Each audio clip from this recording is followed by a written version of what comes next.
Ann Harding, Dorothy Lamour, W.C. Fields, Edgar Bergen and Charlie McCarthy, Richard Rogers and Lorenz Hart, Ray Middleton, Werner Jansen, Don Amici.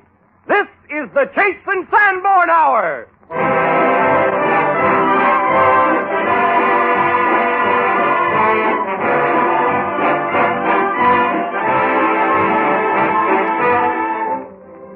This is the Chase and Sanborn Hour, and this is Don Amici. Tonight we welcome back to health and heartiness W.C. Fields. In this we are joined by Edgar Bergen and his famous dummy Charlie McCarthy, Dorothy Lamour, Hollywood's latest singing glamour girls, Dick Rogers and Larry Hart, two of America's leading composers, and Ray Middleton to sing Rogers and Hart's most striking composition, golden-haired Ann Harding, back from the London stage, and her husband Werner Jansen, America's foremost conductor, who interprets one of the hit tunes of the day, Too Marvelous for Words.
From right to wrong, meet Edgar Bergen and Charlie McCarthy.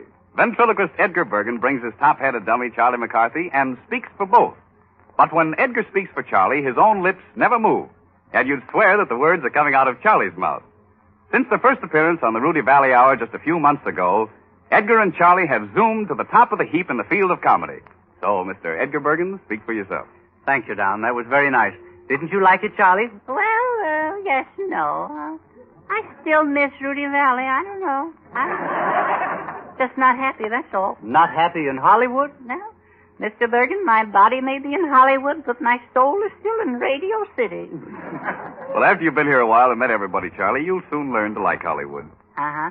Mr. Michi, how long have you been here? Oh, just about a year, I guess. Uh-huh. What do you do? Charlie. What? No, don't you know Charlie Don is in pictures? Oh, is he really? Yes. Ooh, fascinating work, that extra business, isn't it?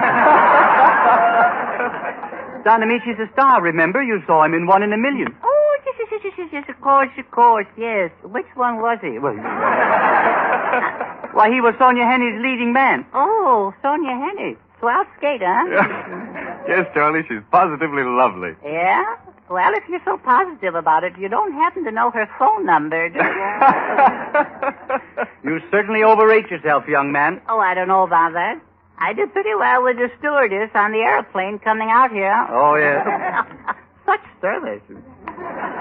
Served me lunch, and she talked to me, and she slapped my face.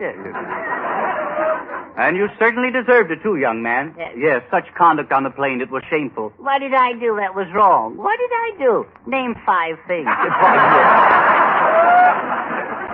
In the first place, what in the world possessed you to go back there in the washroom and drop pop bottles out of the airplane? Oh, that, yes. I was playing bomber.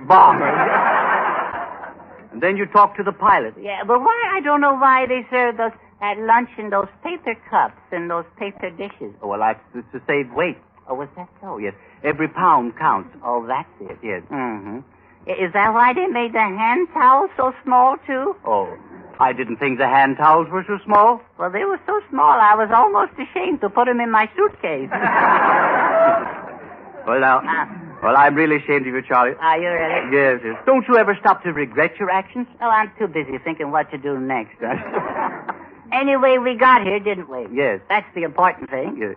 Now, I suggested tomorrow we should visit the studios or go fishing. No. I'm sorry, but tomorrow I have to look for a house in the suburbs. Oh, do you? Yes. And then, of course, comes the servant problem. Oh, do I understand? Well, if you get stuck for a butler, remember, I'm trained. That's right. Yes, you rehearsed me, remember? To go as Rudy Valley's valet? That's right. And if I remember correctly, you were a terrible mess at it. Oh, I wouldn't say that. I remembered everything you told me. You do? Mm-hmm. I see. I'd be glad to help you out temporarily. And besides, I can use the cash. Yes. Well, I'm not sure that I can use you. Well, I'm sure I can use the cash. Well, I believe in letting a boy work for his money. Yes, you've proven that. Yes. And I will consider you. Yeah? Yes. But remember, Charlie, always efficiency. Oh, yes. And always courtesy. Oh, definitely, my lord. Yes. And the name will be Bertram. Good old Bertram. Yes. And at no time must there be any incident. Oh, thanks the fault, my lord. Oh, yes. And remember, Charlie, Thursday I rest. Quite so. I see no visitors on Thursday. Oh, don't you? No. Thursday is my not-at-home day. You're not at home day? That's right. Where do you go? I stay at home. Oh, you stay... Oh, that's marvelous. Marvelous. A bit sneaky, eh, what? Yeah. Now the thing is, if someone comes to the door, what do you say? We don't need any. No. No, I mean, suppose a friend of mine, for example, suppose Lord Sithersby of England should come and call on me. Yeah? Yes. What do you say? Is it Thursday? Yes, Thursday. Uh-oh. No go. That's right. I give him the bum's rush. No. No, you must give him the greatest courtesy. Is that so? Yes. That is where tact is required. Mm-hmm. Now, suppose I'm Lord Sithersby. Uh-huh. I'm calling to see Mr. Bergen. Very good. Yes, all right. Now, you're the butler. Very good, my lord. Go ahead. I'm at the door now. Uh-huh. Go ahead, knock here, Lord.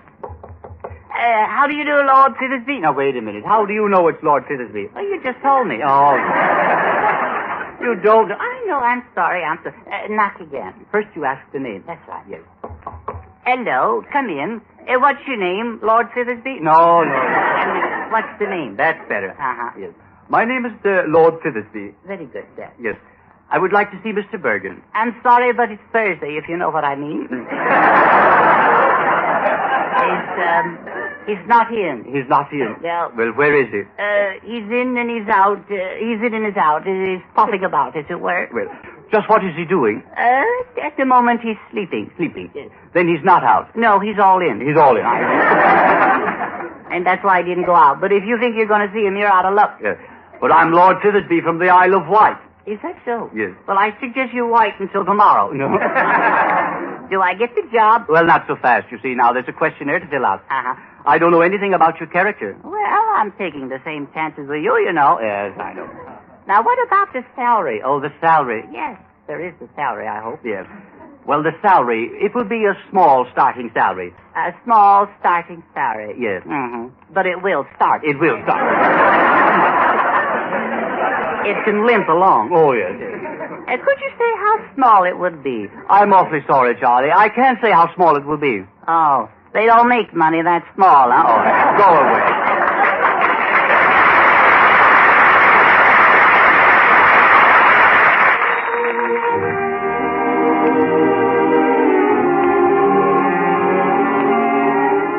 Dorothy Lamour, Hollywood's newest star. Beautiful, versatile, glamorous. Yes, and in addition to that, she's not bad. She's not half bad, if you know what I mean. Thank you, Charlie. You're very cute. You're kind of cute yourself. Now, considering that we're going to be working together, I think we ought to be good friends, don't you? Yes, Charlie, we all ought to be good friends, but, Now, don't cramp my style, Amici.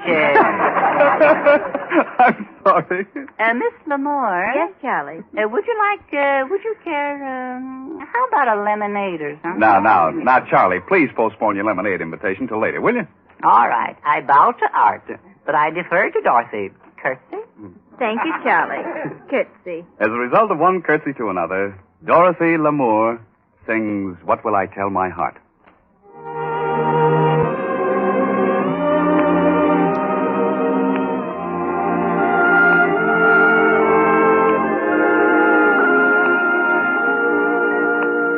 I'll try to explain to friends dear the reason we two are apart. I know what to tell our friends dear, but what will I tell my heart? It's easy to say to strangers that we played a game from the start. It's easy to lie to strangers, but what will I tell my heart when I smile to hide all the tears inside? What an ache it will bring. Then I'll wander home to a telephone that forgot how to ring. I could say you'll soon be back, dear, to fool the whole town, maybe smart. I'll tell them you'll soon be back near, but what will I tell my heart? When I smile to hide all the tears inside, what a ache it will bring. Then I'll wander home to a telephone that forgot how to ring.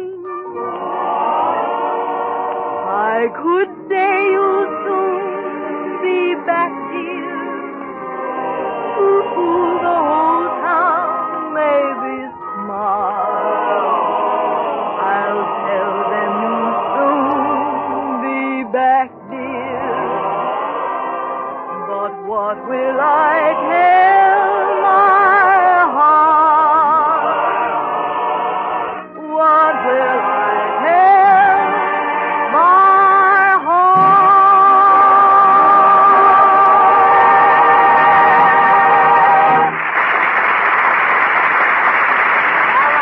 Miss Lamore, Baba. I might even say bravissima. How about knocking off that schooner of lemonade now? Thank you, Dorothy. John Heaston, may we hear from you? Thank you, Don Amici. I want to welcome everyone in the United States and Canada to this new hour of radio entertainment sent to you by the makers of Chasen Sanborn Coffee. Chasen Sanborn Coffee is the superb blend that gives you more value for your money. More value in two ways: a richer, more satisfying flavor and a very reasonable price. Chasen Sanborn Dated Coffee is a blend of the world's choice coffees, and you get it at the peak of its marvelous flavor. For as soon as it's roasted, every pound is rushed to your grocer by the same rapid delivery system that brings him his Fleischmann's fresh yeast.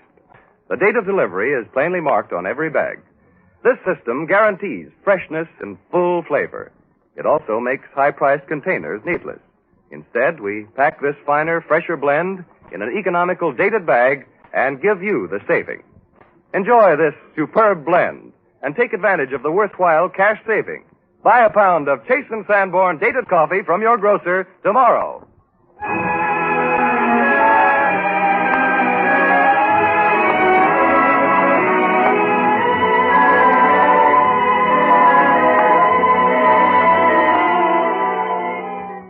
The Guardsman, one of the most brilliant plays ever presented by the Theatre Guild. Tonight, to add sparkle to Ferenc Molnar's clever lines, we give you Miss Anne Harding. It is a privilege to play opposite so great an actress and so lovely a person as Miss Harding. Thank you, Don Amici.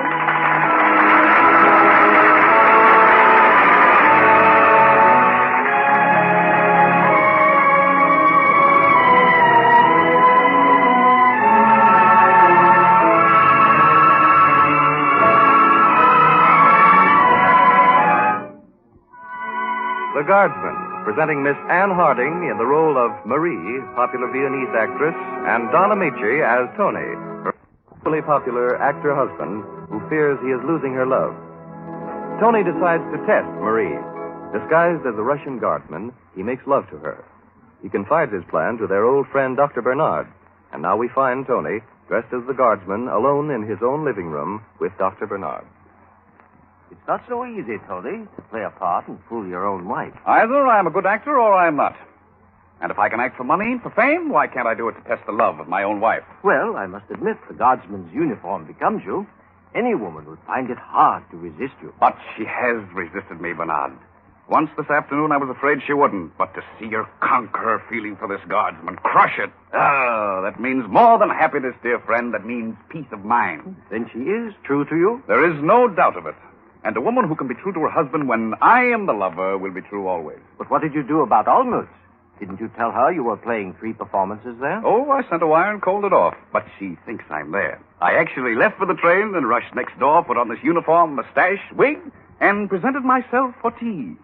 Prince Vasily Samsonov. You sound very convincing with that accent. Not for nothing, Bernard, did I once visit Russia. Dr. Bernard, you say Hazel. Oh, that is nice of him. Bernard, what do you think of my conquest? Rather nice, isn't it? Well, what else can one expect when you are the lady? Oh, forgive me. This is Prince Vasily Samsonov, Prince, Dr. Bernard. I have been most correct in my behavior so far. And therefore, the presence of this Dr. Bernard. Dr. Bernard will not prevent me from saying before him as a witness that there is nothing I would not do, nothing I would not sacrifice. If I... You know what I would say. Oh, I know, but I want to hear you say it. What do you want to hear? I want to hear the end of that long sentence. I want to hear you say you love me. Oh, great heavens. Bernard, he doesn't understand. Bernard, look at him. He's no beauty. But at last, a man who has no ringing voice. A man who, thank heaven, is neither intelligent, nor brilliant, nor melancholy, nor sentimental. Bernard, this simple, honest, stupid... Come see, he doesn't even know how to behave. But, dear old friend, at last, after all these years, our man. Yes. But now with my congratulations, may I leave you? Oh, must you? I must. I really must. I only stopped in to make sure that you were not too lonely. You'll forgive me, friend. But certainly. Friend, do you realize what life has done to us? I do not know what is happening to me. And you do not know what is happening to me. You should have known I would burn with a great flame once you set me alight. Now you're afraid. I am mad. My happiness has turned my head. I do love you. You do love me? I love you. I adore you. I worship you. Are you as happy as I? I am unspeakably happy, and I am going to kiss you. When shall I see you again? Tomorrow. Tomorrow at 5. Tomorrow at 5.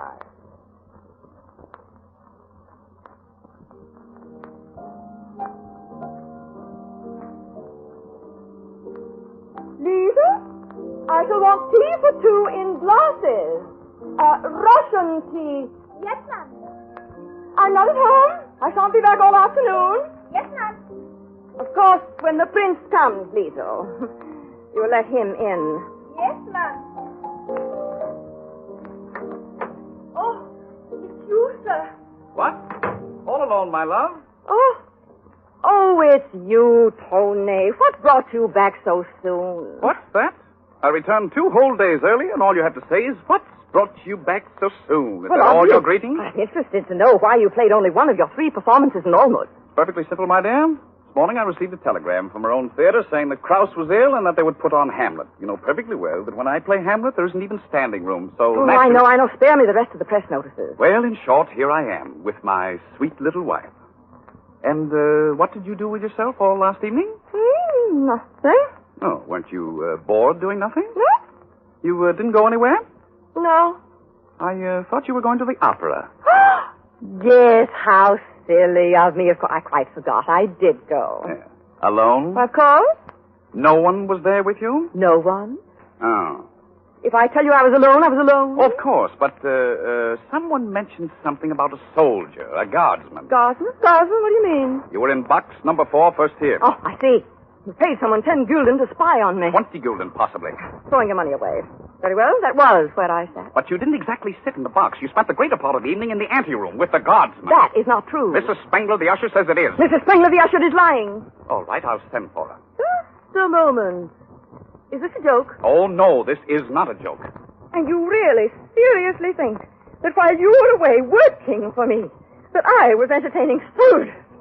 That I, who gave up her freedom, her whole life for your sake, that while you were away, I should be entertaining soldiers? Oh, for heaven's sakes, don't get so excited. How could you do that to me? Oh, my dear, this has really gone to... I can't stand it any longer. No, I feel all is over between us. All it... Oh, Marie, now don't say such things. You know how madly I love you. But you suspect me. No, I do not suspect you. You believe lies about me? No. I don't believe anything wrong about you. You're not saying that because you really believe. No, I'm going away. I'm not. Marie, now, listen, you can't go, darling. What would I do without you? I should die. You really mean it from your very, very heart that you don't believe those malicious lies? Of course I don't believe them. I swear it. You love and trust me? I love you and trust you. And it was all lies and slander. It was all lies and slander. Oh, my darling.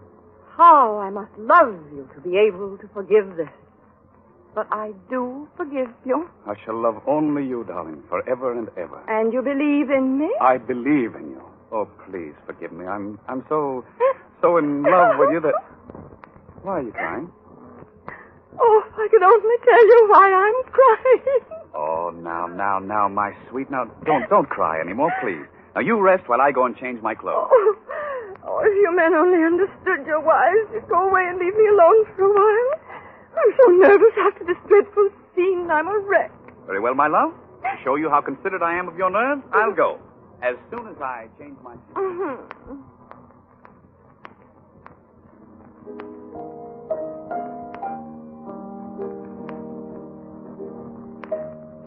Tony, what is taking you so long? I thought you were going out. I'm ready now. Precisely 5 o'clock. His Majesty himself could not be more punctual. Oh, good afternoon, Prince. I began to think you weren't coming. Really? What does all this mean? Are you trying out a part? Are you acting? No, darling, you're doing the acting. You're even in costume. Yes, I am, and I hope you realize why. And instead of begging my forgiveness, now that you're exposed, instead of realizing that the moment has come when even your lies are of no avail, you were... What does this mean? Doesn't this guardsman's costume make everything clear? Yes, dear. Well, then what are you doing? What am I doing? I'm going on with our little comedy from where we left off last night. Comedy I've been playing for your sake since yesterday afternoon. If you wish, we can keep it up, but I really think we've had enough of it by now. You mean you've been acting ever since yesterday afternoon? Of course I've been acting. Did you think for a moment that you could fool me, your own wife, just by dressing up in that ridiculous costume and putting on those absurd whiskers? What? I knew you all the time. I don't believe it. But why not? You trust yourself to play a difficult part well enough to deceive even me, and yet you don't think I can play a much easier one, though my acting ability is fully equal to yours. Oh, now... Better, possibly? Now, let's not go into that. We are not discussing my acting. Oh, but we are. If you can play the guardsman well enough to fool me, why couldn't I play the woman who believed in the guardsman well enough to fool you? Because I simply could not be recognized, whatever you may say. Oh, you couldn't disguise your kiss. It was so entirely your own. It's impossible not to recognize it. Yes, I was afraid you recognized my kiss. And then your eyes. What was it I told you the day that you first told me you loved me? What was it I told you about your eyes? That the look in my eyes... A sweet, warm, sad look. That betrayed me. Yes. You're looking at me like that now. Well, I don't want to. Oh, but you are. And I am to believe that you recognized me the very first minute. The very first minute. Well, then why didn't you tell me from the beginning? Because I wanted you to play the comedy out to the end. I didn't think you lacked the courage to go through with it. Uh-huh. Then you do love me. You'll never put me to the test again. Never again. And you love me? Oh, I am so in love with you, darling. Oh. Why are you crying now? Oh, I could only tell you why I'm crying.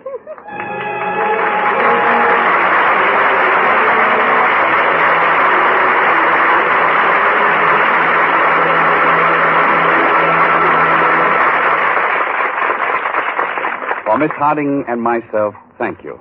The Chase and Sanborn Hour with W.C. Fields, Rogers and Hart, Ray Middleton, Dorothy Lamour, Werner Jansen, Edgar Bergen, and Charlie McCarthy continues in just a moment.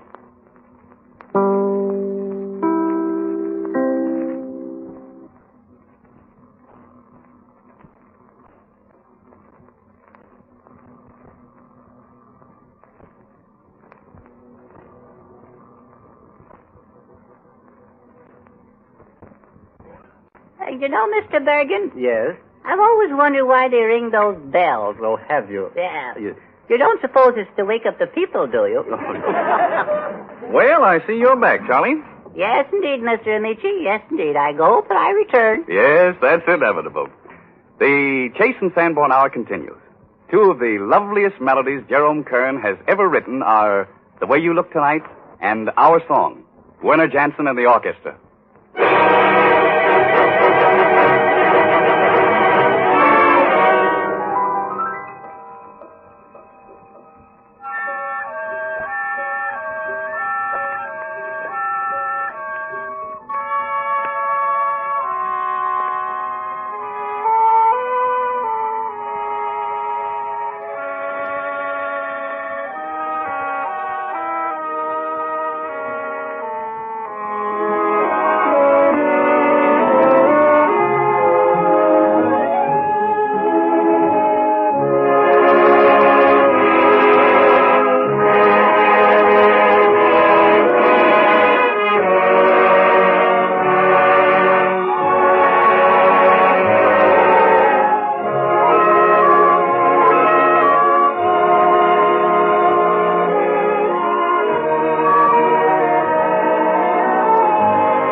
the very great pleasure now of welcoming back to good health and into last circulation our friend W.C. Fields, who makes his first appearance since a serious illness which kept him off the stage and out of pictures for over a year. And now he returns fully recovered to say hello. W.C. Fields.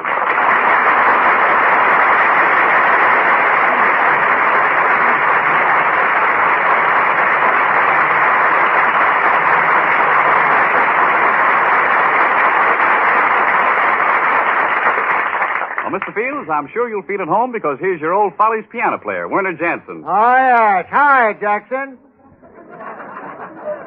I've known Werner Jackson for quite a spell. Mr. Fields, the name is Jansen, Werner Jansen. Oh, yeah, that's right, Jansen. Yeah, how are you, Werner? Cute little fellow, isn't he? How's everything? Mr. Fields, that's Charlie McCarthy. Oh, yeah, so it is. How are you, Charlie? How do you do, Mr. Fields? How do you do? Put on quite a little weight since I saw him last night, Mr. Bergen. Now, Mr. Fields, listen. Will you tell us about the accident that started your illness? Oh, yes, half a tick. You are Mr. Bergen, aren't you? No, Mr. Fields. That's Miss Harding. Oh, yes, I see. Yes, I know Miss Harding very well. How's your partner, Mr. Laurel?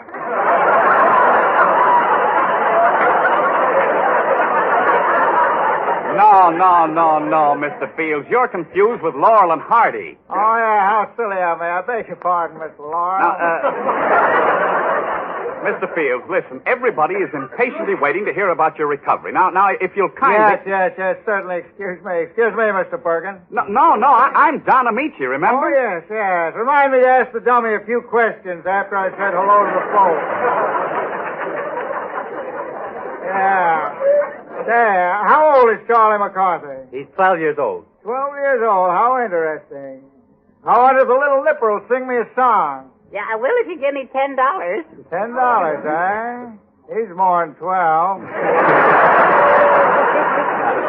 Well, he's really older than he looks, you see. He was hewn out of an old oak tree. His face looks as though it's hewn out of a piece of sassafras root. How is that so, huh? Well, if they had to cut your face out of a piece of wood, they'd have to use redwood for a nose. And an ample bit of it, too, I might say. You too, eh? Charlie. All right, Mr. Fields. Now about that serious illness of yours. Oh, yes, of course. I was pretty redwood for a nose. He's a pretty fresh little punk, isn't he? Redwood for a nose. You're full of termites.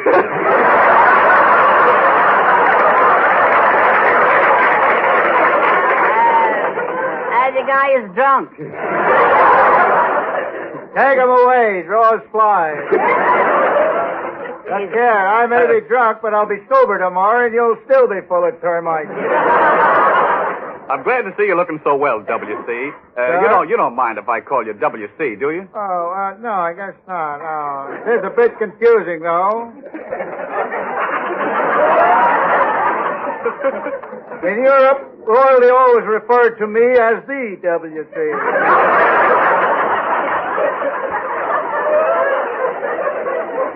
You know, John Amici, I could call you D.A., but the folks would think I was in trouble again. You know, from the reports I got, you surely have had your share of trouble. They said you were at death's door. Yes, I was. Well, what did the doctors do? Oh, they did everything in their power to pull me through. Fine lot of boys, those medicos. Redwood for a nose. He's only 12, eh? What's he wearing a wig for? Now, look, W.C., I know you were very ill, but what I'd like to get at is just what really was the main trouble. I had a very stubborn case of pernicious dandruff. Pernicious dandruff? Yeah. Well, isn't it a fact that you broke your neck? Oh, yes, I forgot all about that. I heard you were run over by an automobile. Yeah. Can you imagine that little rat pulling that track? If they ever carved my face out of redwood? Yeah. Use redwood for a nose. Now, W.C., please. How did you come to break your neck? I didn't come to break my neck. I came to ride a bicycle. I should have stuck to my velocipede. You were riding your bicycle and, A Paramount truck loaded with Now, props. please don't mention any names. Just say a truck. Oh, yeah, but it was a Paramount truck.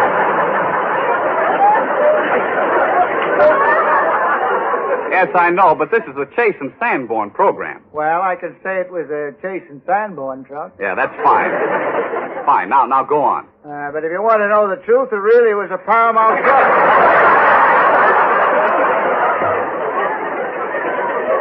I'm sorry I mentioned it. Now go on. Well, anyway, a truck Yeah, a truck. owned by Paramount. Now, please, Mr. Fields, will you please go Well, on? look, you keep interfering all the time. A Paramount truck backed over me and broke my neck. Could I say a Paramount truck loaded with Chase and Sanborn coffee? Would that be all right? Can you imagine that little rat Redwood for a nose? Yeah, and I didn't like that ample bit of it, too.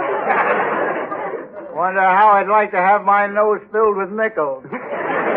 Wouldn't mind that, would he? Now, Mr. Fields, you've told us the truck ran over you and you broke your neck. Now, please, forget all about Charlie. What happened next? Well, they took me to a hospital. You were in the hospital for quite a siege, weren't you? 10 weeks. Of course, you had a pretty nurse. The one I had false teeth and a glass eye. But I suppose you would say she was pretty. And she was gentle as a mountain lion. And she weighed as much as a Paramount truck.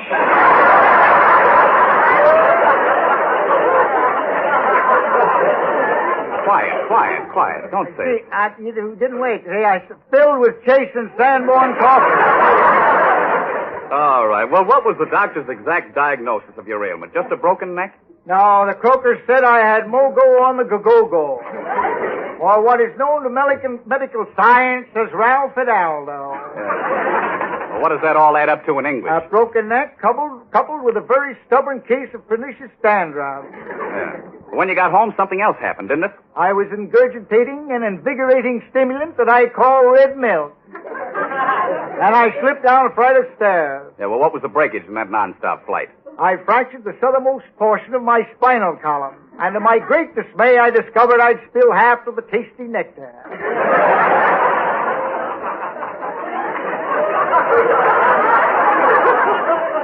Can you imagine that little rat? Redwood for a nose?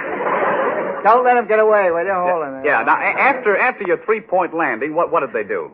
Oh, they refilled my glass and off we went to the hospital. Yeah.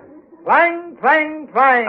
WC. What is this sound I hear? Wait a minute. The ambulance is coming. Yeah, Yes, look. the sirens ringing Yeah, but clear. WC, now wait See until the pretty nurses laugh and dance WC, and shout. wait a minute. We Whilst the brave interns Wait a minute. Just bring the stretchers out. WC, now wait a minute. Doctors brandishing their sharp knives. WC, will you wait a minute, please? Say, I wrote most of that myself. It's pretty good. Where were we? I don't know where you were, but there I was in my same beloved cot back in the hospital. Yeah, you weren't out of the hospital long, were you? Just long enough to drink my lunch.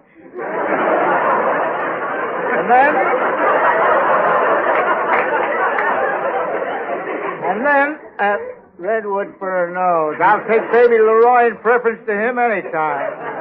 And he's no bargain. Oh, come. Come on, Mr. Fields. Forgive and forget. I seem to recall that in Poppy you had yourself another accident. Yes, whilst cavorting in Poppy, I was again compelled to venture on a high bicycle. I instructed the boys to catch me in case I fell off. And did they catch you? Yes, on the first bound. Clang, clang, clang, what is this sound I hear?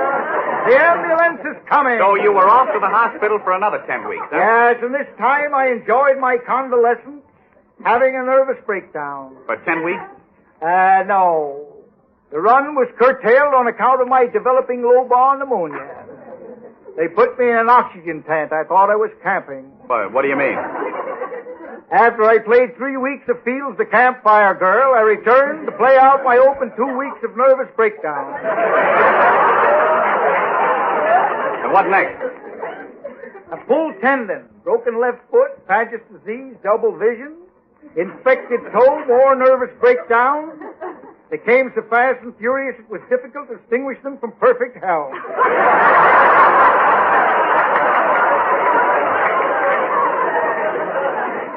I had Miffentip and Buffindill. What? Oh, don't ask me what they are. And a slip sacroiliac. A slip what?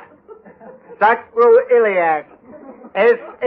SACRO hyphen. You're on your own from there on. Well, the doctors cured you of everything, didn't they? Yes, everything but that stubborn case of pernicious dandruff. It was ferocious, Ratty. Clang, clang, clang. Clang, clang, clang, clang, clang, clang, clang, clang, clang. Thank you very, very much.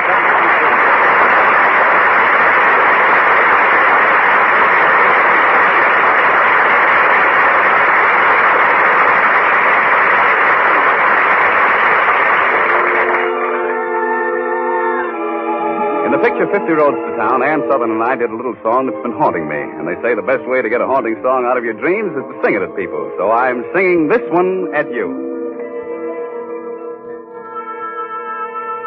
Never in a million years could there be another you. I would shed a million tears if ever we were through.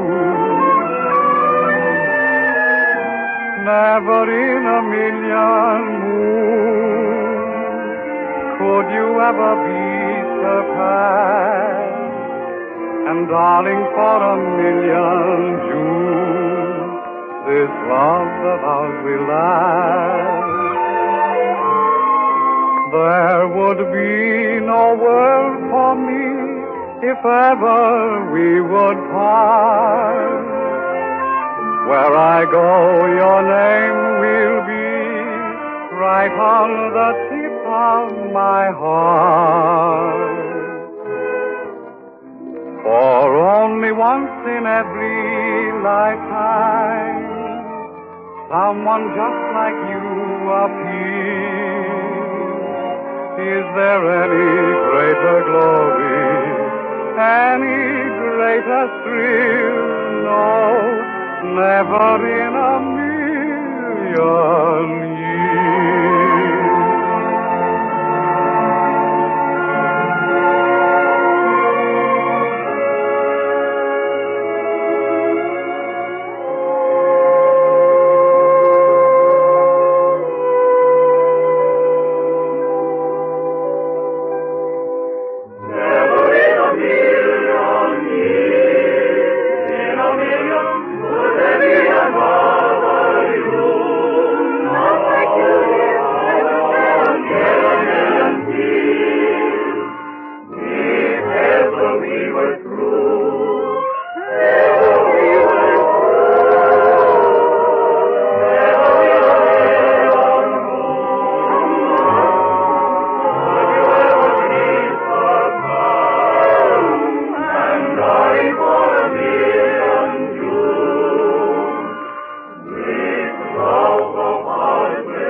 If ever we would part, where I go, your name will be right on the tip of my heart.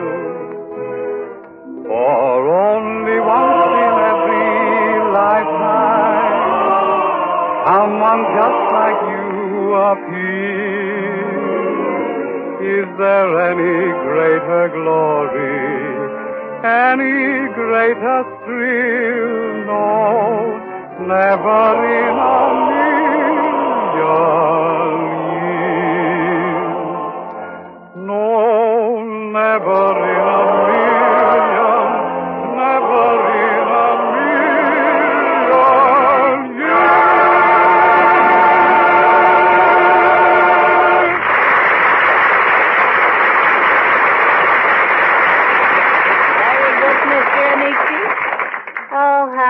I wonder what Rudy Valley is doing in London tonight. Dear old Rudy. What a voice. What a voice. Charlie. Yes, and what a right uppercut, too. Woo-woo. Charlie, I must ask you to remember, that this is the Chase and Sanborn Hour, and the boss is not Rudy Valley, it's Don Amici. Who did he ever lick? In shape right now, Charlie, and here's my trainer, John Heaston. Thank you, Don Amici. Here's some information that can be of value to you on exactly 21 occasions this coming week. The 21 occasions are the 21 meals you'll have before next Sunday at the same time. 3 meals a day, 7 days a week. And every one of those 21 meals will be more enjoyable if the coffee you have with it is rich and satisfying and delicious. Millions of people are enjoying that sort of coffee, Chase and Sanborn coffee. And please remember, this superb blend is very reasonable in price, so it's actually an economy to serve this finer coffee. Chase and Sanborn Dated Coffee is a blend of the world's choice coffees, guaranteed fresh by our unique dating and rapid delivery system. Besides assuring freshness, this system does away with any need for high-priced containers, so we can pack this finer, fresher coffee in an economical dated paper bag and pass on our savings to you. That's why you can enjoy this rich, high-quality coffee at such a reasonable price. Try this superb blend and enjoy the cash saving it gives you. Buy a pound of Chase and Sanborn Dated Coffee from your grocer tomorrow.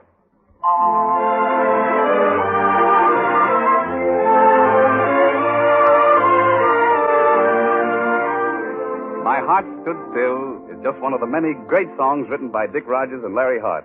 Ever since the first Garrick Gaieties down to their latest Broadway hit, Babes in Arms, there's been a pungent freshness in everything they write.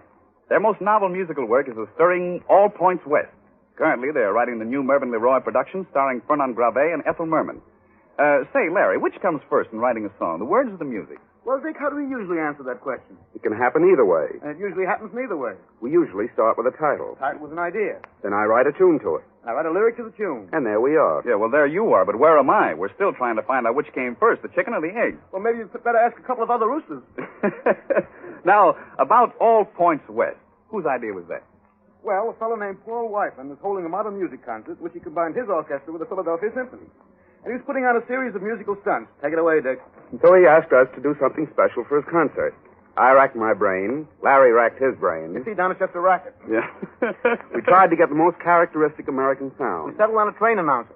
From this idea came All Points West, a combination tone poem, oratorio, and one-act play. Sometimes it sings. Sometimes it doesn't. Sometimes it rhymes. Sometimes it doesn't. And how did you discover Ray Middleton to sing it? Oh, we can't take credit for that. No, Ray was suggested. We showed him the manuscript. He proceeded to read it and sing it off as if he'd rehearsed it 1,000 times. And if you know All Points West, that's almost a miracle. And we're delighted he's doing it tonight. And so are we. Ray Middleton in All Points West by Rodgers and Hart.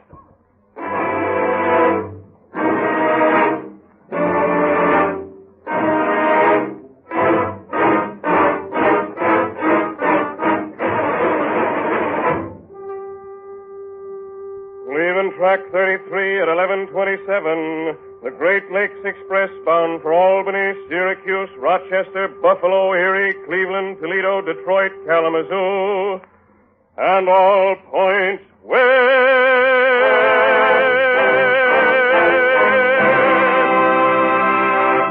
Clear enough, ain't it? Don't stand too near the mic. That's the secret.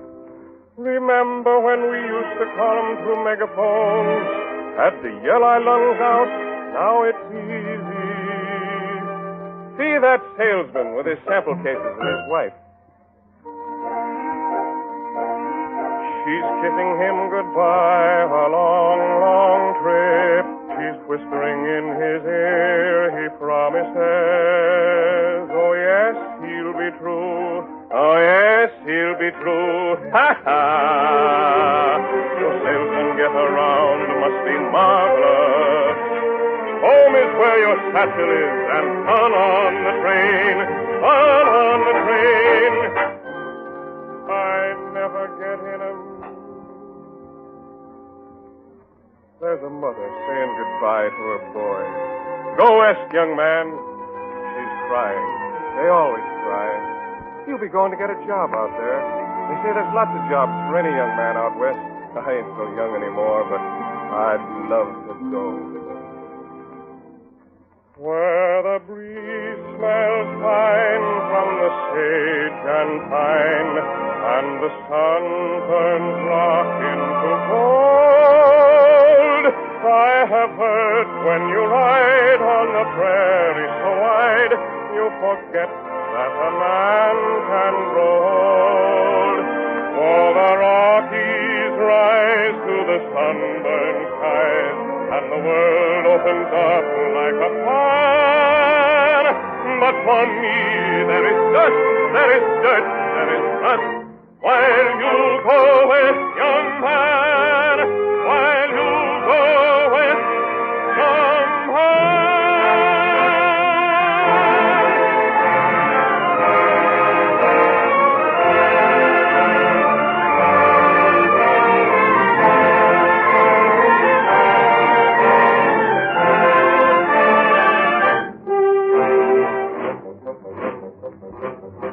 Look at those doughboys. You ask where those rookies are going? Plattsburgh, where the camp is. That's where they train. They line 'em up each morning, and boy, they got to shine.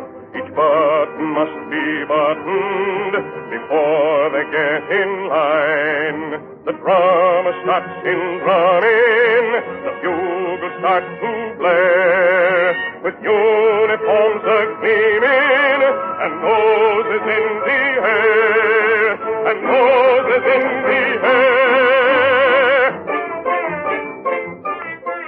At night there's beer and smoking, and maybe shooting craps.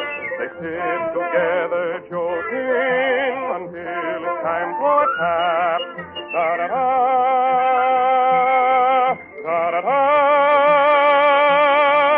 What a life!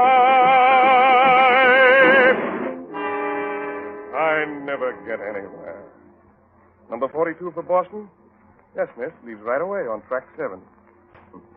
College girls. 8 of them. Ain't they pretty?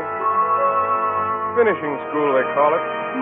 They used to call them flappers. Now they're dead. How young they are. How sweet they are. How clean they are. How fresh and beautiful. Their hands are soft. Their eyes are bright. At night they sleep and dream their hearts away. Life is a dance to them. It makes me feel a little old to see young girls, how young they are.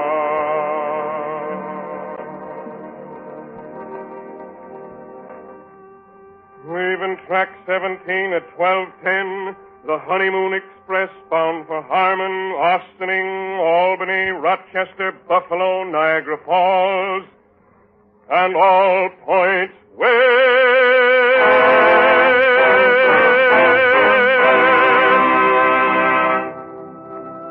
Look at that guy. No honeymoon for him. Poor guy. He's handcuffed to a cop. Yep, a burglar. Maybe a killer. No Niagara Falls for him. He'll get as far as Ossining. Up the river.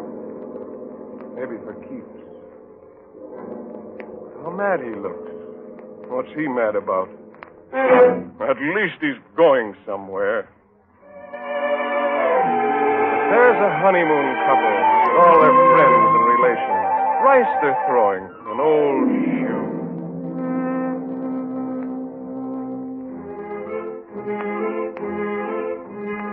Hands to hold and sights to see.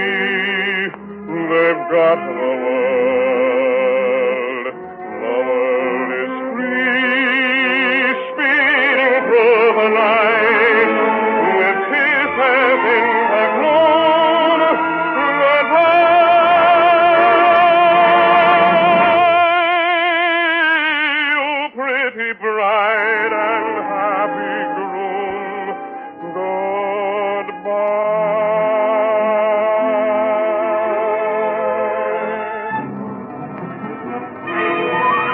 yelling. What's that sound? Police whistles. The crook, the prisoner broke away. Look at the cops. They got him. No, they didn't. Oh, I hope he makes it. Look out. Look out. There's a cop behind that post. He's got him fleet. He got away. Hurry, hurry. The cop's got his gun out. Don't shoot. Don't shoot, you fool. You will hit someone. Oh, you fool. Why me? Here. Here. I'm going on track 7 at 12. Sights to see, to go. I'm going somewhere now.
There always must be an au revoir. And I'm saying it now for our guests, Ann Harding and Rogers and Hart.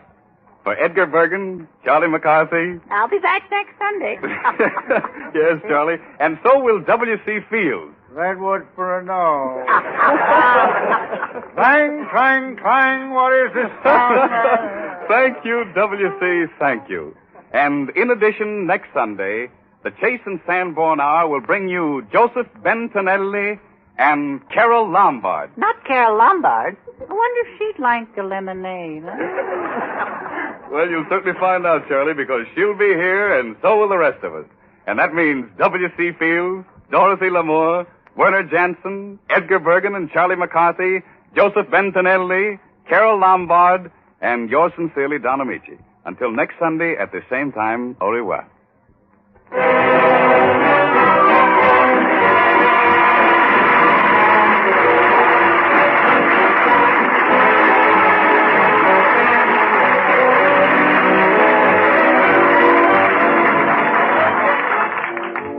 Heard on this program were Our Song from When You're in Love, The Way You Look Tonight from Swing Time, My Heart Stood Still from Connecticut Yankee, Beautiful Lady from Pink Lady, and The Big Show from Head Over Heels by Jerome Kern.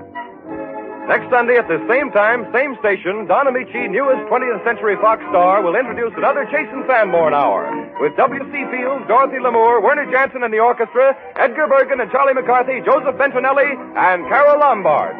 Be sure you're listening next Sunday. The National Broadcasting Company.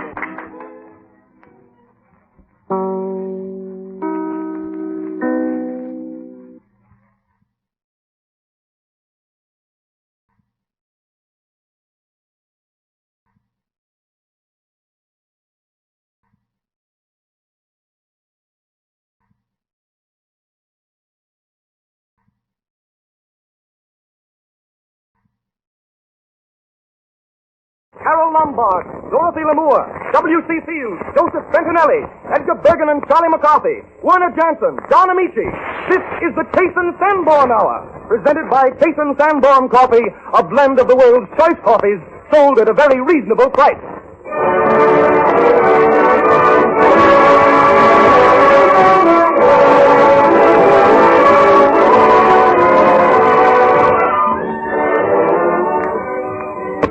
This is the Chase and Sanborn Hour, and this is Don Amici greeting you on behalf of all those present. It's quite a list, for tonight we're honored to have with us Miss Carole Lombard, Paramount's brilliant comedienne, the world-famous tenor of the Metropolitan Opera Company, Joseph Bentonelli, and the regular company, our own little plum blossom W.C. Fields, Edgar Bergen and his incorrigible little pal, Charlie McCarthy, Hollywood's newest singing star, Dorothy Lamour, and America's foremost conductor, Werner Jansen, with a typical Jansen treatment of George Gershwin's latest hit, You Can't Take That Away From Me.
Thank you, Werner Jansen.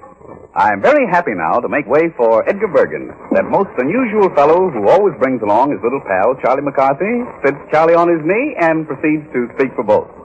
Well, Charlie, isn't it nice to be together again with all these interesting people? Well, yes, well, except for one thing.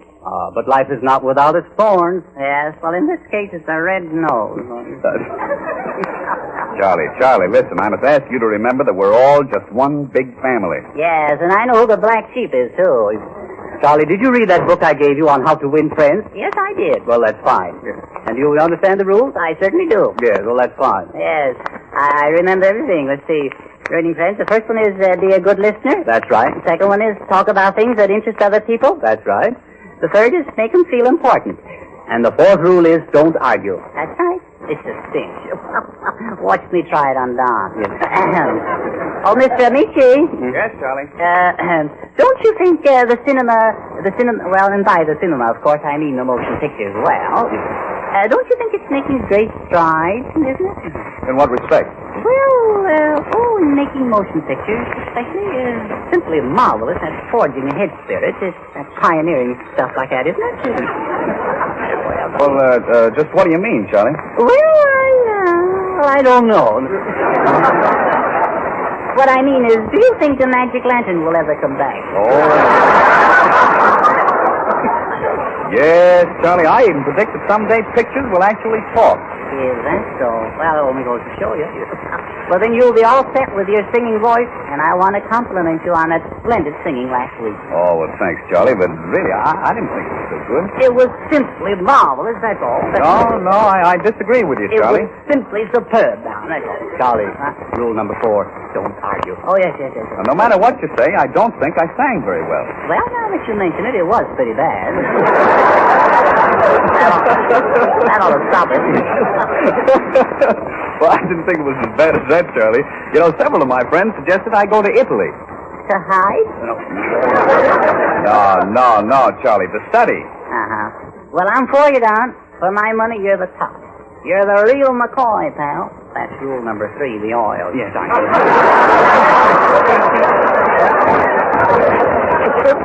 Well, I'm awfully glad to hear you say that, Charlie. I don't like to talk about people, but as a singer, you have it all over that Ray Middleton, just like a tint. Oh, now that's ridiculous. Ridiculous. I only wish that I could sing like him. Listen, pal, this is confidential. But I heard people after the broadcast last week, they were saying it was a shame the way he murdered that song, Never in a Million Years. But he didn't sing that. Don't try to shield him now. No. I sang Never in a Million Years. Wow. Oh, my. There you go again. Yes, I don't know. I try so hard, but nobody understands me. No, I see that. I'm almost afraid, Charlie, to take you on this yachting party Tuesday, even as a servant. Well, why? I didn't insult anybody as your butler last week, did I? Of course, nobody called. No. Well, if I do take you on this yachting party, remember, you must follow the orders to the letter. Oh, very good, sir. Yes. And here are the duties for the day. Yes. How late can I sleep? Oh, yes. Well, you won't have to get up until 5:30. 5:30. In the morning? In the morning. Woo! What do I do? Well, the first thing you do is get dressed. Oh, thank you. I'd never thought of that. Then you run the dog around the deck for 2 hours. 2 hours? Yes. That's all. That's enough. And then after breakfast, you promenade the dog for another 2 hours. What, again? That's right. What's the idea? Well, running the dog around builds him up. Yeah, but it tears me down. This is a very valuable dog. Oh, forgive me for being... After promenading the dog, you give him a bath. And then you press my clothes. Mm-hmm. And before lunch, you run the dog around again. What, again? Yes. And now after lunch... I know. Run that seahound around the deck again. And after an hour of bridge, you serve tea. Then you give the dog another bath. Another bath? What are we on, a cold guard? Then you lay out my dinner clothes, and... Mr. Bergen, don't look now, but I think that dog wants to run around the deck again. That's the idea. I'm getting the knack of it now. Yes. Then it's time to serve dinner. Wash the dishes, and at midnight you scrub the deck. Very good, sir. Now, you know what to do. Remember, the deck must be scrubbed every night. Very good, sir. But I might suggest if I didn't run that dog around so much, I wouldn't have to scrub. That will do it.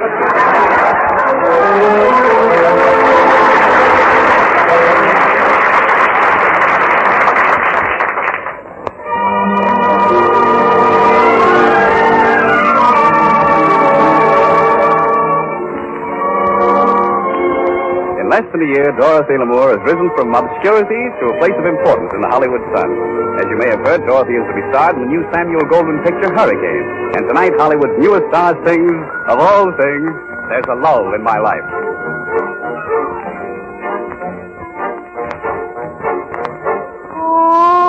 Oh, there's a lull in my life. It's just a void and empty space when you are not in my embrace.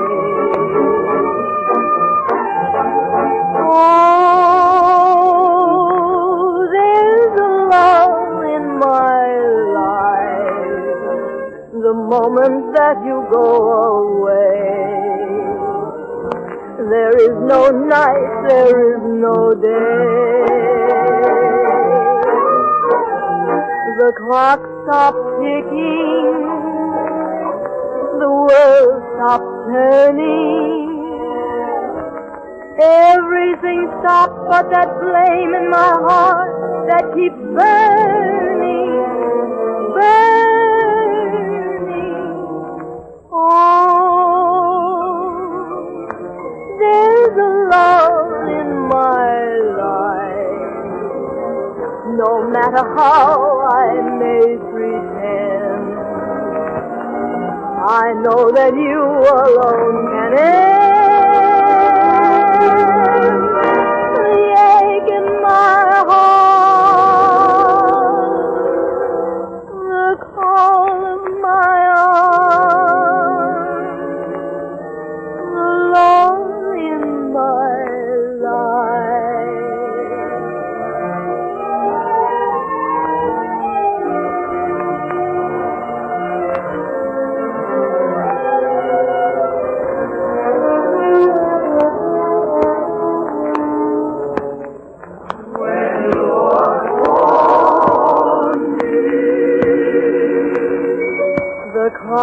stopped ticking, the world stopped turning. Everything stopped but that flame in my heart that keeps burning, burning. Oh, there's a love in my life. No matter how I may pretend, I know that you alone can end the ache in my heart, the call of my own, the love in my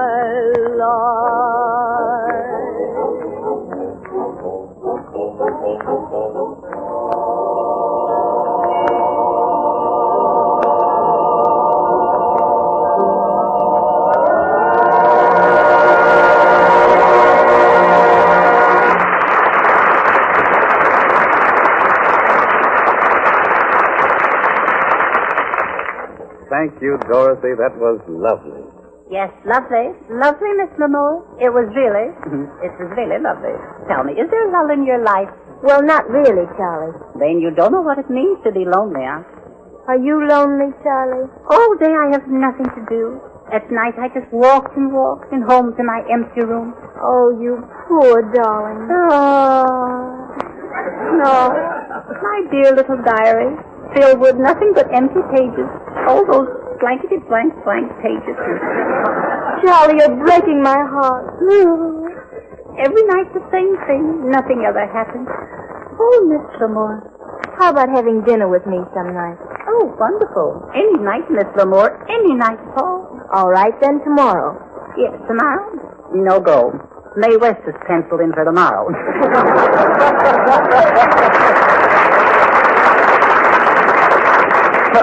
Charlie, you certainly get a lot of fun out of being the world's greatest imaginary Romeo.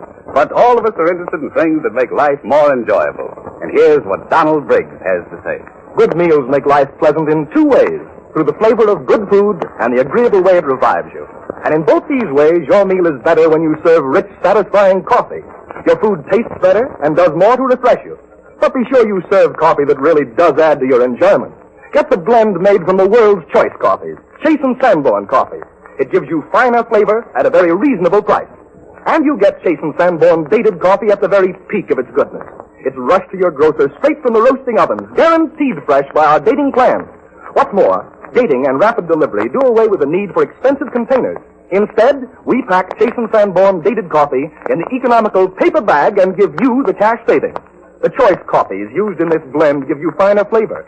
Dating assures freshness, and the economical dated bag cuts down the cost to you. Try this superb blend. Buy a pound of Chase and Sanborn dated coffee from your grocer tomorrow.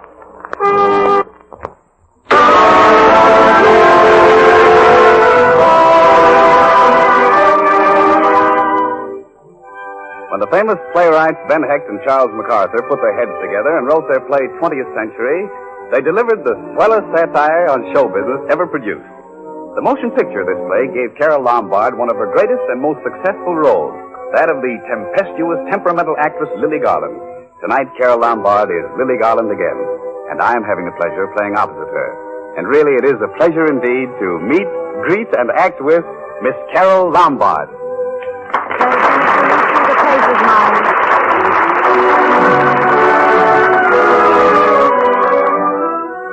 20th Century, with Carole Lombard as Lily Garland and Don Amici as Oscar Jaffe, the egotistic Broadway producer.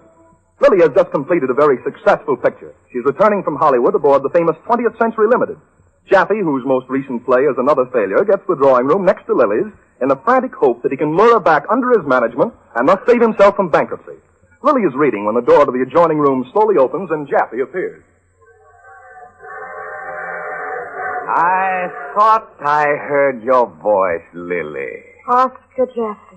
You sneaked on this train on purpose, but it isn't going to do you any good because I'm free from you, Mr. Jaffe, and I'm going to stay free. Lily, how can you misjudge a friendly gesture as of two ships that pass in the night? Well, what do you want, Scorpion? If it makes you any happier to call me names, go ahead. Oscar, you're complete. The most horrible excuse for a human being that ever walked on two legs. I have nothing to say to you. You have always misunderstood me, Lily. I am an Oriental. Love blinded me. Oh, that's what it was it? But how about your name in electric lights bigger than everybody's? Your grand illusion that you were a Shakespeare, a Napoleon, and the Grand Lambert of Tibet all rolled into one. You are absolutely right. What? How small, how cheap I was. Oh, what egotism. Not to know that it was Lily Garland and not Oscar Jeffy that mattered. Listen, Oscar, if all this adagio is by any chance leading up to a contract, you can save your breath. Who said anything about contracts? Oh, shame on you, Lily. What are you talking about? You'd do anything to get my name on a contract. I came in here with a dream we both had long ago. The thing we planned as a climax to your career. The last golden stare. What is it this time? The big drama about Herr Canani, the pride of the gas house? No, Lily. This happens to be about the greatest woman of all time. The Magdalene. Lily, I'm going to make it my greatest production. A desert scene with 100 camels and real sand brought from the Holy Land. A Babylonian banquet. You standing before Nero with all the lights pouring down on you. Oh, Lily, it is sublime. Tell me, Lily, have I reached the artist in you? What is it? You're crazy. What do you mean? Coming in here with camels and sand from the Holy Land. You're a scream. Why, you haven't $100 to your name. I can raise $1 million, $2 million. Yes, and I know just how you intend to raise it. Get my name on a contract, go out peddling it, shake down some new backer on the strength of my reputation. Well, no thank you. I'm through being your meal ticket. I am offering you your last chance to become immortal. Lily, please. Thank you, but I've decided to stay mortal with a manager who isn't bankrupt. Who? Max Jacobs. I can't believe it. No, read the paper small then. Max Jacobs, he's illiterate. He can hardly write his own name. But he writes it all right on checks, great big checks, too. So you're just another Broadway ham. Money is all you want. That's right, Oscar. Now get out before I have you thrown off the train. You cheap little shop girl. I'll tell the world who's a fake. You are. I taught you everything you know. Your voice, your walk, your cheap little talent. They're mine. Even your name, Lily Garland, I gave you that. 4 years ago, you were Mildred Platka. 4 years ago, you couldn't even walk across the stage. Do you remember that first? Listen, I'm telling you for the 100th time, Oscar Jaffe, you'll never make an actress out of that Platka dame. You mean Lily Garland, Webb? Please remember that's her name now. And I'll make her act, or... Where's that chalk? Here it is, a box full. Now, Miss Garland, let's go. Now, don't be nervous, child. You and I are going to do some work. Oh, gee, Mr. Taffy, I'm tired. It's way after midnight. Nonsense. You'll get your second wind in a minute. Now, let us start where Michael is shot. Now, remember about the scream. Your insides turn to jelly when you get that news. All right, now, I'll play the other parts. Emmylou enters. Mary Jo. Oh, where are you, Mary Jo? What is it, Emmylou? Your daddy just met Michael. Oh, Emmylou, what are we all going to do? Bang, bang. Now, wait. Stand there. Sway. Now, scream. What was that? What? That squeak. Oh, but that's as loud as I could scream. Oh, is it? Then we're going to stay in this theater until you learn to scream, Miss Garland. I can't stand it. Oh, I've done it 1,000 times. You can't hammer at me this way any longer. You've done it all day. You squalling little amateur, you. Get up. Get that hump out of your back. You're not demonstrating underwear anymore. I've taken all the bully from you. I'm going to. No man living can mop up the floor with me. Kick me around for 8 hours until I can't see straight. I wanted to be an actress, but I'm a human being. Do you hear me? My name is Plotka, and it's a good name. It's just as good as Jeffy. I'm through. You find somebody else. Marvelous. Oh, the gold is all there, Lily, but we've got to mine it. Oh, dear Lily Garland. I only heard one thing you said, that you wanted to be an actress. That is all I want to. Now we're going to teach Mary Jo to scream. I'm going to find the soul that's in there and release it so it can fly. Here, now, give me that coat. We're going into action, Lily. Ouch! Ooh. There's a pin in it. Oh, a pin, huh? Now we'll start again. And when we come to the scream, Lily, you'll be in the mood. Now, Emmylou comes on. Mary Jo. Oh, where are y'all, Mary Jo? What is it, Emmylou? Your daddy just met Michael. Oh, Emmylou, what are we all going to do? Bang, bang. Now, remember the pause now. Sway, sway. Now, scream, darn. Oh, marvelous, marvelous, perfect! You struck me with that pin! That is the scream I want every night. Webb, run out and get some mercurochrome. We'll go right on, Miss Garland. We'll go on. You see, Lily Garland, I gave you everything. I made a star of you. If it hadn't been for me, you'd still be selling underwear. Hey, Oscar. Oh, so it's you, Webb. Come in, you gray rat, and close that door. Look at this check, O.J. For $200,000. $200,000? Where did you get it? Matthew J. Clark, the patent medicine king. Got acquainted with him up in the smoker. He's going to finance the new show. Give me that check, Webb. Where is he? Yes, where is he, Webb? Oh, this is not one of your tricks, Oscar? Lily. It's on the level, Lily. Go back and stay with him. I'll see him in a little while. Make it snappy. $200,000 isn't something to be kept waiting. Look at this, Lily. Nice check, isn't it? And if you have time, you might glance over this. It's a little agreement that I've drawn up for you. My dear Oscar, what's the use of even discussing it? You know, I'm not playing for matches anymore. Just take a look at this clause. $10,000 down on signing. What about my dressing room? Pure white curtains everywhere. Oh, yes, I know. Like Bernhardt. You shall have it, my dear. Oh, it's a good contract, Oscar. But signing with you is like jumping off a cliff. What are you talking about? This is not a contract. It's a coronation. Now, pull yourself together, darling, and sign it while the ink is still flowing in my pen. Come on. Excuse me, but... I can't see you now, conductor. I'm sorry to disturb you, Mr. Jaffe, but there's a lunatic on board, and we're trying to track him down. A lunatic? Yes, he's given us the slip. Oh, it's all right, Miss Garland. He's harmless. A fellow named Clark. Clark? What Clark? Is that Mr. Clark, the patent medicine man? Yes, he escaped from the asylum. His nephew wired us he was on board. Kindly overlook this inconvenience, Mr. Jaffe. So your millionaire backer is a lunatic. Oh, Lily, this is all news to me. I've been bamboozled. Mr. Jaffe, this is the last time I'm ever going to speak to you. You have insulted me like no man has ever dared. Listen to me, please, my beloved. You have almost made a fool out of Lily Garland. All right, if you ever bother me again, I'll get a gun and shoot you. All right, Lily. I guess this is the end of Oscar Jaffe. If anyone looks for me, I'll be in my stateroom right next door. Goodbye, Lily. The old faker. Oh! Oscar, what happened? Oscar, what happened? Shot. I'm bleeding. The lunatic did it. He was hiding in my room. Quick, get a doctor. I'll get one. Don't move, Oscar. I had the gun. I was aiming it at myself, and he grabbed it away and shot me. That is the final irony. Killed by a lunatic. Oh, my poor Oscar, my dear friend. I think it's right through the heart.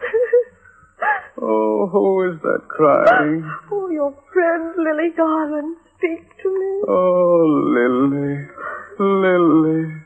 Oh, it's getting dark. Why did you do it, Oscar? It's all my fault. Dear, lovely Lily. No, it is not your fault. I only wish... Where is that contract?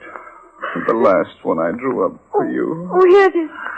Lily, ask the boys to bury it with me. No. Lily. Yes, Oscar. Where is that contract? Right here, Oscar. Would you write your name on it? My last request. Yes, of course I will, Oscar. Oh, there, does that make you happy? Oh, yes, Lily. The doctor's coming right away. Where did it get you, O.J.? Let me take a look. Oh, he mustn't die. He mustn't. Why, that's just a little flesh wound. Oh. It's nothing serious. Serious? He'll be as good as new in the morning. Oh, it was written in the stars that I should live to bring Lily Garland back to the stage in triumph. Oscar, what courage you have. What genius. You faker. Speed on train to the theater. To the theater.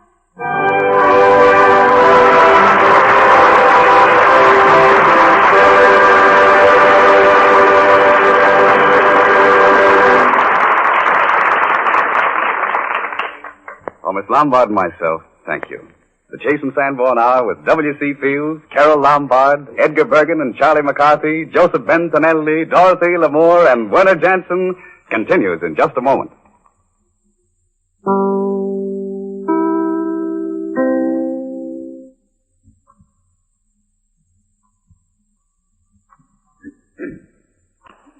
Bum, bum, bum. Bells ring. Everything happens, but I haven't spoken to Carole Lombard yet. Something must be done, Mr. Amici. Oh, now, Charlie, listen. Carole Lombard wouldn't speak to you. Well, why, she's dated the best man in Hollywood. Why, she hasn't met the best man in Hollywood yet.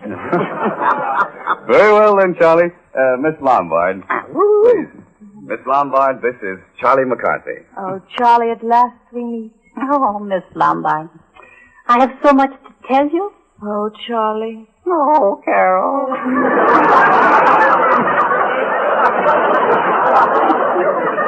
If I wouldn't be intruding... Yeah, but you would be. Oh, excuse me. Yeah, and you scram too, Amici. Have it your own way, Charlie. At last, Carole, we're alone. So long I've wanted to tell you how beautiful you are. How charming and stuff like that. You're not just saying that, are you? Oh, believe me, I swear by the stars above. Your smile, it's like a rose wet with the morning dew. Oh, then you do love me. Say that you do. Tell me that you love me. Well, what I meant to say was that you and I, that the both of us... oh, Charlie, from the first time I heard your voice, I fell madly in love with you. Is that so? Well, it's nice. It's nice to be friends, isn't it? Friends. Oh, this is love, really, real love. Well, undying love. You do love me. Oh, gee. Well, I was... well, now let's be sensible about this. You do love me. Well, what I had in mind was a lemonade when I... Lemonade? Oh, how can I think of that with you so near and with Yeah? the passionate, burning love I have for you? Yeah. You poor thing. How she loves me. Oh, you'll meet someone else? No, there can never be another. I must have you. Oh, let me hold you. No. Crush you. No. Without you, I die. I shall follow you to the end of the world and scream out my love for you. Wait a minute. Charlie. Wait a minute. Oh, Mr. Bergen. Oh, Mr. Amici. Help.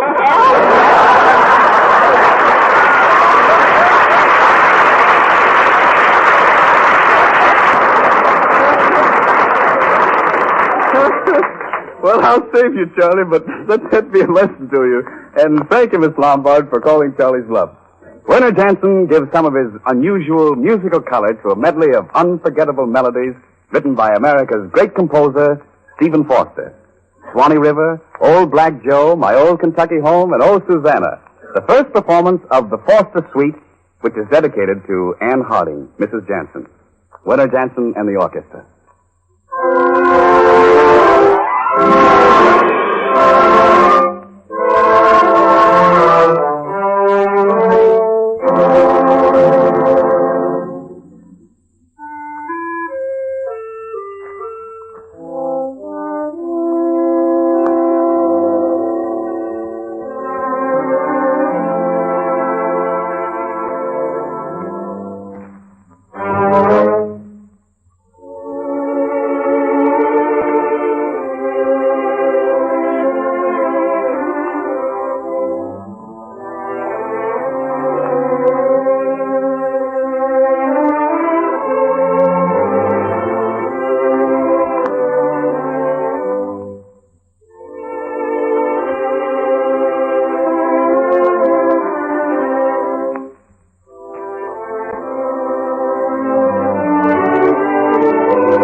Thank you, Werner. Thank you.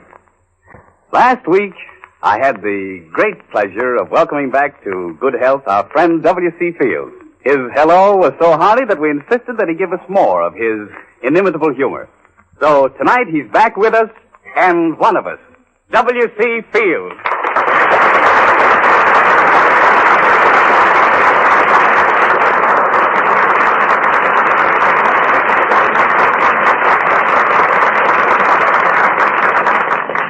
Mr. Fields, it's great to greet you as a permanent member of our company. Yes, sir, it certainly is. Yes, sir, it certainly is. Maybe I shouldn't have said that. Oh, that's all right. Say anything you please. Or maybe I shouldn't have said that. Anyway, thank you, Dan. The name is Don. Oh, yes, I know. Don't tell me. I know. Go ahead, Dan. All right. All right, Bill. Say, you don't mind if I call you Bill, do you? Oh, no, not at all. Any name but that other one. Oh. You don't like that WC, do you? Oh, occasionally. Go ahead.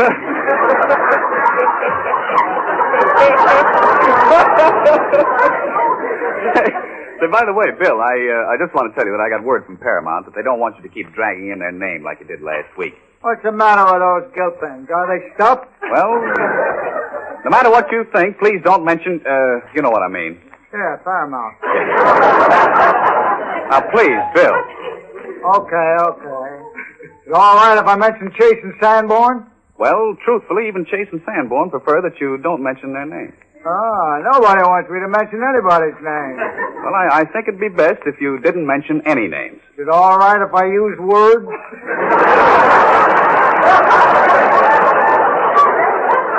Yes, yeah, that's perfectly all right, Bill. Well, when C&S give a dinner, what do they serve?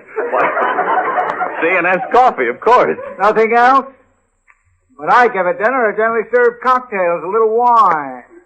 Afterwards, I always serve a liqueur. Please, demi-tasse. Half cup. Yeah, I know. Go on, Bill, will you? I serve about sometimes, What? well, 50-50 coffee and liqueur. Yeah, all right, go ahead now, Bill. Go ahead. Sometimes, down on 25-75. Coffee being in the minority. Nothing like a couple of drops of coffee in your liqueur. Say, Bill, here's Dorothy. You remember Dorothy, don't you? Oh, yes. Hello, Dorothy. How are you? Dorothy Dixon? No, Bill. This is Dorothy Lamour, right beside you. Oh, yeah, Dorothy Lamour, to be sure. Sometimes I forget a face, but I never remember a name. How are you, Dorothy? I guess you didn't hear me.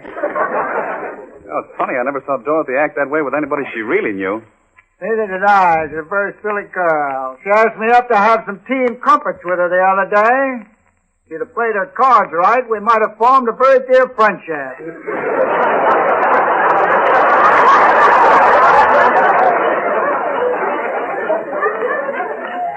Yeah, she's a silly little girl. She just let me slip right through her fingers. I guess me being so friendly to her has gone to her head. The lug.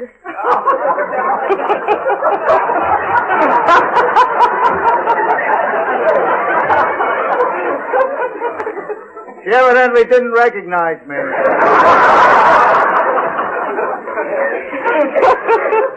These white shoes throw her off. I usually wear black pumps. Patent leather. Which is right, patent or patent? Well, at this point, I wouldn't care. Will you please go ahead, Bill? Oh, I like this. I could sit here all evening and reminisce. Say, not changing the subject, Bill, but how do you feel? I feel rather dicky. Clang, clang, clang? Yes. Clang, clang, clang. Pull yourself together now. What is this sound I hear? Bill. Out at the house the other day, I told him to get me a couple of pills. What for, Bill? I was suffering from swollen thighs. Sitting down too much, I suppose. They made a mistake and brought me camphor balls instead. Did you swallow them? Yeah, and every time I sneeze, dozens of moths fly out. What? Yeah, a colony of moths closely followed by a bevy of silverfish. A bevy? Flying in V formation. Fly on the wing. Hey, Bill. Here's a sign Bill, of now look, wait a minute. When the little Bill, now children... look, hold everything. Please, Bill, let's cut out the poetry. Nobody wants to hear anything about moths. Moth in the flame? No. Don't you remember Maeterlinck's poem about the moth? Oh, now, Bill, Maeterlinck wrote about bluebirds. It's practically the same thing. Yeah, I guess it is. Anyway, you shouldn't sleep with your mouth open. I don't. I sleep with my mouth closed. They crawl in through the nostrils.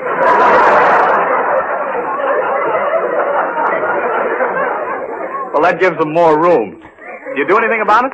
Yeah, I usually drink a couple of glasses of flip before retiring.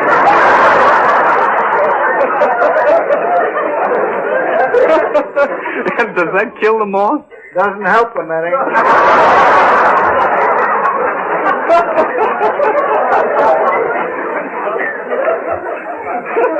I'm usually awake all night. There's one consolation, though. The moths suffer as much as I do. I feel them flying around in my stomach, screaming with pain. Oh, good evening, Mr. Fields. Oh, hello, Werner. Where's your orchestra? No, that's Edgar Bergen. Oh, yes, I know. Don't tell me. Hello, Edwin. Edgar. Don't prompt me. I know. Mr. Fields, Charlie wants to say something to you. Yes. Oh. Hello, Mr. Fields. Hello, blood poison. I've been reading a book, Mr. Fields. Who hasn't? Yeah, well, this book taught me a lot of things. I want to apologize for the nasty way I talked last week about your nose being made of redwood. Make nothing of it. Forget it. What were you saying, Mr. Michi? I can't forget it, though. I've been thinking about it ever since last Sunday. There's the thought. Forget about it. That's big of you, Mr. Fields. And now, do you feel sorry that you said I was full of termites? I guess I do. I really haven't had time to give it much thought. You know, Charlie really loved you, Mr. Fields. Yes, I do. But I don't think Mr. Fields loves me. Now listen, that's gone far enough. I've been a gentleman up to now. Why, what's the matter, Bill? Well, he's not going to tell me I don't love him. I'll break every knot in his body.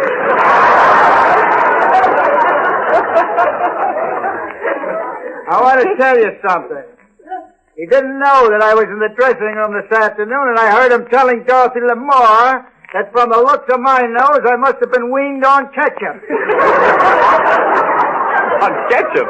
Ah, that dirty little rat. He's a wool and sheep's wool. Oh, now look, Bill, consider Charlie's age. Consider his size. Ah, he's a dirty little rat. Oh. Look, really, Bill, you shouldn't say that about Charlie. No, I really shouldn't say that about him because I love snakes. Some of my best friends, Don, are snakes. Your best friends are snakes? Yeah, particularly rattlesnakes. I'll never forget the time I found a rattlesnake imprisoned under a rock. He was there begging for succor. That means help. So I freed him, and with a grateful look in his eyes, he followed me home. Before I went to sleep that night, I made him a bed of one of my old undershirts. Yes, it was the undershirt. I wear woolen underwear, you know. Yeah, go on, Bill, go on. Summer and winter. Now, look. Look, Bill, no one is interested in what you wear. Well, that's funny. No man is interested in what another man wears. I had a blind dance. What about the rattlesnake, Bill? Don't be impatient. And as I bade the little rattlesnake good night, I patted him, it on the head. Was it a him, her, or it? To tell you the truth, Don, I don't know. I never looked. You know, he actually licked my hand. And just before the little fellow curled up to sleep, he tried to kiss me. Oh, this is very, very romantic, Bill. You're really touching the strings of my heart. Oh, it was a beautiful night. I went to bed. Yeah. You went to bed. Yes, I remember that very distinctly. Suddenly I woke. A ruffian had entered my boudoir with a fowling piece. He said to me, "Reach for the ceiling." He didn't know the roof was blowing off 2 days before. What happened to the ruffian, Bill? Oh, he had his back to my beautiful little rattlesnake. There he lay, sweet little chap, breathing in pain, the tears running down his cheeks. Well, I didn't know snakes had cheeks. Call them what you may. Cheeks by any other name would still be cheeks to me. There he lay, as sick as a boiled owl. Well, how do you know he was sick? Oh, I really called a doctor. Oh, I forgot to tell you that. The little fellow sunk his fangs into the marauder's fetlock, held him tightly, whilst the marauder screamed with pain. My little friend, the snake, stuck his tail out the window and rattled for a constable. Yes, Bill, that is indeed gratitude. And may I say in conclusion that I always smoke Jason Thank you, Bill, thank you. Thank you, Bill, thank you. That little punk thinks I don't love him. Thank you very much, WCP.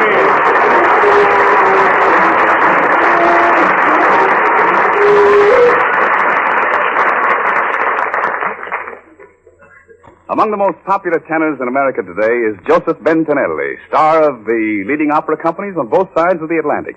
Equally at home in New York's Metropolitan Opera House and the Royal Opera House in Rome, Joseph Bentonelli climaxes a triumphant coast-to-coast concert tour tonight by singing for the whole nation. As his first selection, he sings Recondita Armonia from La Tosca. Mr. Joseph Bentonelli.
Confonde, ma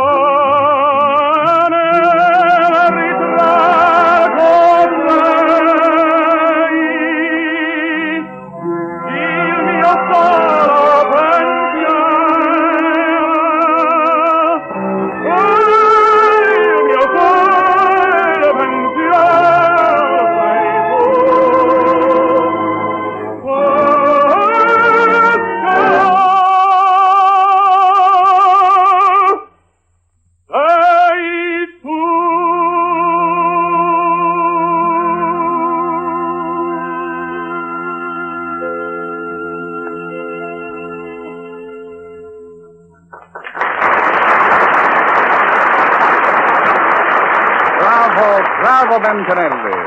As an encore, Love Went A-Riding.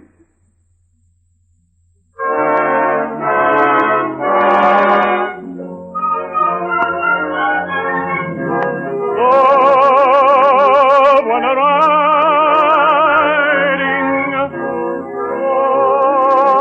Love went a-riding over the earth on a Pegasus.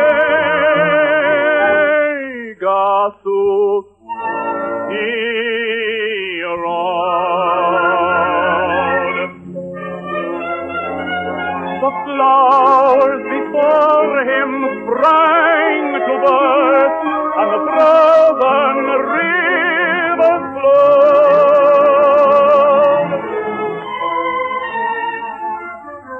Then all the youth and the maidens cried, "Stay here with us, stay here with us, King of Kings."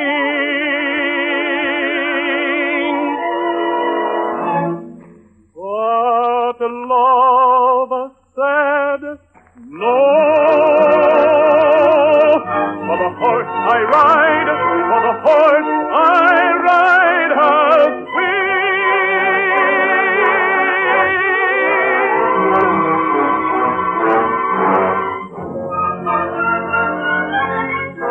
Love went a-riding, love went a-riding over the earth on a Pegasus.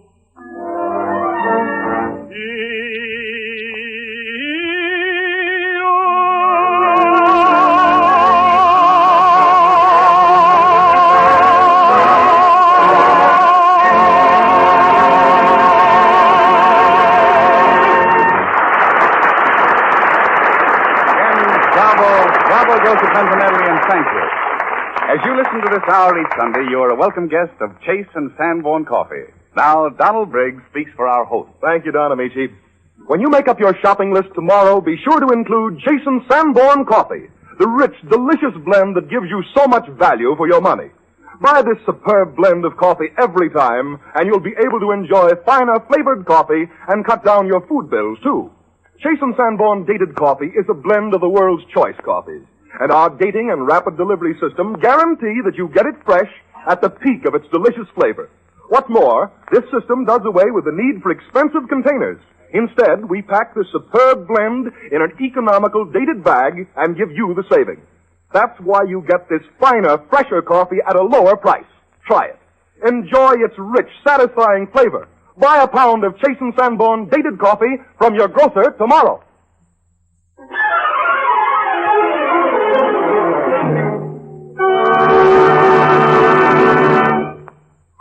Almost any song would fit the singing talents of Joseph Bentonelli. But tonight we have a novelty that makes temporary Carusos of us all. Dorothy Lamour, myself, Charlie McCarthy, yes, and even W.C. Fields. In the course of this song, we all take a deep breath and get a try at holding one note. The song is Johnny One Note, and here is the story. Johnny could only sing one note, and the note he sang was this.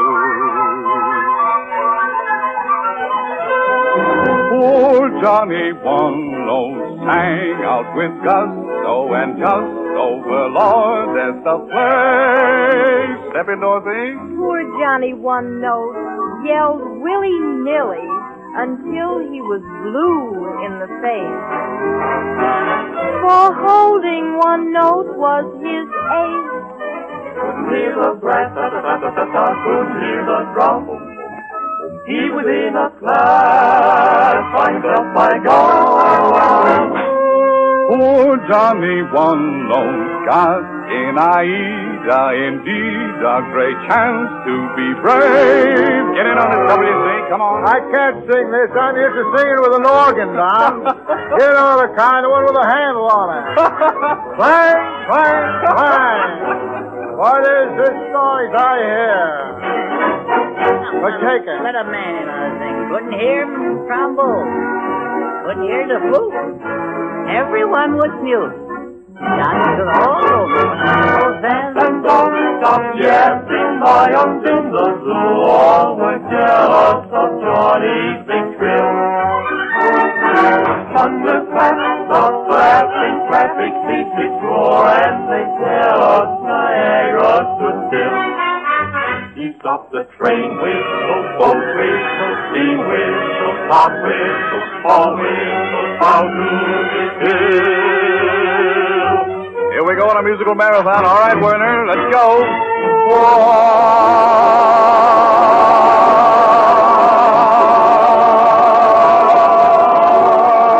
Oh, I can't make it take it, Dorothy, quick.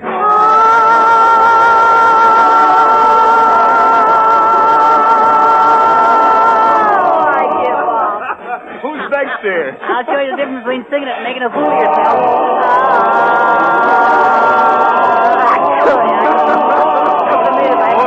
Windbags without wind. Joseph Bentonelli will have to leave it up to you.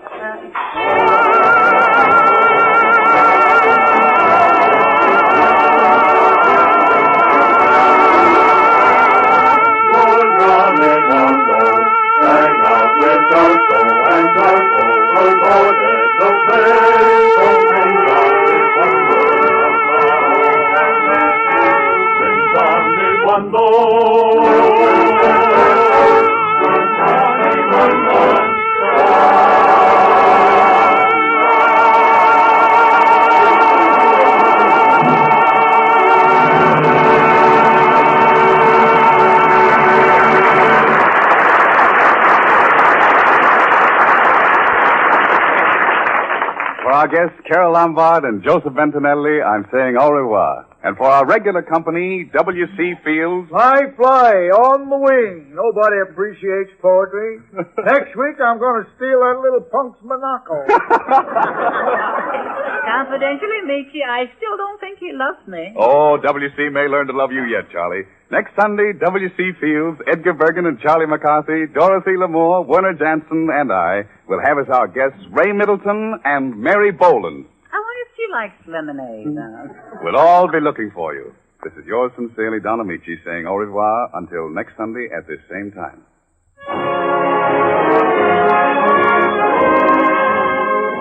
Heard on tonight's program, where you can't take that away from me, from Shall We Dance, there's a lull in my life from Wake Up and Live, Johnny One Note from Baby Arms, and Jerome Kern's The Big Show from Head Over Heels.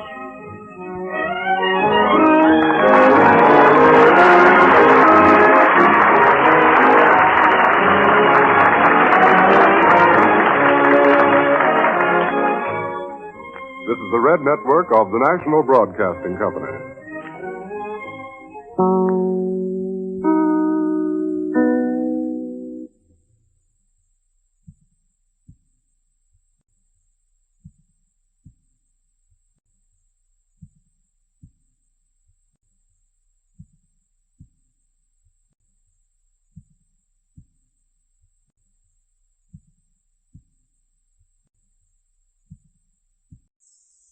The makers of Chasen Sanborn Coffee, a superb blend of the world's choice coffees and very reasonable in price, present Mary Boland, Dorothy Lamour, W.C. Fields, Edgar Bergen and Charlie McCarthy, Ray Middleton, Werner Jansen, Don Amici. This is the Chasen Sanborn Hour.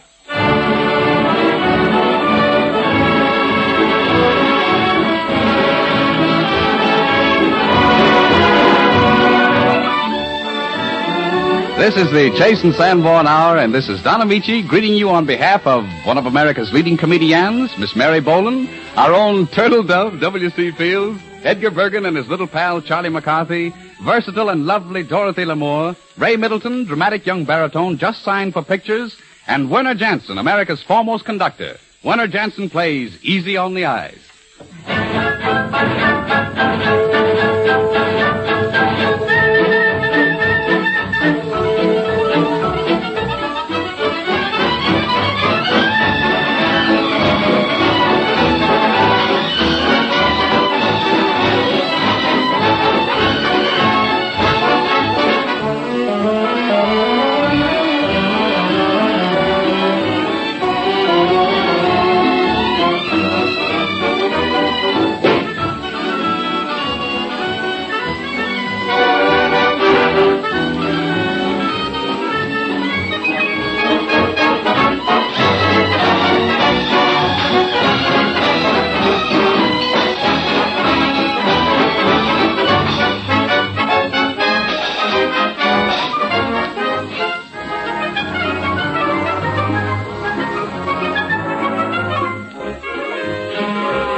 Thanks ever so much.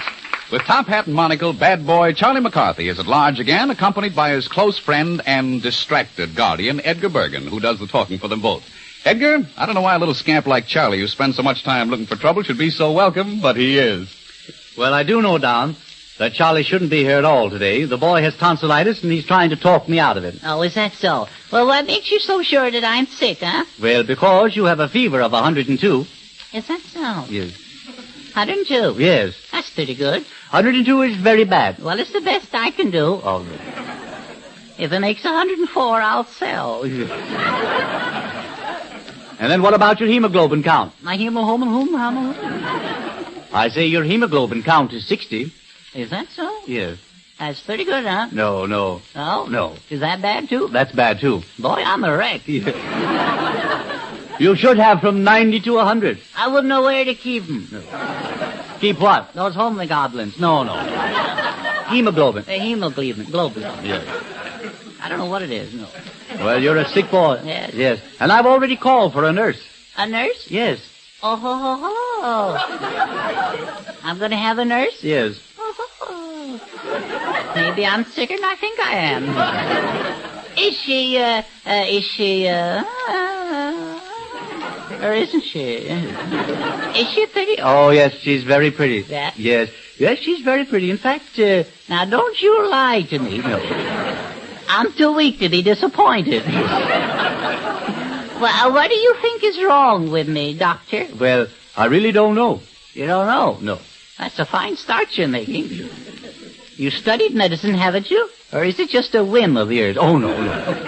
I've studied medicine for 8 years. 8 years? Yes. 8 years. Yes. Didn't help, huh? Oh, yes. But I will admit, in spite of my years of study, yeah, there are times when I feel as if I don't know a thing about it. Yeah, well, that's the way you impressed me. Now, young man, I'm going to sound your chest and I'm going to examine your throat. Yes. Check my oil, too. Yes, I'll do it. Will the examination take long? The examination won't take long. It won't take long? No. Well, I'll wait then. All right. You know, I have suffered, Doctor. I believe so. Oh, how I've suffered. Suffer. Oh, how I suffered. No one will ever know what I've gone through. No. I won't tell them. I know. I even suffer when I think of how I suffer. Is that so? Suffer all the time. I've suffered so long I don't think I'd feel good unless I was suffering. Maybe not. I don't mind suffering. It's just the pain I can't stand. Is that? Oh, well, that's the way it goes. That's the way it goes. Well... Young man? What is that thing, that instrument there? What do you stick those things in your ears for? Oh, this instrument? Uh-huh. We call this a stethoscope. A stethoscope? Yes. Well, what does it do? Well, with this instrument, I can pick up the sound of your heart beating. Is that so? Yes. I bet you can't get South America on it. Oh, no. Young man, I'm afraid you're in rather bad shape. Is that so? Yes. I may have to do a tonsillectomy. Oh, no. You're not going to do no tonsillectomy on me. Well, now, it's not going to hurt you at all, because I'm going to give you an anesthetic. What's that? Well, I have chloroform, ether, gas, and a local. Uh-huh. Now, what would you like? A mint julep. No. Pardon me, Dr. Bergen? Yes. You called for me? Yes, nice of you to hurry. You make a lovely-looking nurse, Miss Lamour. Thank you, Doctor. Lovely, simply lovely. All right. I'm the patient, madam. I'm the one you're supposed to fuss around. All right. I may be sick, but I ain't dead. All right. This is our patient, Charlie McCarthy. How do you do? Oh, so. Yes. I think we have a tonsillectomy. Oh, pleased to meet you. No. Do you think you'll have to operate? Well, I'm going to paint his throat with silver nitrate solution and hope for the best. Will you give me the swab and the silver nitrate? Yes, Dr. Bergen. Make it 2. Yes, all. Well, what does this stuff taste like? Oh, a little like peppermint candy. You don't have any bubble gum, do you? No. Is it strong? No. I don't need a chaser? No. It's only a 2% solution. Oh, the stuff's cut, isn't it? Now you open your mouth. Uh-huh. Open wide. What's that thing for with the cotton on the end of the stick? Oh, this is a swab. I don't have to swallow the whole thing. Oh, no. Well, you be sure and hang on to your end. Oh, yes. Open wide. Uh-huh. Open wide. Yeah. Well, come on. You want me to jump for it? No. There it goes. Oh, here it comes. stuff's awful. I think you'll be all right now in a few minutes. I don't think I'll live that long. But I do think I better keep my nurse, doctor, because I might have a relapse, you know. Oh, no. No. I shall see that Dorothy gets home safely. Oh, doctor. Oh, nurse. Oh, nuts.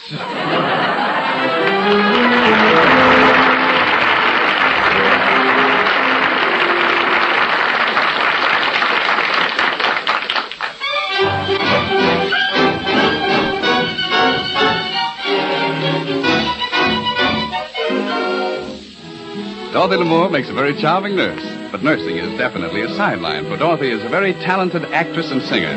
For acting, I refer you to her newest Paramount picture, The Last Train from Madrid. And for singing, to Dorothy herself and her song, Let's Call the Whole Thing Off.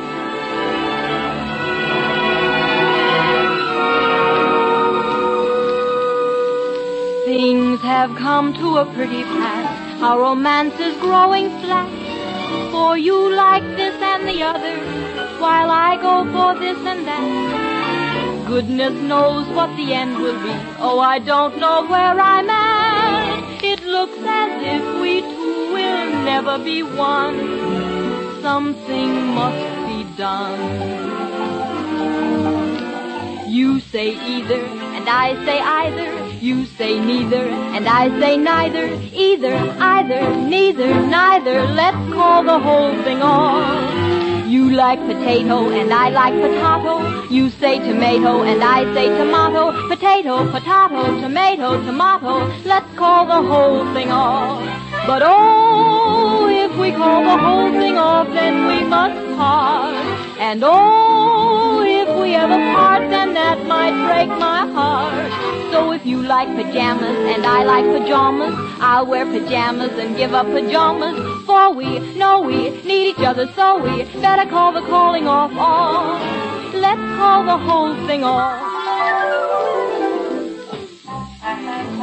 Oh, Miss Lamour, that song was lovely. Très lovely. Only you can sing it just right, my pretty one. Thank you, but really, Charlie, I've heard you say that before. Have I told you how frightfully lonely I was all alone in Hollywood? Yes, you did. And then I suppose comes the lemonade. I was coming to that, yes. You don't like lemonade? Oh, sure. But not with you. Oh, the girl is out of her mind. She spurns me. Rather cool this evening, don't you think, Miss Lamour? Yes, there's a frost, if you can get it. Oh, I get it, yes. I get it all right. But why this attitude? Just because of my few platonic friendships like Carol and May and Joan? Oh, I've heard all about you. You're Casanova McCarthy, the heartbreaker of Hollywood. I guess it's the gypsy in me. If I wasn't so darn good looking, you know. Charlie, this is the end. You mean we've,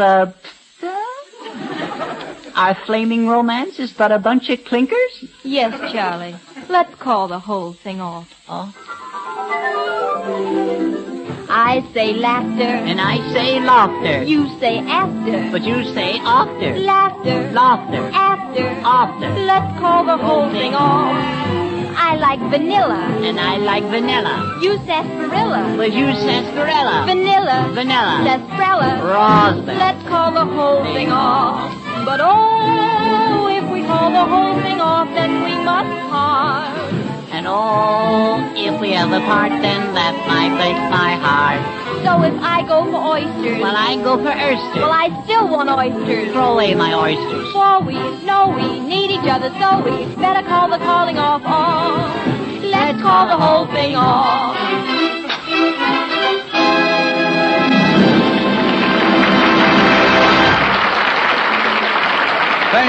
Thank you, Dorothy, and curtsy to you, Charlie. And now Donald Briggs has a word for everyone who likes good things to eat. All right, Donald. Thank you, Don Amici.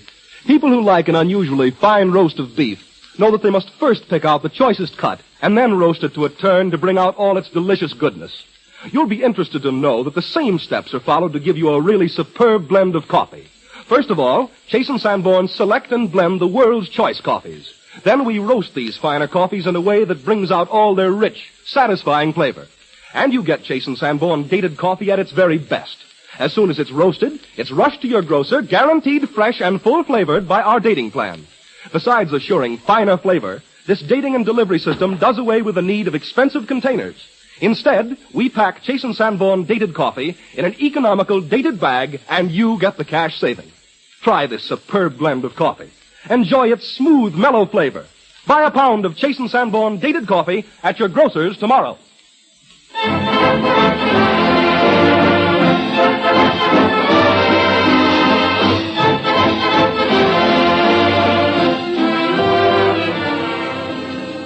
Mary Boland is one of our most famous and popular comedians on the stage and on the screen. We are happy to present her in one of her most successful roles, that of Susan Martin in Cradle Snatchers, Miss Mary Boland.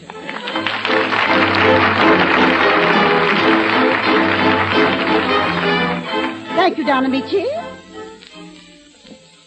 Cradle Snatchers, presenting Mary Boland as Susan Martin and Don Amici as Jose Vallejo, a young American posing as a Spaniard in whom Susan sees romance incarnate. The scene, the country home of Kitty Ladd, a close friend of Susan's. It is a late Saturday afternoon, and Kitty is in her living room as Susan enters. Hello, Kitty. Am I terribly late? Well, if I am, it's George's fault. You should have seen what he had me doing. What, Susan? Crawling around the attic on all fours, hunting for a decoy. They're used to vamp ducks with, Kitty. Well, I can't see where George and Roy get all their enthusiasm for duck hunting. Especially when they never bring home anything but headaches. No, I don't know either. But, Kitty, I'm simply dying to know what your phone call was all about. Well, Susan, everybody knows my Roy has been running around with some starry-eyed little goose who might easily be his grandchild. Why, I saw him myself at the wrist. Yes, I know, it's shameful. But I'm in the same boat. I know George has been philandering. Both our husbands are behaving like old fools. But with Henry's help, I'm going to bring Roy back to normal. Henry? Who's Henry? Henry is a boy. He's 21. I'm going to show Roy I can be just as young as he is and do exactly the same things. Yes, but do you think Henry will stand for it? You know boys are so sensitive. Henry has to stand for it. That's what I'm paying him for. You're paying him? Well, certainly. It's a business proposition. But I think it'll work. Of course it'll work. It's a perfectly marvelous idea. Kitty, I give you credit for courage and resource. But just what is Henry supposed to do? Well, go places with me and be seen with me, teas, dancing, theaters. Anything to make Roy jealous. It's simply marvelous. Where'd you get Henry? I advertised. College student preferred. Did you get many outfits? Oh, slathers of them. But just one look at Henry, and the job was filled. Oh, Kitty, do you suppose Henry has any, friends? Lots of them. A fraternity house full. Now, see here, Kitty. I don't mean to steal your thunder, but I hate to lose my husband. It's such a confession of failure. Kitty, I want one. A boy. A Henry. I knew you would, Susan, so I ordered a boy for you, too. He and Henry will be here any minute. Oh, Kitty, how perfectly thrilling. We've got a case of champagne in the cellar. We can all have dinner here and then go dancing somewhere afterwards. Kitty, you're a genius. But suppose I don't like my boy. Do you think I could exchange him? I guess so, but I think you'll like him. He's a roommate of Henry's. He sells his blood to a medical college. $25 a quart. Must be good blood. And he's studying to be an osteopath. An osteopath? I adore osteopaths. His name is Vallejo, Jose Vallejo. His father's Spanish. A Spanish osteopath. Oh, how marvelous. I'd better tell you about the rate. Oh, yes, Kitty, yes. What do boys charge? Well, I'm paying Henry $2,000 for 6 months and expenses. But for both of us, don't you think there might be a discount? Well, I asked Henry about that, but he didn't think so. No, I don't suppose this is like a fire sale. That must be the boys now. Buenas noches, senora. Oh, I can't stand it. I can't stand to be dying of excitement. Well, Susan, here he is. Oh, senorita. Oh, well, now, isn't this nice? Oh, you don't even have to introduce me, Kitty. Oh, I know a Spaniard when I see one. There's something about a Spaniard that never fails. You are Senor Jose Vallejo, n'est-ce pas? Si, senora, and your obedient servant. I kiss your hand. Oh. Well, I don't think I'm needed here. I'm going to find Henry. You speak Spanish, senora? Well, conversationally, I'm null and void, but between you and me, Jose, emotionally, I am Spanish. I like your eyes, senora. Oh, and I like your eyes, senor. I can tell you myself why. It is for the reason they are fearless. For instance, you are senora. That means you have a husband. Well, least of all do I fear husband. Oh, is that so? Well, how great of you. If you doubt it, it is because you do not know me, senora. Am I not Don Jose Vallejo, who with one grip tore the bars from the palace window at Madrid, that I might better see the black eyes of lady-in-waiting to the queen? Am I not Don Jose Vallejo, in whose veins flows the blood of Castilian princes, who loved as they fought, fiercely and furiously? Oh, and for only $2,000. Husbands, white, measly worms. Caramba! Oh, Jose, you're marvelous. You know, you're wonderful, simply wonderful. Look, senora. There is a moon coming up to drip its golden light around us, and there are stars, and the sweet lush scent of big red roses. So what do we care for husbands? I ask you that. Nothing. Not a single thing. Your husband come and he find us and he shoot and he do not miss. What matter? You may die. But at least you have known a man. And to think you're an osteopath, too. Yes, senora. You want I should show you? Oh, I'd love it, Jose. I totally adore it. Oh, shall I sit here on the couch? I think I'd better take off my shoes. Always relax better than shoes off. There. So, we begin on the back. Oh, Jose, you are marvelous. Oh, dear, you're making an awful mess of my hair. Oh, I love it. Oh. I'll never be the same after this. Oh, I feel so relaxed and so loose.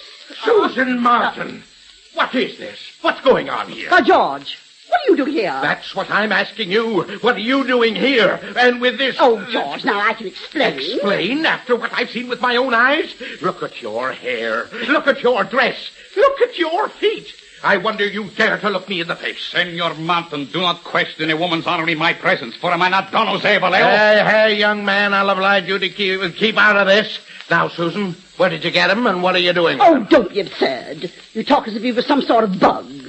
He's just one of the numerous people I've met, while you've been too busy to give me the pleasure of your society. By the way, I thought you'd gone hunting.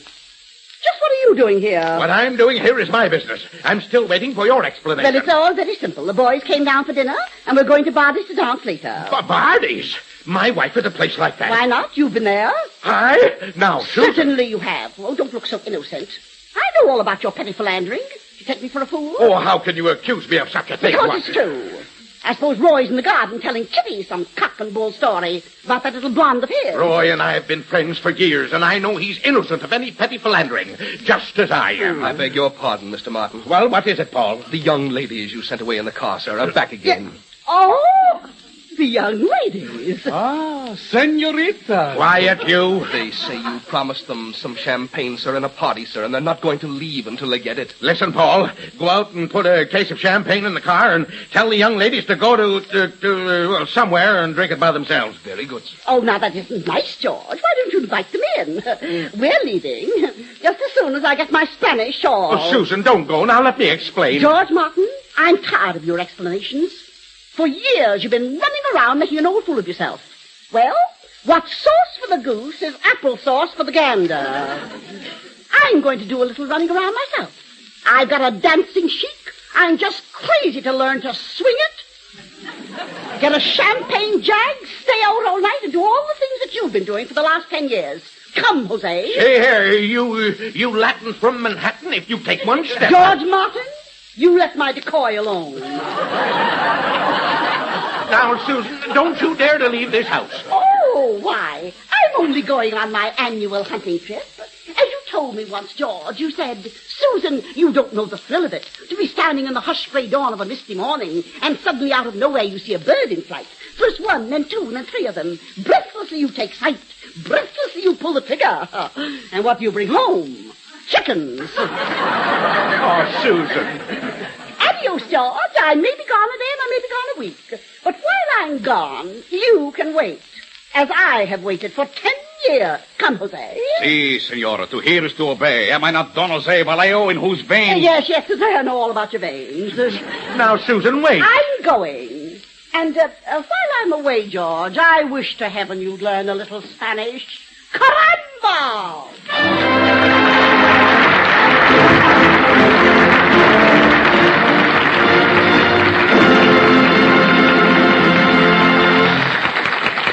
For Miss Boland, the rest of the cast, and myself, thank you. The Chase and Sanborn Hour with W.C. Fields, Mary Boland, Edgar Bergen and Charlie McCarthy, Ray Middleton, Dorothy Lamour, and Werner Jansen continues in just a moment.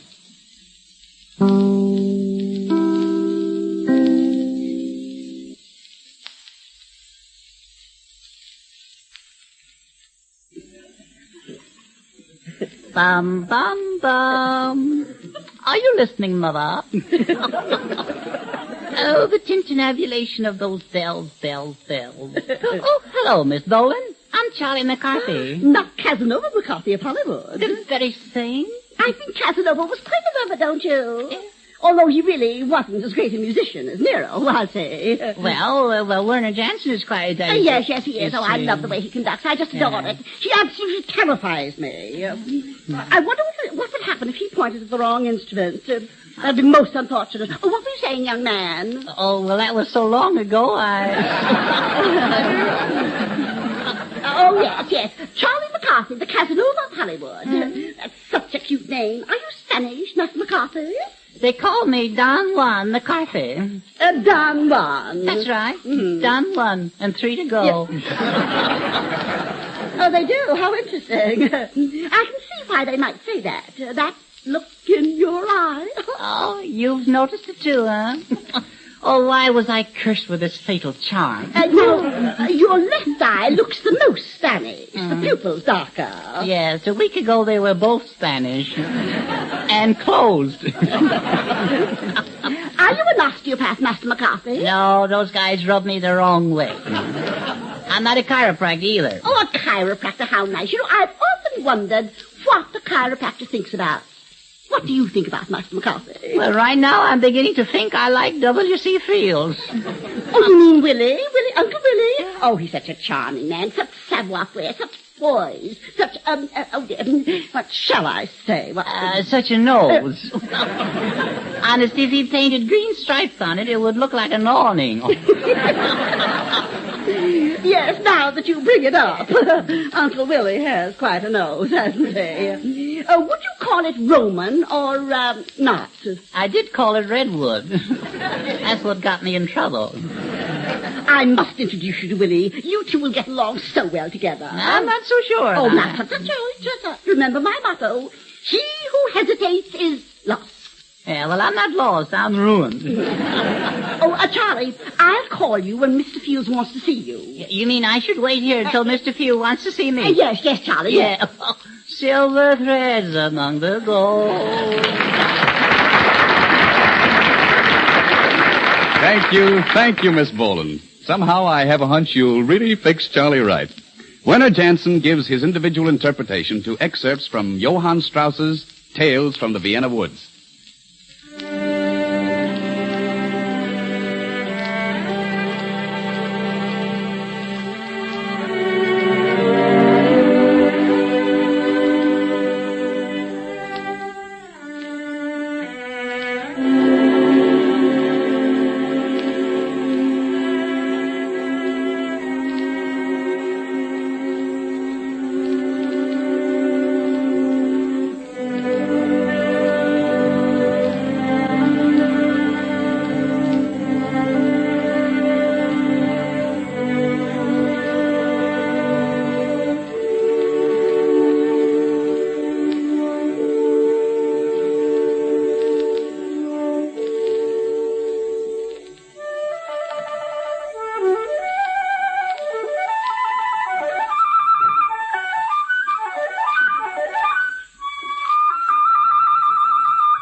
was swell, Werner. Thank you indeed, Werner Jensen. Clang, clang, clang. What is this sound I hear? The Redwood Nose is coming, its headlights drawing near. We love this jolly bumpkin for laughter that he yields. We greet with gladsome welcome our W.C. Fields.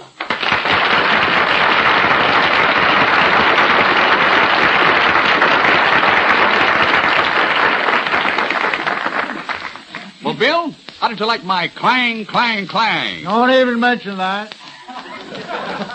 That's a bait one of me. It means black bear. All right, Bill. Amici shall not clang tonight. Anyway, we're all one big happy family, aren't we?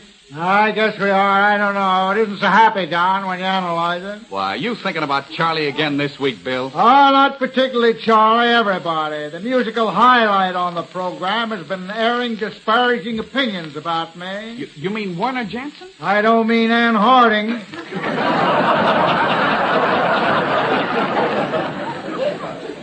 I heard Warner telling Mary Bogle the other day, Werner Jackson. It's Werner Jansen and Mary Boland. Okay, everybody knows that. I heard him telling her that he didn't think I had a very pretty voice. And I killed a song last Sunday. Oh, now, Bill, Werner wouldn't say anything like that. Yeah, well, he said I had a voice that sounded as though I was yodeling from the inside of a whiskey barrel out through the bunghole.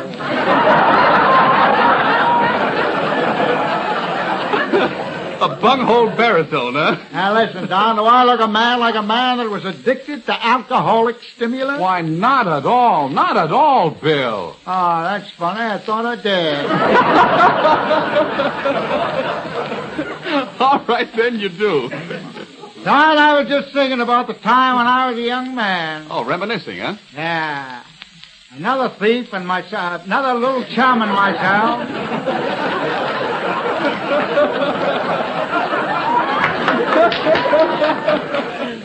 One of a little chap, nice family, too. He lived with his grandmother over a saloon. Did she used to get blotto? What a gin hound. His grandmother? Well, what happened, Bill? Well, don't be impatient, please, Don. Okay. We went out one night for a stroll, when all of a sudden, to our great dismay and astonishment, my friend tripped over a basin down in the cellar and made a terrific racket. What cellar? Oh, yeah, I forgot to tell you about it. We casually wandered into a stranger's cellar. Well, who was the stranger? If I'd have known who it was, he wouldn't have been a stranger, would he? Well, the man went down that owned the place. He heard the noise. He lit a candle. A candle in a house? Yeah, that was the early days, Don. It wasn't until 10 years later that Edison invented the electric light. Bell came in with the telephone. Fulton quickly followed with a steamboat. Automobiles began to run up and down the street. Docile Dobbin hung his head. He knew his day had gone. The days of the runaway horse were over. Automobiles were killing people instead. Yeah, progress is remarkable, isn't it, Bill? Pajamas came to take the place of the long woolen nightshirt, and the double-toed sock was still in the office. Yeah, Bill, I know. But, the rubber tire had taken the place of the dog. The rubber tire had taken the place of the dog? Yeah, a man found a piece of rubber tire in his sausage. We knew then that prosperity was just around the corner. The patent mousetrap. Bill, look. Now, Bill, you were down in the stranger's cellar. Do you remember? Oh, yes, thanks, Don. I'm glad you reminded me. The man reached for a can of prune whip. He wound up, and he let fly. The can hit me plumb on the bupkey. The bupkey? Yeah, the fight was on. Fight, fist to fly. See the gash right over my eye. The blood is gushing. Gushing? Yeah, gushing. Get a bag. Buy your coffee in a bag. I should have said rag. Go ahead. Say, Don, do you think that's why Chase and Sanborn put their coffee in bags, and in case of a fight like this, nobody gets hurt? Well, that might be. I never gave it a thought. Oh, Donald, how are you? I'm so glad we're all here together. So I can say this to all of us, for after all, I always say that we must all hang together. Let me out of this. Yeah. Now, But if we don't, Bill, we might none of us hang at all. Don't think so? Yes, of course, Miss Boland. Bill, you know Mary, don't you? Oh, yes, I know Mary. Hi, Mary. Hi. It's Mary Bergen, isn't it? Is she a relative, Charlie Bergen? Oh, Bill, it isn't Mary Bergen. It's Mary Boland. Charlie Bergen and Edgar, Charlie... Edgar... So it is. That's fine. How are you, Mary? Oh, I'm just wonderful, Willie. Just wonderful. And now I wanted to tell you for a little surprise, a simply scrumptious surprise. Nothing surprises me. Go ahead. I found you a new companion. He's so anxious to meet you and shake you by the nose. Here it comes. Oh, dear, how silly of me. Of course, I meant by the hand, Bill. Yeah, the nose might be safer. He's a chiropractor, and he wants to be your bosom friend. As Kipling always put it, the day is lost. That day without... Just a minute, I'm sorry. That day without a newfound fan. A newfound... say hello to Willie, Charlie. Hello, Mr. Fields. Hello, piece of grade B lumber.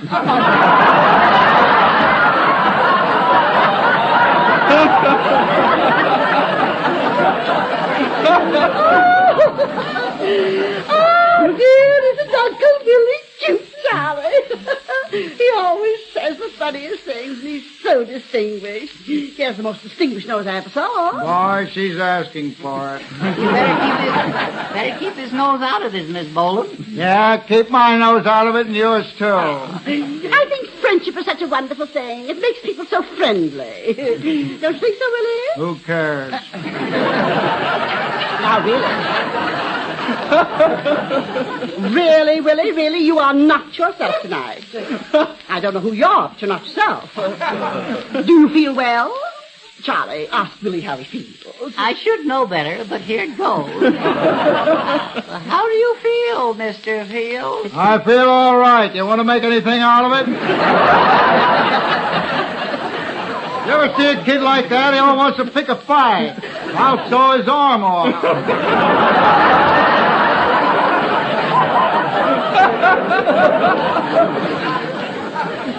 Now, don't you worry, Charlie. I'll straighten this thing out. Personally, I doubt it. Oh, I've seen it happen so many times before. Some of the best friendships start with hatred. Yeah, get worse. I certainly had a good start. Willie, I know in my heart of hearts that Charlie really and truly loves you. Now, wait a minute. This has gone far enough. You're not going to start that again. Now, Willie, that's really being very rude. I've tried to be the little spider that weaves the web of friendship, but no matter how nicely you insult people, they don't seem to understand it. No. I'm leaving. Come with me, Charlie. Come. That makes it perfect. I'm glad to get rid of that kettle of fish. Oh, now, look, calm down, Bill. Why don't you just forget all about Charlie? I can't. There's a lot of elephant in me. Oh, Bill. Look, haven't you found that story about an elephant never forgets to be a complete fallacy? 1,001 no's. On the contrary, now down at Paramount. But, Bill, now I thought we understood each other. You were not to mention anybody's name. Oh, all right, Don. Down where I work, you know what I mean. No sense in mentioning the name. Everybody knows it. Paramount. Please, now, Bill, don't even whisper it. No? No. Well, down there where we're making a picture about 20 years ago. Oh, I didn't know you were in pictures 20 years ago. Oh, yeah. In those days, I was known as Little Baby W.C.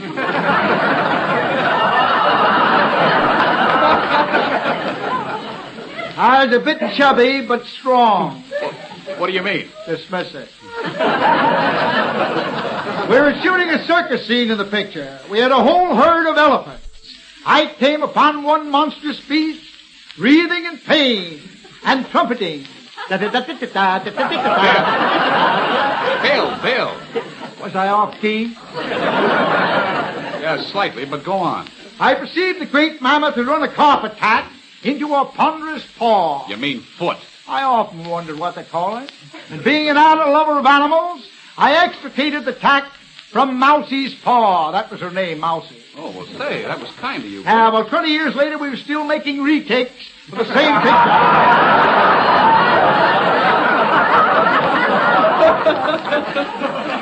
3 directors had died of old age. 1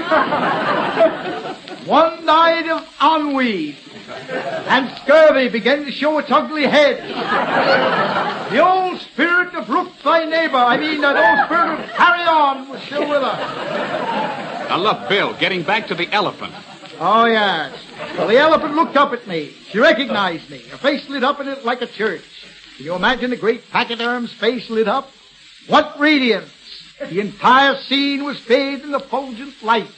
Say, that's very poetic, but what happened? Ah, yes, the elephant never forgets. She lifted her proboscis. Her what? Her trunk. Pardon me if I get too literary. The elephant entwined the great trunk around my fragile body. I was fragile in those days. Tipped the beam at 120 in the raw. Say, it's pretty light for you, Bill. I used to be a reindeer jockey. A reindeer jockey? Never mind, I was fragile through worry. A dear old aunt of mine whom I'd never seen died in Bulgaria. In Bulgaria? Drinking buttermilk. During the Indian uprising. Oh, now look, go on, Bill, please. Ah, what yes. did the elephant do? That's right, yes. We were in a circus. The Yes. elephant lifted me out of what she thought was the 10-cent seats and deposited me in what she believed to be the dollar seats. Well, that's an excellent way of repaying her debt of gratitude. Oh, yes, I have dedicated the following verse to the elephant. Pachyderm, blow thy trumpet. Drink this bucket of tea and crumpet. Say, Bill, I'm surprised that you don't make a life work out of this beautiful poetry you write. Ah, yes, read my book. Your book? Yes, a cherry little volume entitled Epitaphs on Tombstones, or Fun in the Cemetery. Don't miss it if you can. May I give you a few samples? No, don't bother, Bill. Here is epitaph, page 197. Bill. I loved my mother. I hated to leave her. Bill. But what could you do with scarlet fever? Thank you, Bill. Thank you. Another on page 106. That's fine, Bill. Here Thanks. lies the mother of 28. Thank you, Bill. There might have been more. Goodbye, Bill. Goodbye. Thank you, Bill. Thanks a lot. Thank you. Back to page 4. Thank you. Goodbye, Bill. Goodbye. Here lies the remains of Martin. Goodbye, Bill. Goodbye. Thank you very much, W.C. Fields.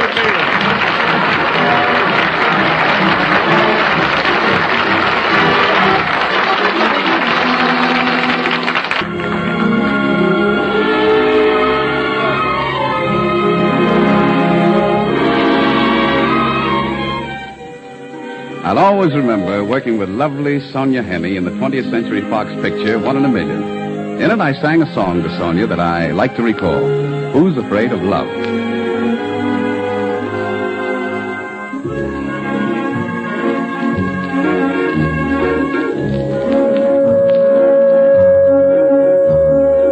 Who's afraid of love? It's something we sing about. I haven't the slightest doubt that life without it is cold. Who's afraid of love? What else are we living for? How can anyone ignore the sweetest story that's told? Those who found love know nothing more sweet to hear than the sound of I love you, you love me. So who's afraid of love? It's stuff of which dreams are made, and dreams can't make me afraid. Who's afraid of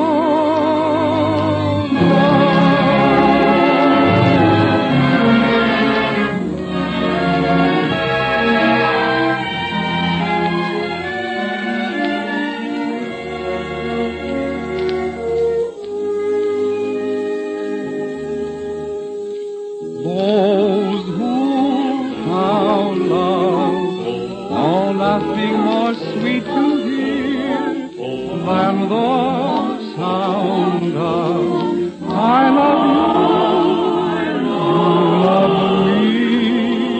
So who's afraid of love? stuff of which dreams are made, and dreams can't make me afraid. Who's afraid?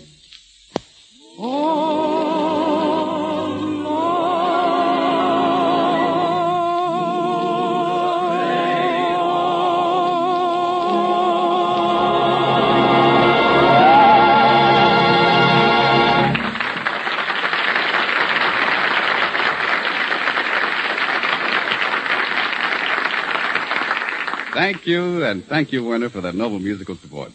Every once in a while, it's pleasant to think that nowadays all of us can enjoy things that used to be considered priceless luxuries. So on that subject, carry on, Donald Briggs. Thank you, Don Amici.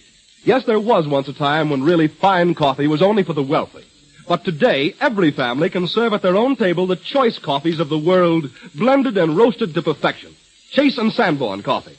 Every pound of Chase and Sanborn dated coffee is guaranteed fresh and full-flavored by our dating plan and rapid delivery system. So you get this superb blend at the very peak of its marvelous goodness.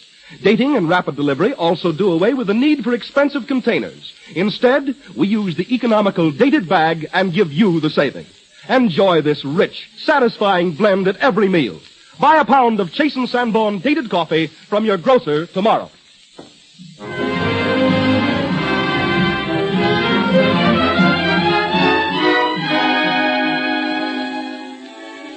From Eugene O'Neill's great play, Emperor Jones, Louis Grunberg, outstanding modern American composer, has created what is acclaimed the greatest American opera. Ray Middleton, who recently starred in All Points West, sings the role of Pullman Porter Jones, who kills two men and escapes to an island in the West Indies where he sets himself up as emperor. His reign of cruelty causes the people to rise against him, and Emperor Jones rushes into the forest toward the sea and safety. The angry cries of the mob follow him, and suddenly the emperor, frantic with fear, is alone, lost in the night and the maze of the tropical forest. Emperor Jones.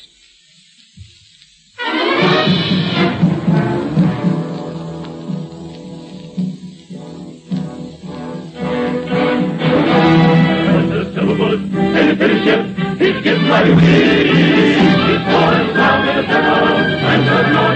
Whoa, little bush. Whoa, little bush.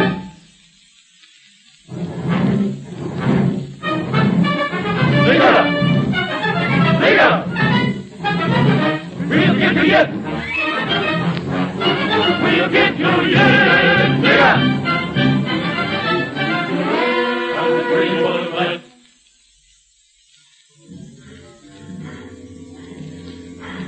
I stuck it out, sure enough. That soft emperor job ain't no training for a hike like this. Hear that old drum? Sure gets nearer from the sound. They's coming fast. Lord God, don't let me see no more of them spooks. That gets my goat. Spooks. Oh, I better beat it quick when I get to them notions. Lord, it's black here. Don't this night ever come to an end? Ah, you fool nigger. What you scared at? Get in there. Ain't nothing but trees. Get in there. Oh, Gory. I can't tell nothing from these trees. Gory, nothing around here look like I ever seen before. I done lost the place, sure enough. It's mighty queer. Woods, is you trying to put something over on me? What's that? Who's there? What is you? Get away from me before I shoot you up! Get away! You don't!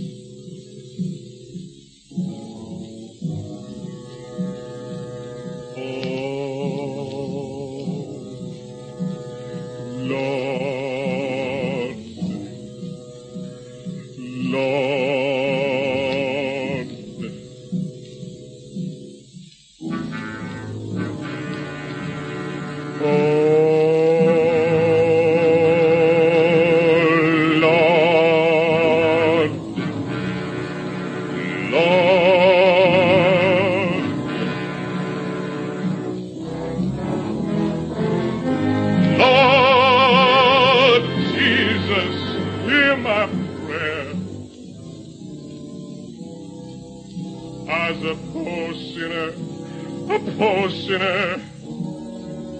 I knows I done wrong. I knows it. When I catches Jeff cheating with loaded dice, my anger overcomes me and I kills him dead.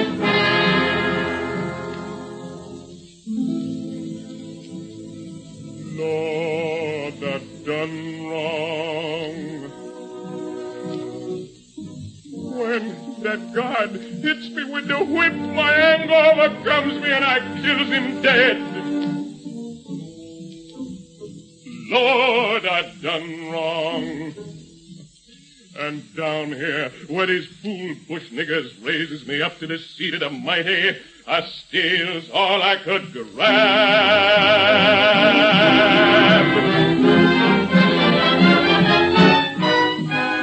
Lord, I done wrong.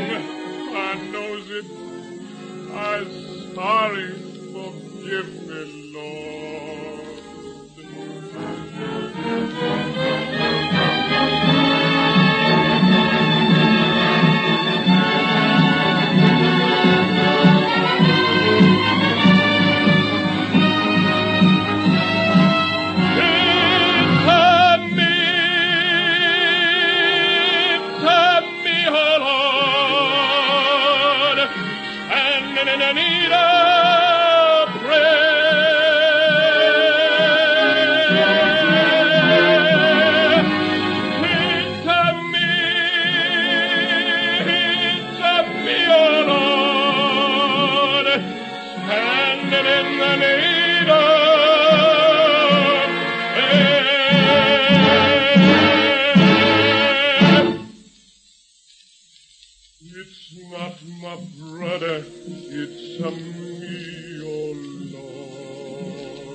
I show you, as the Emperor Brutus Jones, and I die as the Emperor.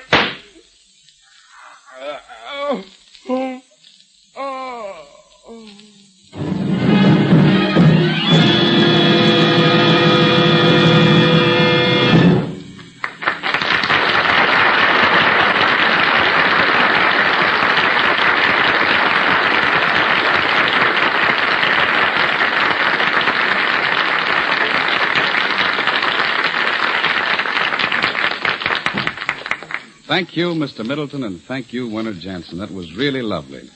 And now I'm saying au revoir for our guests, Mary Boland and Ray Middleton, and for our regular company, W.C. Fields. Another epitaph, 163. Here lies the body of Emperor Jones. He got into trouble by loading those bones. Galloping dominoes. Thank you, W.C. That was swell. Next Sunday, W.C. Fields, Edgar Bergen and Charlie McCarthy, Dorothy Lamour, Werner Jansen, and as our special guests, Jose Iturbe and Josephine Hutchinson. If she doesn't like lemonade, I give up. We'll all be on hand to welcome you. So until next Sunday at the same time, this is yours sincerely, Don Amici, saying au revoir.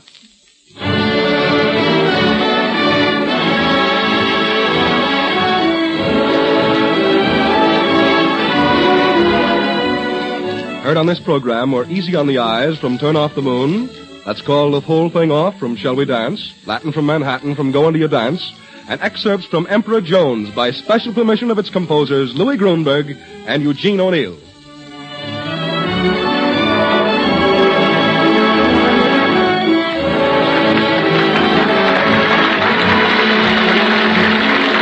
This is the Red Network of the National Broadcasting Company.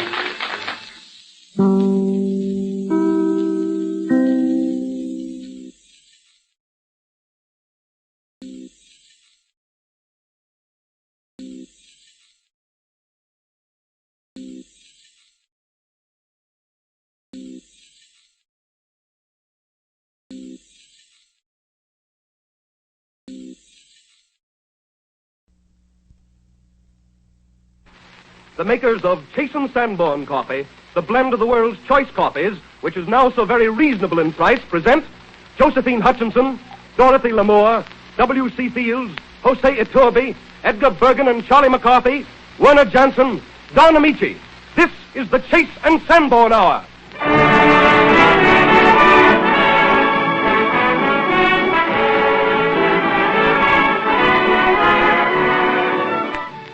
This is the Chase and Sanborn Hour, and this is Don Amici bidding a hearty welcome to Jose Iturbe, who is one of the great pianists of our day, and to Miss Josephine Hutchinson, whose many outstanding performances in the New York theater won her an immediate place among the brightest stars in pictures. Mr. Iturbe and Miss Hutchinson join our regular company, W.C. Fields, Edgar Bergen and Charlie McCarthy, Dorothy Lamour, and Werner Jansen, America's foremost conductor, who leads the orchestra in the top tune of the day. Its title, Carelessly.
top hat a little on one side and monocle a bit foggy, Charlie McCarthy is still at large, followed anxiously by Edgar Bergen, without whom Charlie would just be a funny-looking wooden doll.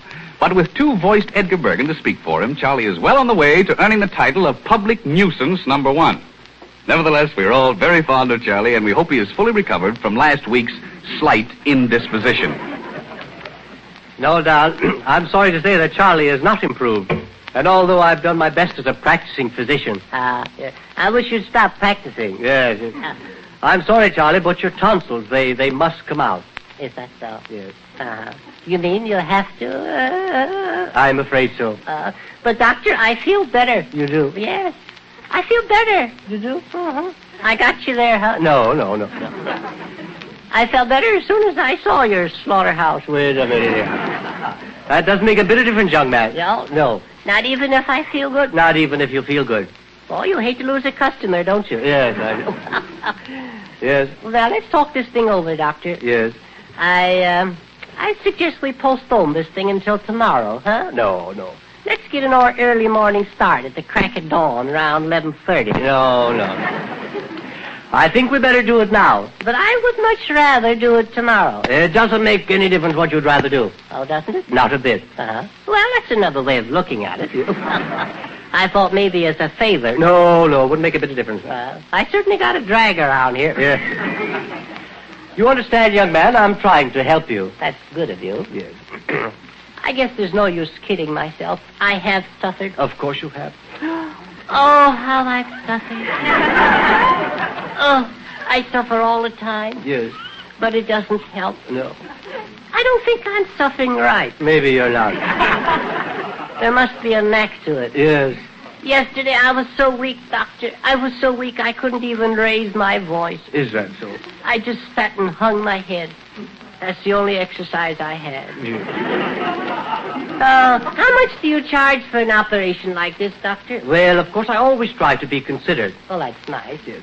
For this operation, I will charge anywhere from nothing at all up to $300. Is that so? Yes. Oh. Well, I'll take one for nothing at all. And don't skimp on anything either. No. I want hand sewing and all that sort of thing. Yes. Yes, that's me all over. Oh, Miss Lamour, are the instruments sterilized? Yes, Dr. Bergen, they're boiling. So nice. Yes, I have everything ready for the operation, so let's proceed. Yes. Oh, nurse, why are you and the doctor all dressed up in white? For your operation. Is that so? That's nice of you. Yes. I didn't know I was going to have a formal opening. Oh. I should have worn my tuxedo. Yes, you should. I'll wear a black dress if you like, Charlie. No, I think you look much better in white. With you for my nurse, I'm going to be sick for a long time. My beautiful one. Your eyes are like it. That will do, young man. Yes. Put your head down. Yeah, well, don't push me. Don't push me, you hear? All right. Don't shove. All right. I'll clip you. All right. I'll mow you down.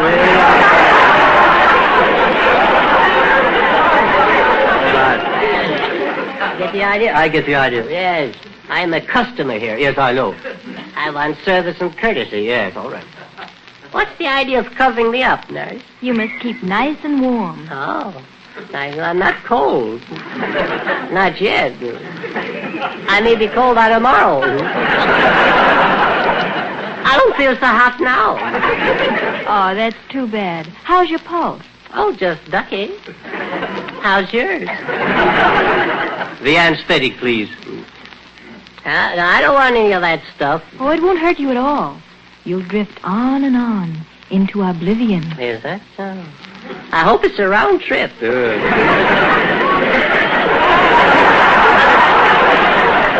Now, don't forget to count every time you take a breath. Yeah, I'll fool you. I won't breathe. Oh, doctor. Yes, Charlie? If the worst should come to the worst. Yes. If I should decease her. Yes. Would you see that Skinny Dugan gets my bicycle? Oh, I see. If you die, you want to leave your bicycle to Skinny Dugan? Yes. He's my pal. Well, I shall see that Skinny will get your bicycle. Yes. What? Well, of course.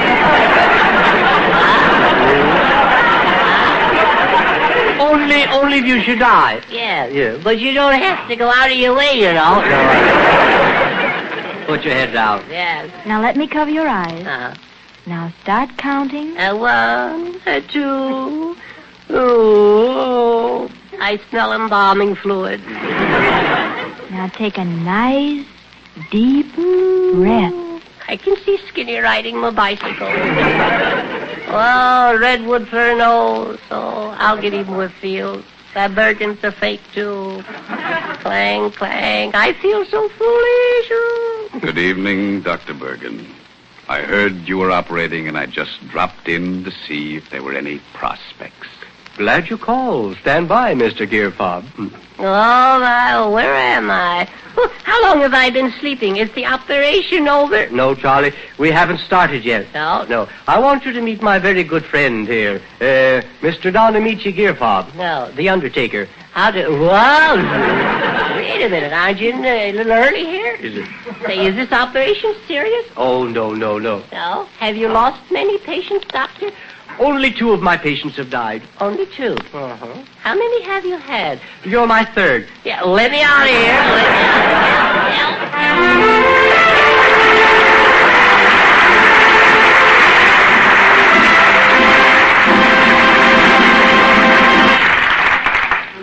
Few men so young are as famous in the world of music as Jose Iturbe.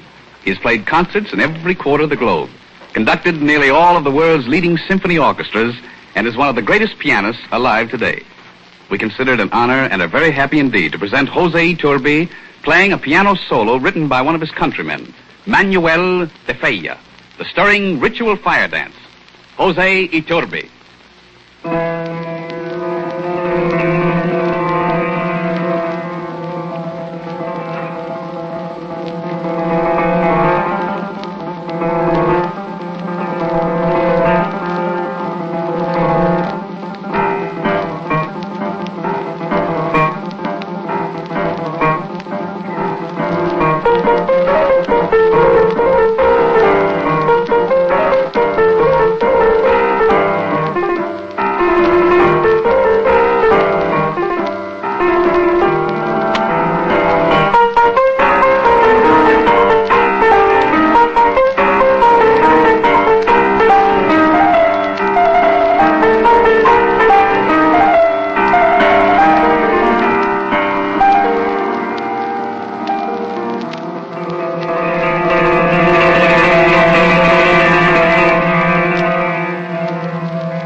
It's easy to see why Jose Iturbe is acknowledged one of the world's greatest pianists. That's true, Mr. Nietzsche. Very true. But can he play chopsticks? Well, with enough practice, Charlie, I really believe he can. But you'll have to postpone that burning question for a while. Jose Iturbe is going to play again later. Yeah, I'll postpone, but I'll ask you, betcha. Yes, I bet you. But why don't you just forget the whole matter while we hear from Donald Briggs? The warm weather that's just ahead gives us a chance to enjoy one of the most satisfying drinks ever created. A tall, refreshing, frosty glass of iced coffee. Now, there's a knack to making really delicious iced coffee. It pays to remember that melting ice dilutes the coffee. So in order to get full, rich flavor, make your coffee somewhat stronger than usual. And be sure to use the blend that gives you extra goodness. Chase & Sanborn coffee. Chase & Sanborn dated coffee is a blend of the world's choice coffees. And you get it at the peak of its marvelous flavor. For as soon as it's roasted, it's rushed to your grocer, plainly marked with the date of delivery. That date is your guarantee of freshness, your protection against flat, stale-tasting coffee, your assurance of full, rich, satisfying flavor. And dating saves you money, too. It enables us to pack this superb coffee in economical dated bags instead of expensive containers. And the saving goes to you. Enjoy this finer, fresher coffee. It's delicious, either hot or iced. Buy a pound of Chase & Sanborn dated coffee from your grocer tomorrow.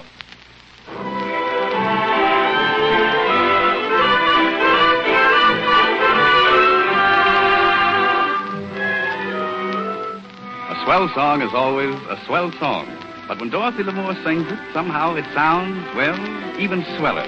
That's because Dorothy's vivid personality is in everything she does, whether she's playing a dramatic part before a movie camera or singing a popular song like Beginner's Luck.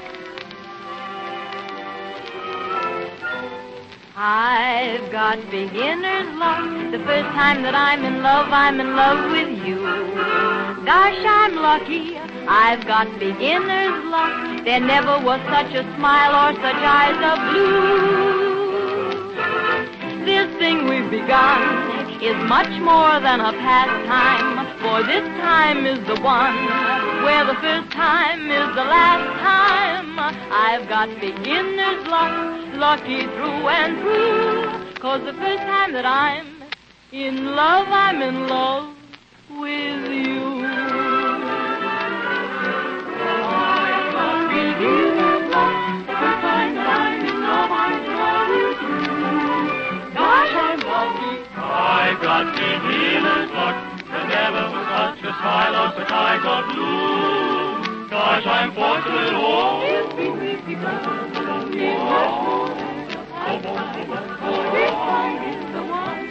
Where the first time is the last time. I've got beginner's luck, lucky through and through. For the first time that I'm in love with you. I've got beginner's luck. The first time that I'm in love with you. I've got beginner's luck. There never was such a smile or such eyes of blue. Gosh, I'm fortunate. This thing we've begun is much more than a pastime, for this time is the one where the first time is the last time. I've got beginner's luck, lucky through and through, 'cause the first time that I'm in love, yes, the first time that I'm in love, for the first time that I'm in love with you.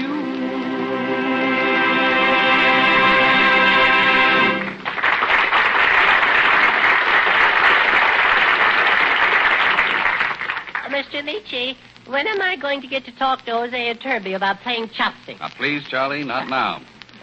Only a little while ago, at the Civic Repertory Theater, New York, Josephine Hutchinson won the hearts of even the stoniest critics with her beautiful performances and her ability to step from Russian tragedy into the low-heeled slippers of Alice wandering through Wonderland. For us, Josephine is going to play the part of Kitty Vane in The Dark Angel. I'm going to play her sweetheart, Alan Trent. And I think no one could ask for a lovelier, more appealing Kitty Vane than Miss Josephine Hutchinson.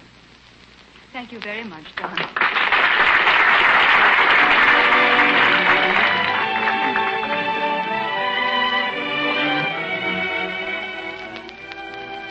Dark Angel. It is 1919 in a cottage in the English countryside. Alan Trent, who lost his sight in the World War, is sitting alone in his room when the landlady's children knock at his door. Yes? May we come in, Mr. Trent? Oh, no. Why? Come on, Saint Cat.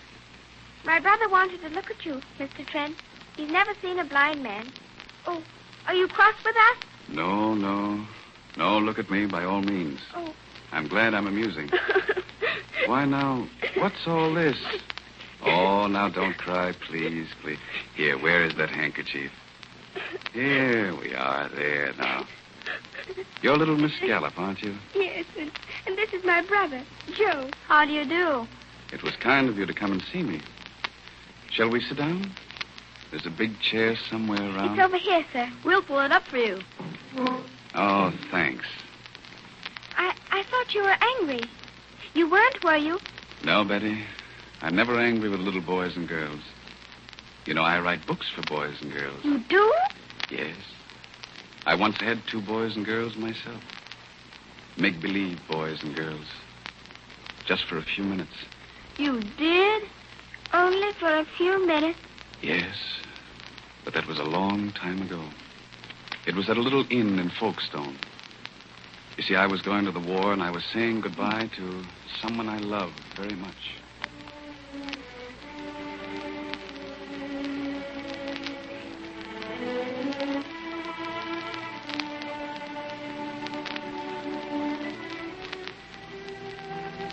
Alan. Alan, what a feast. What a gorgeous feast. Chicken and wine. And such a beautiful lady. And the flowers. Where did you find them? Oh, they were just growing. I picked them for you. Oh, you darling. You're still a child. Oh, Alan. I can't bear to have you go. I don't dare even think about this war. Well, don't you think I'm afraid, too? But most of all, I'm frightened about you. That you'll change while I'm gone. But I'll never, never change. You know that. Oh, darling, I love you so much. I always will. Always. Oh, my dear. I wanted to hear that so badly. Oh, but, darling, surely you know. But I've never really been sure. Might be just because we've grown up together. You see, I've always been around. I know. When I first looked through the bars of my crib, there you were. When I saw my first tree, you were in it, peering down. My first bird, my first squirrel. You were always there. That's what makes me afraid sometimes. You may be just used to me. You may meet some other girl. Why, you sweet idiot, don't ever say that. Why, if you weren't there, I'd stop living. We'll always be together, Alan. When you come back. Always. Alan, what's that noise? It's just the guns in France, Kitty. You can hear them from the coast when the wind is this way. They frighten me. And all those men we passed coming down here. Thousands and thousands of them. All going to war. All leaving someone. In a little while, you'll be gone with the rest of them. Now, listen, darling. We've got to play a game. But I can't. Will you play, Kitty? Yes. Yes, Alan. We must pretend there are no goodbyes tonight. And that the only time I'll ever have to leave you for the rest of our lives is to buy us both a loaf of bread and a bottle of milk. And we've really been married for years, haven't we, Alan? Instead of just engaged. Our children are all sitting around the table. Don't you see them? Oh, yes, there's Agatha and Bertram. Alan, don't you think the children should be in bed? Now, first I want to say a few words to them, my dear. Agatha and Bertram, Mimi and Harold, this is your parents' 25th wedding anniversary. 15th, Alan. Now, my dear, please. Children, 25 years ago today, your mother married your father. Your mother was a lovely sight. And your father, children. Kitty, can't you do anything with Mimi? She just bit little Harold. Mimi, come to order. Now, as I was saying, your father was the finest, dearest, kindest. Your father loved your mother as no one has ever loved before. I can't play anymore. Listen to those guns. Now, don't hear them, darling. Here, I'll cover your ears. I've got to go now.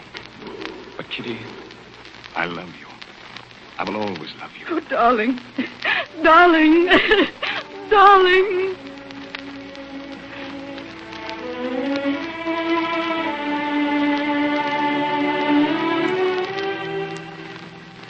But you loved your children, didn't you, Mr. Trent?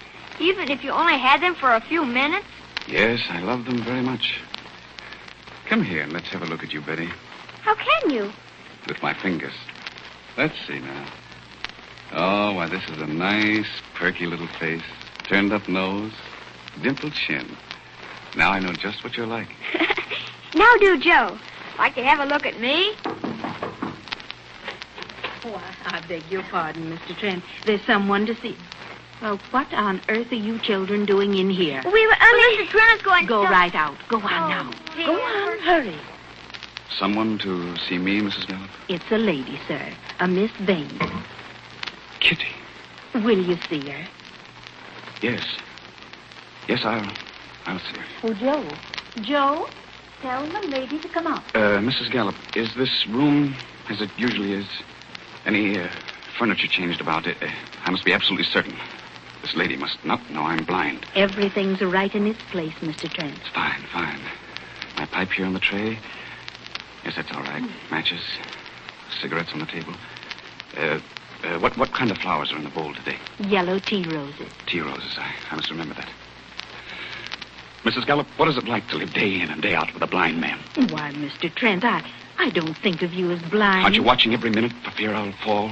For fear you'll say something? Right in there, ma'am. Oh, here she comes. I'll slip through the bedroom so she won't move it out. Alan. Alan, darling. Kitty. It's really, really you. I never believed you died in France. I always knew that sometime, somewhere... I'm very glad to see you, Kitty. Here's a comfortable chair. Cigarettes right there beside I looked for you everywhere. I wrote all the hospitals, but not a trace, until Mother saw you walking down the road. Have a cigarette, Kitty. The matches are on the table. Ellen, what's the matter? Ellen, why are you hiding? It's a whole year since the armistice. Ellen, where have you been? Why, here in the country, writing books for children. Here. So close to me. And you never let me know. You mind if I have a pipe? I'll show you around the garden later. I'm terribly proud of my tea roses. Just look at those yellow ones in the bowl. Pretty, aren't they? Ellen, what's happened to us? All these months, not knowing. And now you talk of roses. There's very little to tell, really. You suffer, darling. Something's hurt you. Ellen, tell me. Well, it's hard to tell you, Kitty, but I've changed. Changed? After all, a war doesn't leave you quite where it found you. I spent months in a hospital, months in a prison camp. And when I came out, I wanted to be alone for a while. Oh, Ellen. I always meant to come back someday, but, well, I just didn't get around to it. Ellen, look at me. Why don't you look at me? You stopped loving me. Is that it, Ellen? I love you, Kitty. But in a different way. I see. I understand. Forgive me, Ellen. I've been making it difficult for you. I should have known that things wouldn't be the way they were. This means we won't see each other again. It would be better if we didn't, Kitty. Very well.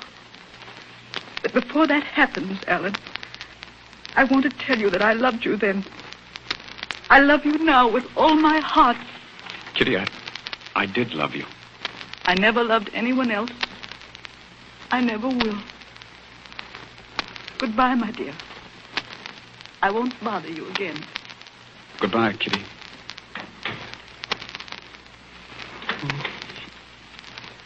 Come in, Mrs. Gallup. She's gone. And she never guessed. I think I managed very well. But I'm very, very tired. Mrs. Gallup. Are you there? Who is it? Who's standing there? Alan. Oh, my darling, my darling. Now I understand. Couldn't see me. You couldn't tell me that Kitty, you were... don't. I'm here, darling. Right in front of you. Put your arms round me. Hold me tight. Kitty, stop. Think what it means.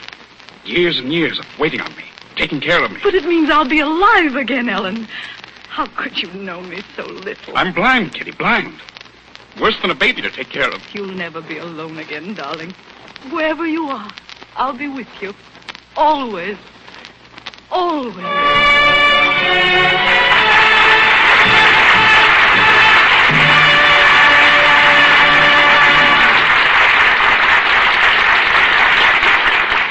Hutchinson and myself, thank you. The Chase and Sanborn Hour with W.C. Fields, Edgar Bergen and Charlie McCarthy, Josephine Hutchinson, Dorothy Lamour, Jose Iturbe, and Werner Jansen continues in just a moment.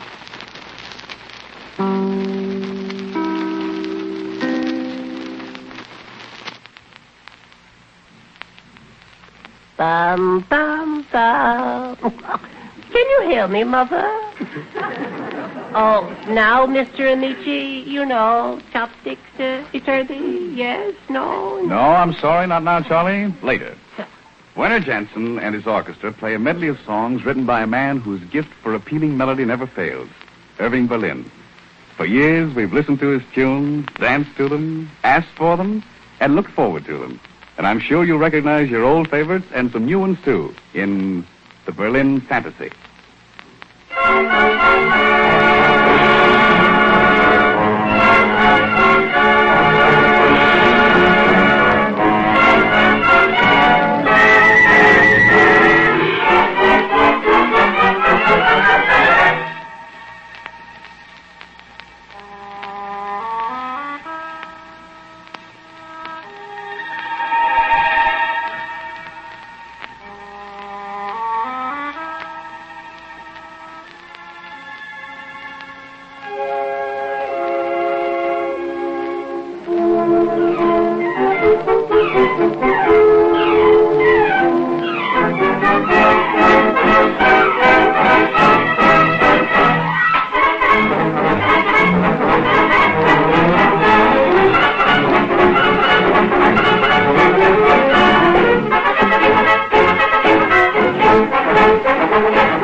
battered hat is a joy to behold. His bulbous nose is a warning signal, especially to Charlie McCarthy.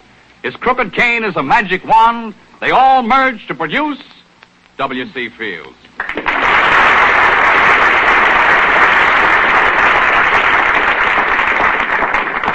Well, how you feeling, Bill? I'm feeling fine, Don. I just finished reading the synopsis of my new picture, The High Cost of Dying.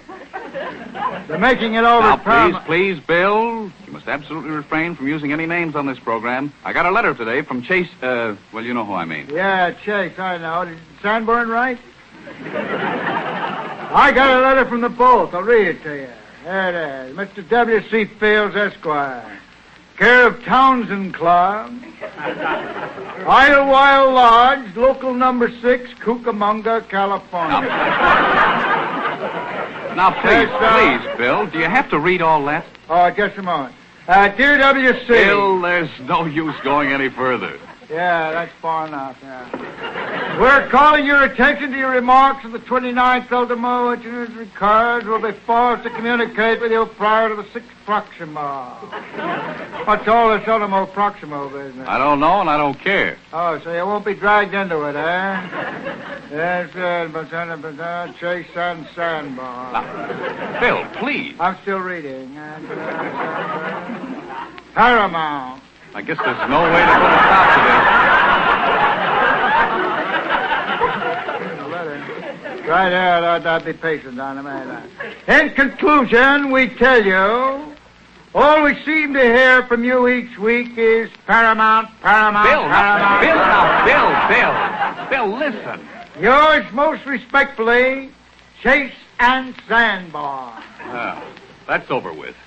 P.S. Please remember. Oh, now, Bill, this name business is growing into elephantine proportions. Oh, yeah, that reminds me. Did I tell you the story about the elephant? Yes, Bill. Yes, you talked about that elephant picture last week and exhausted the subject completely. And me, too. Did I tell you about scurvy breaking out amongst the extras? Yes, you did.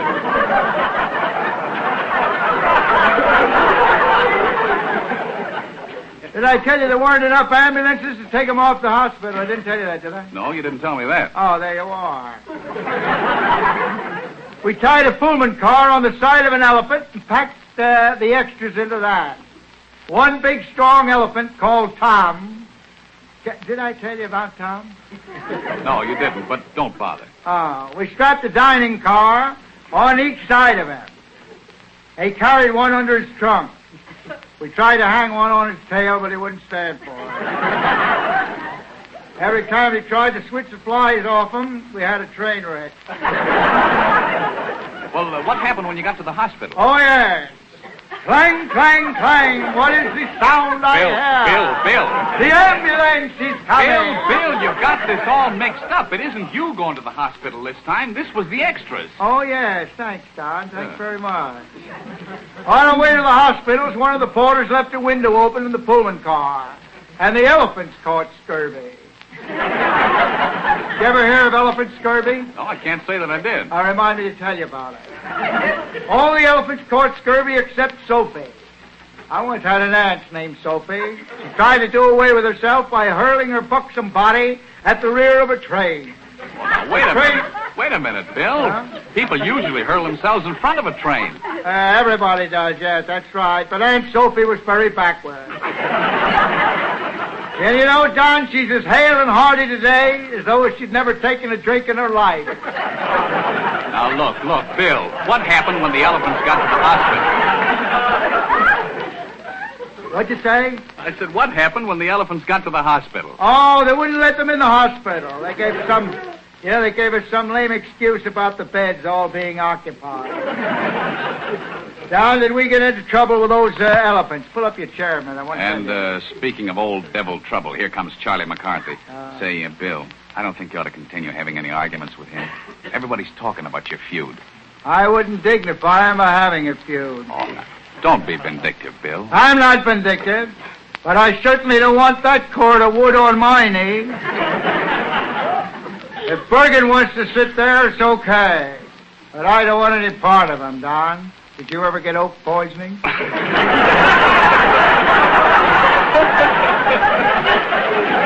No.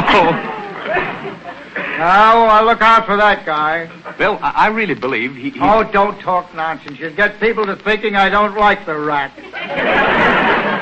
Bill, will you shake hands with him? And get splinters in my fingers? Positively no. Why, that little rat... Quiet. Wait a minute, Bill. Well, hello, Charlie. Oh, hello, Mr. Nietzsche. Hello, Mr. Field. Watch me being polite.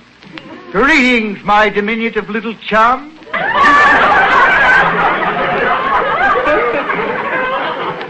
I trust you are feeling fit this evening? Oh, thank you, Mr. Fields. I hope you're feeling fit. I am, fit to be tied. Well, Mr. Fields, I brought you a bouquet of flowers. What you talking about now? As a token of my friendship, a little nosegay. Here it comes. I hope you'll like it. I've taken enough from that guy. Why, what's the matter, Bill? Look at that nosegay. Dog blossoms, poison ivy, and redwood for a nosegay. Redwood for a nosegay, and an ample bit of it, too. Go away, or I'll throw a grub on you.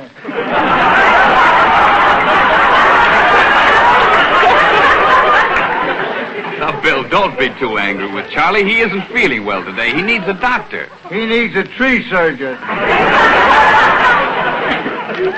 He didn't know when I was reading to Dorothy Lamar about burning of redwood at the opening of the new San Francisco Bridge. I heard him say, Fields better keep his nose out of that.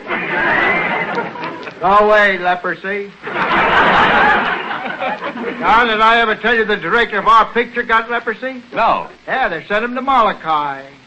We had to keep the extras on at half salary. The extras have half salary? Yeah, for 18 years. Pending the director's recovery. Well, did he ever recover? Oh, yes. The day he got back, the extras formed a group, making a welcoming speech and presented him with a fitted portmanteau. That means traveling bag. Yes, I know. I thought you did. Did I ever tell you about my grandmother's portmanteau? This was my grandmother on my father's side. She was on his hip for years. A great companion. She was a drunkard, too.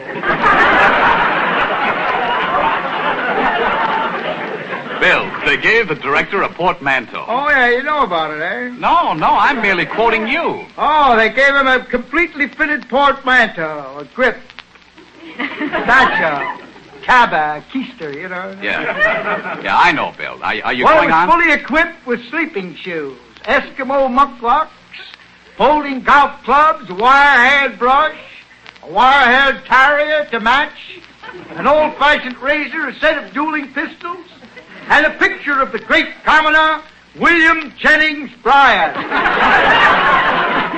Imagine the extras putting together their little mite to show their gratitude and regard for that director. Yeah, they also gave him a letter in a lavender envelope, fully scented, demanding double pay and leprosy insurance. Well, that was only fair. But now comes the interesting part of the picture. 2 elephants. Excuse me, Bill. One is the Excuse me, spell Bill. and Just the a minute. other is the spell. I'd like you to meet Miss Hutchinson. Oh, yes. How do you do, Miss Hutchinson? How are you? 2 elephants, Bill. What? This is Miss Josephine Hutchinson. This is Mr. Fields, Miss Hutchinson. How do you do, Mr. Fields? Oh, yeah. How are you? 2 elephants, Don. Bill. You know Josephine, don't you? Oh, yes. I knew Napoleon, too. My father owned 2 skeletons of Napoleon. Yeah, I know.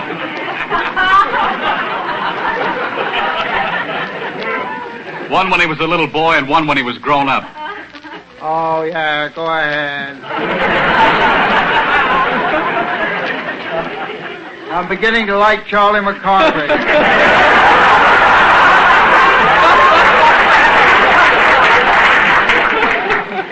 Well, anyhow, you ought to know Josephine Hutchinson. Remember that grand performance she gave as Alice in Alice in Wonderland? Oh, yes. How are you, Alice? No. Bill, look, Miss Josephine Hutchinson played Alice in Wonderland. Oh, what do you think of that? That's remarkable. That's marvelous. What a coincidence. All right, Josephine, how are you? We had 2 elephants. One was I'm feeling fine. I wish you were the same. Yeah, I wish I could, too. I had 2 elephants once. Yeah, I know you had 2 elephants. But, Miss Hutchinson, how about that famous Jabberwocky poem that Lewis Carroll wrote in Alice in Wonderland? We'd like to hear that, wouldn't we, Bill? Speak for yourself.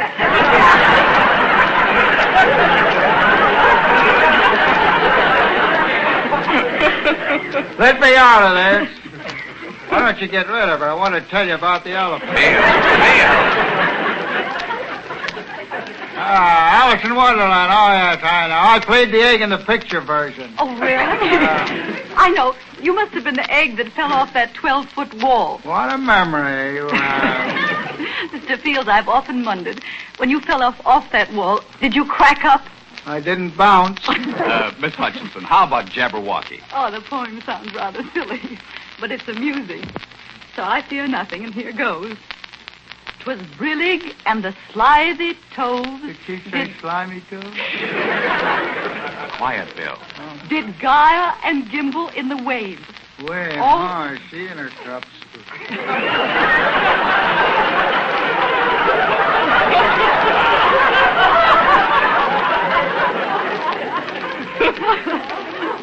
All mimsy were the borogoves, and the mome rasp outgraved. Beware the Jabberwock, my son. Why don't The you stop her? She's had too much liquor in her coffee. That's wonderful, Mr. Henderson. Wonderful.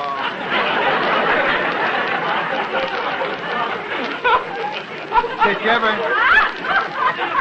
Say, John, did you ever hear this one? Ruley cob, brittle cob trove, crab McClure, Trilly O'Brob, Mock McClure draw, Freebie Krantz, broom. Pretty little thing, you actually cut down. Bill, that's grand. But Miss Hutchinson was reciting a poem. Oh, yeah, how rude of you, Don. Go ahead.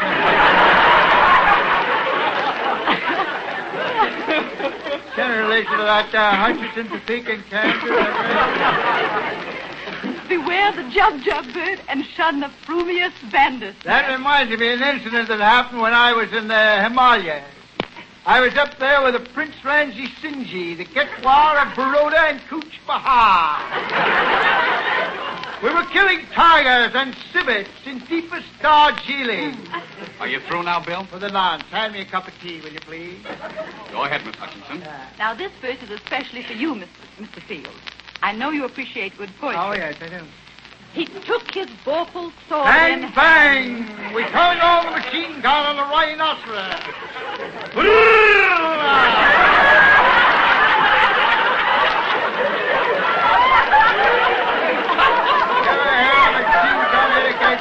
Long time the manxome foe he sought. The bullet struck against the rhinoceros' thick hide and nonchalantly dropped to the ground. So rested he by the tum-tum tree. The rhinoceros looked up at us with a grateful smile, licked up the bullets with her great big tongue, and stood a while in thought. And so she licked the bullets up with her big tongue. She thought we were feeding her Russian caviar. And as in uppish thought... Royal caviar, $80 a can.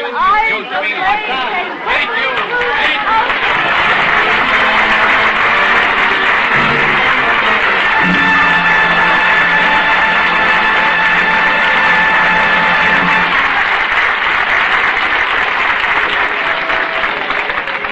Sometimes I hear a song I like so much I can't get it out of my head. This time it's a song of Hawaii. And to me it's like a rolling sea on a moonlit shore. Sweet Leilani.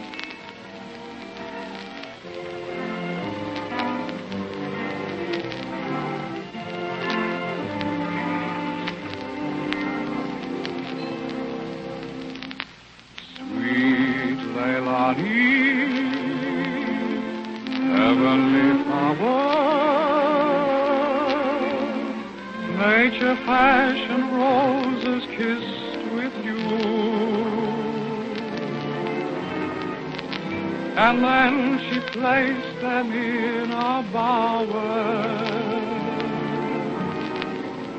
It was the start of you. Sweet Leilani, heavenly flower,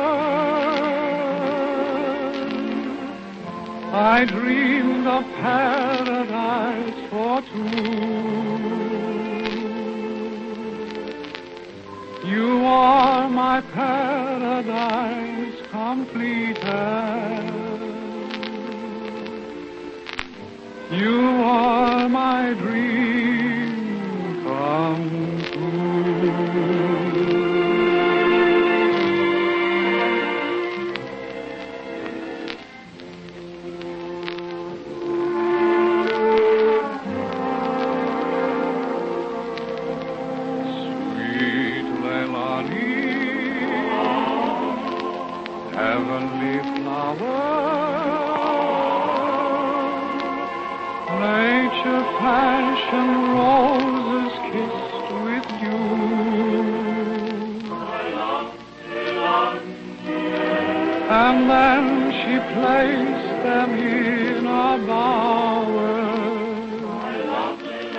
It was the stars of you,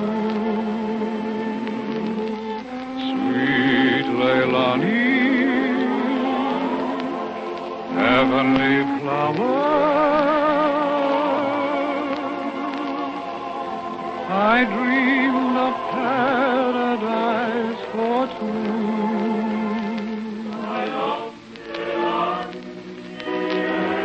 You are my paradise completed.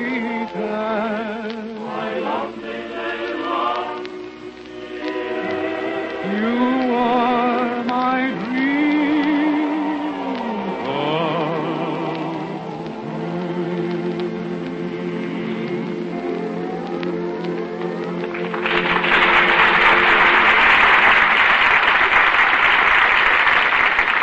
Every summer, iced coffee becomes more and more of a favorite as a warm weather drink. But when you make it, please remember that unless you're careful, melting ice can dilute the flavor. So take 2 precautions. Measure your coffee a little more generously than usual, and be doubly sure to use the blend that has a richer, fuller flavor, Chase and Sanborn coffee. This blend of the world's choice coffees is guaranteed fresh and full-flavored by our dating and rapid delivery plan. As soon as it's roasted, we rush it straight to your grocer, clearly marked with the delivery date, so you always get Chase and Sanborn dated coffee at the peak of its marvelous flavor. What's more, dating does away with the need for costly containers. Instead, we use an economical dated bag that saves you money. Enjoy this delicious coffee often, hot or iced. Buy a pound of Chase and Sanborn dated coffee from your grocer tomorrow.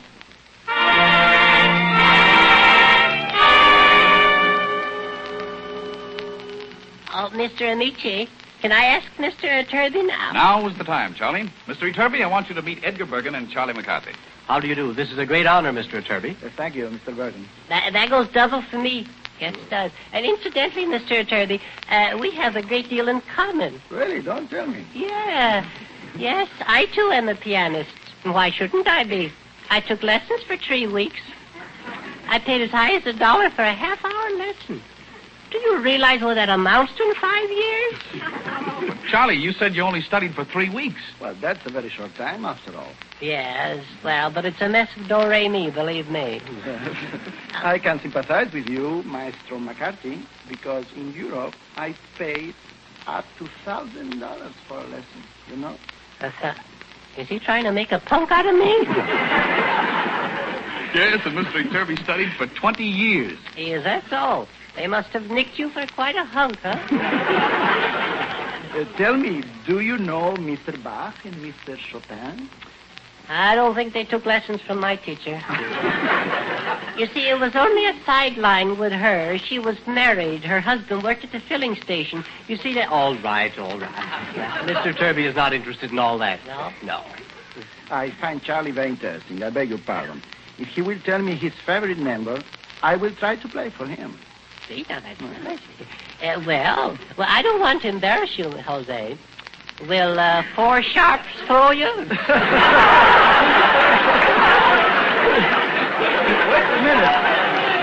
Wait a minute. It will be difficult, but for you, I'll try it. All right. My favorite number is chopsticks. I used to knock him in the aisles with that number. All right, but may I suggest Parsifal without the orchestra or with the orchestra? Yes, you may suggest it, but I still want chopsticks. And then there's Tchaikovsky's Symphony Pathétique. Yes. Gentlemen, my mind is made up. It's chopstick, and I'm not to be dickered with. Why must you be so rude, Charlie?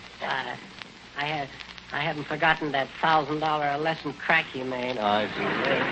And I don't think he can even play chopsticks. If any man, not to mention any names, if he can play it, I think he should come right out and say so rather than beat around the piano. All right, okay, I accept. I'm going to play for you, chopsticks, but may I ask you, in which key do you prefer? Which, getting technical, huh? Well, Charlie, you've asked for it, and you're going to get it. Jose Iturbe plays chopsticks.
And that, Charlie, is chopsticks. I've been framed, that's what I did. Yes, frankly, Charlie, you were. And the framers were Werner Jansen, who made that great musical arrangement, and, of course, Jose Iturbe at the piano. Next Sunday at the same time, W.C. Fields, Edgar Bergen, and Charlie McCarthy, Dorothy Lamour, Werner Jansen, and I will have as our guests Ray Middleton and Constance Bennett. Until then, this is yours sincerely, Don Amici, saying au revoir.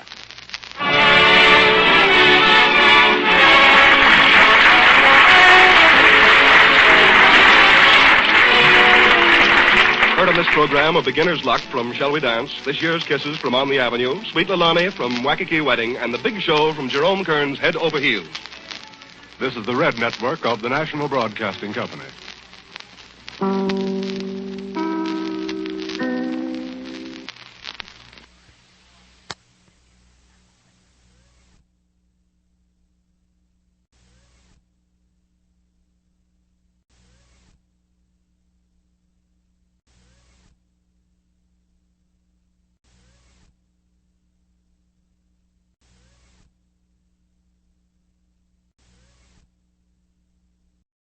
The makers of Chasen Sanborn Coffee, the blend of the world's choice coffees, now being sold at a very reasonable price, present May Robson, Dorothy Lamour, W.C. Fields, GRISHA GOLUBOFF, Edgar Bergen and Charlie McCarthy, Werner Jansen, and Don Amici. This is the Chase and Sanborn Hour.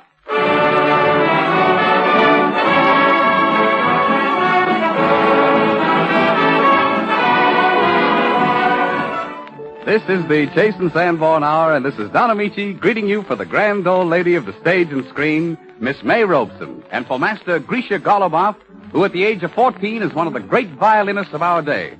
Greetings, too, from W.C. Fields, Dorothy Lamour, Edgar Bergen and Charlie McCarthy, and Werner Jansen, America's foremost conductor who leads the orchestra in the title song from the 20th Century Fox picture, Wake Up and Live.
Charlie McCarthy's days of playing hooky are over. Even though Edgar Bergen is around to give voice to Charlie's excuses, down must go the bitter pill of knowledge. So, Edgar, in the interest of Charlie's education, I've asked Mademoiselle Fifi Pomme de Terre to tutor him in languages. I hope she helps him. That's nice of you, Don. I hope Charlie appreciates your efforts in his behalf. That's all I do. Yeah. I only wish Amici'd mind his own P's and Q's and X's, you know what I mean? Mademoiselle Pomme de Terre, this is Charlie McCarthy. Oh, bonjour, Charlot. Oh, il est bien gentil, ce petit bonhomme. Oh, oui, très charmant. All right. Now, Mademoiselle, are you Amici's friend or are you my tutor? Certainement, I am your tutor. Well, then start tutoring. What language do you want to learn? French? Yes? No? Huh? Well, I think that would be very good. He will learn French. Yeah. Didn't take me long to decide, did it?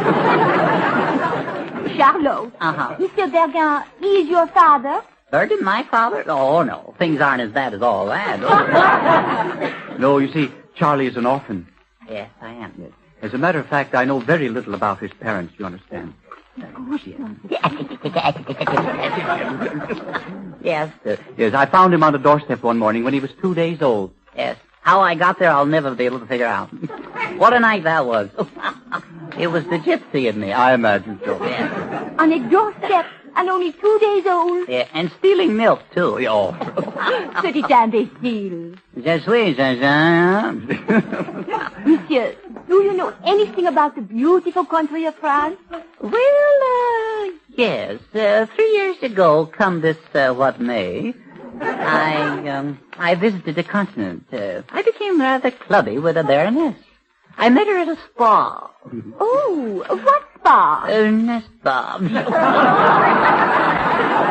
You begged for it. Have you been to Paris? Yes, no? Oh, yes, no, yes. I spent 3 days in Paris. Oh, Paris in the spring, chestnuts in the bois, and that Champs-Élysées. Oh. Ah, yes, the Champs-Élysées is beautiful. Yes, that too, yes. But, Charlie, you can't see Paris in 3 days. Oh, I found that out. I didn't have time to see the things I shouldn't see. But what fun. Yes. Those were the days. Yes, and the nights weren't so bad either. Where did you go? Well, the first night I went to the Folie Bergère. Mm-hmm. And the second night? The second night to Folie Bergère. I do everything thoroughly. And the third night? Well, I didn't have anything to do, so I went to the Folie Bergère. But did you see the paintings of the great masters at the Louvre? Oh, what etching. Yes. And the monkeys in the zoo, what scratching. That's one of the old chestnuts in the bois. Yes. Yes. Did you visit the Louvre, Charlie? Well, my dear Mr. Bergen, if you ever visit the Louvre, you'll never forget it. No. Oh, it's so impressive. It's so impressive. What, did you visit the Louvre? Well, I remember one morning after breakfast, passing that impressive building, and I said to myself, that's the Louvre. There hangs the work of the great masters. But did you visit the Louvre? Did you? No. Not actually, I see. I hate myself for not having done it. Yes. Oh, how cute. Yes, très cute. Now, tell me, what do you know about the French language? Well, all I know is that garçon means taxi, and I'm not even sure of that. No. You study with me, and I will make you speak French. Yeah? How much a lesson, mademoiselle? I teach Parisian French. You speak through the nose for $5 a lesson. Yeah? You're going to make me pay through the nose, too, aren't you? But not only the French language will I teach you, but the history of France. Ah. I will tell you about Napoleon. Jeanne d'Arc. Oh. And Louis XIV. Louis... What? What's that? She means Louis the 14th. Why didn't she say so? She's going to teach me French, and she can't even speak English. Louis the 14th? Well, we got one of his tables here. Bought it from him. Yeah. Hasn't got a straight leg on it, no. I think they got rheumatism. Yeah. We got a picture with a Chevalier lip on it. All right. See, I want to know, how do you say, may I kiss you in French? That is the subject of the 6th lesson. Oh, it is, let's skip the first 5, huh? Oh, Monsieur Charlot. No. Oui. Oh, yeah.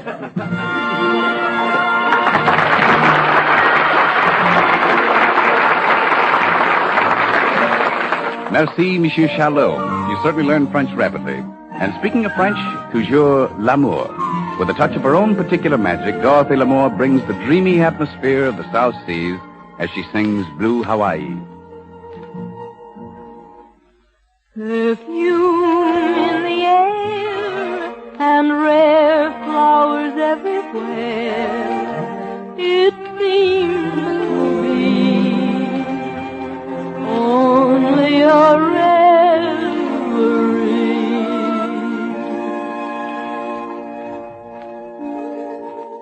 Night and you and blue Hawaii. The night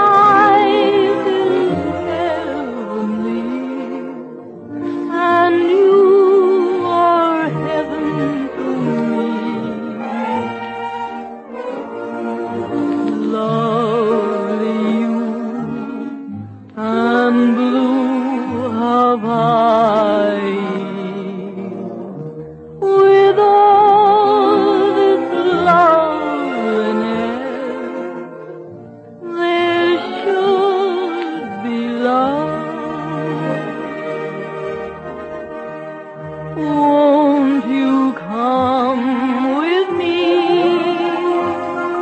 while the moon is on the sea?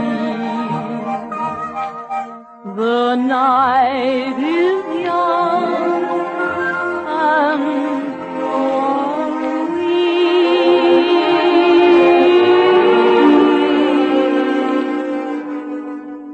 Dreams come true in blue Hawaii,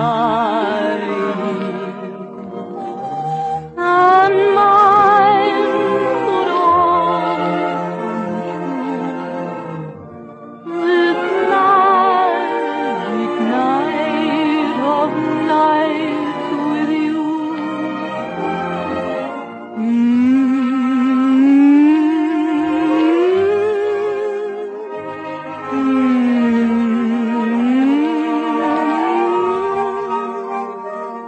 The night is young and so are we.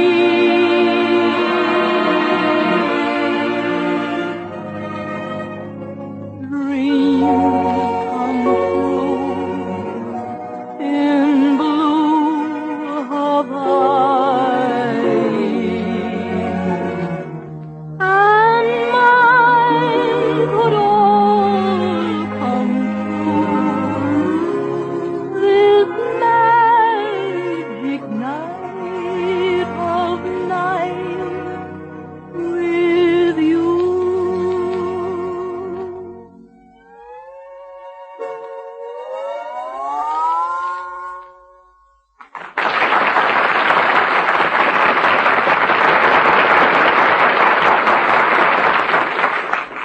Tomorrow is the first day of summer, and Donald Briggs has a great suggestion for the hot weeks to come.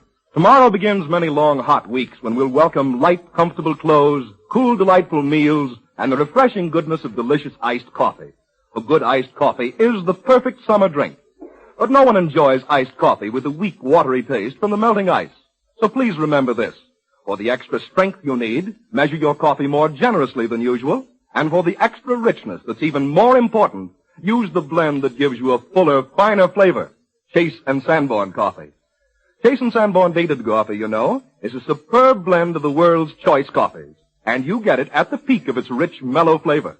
That's because it's rushed to your grocer straight from roasting. The date of delivery, clearly marked on every bag, is your guarantee of freshness.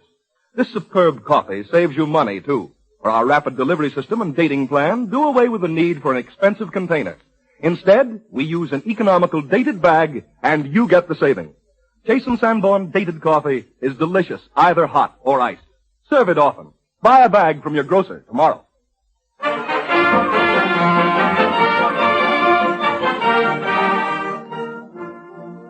One of the grand old ladies of the theater and a grand trooper is Miss May Robson.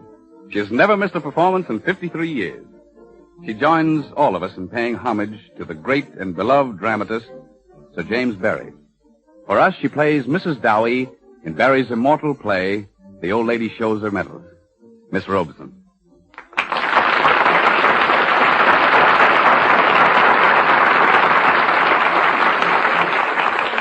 Thank you, Don.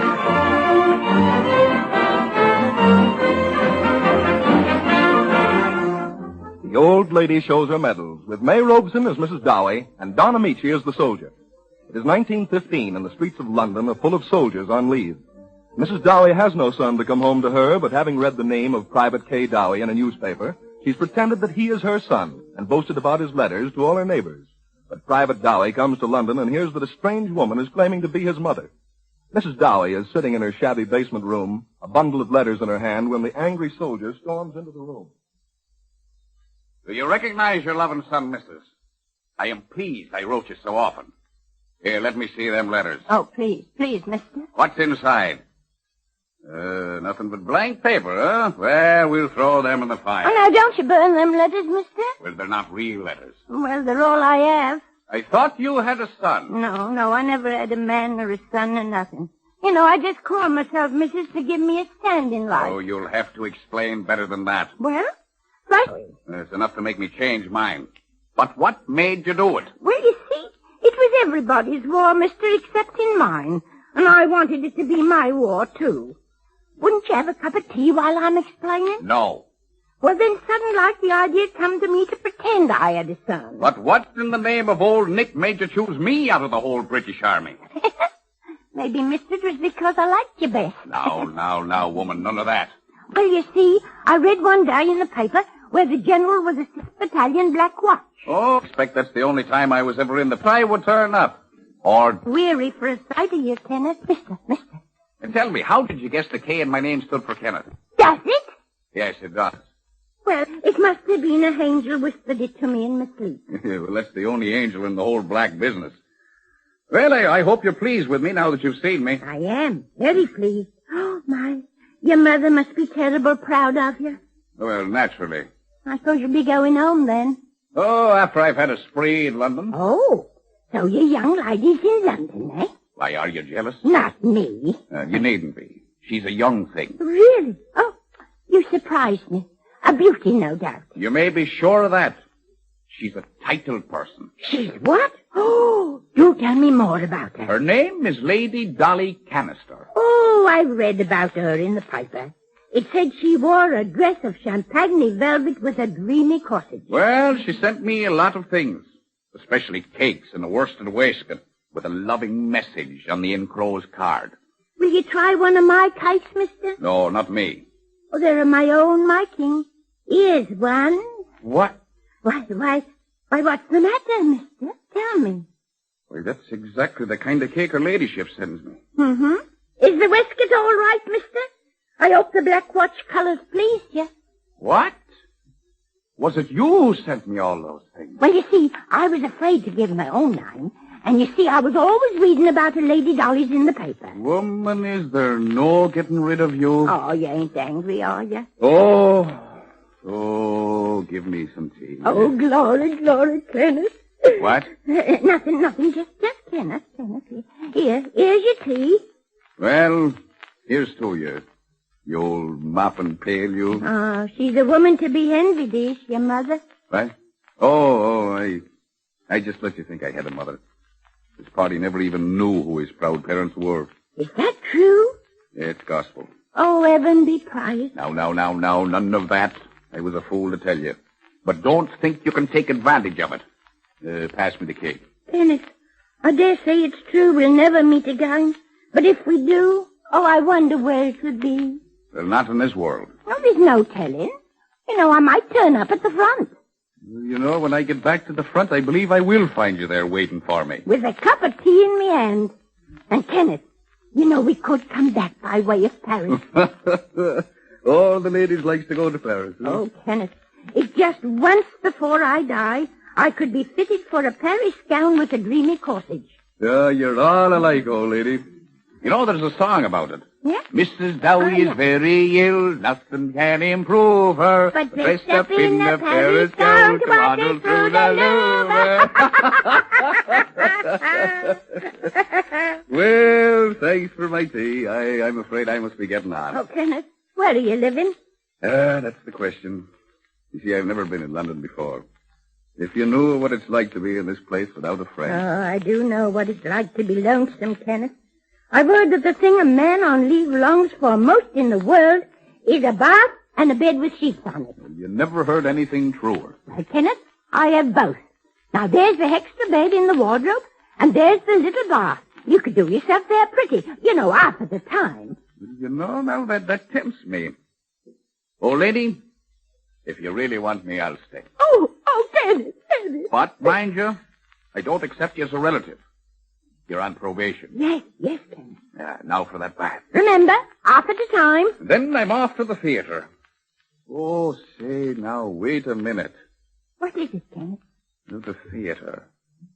It would be showier if I took a lady. Kenneth, tell me this instant what you mean. Now, don't keep me on the jump. No, it couldn't be done.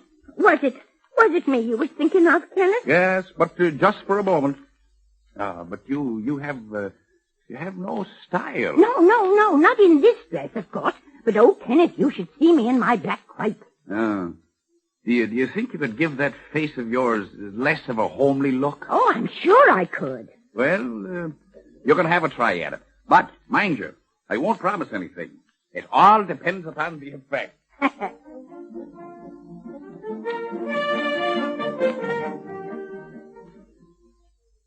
Hooray! Hooray! Stop your hooraying, will you? Oh, 3 taxis and 4 theaters all in 1 week. Oh, Kenneth, you're giving me a glory time. No, it's you's giving me the glory time, old lady.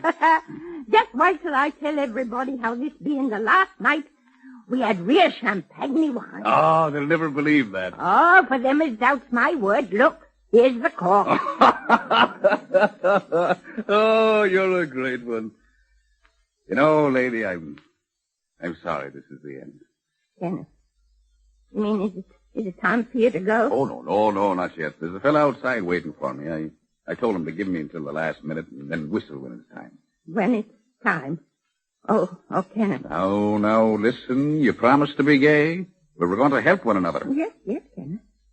Say, have you noticed you've never called me son? Have I noticed it? I was afraid to, Kenneth. You see, you said I was only on probation. Kenneth, will I do? Now, woman, don't be so forward. Wait until I propose. Propose for a mother. But why not? Mrs. Dowie, you funny old thing. Have I your permission to ask you the most important question a neglected orphan can ask of an old lady? Now then, look here, none of your sauce. For a long time, Mrs. Dowie, you must have been aware of my sonnish feelings for Oh, you. you go on. Wait till I get my mop to you. If you're not willing to be my mother, I swear I'll never ask another. Oh, Kenneth. Tell me, was I a well-behaved infant mother? Not you, Sonny. You were a rampaging rogue. Was I slow in learning to walk? The quickest in our street. Oh. Is that the whistle? Oh, no, not yet. Now, listen. I sent in your name as being my nearest of kin, and your allowance will be coming to you weekly. Hey! Hold on, is it wicked, Kenneth? Well, I'll take the responsibility for it in both worlds. You see, I wanted you to be safeguarded just in case anything happens. Oh, Kenneth. No, but don't worry now. I'll come back. And mind you have that cup of tea waiting for me. Come on over here and sit on my knee, will you? Oh, don't jump me up and down like that, Kenneth. Oh, what big knees you've got. What fun we'll have writing to each other. Real letters this time. You must have been a bonny thing when you were young. Ah, go on with you. You know that scarf is awfully becoming on you. Blue was always my color. Oh, Kenneth. Oh, lady, you're what home means to me now. Now, you know, you promised not to cry. I'm not crying. It's just a cold I got in my head. Bad for me, but I know it's worse for you. Yes. At least the men have medals to win. Oh, you will come back, Kenneth? Oh, of course I will. All covered with mud. And medals. But oh, Kenneth, so many don't ever come back. But I'll have my medals, too. I'll have all the times we've spent together. The champagne cork and the... Oh. And the letters you're going to write to me. Real ones this time. And Kenneth, this kiss.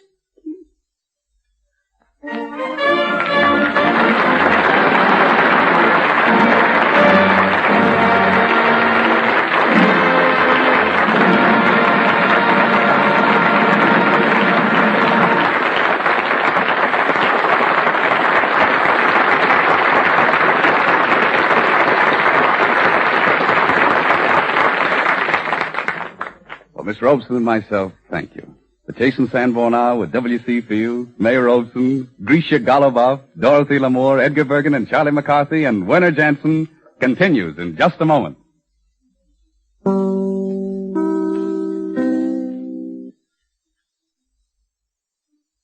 Bum, bum, bum.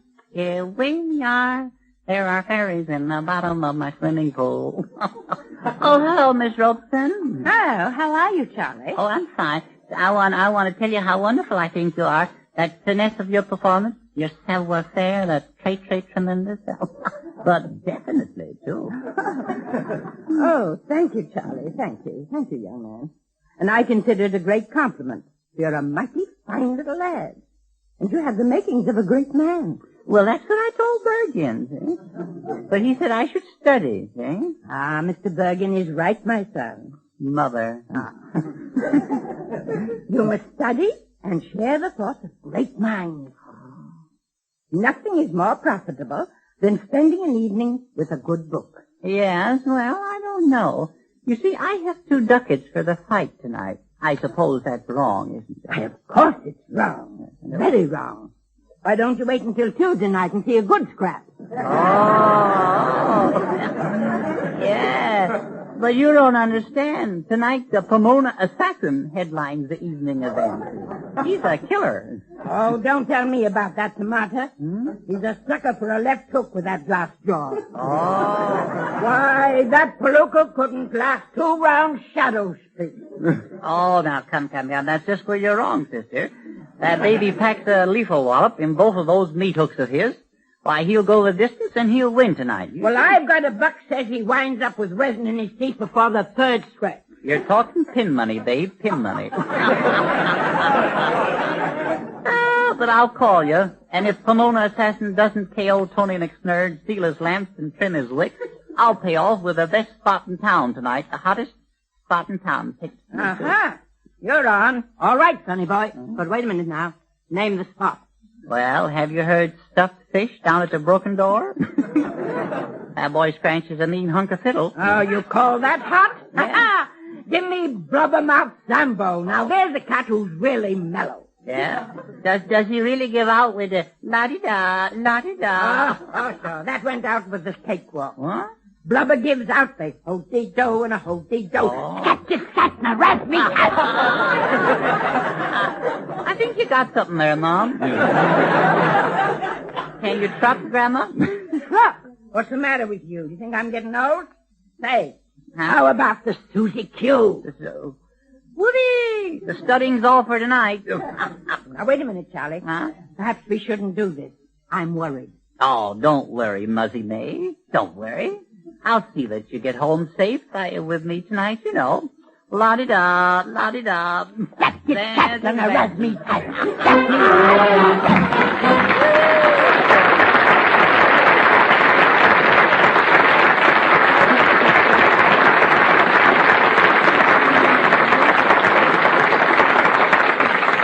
Well, there they go. Robson and McCarthy, the swing kids. From swing, we turn to the more melodic branch of popular music. From Heidi-Ho to Vincent Youmans. As a writer of many song hits, Vincent Youmans ranks high in the field of popular music, and his melodies have a grace and flavor all their own. Werner Jansen plays the piano solo in T for Two and conducts the orchestra in a medley of Vincent Youmans songs. A paraphrase.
quite a while before the census man gets around again to count noses, so we won't wait for the census man. We'll take our own private non-census now, and there's only one nose to count because behind this redwood proboscis is our own W.C. Fields.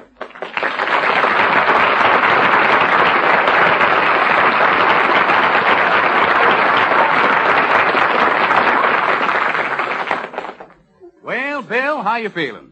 Don, I feel highly irrelevant, incompetent, and immaterial. Somebody may object to that. Objection overruled. Just continue. Yet I feel greatly relieved, Don. Greatly relieved of what, Bill? Relieved of 12 grand.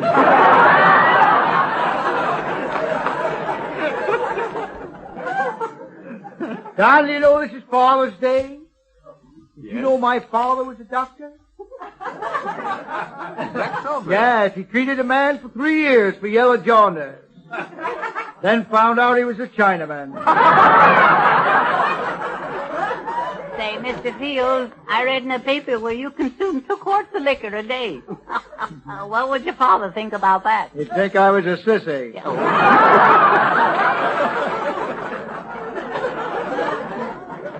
Where I'll squeeze every drop of our wood alcohol out of your body.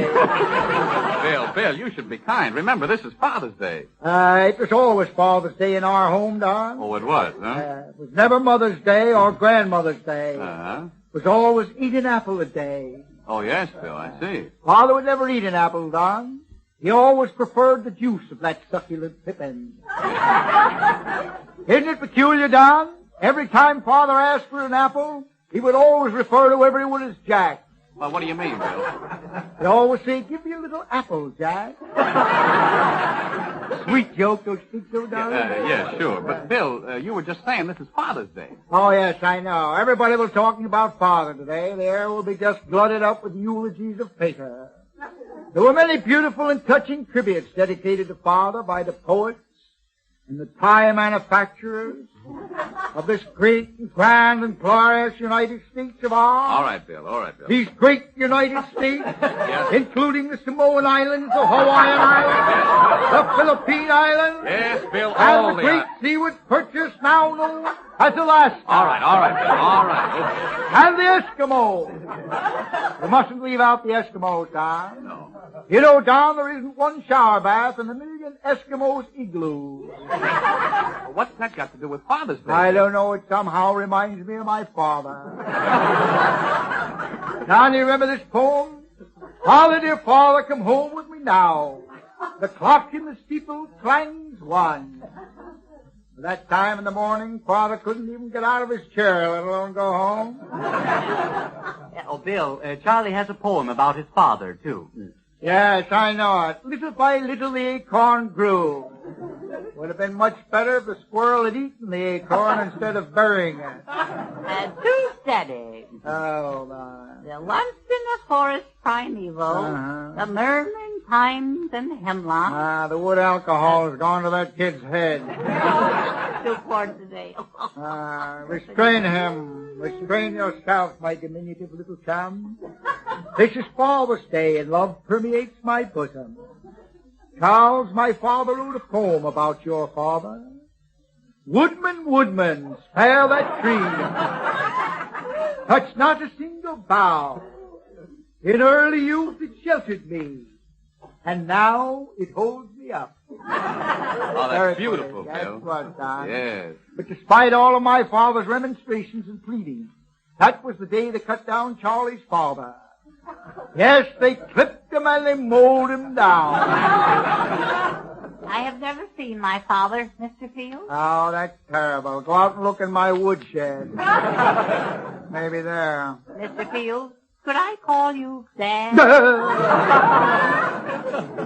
What do you say, Mr. Fields, huh? Well, on second thought, Charles, you have paid me a great compliment, my little twig. I shall be your pudgy little dada. Oh, thank you. Until the stroke of 1 or 12, brother. Oh, that's fine. Yes. Oh, Pop.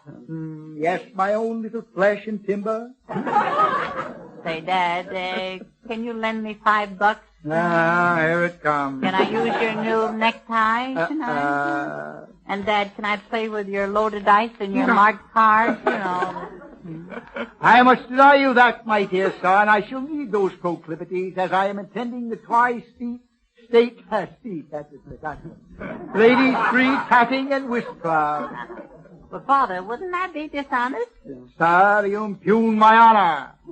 Oh, where? I'll drive a nail in your chest. Say, Charlie, I think you better go ahead with your poem. Yeah, here it is. Too steady.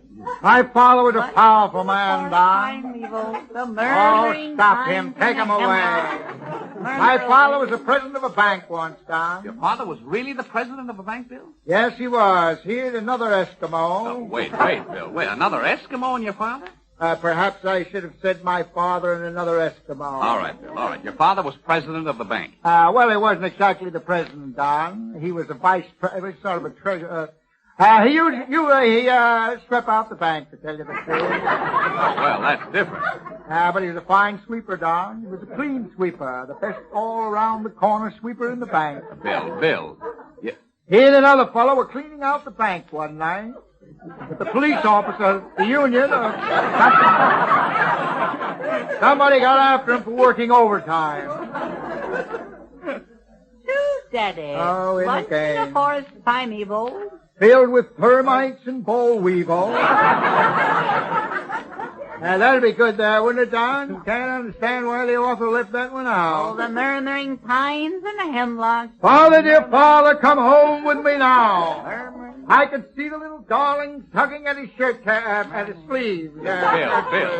Bill. The clock in the steeple clangs too. Yeah. Clang, clang. Clang, Clang, clang. If I had a voice, I'd get in there. Bill, the clock in the steeple strikes two. Was your father still lost? Oh, no, Don. Father was never lost. Mother always knew where to find him. She'd look out the kitchen window and see him lying out there on the grass.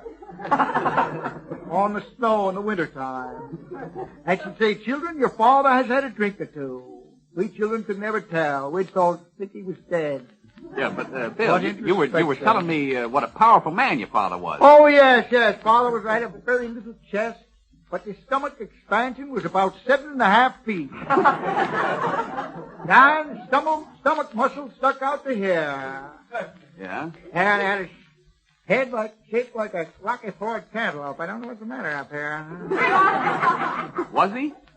Was he? Oh, yes. That doesn't fit, but it's okay. Anything is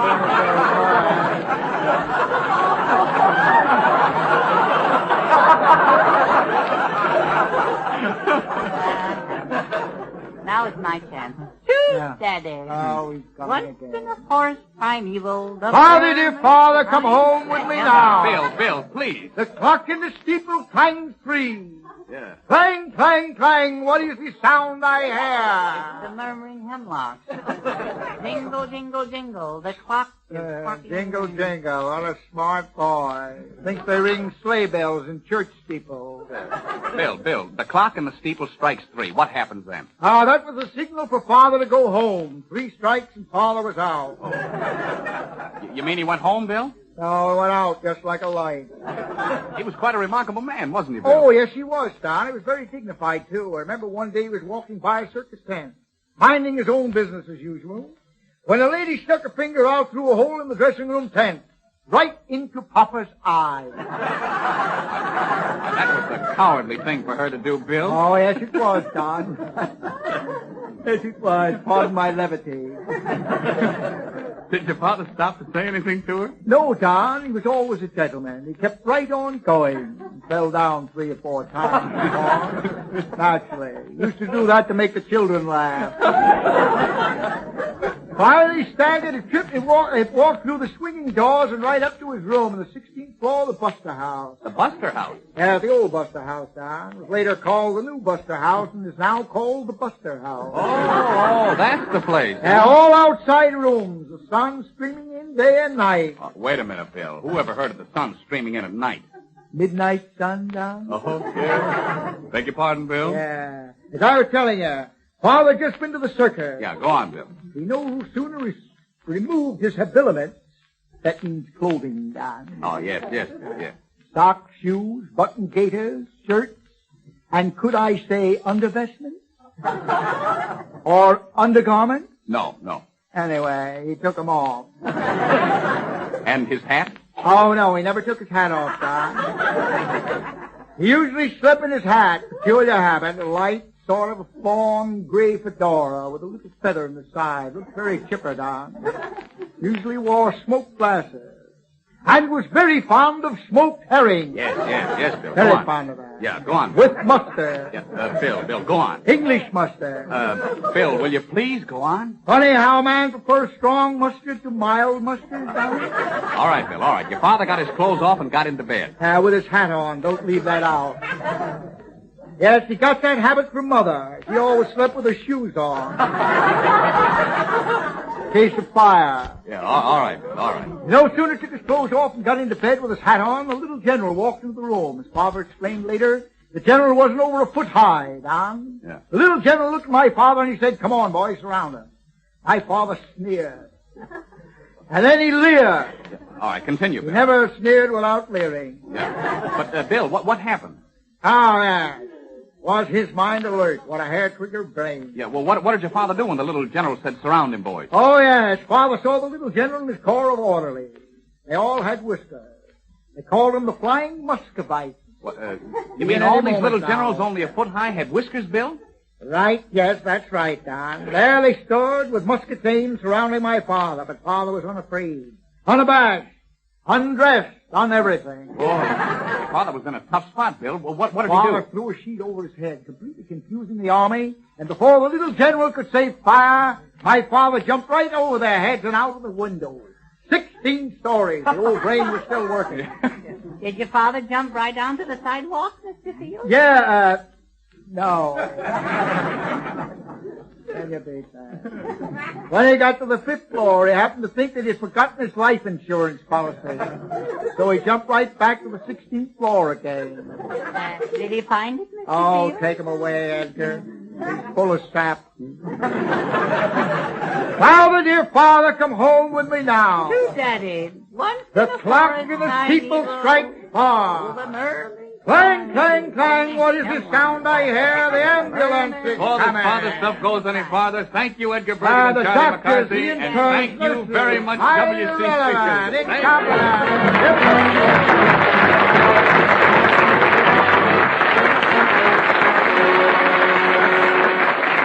Every summer, more iced coffee is served.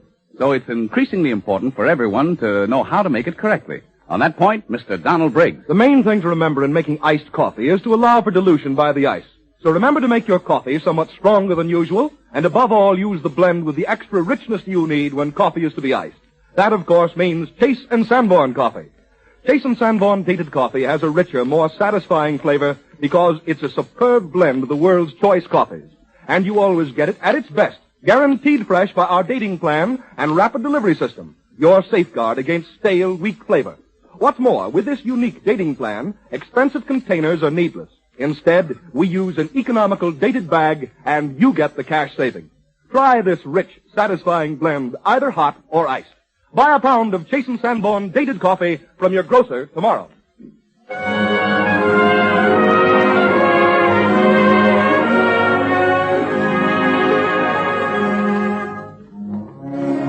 Werner Jansen is playing one of the newest hits, Was It Rain? And if it's good enough for Werner, it's good enough for me, so here goes.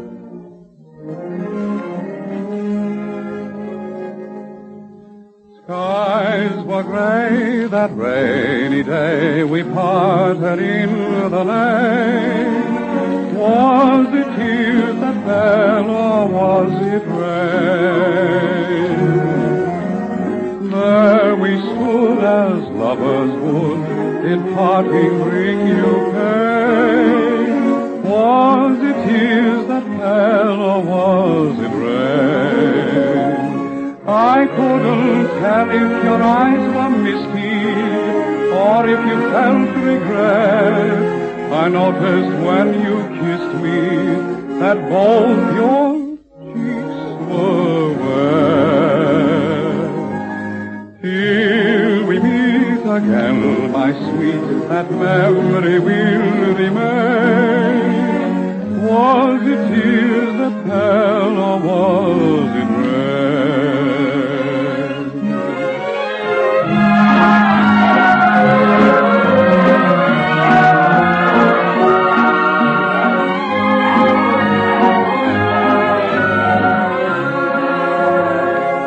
I couldn't tell if your eyes were misty, or if you felt regret. I noticed when you kissed me that both your cheeks were wet. Till we meet again, my sweet, that memory will remain. Was it tears that fell, or was it rain?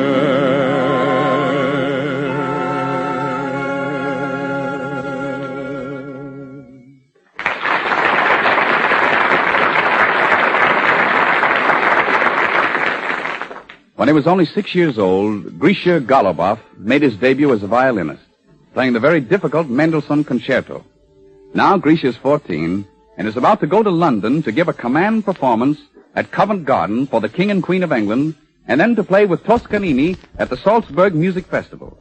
We are very proud to welcome the San Francisco boy who at 14 ranks among the world's great artists, Master GRISHA GOLUBOFF, accompanied by Edith Pengilly, playing Sarasati's familiar and popular Zigeunerweisen.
I'm saying au revoir now for our guests May Robson and GRISHA GOLUBOFF, and for our regular company W.C. Fields. Before I go, I want to say one thing about Paramount. Yeah, Bill, please, will you say uppermost?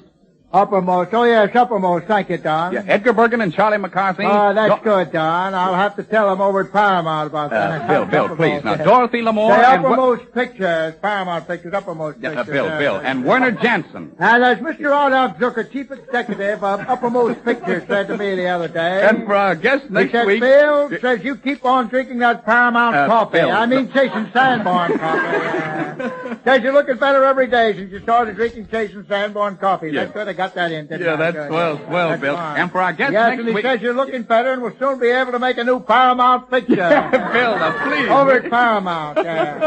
Dealing with the ghosts of Chasing Sanborn coffee in South America. Yeah, See, you for our guests Ray Middleton and Sonja Hennie. Father, dear Father, come on with me now. We'll all be greeting you, so until next Sunday at the same time, this is yours sincerely, Don Amici, saying au revoir.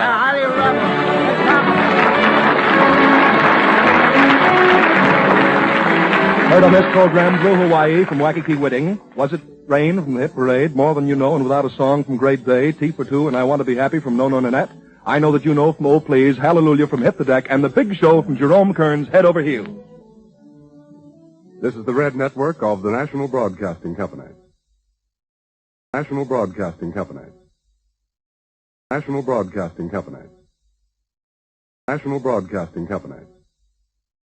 National Broadcasting Company. National Broadcasting Company. National Broadcasting Company. The makers of Chase and Sanborn Coffee, the blend of the world's choice coffees, now being sold at a very reasonable price, present Sonja Hennie, Dorothy Lamour, W.C. Fields, Ray Middleton, Edgar Bergen, and Charlie McCarthy, Werner Jansen, and Don Amici. This is the Chase and Sanborn Hour.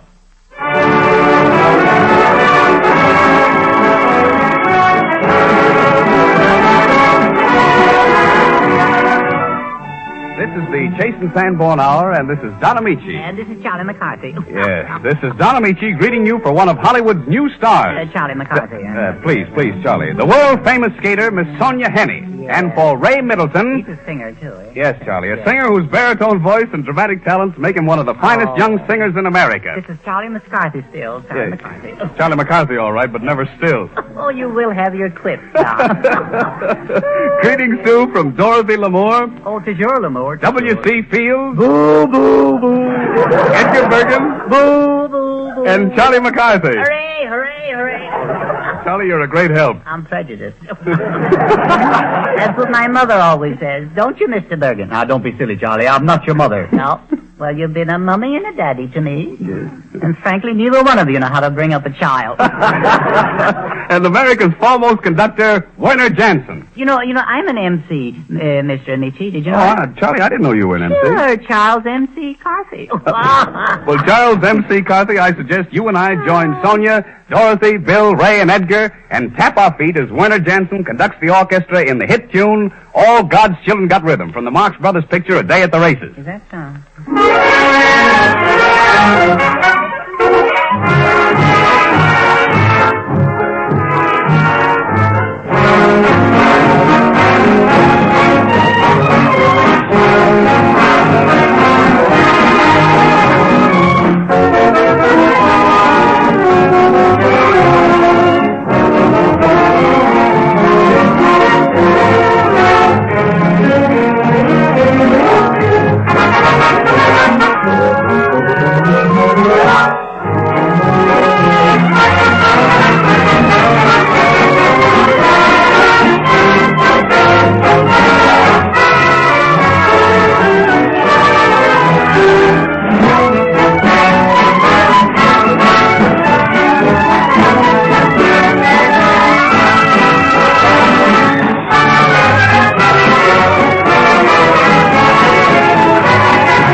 Gods of rhythm were certainly present when the queen of ice skating was born one cold winter night in Norway during an ice storm. She's Sonja Henie, 3 times Olympic champion and one of the newest and brightest picture stars. We had a lot of fun when we played together in the 20th Century Fox picture, 1 in a Million, and believe me, I got a great thrill watching Sonja skate. Now we're together again in Martinez Sierra's comedy, The Romantic Young Lady. Miss Sonja Henie.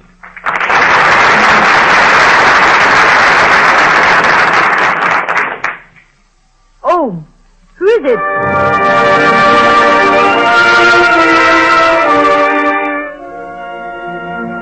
The Romantic Young Lady, with Sonja Henie as Selma, the girl who wanted to meet life and romance face to face. Don Amici is the young stranger.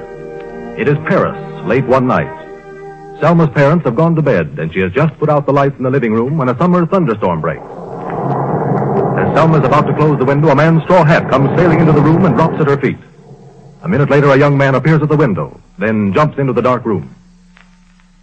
Oh, who is it? Now, don't be alarmed. Please don't be alarmed. Keep away from me. Keep away. Help! Now, for heaven's sakes, don't shout. I'm not a thief. I'm thoroughly respectable. Say, it's kind of dark in here. I can't see a thing. Oh, pardon me. Did I bump you? Yes, but go away. Well, I'd go this very minute, but I can't move. Why not? Well, your hair seems to have got twisted in my cufflink. Well, get it loose. Well, that's not so easy in the dark. Can we have some light? Where's their lamp? On the table. Ow! You're pulling my hair. Oh, 10,000 apologies. You move and I move. Then it won't pull. Now. I'll stay very close to you. How's that? You don't have to stay that close. Oh, I'm sorry. It was very pleasant. There. I've got the light. Now, perhaps we can undo the tangle. You really have the most infernal hair. I beg your pardon? Oh, I meant for getting tangled. But it's really very lovely hair. And a charming color. It's like honey. Oh, and it smells of... What is it, violets? Violets, yes. Does that concern you? Well, I never said it concerned me. I said it smelled of violets. I'm sorry if that offended you. Have you finished untangling it? Oh, not nearly. Then cut it with these scissors. Cut it? Oh, what a pity. Oh, I'll cut it. There. Well, now I can really get a look at you. Very nice. Now, will you please tell me why you break into my house like this? Certainly. When the storm came up, a gust of wind blew my hat off my head and, very thoughtfully blew it right in here. So I came to find it. Well, now that you have your hat, will you please go? Oh, but it's pouring in torrents. The rain is stopping. No, the rain is not stopping. Besides, look out of the window. There's a man across the street. If he sees me jump out of the window, he might think things he shouldn't. Oh, that's true. Oh, dear. So perhaps I'd better wait and prevent any possible scandal. Yes. Please, sit down. Thank you. You know, you have a charming accent. Norwegian, isn't it? Yes. You, live here with your family? Yes. You're, not married? No. There are more important things in life. Oh, so you're a modern young lady, hmm? I hope so. Well, I just wondered when I see that you waste your time reading a book like that. Really? Do you know what this book is? Yes, it's a sentimental novel called A Spring Romance. Have you read it? Yes, I've read it. It's by Lawrence Oliver Sheridan. You don't like it? Well, it isn't so badly written, but the author hasn't any sense. He writes romantic rubbish. How can you say such things? Well, I'm just a man of ordinary common sense. And if you were really a modern woman instead of, forgive me, a girl trying to find romance in books, you wouldn't like Sheridan's writings either. How dare you say such things? He's a genius. Oh, I wish I could tell him so. Well, that could be arranged. You mean you know him? Oh, yes, I know him. I'll give you a letter to him. Oh, would you? Oh, but I would not dare to call on him. I thought you were so modern and independent. Oh, wait. I've got a better plan. Here's the morning paper. Where did I see that advertisement? Oh, here it is. Here, read this. Wanted well-educated and responsible lady as secretary to writer. Typing, not shorthand. Do you think it is he? That's his address. You can pretend you want the job and have an excuse to meet him. I'll give you a letter. By the way, what's your name? Selma Hansen. Selma? Oh, such a pretty name. May I use this piece of paper? Of course. You know, I really think I shall try for the position. Try for the... Are you serious? Why not? I'm tired of depending on other people. I want to work to earn my living. Good girl. You talk like that to him, and I'm sure he'll engage you at once. Well, here's the letter. You're very kind. Your name is, Obadiah Pepper. It's kind of horrible, isn't it? But we're not all lucky enough to be called as your hero is, Lawrence Oliver Sheridan. Ah, well. Thank you so much. Oh, not at all. I should be happy to have helped a little in raising you from the humiliation of being just a romantic young lady. And now that the gentleman across the way seems to have gone to bed, I shall bid you good night.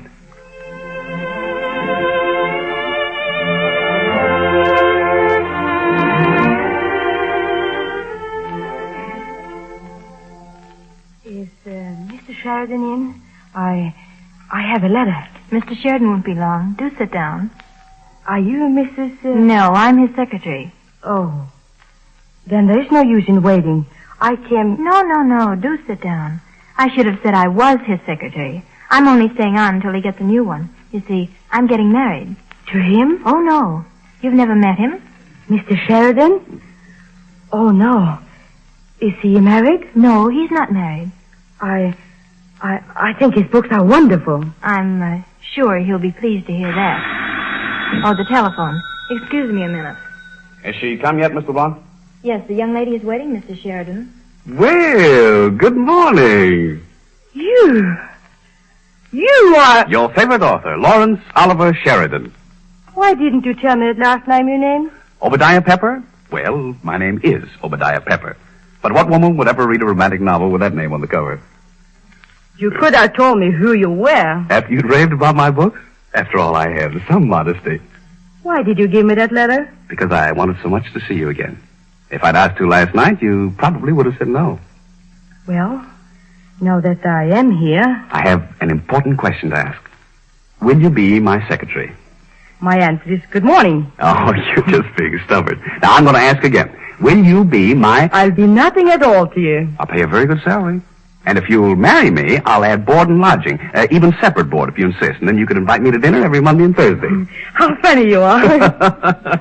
Oh, thank heavens I've heard you laugh again. Well, will you accept the offer? What promise can you give me? About the money?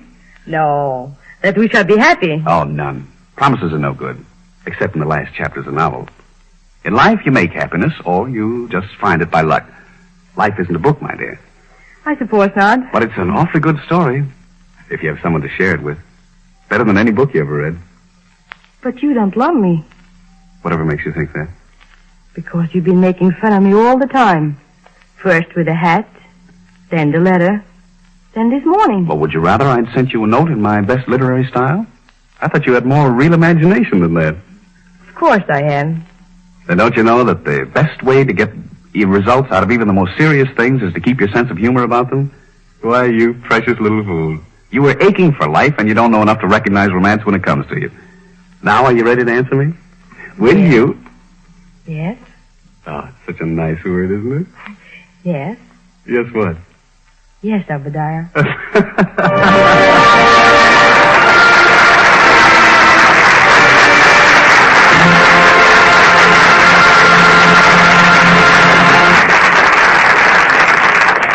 Sonja Henie, Dorothy Lamour, and myself, thank you. It's no secret that summer is here now, and for a tip on what to do about it, listen to this. To forget that uncomfortable hot weather, try a tall, frosty glass of iced coffee. And if you want iced coffee that's more delicious and more refreshing, here are the all-important things to remember. To offset dilution by melting ice, measure your coffee more generously than usual. And be sure to use the blend that gives you extra flavor. You'll find that Chase and Sanborn coffee is ideal because it has the extra richness you need when you add ice. As you know, Chase and Sanborn dated coffee is a superb blend of the world's choice coffees. And you get it at its best, rushed straight from the roasting to your grocer. Guaranteed fresh by our dating plan. Dating and rapid delivery are your safeguards against stale, weak flavor. Your assurance of extra richness. What's more, this system makes expensive containers needless. So we use instead a money-saving dated bag. You get the benefit of this economy in two ways. In richer, higher quality coffee and in the low price. Enjoy this delicious blend often, either hot or iced. Buy a pound of Chase and Sanborn dated coffee from your grocer tomorrow.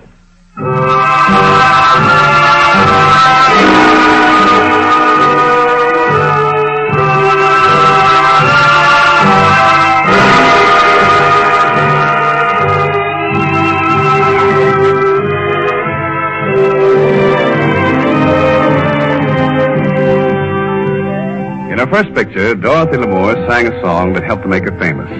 For us, Dorothy again sings the unforgettable Moonlight and Shadows, both in English and in the language of the heroine of Jungle Princess, Malayan.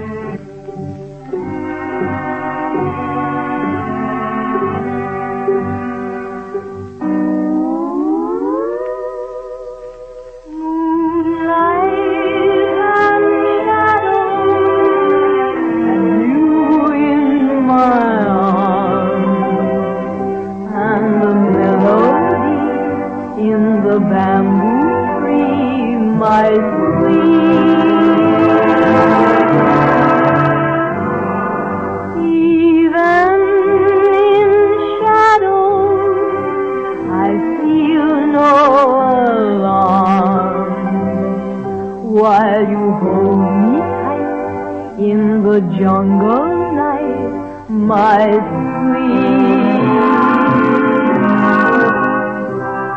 Close to my heart, you always will be. Never, never, never to part from me.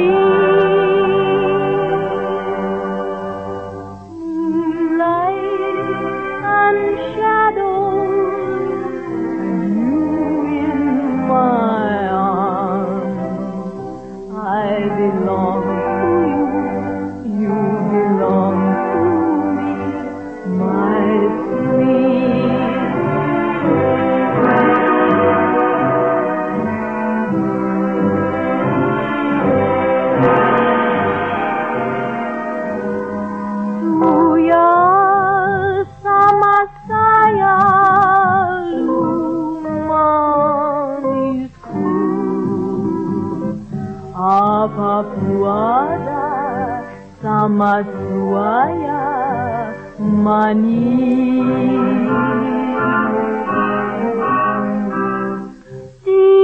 that is Adam is Jangan, jangan, jangan pergi jauh. Light and shadow, and you in my arms. I belong to you, you belong to me, my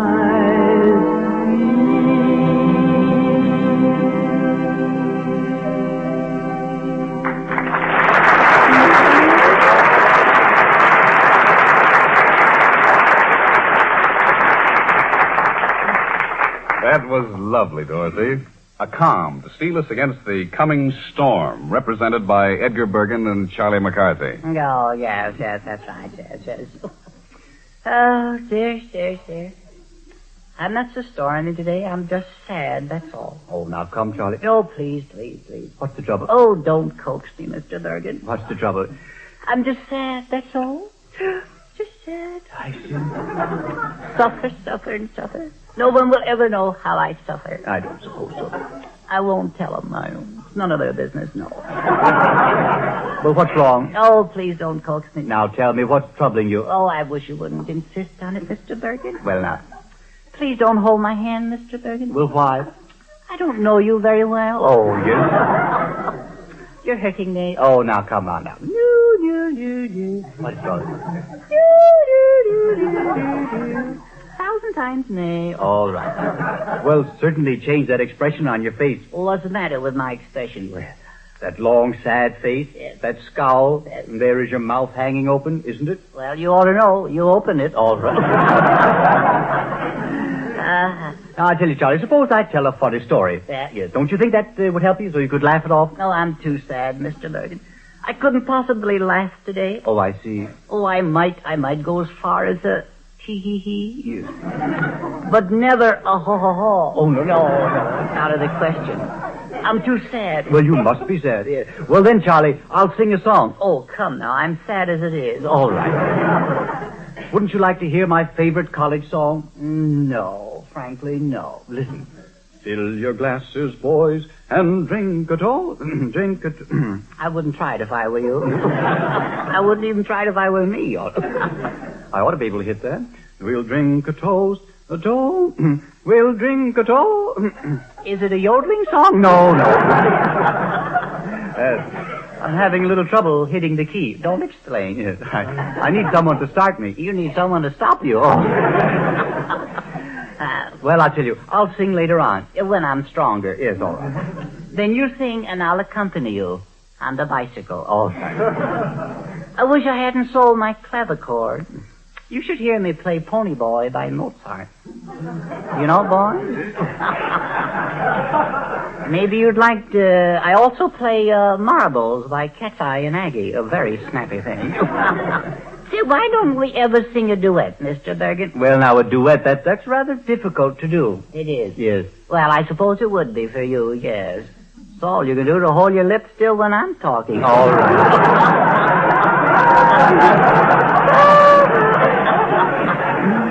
He's so sensitive about those things. That burns him up when I say that. Chill, Charlie, is it necessary to say those things? I'm sorry. All right. After all, don't be so sensitive. All right. These people, they know you're doing the talking. Yes, I know. Oh, you're just a mess of nerves, that's all. Yes. I wish my Uncle Anthony was here. Then we could have a quartet. A quartet? You mean a trio? Well, he's so two-faced, I think he'd be a quartet. But you never told me, Charlie, that you had an Uncle Anthony. Well, he really isn't my uncle. For that matter, his name isn't Anthony. I see. Well, can he sing? A little bit, yes. But he writes, too. Oh. Yes, he writes. What does he write? He writes other people's names on checks. Oh. Bad habit. Yes. Has he a pen name? He has now, yes. It's number 46389. But he's still musical. You can't down him. He was head of the glee club at Leavenworth Then he was at Opening. Now he's at Sing Sing. He sort of made a concert tour of America. Oh, but what a voice. And hot singing, too. Is that so? Does he swing? Yeah, I'm afraid he will this time. Don't give up hope, Mr. McCarthy. There is still time for justice to be done. Remember, Blot, Blab, Bragg, and Pecksniff are still on the job. Who is this man, Charlie? Oh, that's Uncle Anthony's lawyer. Oh. He's handling my case, too. Your case? Yes. Well, what case is this? I have a slander suit case against Fields. Oh, I'll get him. I'll mow him down. Drop last pint, I'll get it. Now, listen. Do you think you stand a chance? Do you think you can collect? Well, Blat, Blab, Bragg, and Pecksniff never failed. Oh, I see. And which one are you? I am here's my card. Yeah, better read it. I am the third one from the left. Oh, yeah. Oh, Bragg. Yes. Well, I'm very glad to meet you, Mr. Bragg. Just what is the course of procedure with this slander suit? Defamation of character, alienation of affector, yeah, man. Slander. Yeah. And don't forget to throw in a couple of tuits and vises and habeas corpuscles, too. Well, Mr. McCarthy. Yeah. For what amount do you wish me to sue Mr. Fields? Well, I'd say, $12,000. He's used to that. Why not start with $12 million? Then we'll have a chance to dicker. You said something there. The man is dynamite. Just dynamite. It's sure thing. It's in the bag right now. We'll come down to 12,000. He'll still think he's lucky. Have you any witnesses, Mr. McCarthy? No, but I can get all I need. Oh, no. That will not do. No? In all events, we must be ethical. Yeah. Now, maybe I should get another lawyer, Bergen. Fear not, Mr. McCarthy. Justice shall be done. That's the spirit. We're going to get justice, and we don't care how crooked we have to be to get it. That's Mr. Fields has caused a breach of etiquette, breach of faith, and a breach of friendship. Yes. We will try to collect. We may win a great deal, and then again we may land in jail. Well, bust my breeches. Come on, counselor.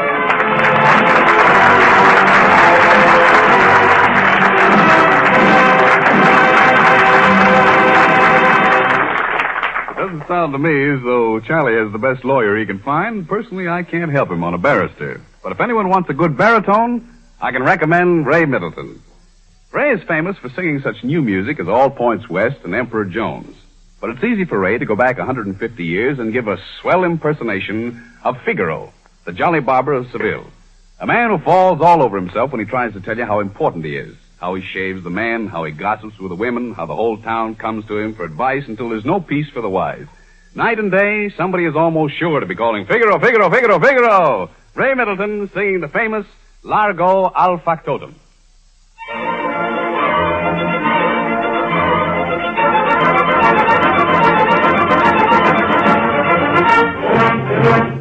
Largo al factotum della città, largo. La la la la la la la la la. Presto bottega che la vedo già presto. La la la la la la la la la. Ah, che bel vivere, che bel piacere, che bel piacere per un barbiere di qualità, di qualità. Ah, bravo Figaro, bravo, bravissimo, bravo. La la la la la la la la la la. Fortunatissima per verità, bravo. La la la la la la la la la la. Fortunatissima per verità, fortunatissima per verità. La la la la la la la la la la la la la la la.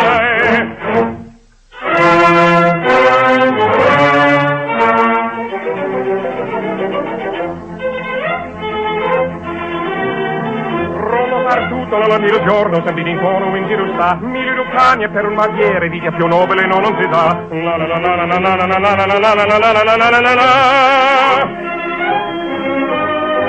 Rasori pettini, lancia di forbici al mio comando, tutto qui sta. Lancia di forbici, rasori pettini al mio comando, tutto qui sta. E la risorsa poi del mestiere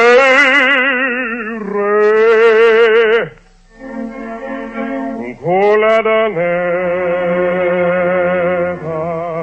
col cavaliere, con la donetta, la la la la la la la, col cavaliere, la la la la la la la la, la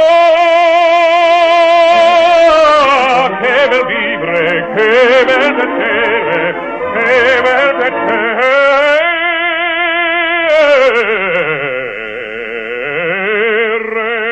per un barbiere di qualità, di qualità. Tutti mi chiedono, tutti mi vogliono, donne e ragazzi, vecchie fanciulle, fa la parrucca, presto la barba, fa la sanguigna, presto che ietto, tutti mi chiedono, tutti mi vogliono, tutti mi chiedono, tutti mi vogliono, fa la parrucca, presto la barba, presto che ietto. Ehi! Figaro!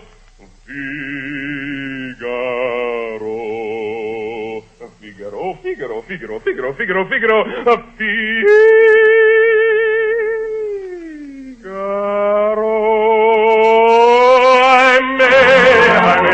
che furia, ahimè, che vola, uno alla volta, per carità, per carità, per carità, uno alla volta, uno alla volta, uno alla volta, per carità. Figaro, son qua, Figaro, son qua, Figaro là, Figaro qua, Figaro là, Figaro su, Figaro giù, Figaro su, Figaro su, prestissimo come in fulmine con il faccordo della città, della città, della città, della città. Abra Figaro, bravo, bravissimo, Abra Figaro, bravo, bravissimo, paduna, non mancherà. Abra Figaro, bravo, bravissimo, Abra Figaro, bravo, bravissimo, paduna, non mancherà. Sono il facome della città, sono il facome della città, della città, della città.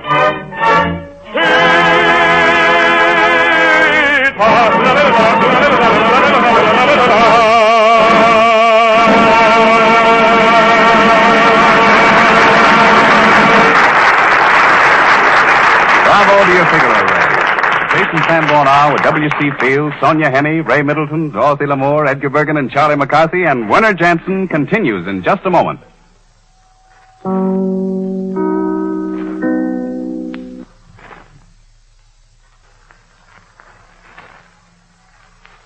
Oh, Mr. Amici. Oh, Mr. Amici. Yes, Charlie. What's the word with thee? What wouldst, Sir Charles? I wouldst the knockdown to yon knockout, milady Sonja. Oh, but certainly. No sooner said than done, ya. Oh, what fun, ya. Will you introduce Bergen, too? I'm big-hearted. I don't care. Miss Henie, Edgar Bergen and Charlie McCarthy. How do you do? Yes, Miss Henie, it's a great pleasure to meet you. You know, I'm of Swedish descent. We're practically neighbors, you know. And the first time I saw you skate was in Norway. Oh, how interesting. Have you been to Oslo, Mr. Bergen? Oh, yes, indeed. Yes, I was in Oslo, Göteborg, Köpenhamn och Stockholm. Nej, vad morsamt. Det är ett dejligt land, inte sant? Ja, det är vackert. Ja. I think so too, yeah. Yes, it is. And while in Norway, I visited Svartisen och Gudsvagnen. Ja, det är vackert. Ja. That must be vackert. Ja. Couple of aliens here. You must come home and meet my mother and have some smörgåsbord. Oh, that would be fun. Yeah, sure, I think I go too. Yeah, that... Awful clicky, these Vikings. Awful clicky. I'll get in on this watch now. Miss Henie, my name is Charlie Swanson. That ought to help. Oh, Miss Henie, this is Charlie. Charlie's a great admirer of yours. Yes, ever since I saw your picture, 1 in 1,000, I think it was. Oh, no, you mean the picture 1 in 1,000,000. Yeah, well, I saw it as a double feature, and they had to cut it down. Oh, Miss Henie, I love ice, especially thin ice. I'd give anything if I could skate like you. Can you not skate at all, Mr. Charlie? Well, yes and no. But you see, my ankles are so weak. I'm practically skating on double runners. I don't have to have my skate sharpened. I just sharpen my ankles. I would be very glad to help you. Now we're getting someplace. Scrambergen. Oh, Miss Hennie, do you fall down very often? I did, but I was learning. Yeah. Did you always land Sonja side up?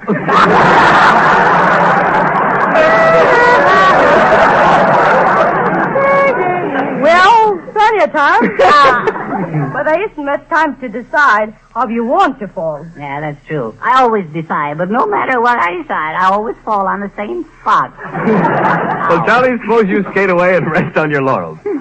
George Gershwin has not rested on his laurels since he first combined jazz with classical music and had his compositions played by a great symphony orchestra. He is famous for such popular song hits as I've Got Rhythm, The Man I Love, and Clap Your Hands. Werner Jansen conducts the orchestra in a medley of these songs. The Gershwin Medley, a paraphrase.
moves on, the plot thickens. The net results are in the hands of fate. Undaunted, I rush to meet the irrepressible, incorrigible, and inevitable W.C. Fields.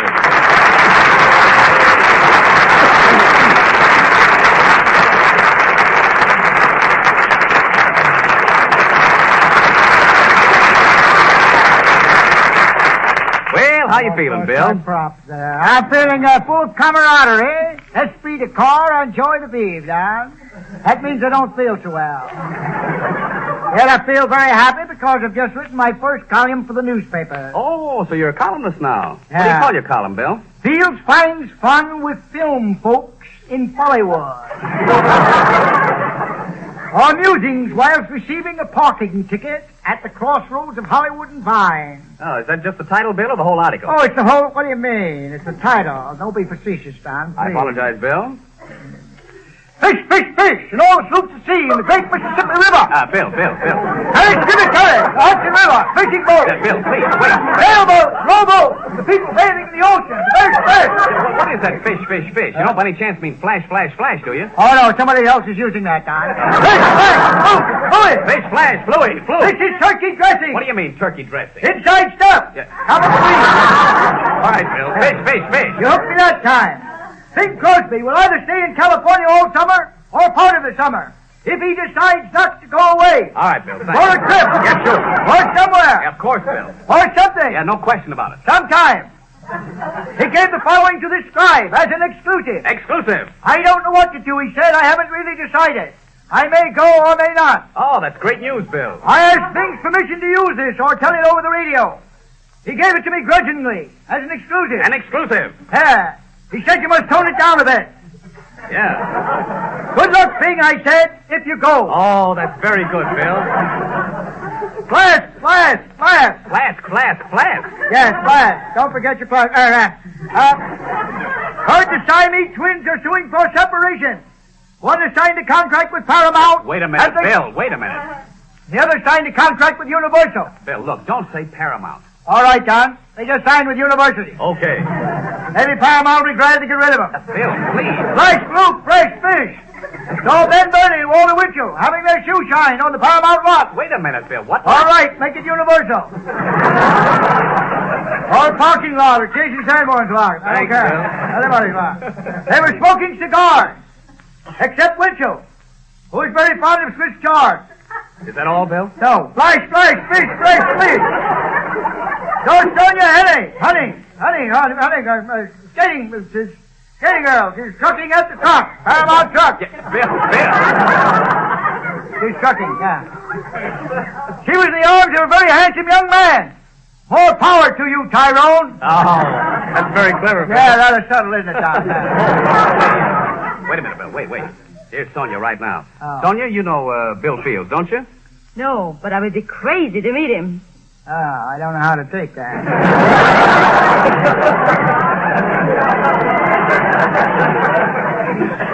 Hi, honey. The name is Hennie.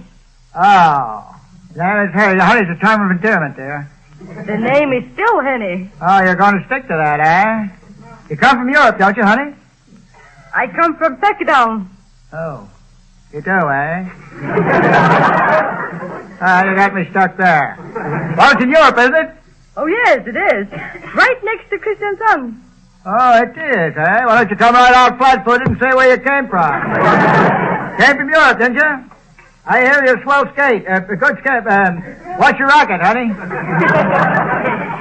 I understand you are, connoisseur on skates, too. A connoisseur on skates, eh? Oh, I don't know how to take that one either. Dismiss it. Irrelevant, immaterial, and incompetent. Connoisseur business. Isn't like that.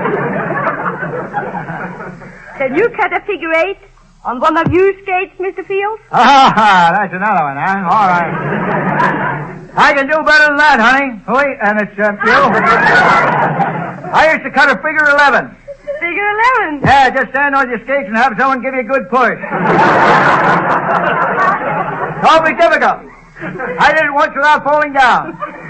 I'm writing a column. Oh, you did? Yeah, I thought you didn't like the line. Okay. Do you know anything? I know plenty, but I'll tell you nothing. Oh, you want, eh? Thanks for the tip, dear. Well, I guess I'll go now. Oh, you guess right. Not bad. Not only a good skater, but a mind reader. Before you go, honey, Hooey, I'd like you to autograph an ice cube for me. You said it, honey.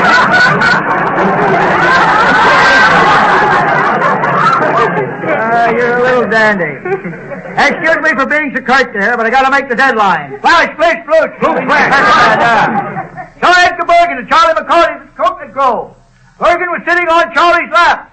And McCarthy, what's his name? McCarthy, yeah. Was doing the talking for both of them. Silly thing. Very unusual, Bill. The audience heads were bobbing up and down. Never saw so many bald heads in my life. No wonder they call it the Coconut Grove. I'll explain it later. I didn't think it was any good in the first place.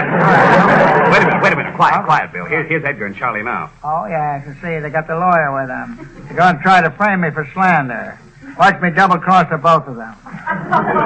Good evening, Edgar. Good evening, Mr. Field. Greetings, Charles, my diminutive little chum. Oh, Mr. Field. Oh, it's going to be a pleasant greeting. And greetings to you, Counselor. Pardon me for complimenting you on your beautiful blonde beard. Didn't you used to play the tuba in the house of David Band? How's everything up at Benton Harbor? Very fine, thank you, very fine. But let us get on with the case, Mr. Fields. I have come here to represent my client, one Charles McCarthy, to institute proceedings against you for $12 million. $12 million, a handsome sum. No jockey was ever ruled off for trying. Go ahead. Unless you are willing to settle for a round sum. A round sum, yes. I'll settle for a round sum. Excellent. Always round, meaning nothing. Don't be too hasty, Mr. Fields. We are prepared to press the following charges. Defamation of character, alienation of affection, loss of services, threatened intent to assault, battery, mayhem, and murder, et al. Et al. Who? What al? Mr. Fields, did you or did you not, on the 9th of May last, refer to my plaintiff, one Charles McCarthy, as a piece of sassafras root? That's what he called me, all right. That's what he called me. Yes, I did. Yeah. We got him there. He said it. He admitted. But sassafras fruit is very dear to my heart, barrister. I was weaned on sassafras root. I was also gnawed on sassafras root instead of a pacifier. Oh, how that man can lie. Don't believe him, Counselor. Go right ahead. Mr. Fields, did you or did you not on the same day accuse my client of being full of termites? Full of termites, yes. I remember. I answer in the affirmative. He said that. But there were extenuating circumstances. Oh, sure. Charles squirmed off of Mr. Bergen's knee 3 times that evening. It was not a threat. I only wished to warn the little nipper. I thought it probably had ends. Did you hear that? Somebody's got their thumb on the scales of justice around. Mr. Fields, did you or did you not on May 16th last describe my client as a piece of grade B lumber? How true, how true. Grade B lumber, Counselor, is very dear and near to my heart. Grade B lumber, my little grade home in the West. Pardon me, barrister, whilst I shed a tear. Yes, Mr. Fields. Yes, my old homestead was constructed of that material, modest little lean-to. We had no windows, but very large cracks in the wall which served the purpose admirably. Home, home, where I eat, sleep, and slumber. My little grade home, made of grade B lumber. On May 30th, he said he would stick a woodpecker on me. Ask him to explain that. Oh, it was merely a lark. I even wanted to give the little chap the bird. Yes. Now, that's an insult. He does. See, that's what it means for that track. Go ahead. Tut. He wished to present you with a meadowlark. How true, how true. But let's stick to the case. Mr. Fields, did you or did you not on June 20th threaten to drive a nail into the chest of my client? He certainly did. He did that. I did. I understood he was afflicted with grade B lumbar pneumonia. And thought his chest should be tapped. Well, it's a logical gesture. But I beg your pardon, my dear sir. Did you or did you not on June 20th refer to my client as being full of sap? Yes, that's what he did. And that's what hurt me more than anything else he ever said. Oh, you've got Charlie crying now, Bill. My heart Cease. my little weeping willow. Remember, a horse without hay, a cow without cud, a tree without sod, that is likened to a man without blood. Almost was. Talk. He's the most deceitful man I ever knew. You double-crossing buzzard. Oh, cease, Mr. McCarthy. Very, very beautiful, Mr. Field. And what's more, did or did not the little nipper threaten to clip me and mow me down? Did he not insist that my nasal organ was made of redwood? Accused me of being an addict of demon rum.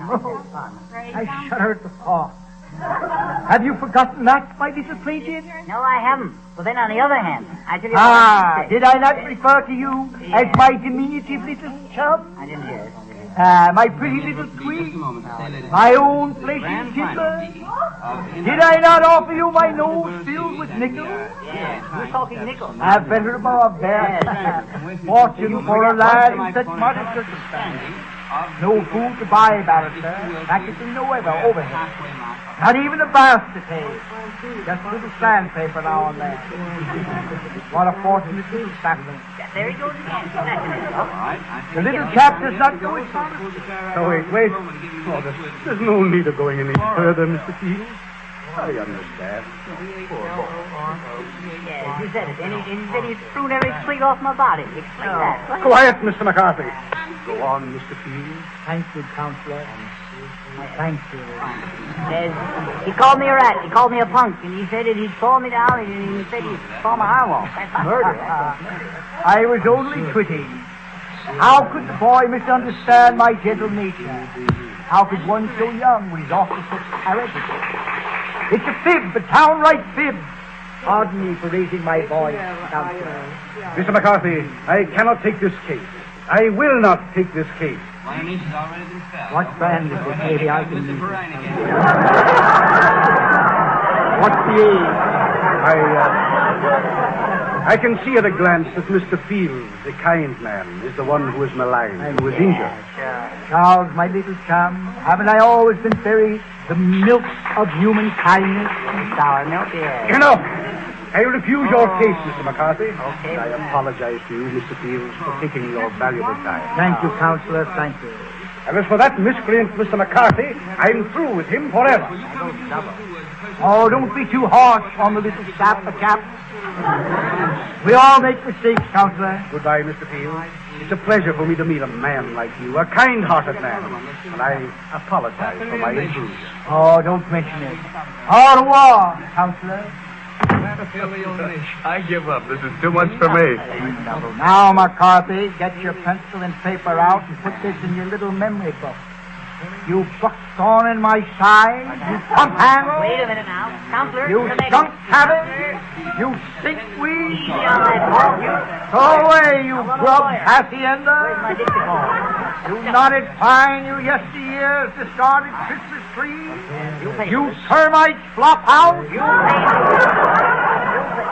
I hate every branch in your family. Face, Blue, Flash, Flo, Fields, McCarthy, suited to standstill. Thank you, Edgar Bergen and Charlie McCarthy, and thank you very much, W.C. Fields.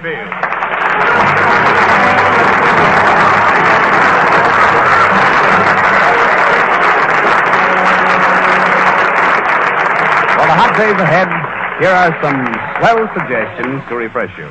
In these hot days, you'll find iced coffee a mighty welcome friend. It satisfies your thirst, cools you off, and revives you when you feel tired and listless. And of course, the better the coffee, the more it will do to refresh you.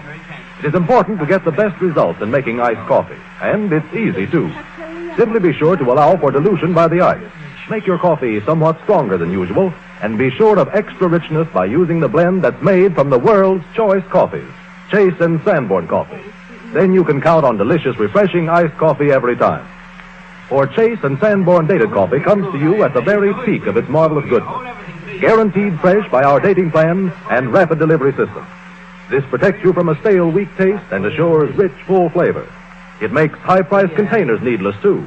Instead, we pack Chase and Sanborn dated coffee in a money-saving dated bag. The resulting economy gives you two benefits: higher quality coffee and a low price. Enjoy this delicious blend either hot or iced. Buy a pound of Chase and Sanborn dated coffee from your grocer tomorrow.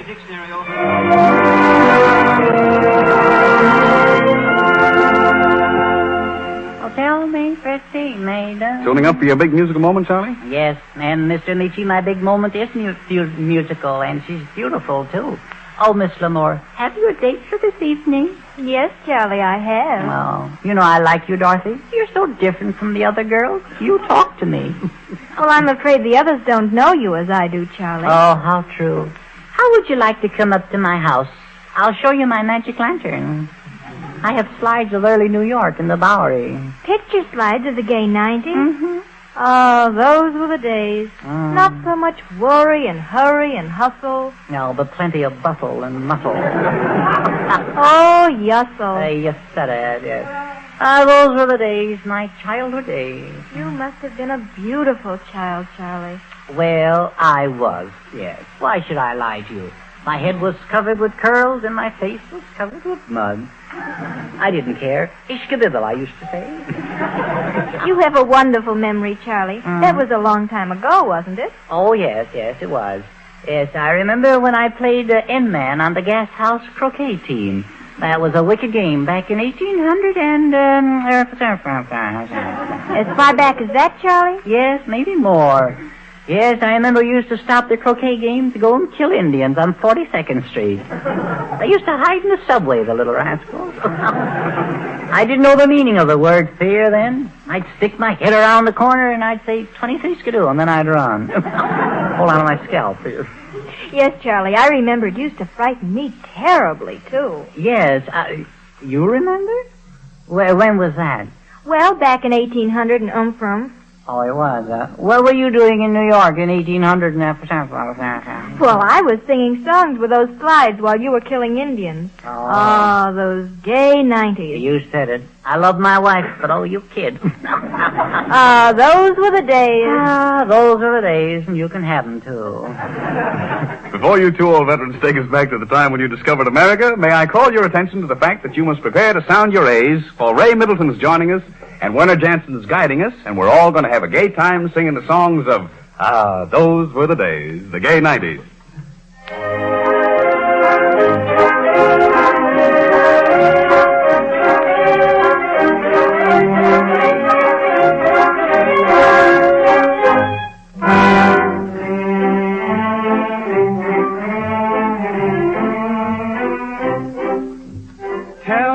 Pretty maiden, are there any more at home like you? There are a few, kind sir, but simple girls and proper too. Then tell me, pretty maiden, what these very simple girlies do? Kind sir, their manners are perfection and the opposite of mine. Then take a little walk with me, and then I can see what the most particular girl you I may love you too well to let you go and flirt with those at home you know. Well, don't, my little girl, you see, I'll only want what you Not quite fair to them if you told them that you were I true. won't care a pin for your sisters if you love me. What would you say if I said I liked you well? I'll bow to you.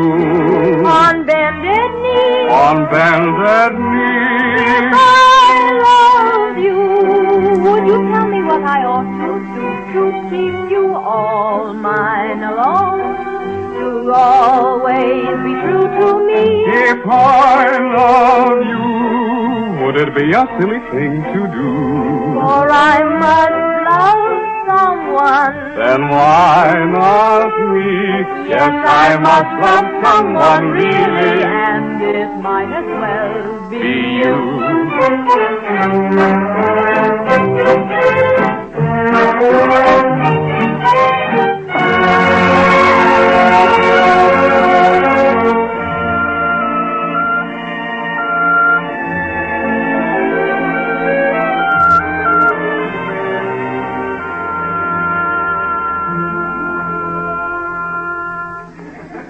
While strolling in the park one day.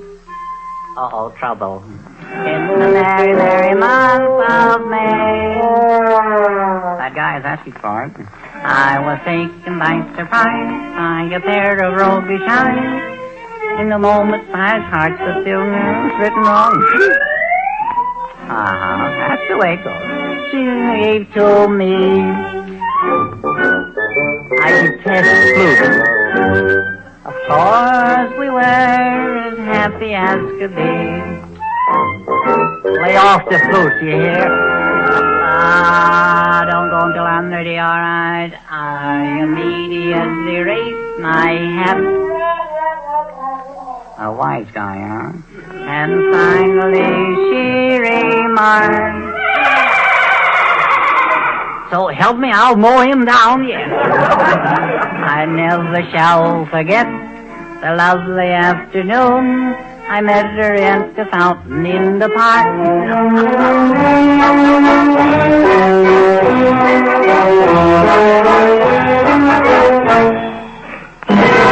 After the ball is over, after the break of dawn, after the dancers leaving, after the stars are gone, many a heart is aching. If you could read them all, many the hopes that have added after the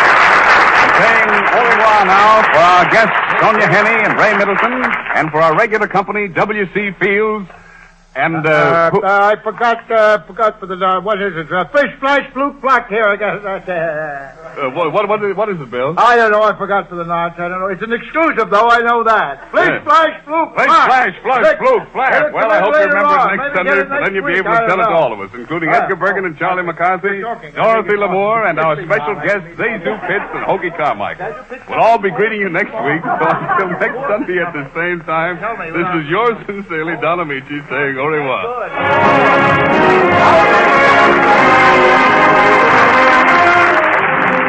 And on this program were Clap Your Hands from OK, The Man I Love from Strike Up the Band, I Got Rhythm from Girl Crazy, and The Big Show from Jerome Kern's Head Over Heels. This is the Red Network of the National Broadcasting Company.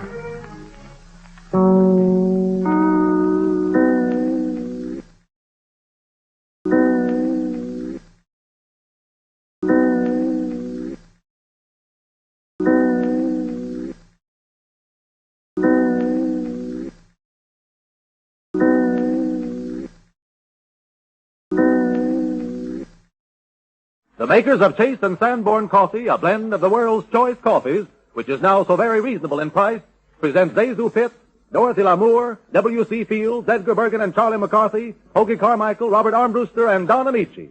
This is the Chase and Sanborn Hour.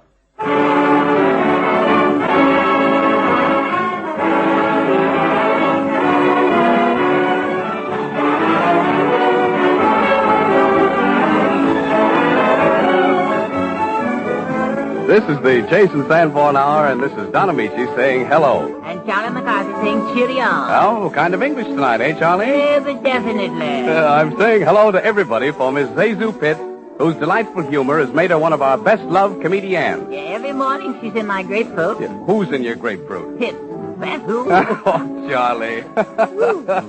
And for Hoagy Carmichael, who has a way of writing beautiful songs we never forget. Aren't you going to say anything about Jason Sanborn? Yes, Charlie. A good coffee. Well, it may be only good coffee to you, but Amici, it's bread and butter to Bergen and me. Yeah, to all of us, Charlie, including W.C. Fields. Oh, boo. Edgar Bergen. A mile hiss. And Charlie McCarthy. Hear ye, hear ye. And Dorothy Lamour. The more I see her, the more I like her.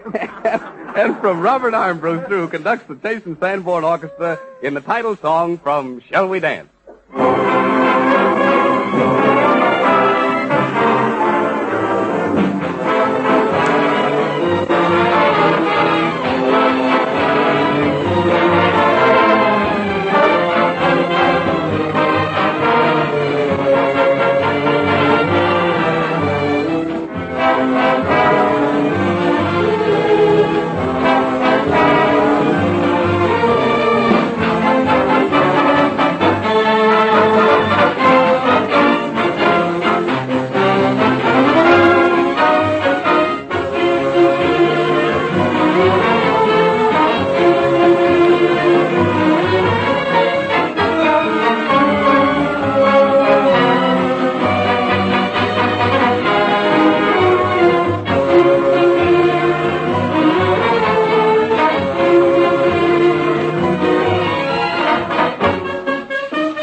With that tune, Bob Armbruster has paid all the initiation fees necessary to make him a member in high standing of our company. Thanks, Don. You certainly know how to spread out the welcome mat and make a fellow feel at home. You know, Bob, Charlie was rather surprised when he saw you. He expected to find a real old-fashioned maestro with sideburns and a dialect. We wouldn't want to break the little fellow's wooden heart, would we? No. Oh, so I will speak thick and excitable.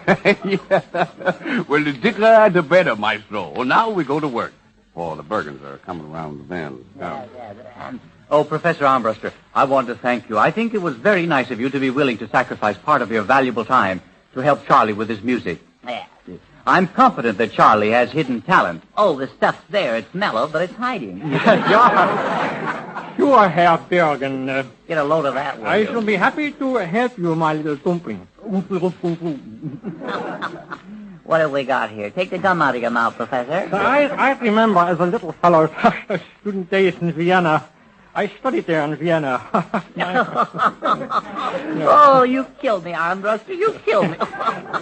12 years in all I have studied, and still I feel that I know very little about music. Yeah, well, that's the way you impressed me, too. I studied in Paris and in Moscow and graduated with honors from the Vienna Card-Spieling Conservatory. Oh, did you play contract or auction? Yeah, and pinochle, and also the violin. Uh-huh. And yet I perspired to greater heights. At 21, I studied for 5 more years yet on the violin. You know, you fiddled away the 5 best years of your life. You know that. Yeah. How true and all that stuffing. Yeah. Now tell me, Charlie, are you acquainted with Mozart and Beethoven? Well, I tell you. Yes and no. That is, I know them by sight, see? You see, I studied music for 2 years. Same piece, too. Still can't play it. Well, no wonder you can't play it. You have no heart. You have no soul. I haven't even got a piano. But I thought you had a piano, Charlie. Well, I did have one when things were going a little better. Oh, I see. And I was coming along fine, too, Mr. Bergen. I'd finished Mozart, and I'd started on Wagner when the piano went Bach. Oh, I see.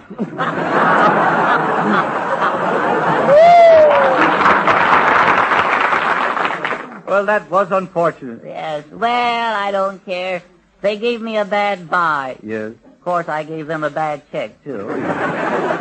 Now, Charlie, as a student of music, can you explain what is important about the year 1756? 1756. Yes, of course. Yes. Now, don't tell me. That's what it is. I know it as well as I know my own name. Can't even think of that now. Mozart was born. I just guessed it. Mozart was born in 1756. Very good. Now, what happened in 1762? 1762? Mozart was 6 years old. At 6 years, he gave his first recital. And while still a boy, he wrote 3 great operas. Yeah. Can you name them in their order? Yeah, sure. First, second, and third. Charlie, you're not taking this seriously. No. I think the boy maybe would like music what is more Amerikanischer. How would you like to play the Stars and Stripes forever? I think it would become very monotonous. I say a verse and 2 choruses is enough of any song. You know, the more I talk to you, Professor, the less I care about music. You know that? Yeah. You will regret this later on, Charlie. How true, my Wiener Schnitzel. It is a part of life. Every human being wants first food, then clothing, and then music. What do you want, Charlie? I'll take a corn fritter. Maybe I'm prejudiced. I'm afraid so. You see, I had so much of it at school. You know, Professor Rumduster. I played a duet with Skinny Dugan at the House of Correction. Was it a recital? No, it was a reform school. That means that you play in front of an audience, you understand. A piano recital, an organ recital. Yes, there was a piano recital. And what did you play? I just told you I played piano, Hot and pepper is so chemical. Yeah. Professor Armbruster wants to know just exactly what you played on the piano. Oh, so that's it. Well, our recital consisted of Wagner, Mozart, and mistakes. It was a duet, and what a duet that was, too. Yeah. We were neck and neck for the first 2 pages, with Skinny Dugan the favorite. You don't tell me. We were going along at a nice clip when we passed a sign that said accelerando, see? Yes. So we both gave her the gun, see? Yes. Well, believe it or not, we went so fast, we went right through the darn finish. Is that so? Yes. Skinny fell off the bench, and the end gate fell off the piano. I just stood there and laughed. Play, Professor, play.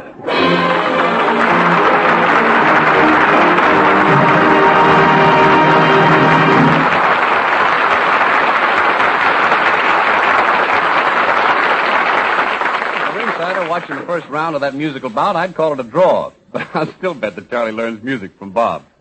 When it comes to music, whether it's the slow, melodic rhythm of Stardust or the easy, swinging rhythm of Lazy Bones or Little Old Lady, we have present that modern music master, Hoagy Carmichael.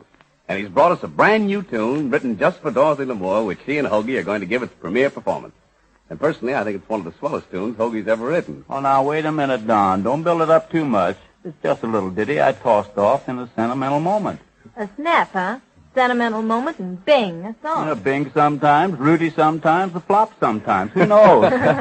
Songs aren't just tossed off, are they, Hoagy? Well, sometimes they are, but not often. Not often enough. But take Stardust, for instance. Yeah, I'll take Stardust anytime. How'd you get that, Hoagy? Well, I guess it was on July the 29th, 1928 at 11:35 p.m., and I was whistling as I walked across the University of Indiana campus. Then I rushed to a piano, and I played, and at 11:45 I had added this strain. And then, well, let's see, it must have been, about 10 minutes later, I was playing. And at midnight you were still going strong, I certainly was. About 5 minutes later, I had the ending, like this. So you see, it took about 30 minutes to write the entire chorus. Well, then I shouldn't think it'd be much work writing a song for Dorothy. Oh, it's even easier with such an inspiration. Yeah. All right, now break down and tell us how this new tune came along. And be truthful, too. Now, look, you got me in a corner. When I was asked to be on this show, I knew I'd need a new tune, and so one night I tried to dream one up. But I fell asleep in the process. Did I inspire you to fall asleep? Well, now, Dorothy, you know, I suppose thoughts of you should have kept me awake, but they didn't. And all of a sudden, in the middle of a dream, I heard a bell ring, and I reached for my alarm clock. Did you throw it out the window, Hoagy? That's right, Don, but it wasn't the alarm at all. It was the phone, and at the other end was Dorothy. I know, I get it. When you heard Dorothy's sweet voice, you said, "This is how a dream should end," and from that came the title for this new song, huh? If you believe they lived happily ever after, you believe that. I actually said, "Dorothy, call me later. I've got a terrific headache." Yeah, but 20 minutes later, you had the song. No, Don, I still had the headache. It wasn't until 2 or 3 days later that I really had the song. I should hate him for being so brutally frank. But honestly, Hoagy, it's a swell song. Hoagy Carmichael and Dorothy Lamour sing "This Is How a Dream Should End." Go ahead, Hoagy. Goodness lies all around me. Good is the way I feel. Beauty and love surround me. How could it all be real? Take it away, Dorothy. This is how a dream should end, having you here close to my heart. This is how I pictured my romance would be, sweet as the moment when you're kissing me.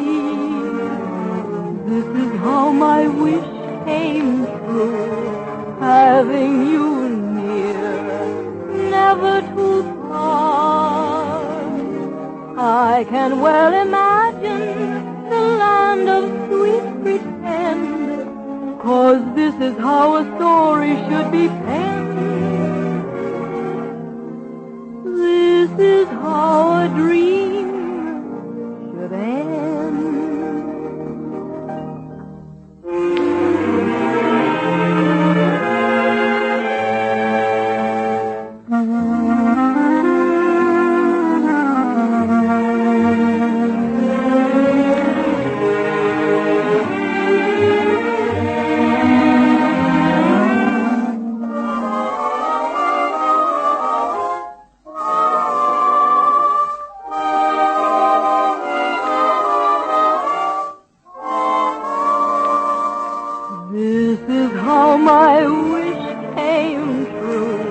Having you near, never to part.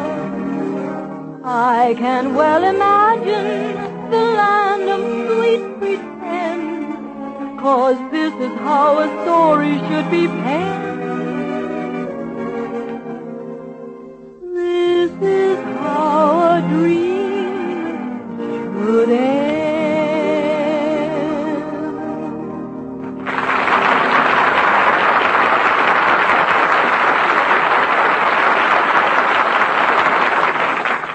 Hoagy's written another new song that we're all going to get in on later. But our special concern at the minute is how to be happy though hot. And since so many of us are looking for the perfect answer, here are some important facts about a cooling, refreshing summer drink. Iced coffee is in great favor these hot summer days, and if you want iced coffee with plenty of full, refreshing flavor, please don't overlook this fact. Unless you're careful, the melting ice that cools your coffee can make it weak and watery, too. But that's easy to avoid if you'll just make sure you have more than enough rich, delicious flavor to start with. For extra strength, measure your coffee a little more generously than usual. And for extra richness, always use the blend that gives you fuller, finer flavor. Chase and Sanborn coffee, as you know, is a rich blend of the world's choice coffees. And you always enjoy it at its best. For it's rushed straight from roasting to your grocer. And the date on every bag guarantees freshness and full-bodied flavor. What's more, dating and rapid delivery makes expensive containers needless. Instead, we pack Chase and Sanborn dated coffee in an economical dated paper bag. This saving in container cost enables us to buy finer coffee. So you'll get higher quality at a very low price. This rich, satisfying blend is delicious either hot or iced. Enjoy it often. Buy a pound of Chase and Sanborn dated coffee from your grocer tomorrow.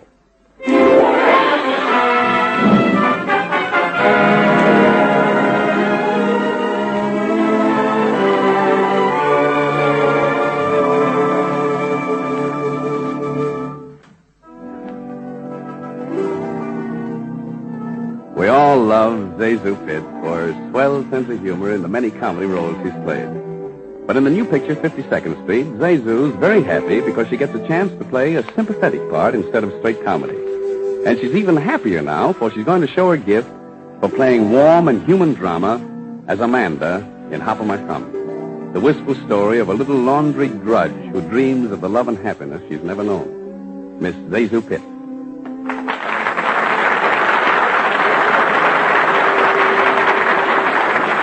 Thank you, Don.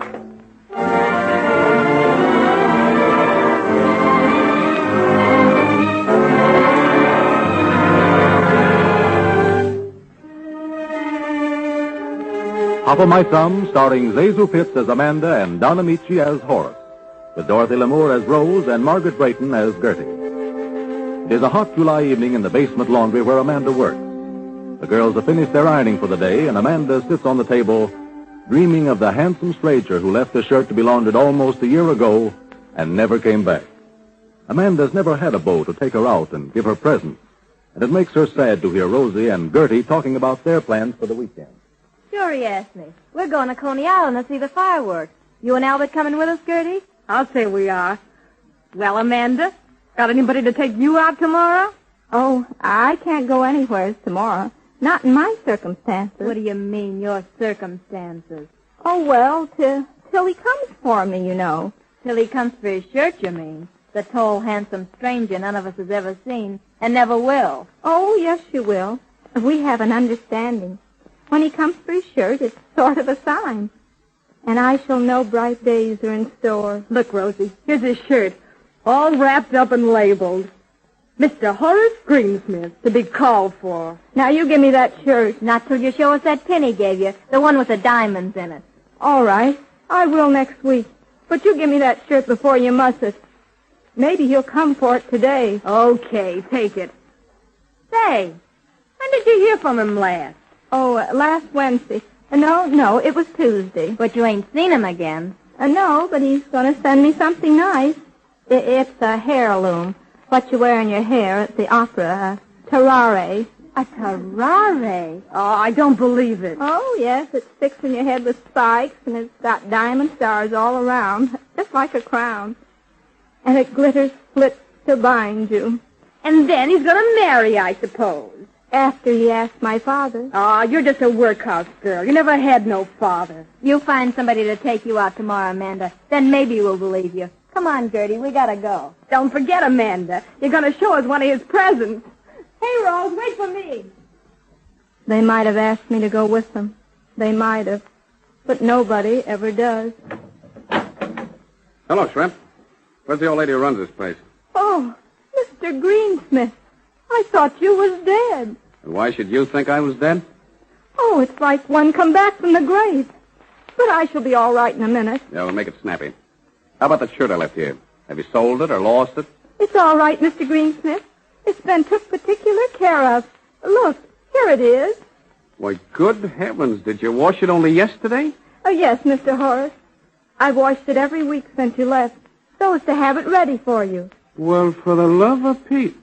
Hey, look, you don't think I'm going to pay for all that, do you? Oh, no, Mr. Greensmith. We thought we'd never see you no more. You've been away most a year. So I was dead, was I? And the shirt was a souvenir? Now, who in the places wanted a souvenir of me? Not you. Hey, look, who are you anyway? Oh, I'm an orphan, but I don't say so to the others. The others? You mean to say there's any more here like you? Oh, no, I don't think there's any others anywhere like me. No, I bet there aren't. Of course, I'm not very tall. We don't grow much in the workhouse. But most of them large girls are fickle. Don't you think so, Mr. Greensmith? Ah, no girls is any good. I found that out. Oh, Mr. Greensmith, you ain't married, are you? No, not me. I know too much about it. Oh, I'm so glad. Are you in love, Mr. Greensmith? Hey, cut it out, will you? I came here for my shirt, not to jaw about my love affairs. I want to know particular. Well, I'm not in love just now. Now, what do you think of that? Oh, I expect lots of girls are in love with you. Oh, sure. Certainly, I can hardly get down the street. There's so many of them. You wouldn't say I was pretty, would you, Mr. Greensmith?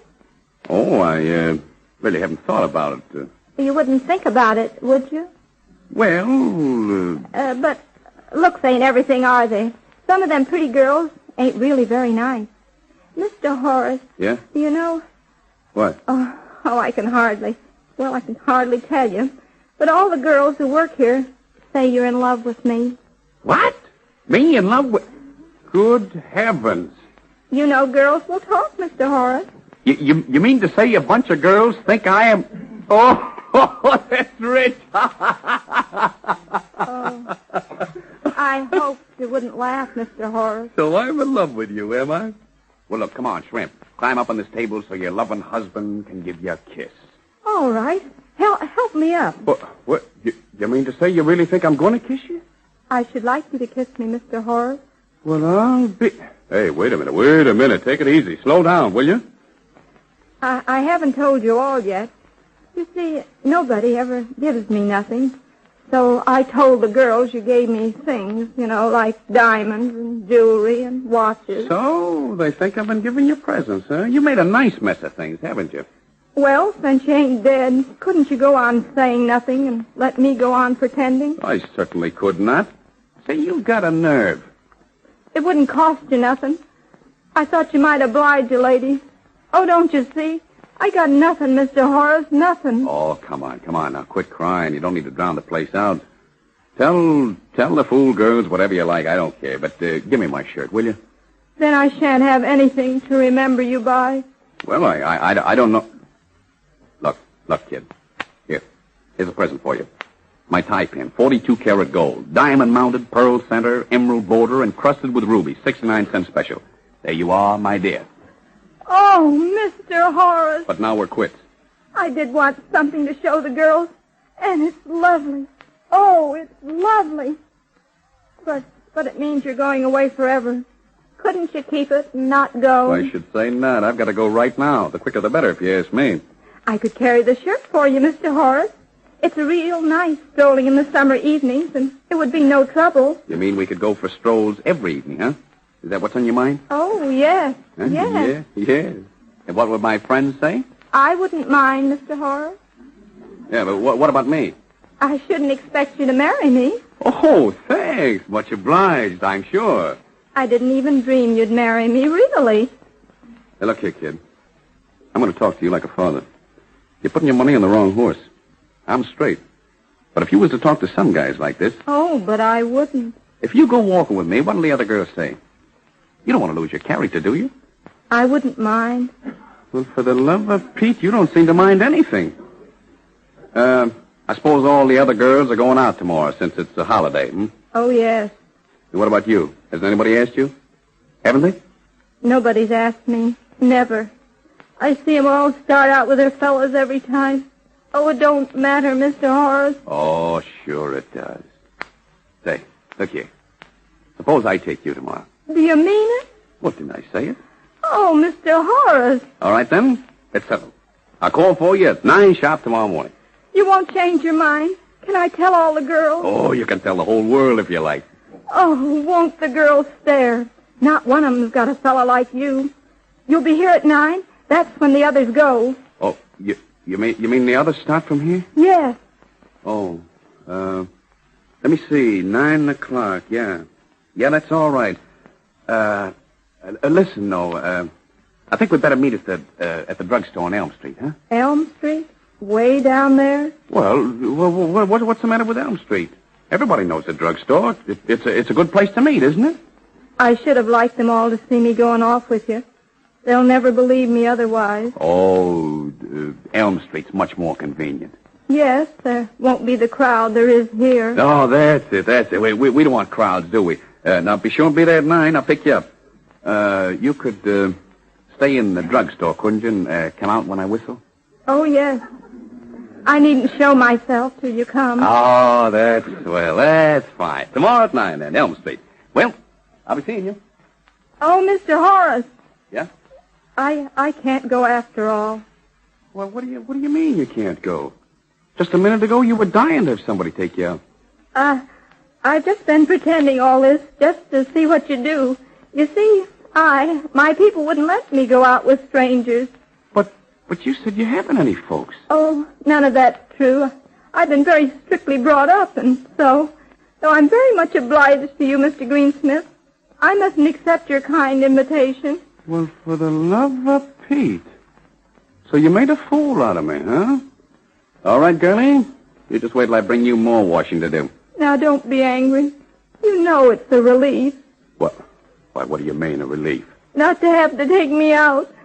A little hop of my thumb like me and having everybody laughing at you and asking what it was and where you'd picked it up and why they hadn't drowned it when it was born. Hey, look, now, cut that out, will you?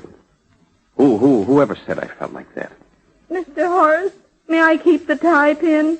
Why, sure, you can keep whatever you want to. Well, I suppose I ought to spurn it, but I can't. I'll keep it. Go ahead and keep it. Keep it for your great-grandson. Mr. Horace, will you say you ain't angry before you go? Just to show there's no ill feeling. Say, let me look at you. Oh, now listen, kid. Don't cry. Oh, don't let me go. I guess we wasn't made for each other, little... What did you call yourself? Oh, a little hop of my thumb. But you're a game little kid. Come on. Give us that kiss I asked you for. Hmm? Oh, Mr. Horace. There. I'm going this time. Oh. So long. Mr. Horace. He kissed me. He kissed me.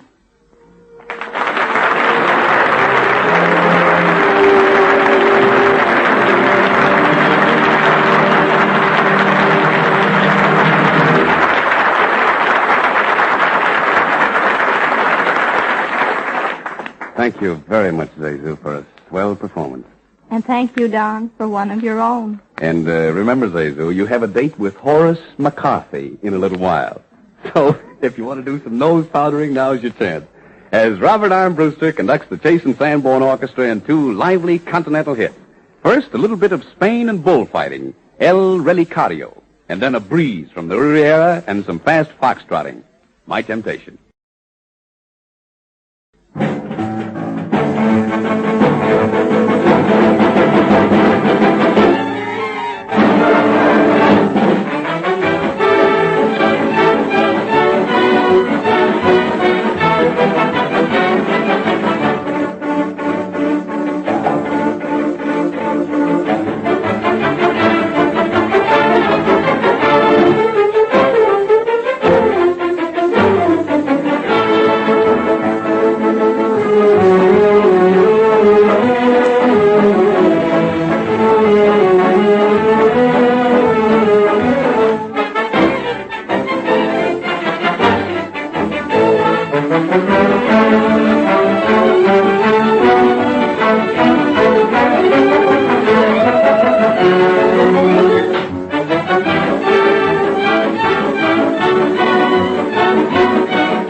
Chase and Sanborn Hour with Zazu Pitts, Dorothy Lamour, W.C. Fields, Hoagy Carmichael, Edgar Bergen and Charlie McCarthy, Robert Armbruster and the Chase and Sanborn Orchestra and Don Amici continues in just a moment.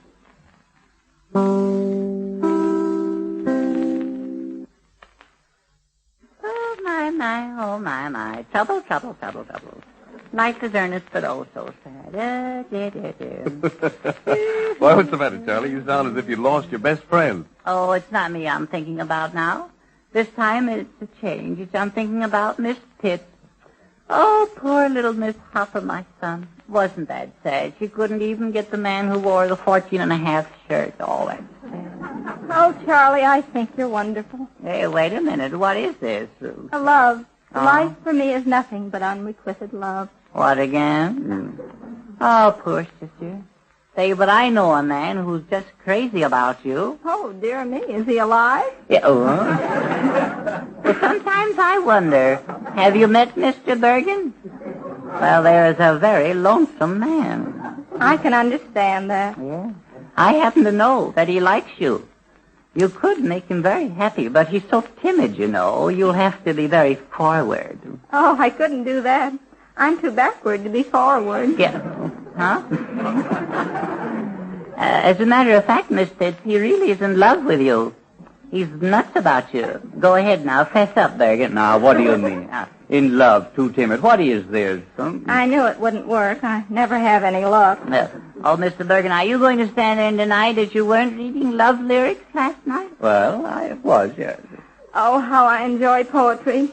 I have written poetry. Uh-oh. Some of it even rhymes. Yeah. It's called To a Lover and His Sweetheart. That ought to be good, yeah. Oh, you two are both so one-ish, like a double, yet a single. There is duo, still it's one-o, like a vision in a dream. I think you got something there. Yes, well, just what in heaven's name is that? It isn't much good. It's free verse. Free, you wouldn't be able to give it away. Tell her about the one you wrote, Mr. Bergen. It's just about as good. No, really. Oh, come on. No, it was just a silly... Oh, come on now. Come. No, I'd rather not. Oh, come now. Come. You wanted the coat now? All right, then. It was just a simple little thing. Oh, that's clear to see. Your hair is like the clouds in a storm-tossed sky. See, that's nice.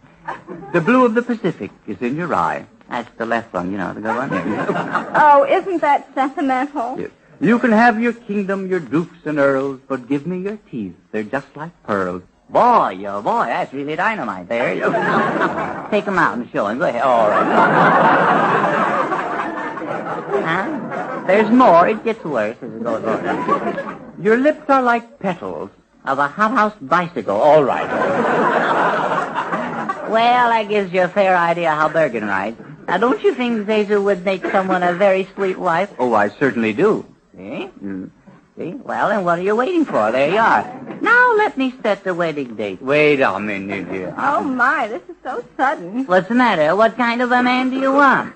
Well, I think he should be rather, sort of, kind of, in a way. Well, that's Bergen. You can't describe him. That's Bergen. Have you ever known real love, Zazu? You know, real love? Well, in a way, Now, don't beat around the bush. Come clean now. Don't you believe marriage is a wonderful thing? Oh, indeed I do. Mm-hmm. I think love is just lovely and so romantic. Isn't that ducky? Yes, and she bakes a mean hunk of donut, Bergen, too. Yeah. How about it, Zazu? It's not that I couldn't be very happy with Mr. Bergen, but... Well, then what more do you want? Oh, well, I don't think my husband would like it. Yeah, wow. Oh, by the way, how is he, Zazu? Yeah, how? Hey, wait a minute. As Dan Cupid, I'm stupid. Truly on this requited love.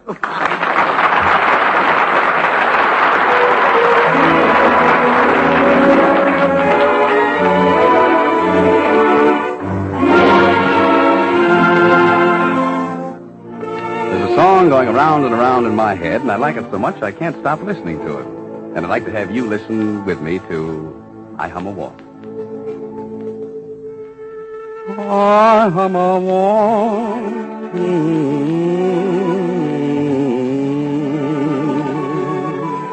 when When you come to me on a night like this, I hum a waltz.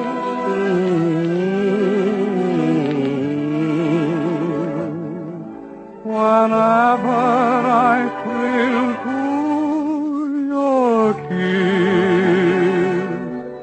the music plays, you're in my arms, and as we dance, we find that we're dancing to paradise. If only you will hum it too,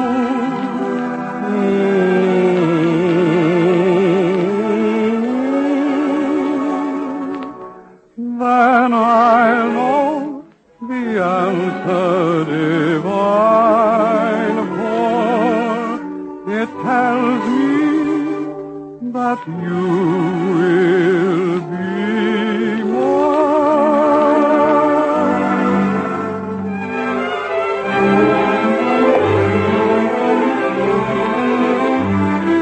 when you come to me on a night like this.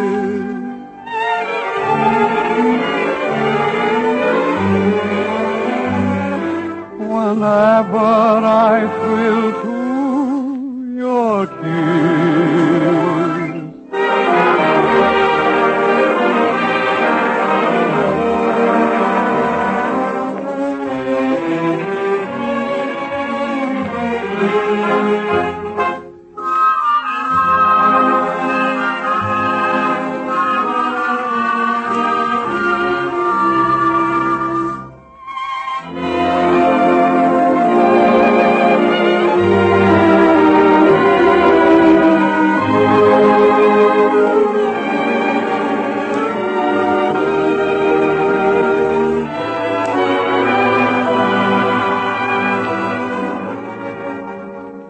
the music plays, you're in my arms, and as we dance, we find that we're dancing to paradise. If only you will hum it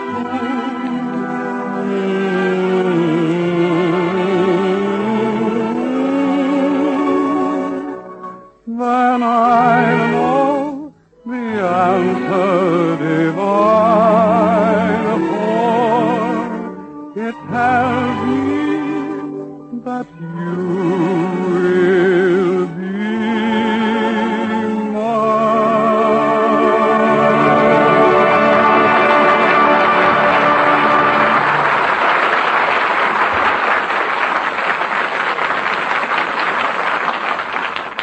Like a threatening storm that never breaks, like a bolt of lightning that never strikes, like a clap of thunder that grumbles and mumbles and rumbles, and boom, look at the rainbow, W.C. Fields.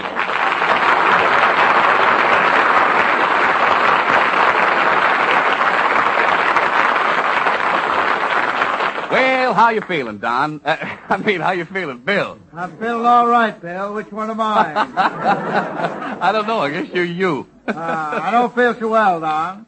On my way over here, a little nipper tried to set me on fire. Is that so, Bill? Yeah, I struck a match and tried to burn my nose. Mistook it for a firecracker. Oh, well, that's an awful way to celebrate the 4th, Bill. Yeah, it's even a terrible way to celebrate the 1st. My brother was shot on the 1st, Don. Oh, he was, Bill? Yeah, trying to open his own safe. Well, how was that? He thought it was his own safe. He walks in his sleep, you know. He went over to the bank and started monkeying around. The constable on the beat shot him. He immediately rushed my brother to the morgue. Do you mean the hospital, Bill? You want me to tell this story, John? Oh, sure, Bill. All right. You mean the morgue? Oh, now you're going to tell me what I mean. Please, Bill. Will you please go on? Then please be quiet, John. Yeah, I'm sorry. Your brother walks in his sleep and he was shot by a policeman. Oh, you know the story then.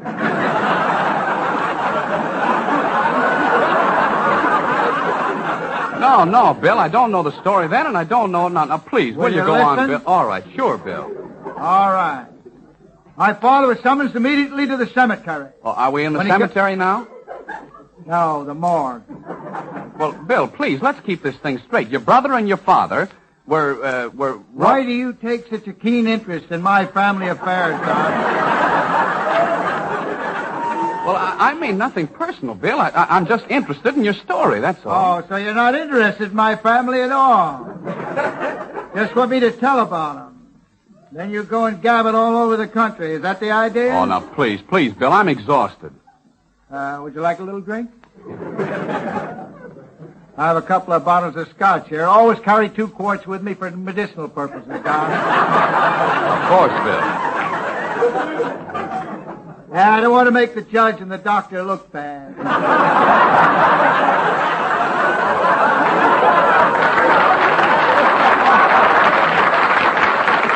Yeah, but look, now, Bill, where were we? I don't know, I forgot. There's absolutely too much argument going on here. Fish, flash, fluke, flounder. I'm continuing my column, Don. I nearly forgot all about it. Yeah, flounder, fluke, flash, flash. We're off again, boys. Flash, flash. Fluke, flash. Flash. Whoa, wait a minute, Bill. Here's Charlie. Oh, that little rat's in again. Hello, sweetheart. Go away, you lowest form of plant life. I just came here to bring you a great admirer of yours, Miss Azul Pitts. She's got a crush on you. Go away, you attract ants. Well, I'd rather have my aunts than your uncles. Oh, I'm so happy to see you, Mr. Fields. This is a reunion for me. Now, quiet, please. I'm talking about my column. Oh, Mr. Fields, how do you get your wonderful news? I ride horseback through Hollywood, side saddle. Oh, isn't that nice? I like to weave in and out amongst the automobiles and frighten the chauffeurs the way they used to frighten the horses in the early days. Oh, say, that's a great idea, Bill. Yeah, fish, flam, fluke, flash, fish. Went to Paramount today. Went where, Bill? Paramount. Bill, please. All right, make it universal. You got me so mixed up now, I don't know whether I'm drinking Paramount coffee or making Chase and Sanborn dated pictures. All right, Bill, all right. Go on. Went down to Paramount and asked the various stars and executives and pickets as they entered.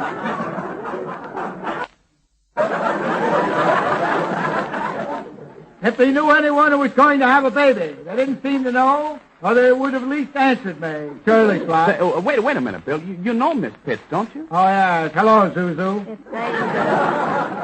All right, I'm writing a column. Do you know anybody's going to have a baby? No, but I have a little son who's crazy about you. Oh, that's fine. Dismiss it. Crazy about me.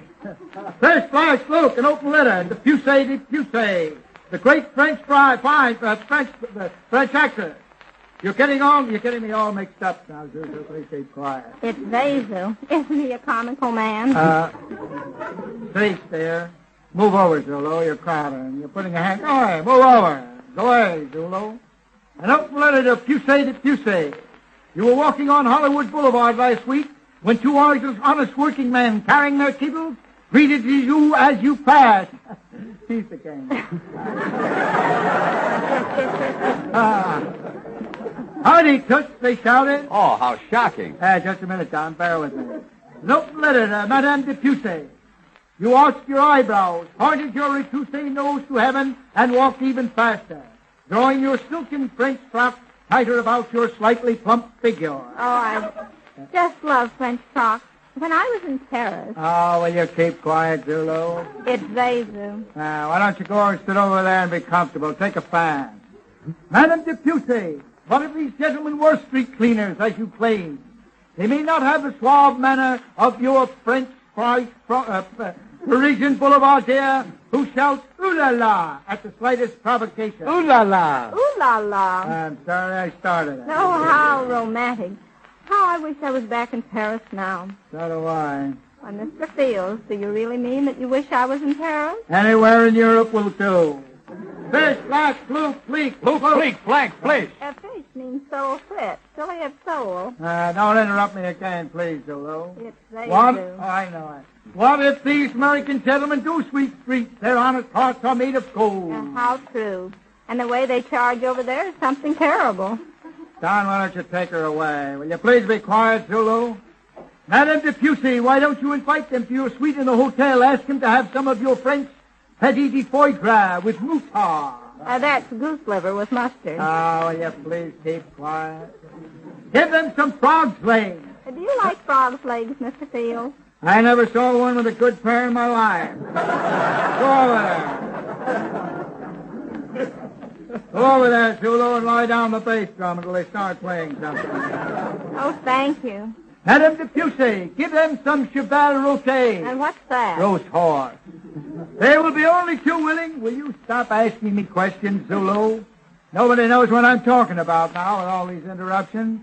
This was a swell column when I thought of it this morning. What was I talking about, Don? De Pusey. All right, thank you, Don. De Pusey. Oh, excuse me. Wouldn't it be funny if she had a daughter named Kitty de Kitty?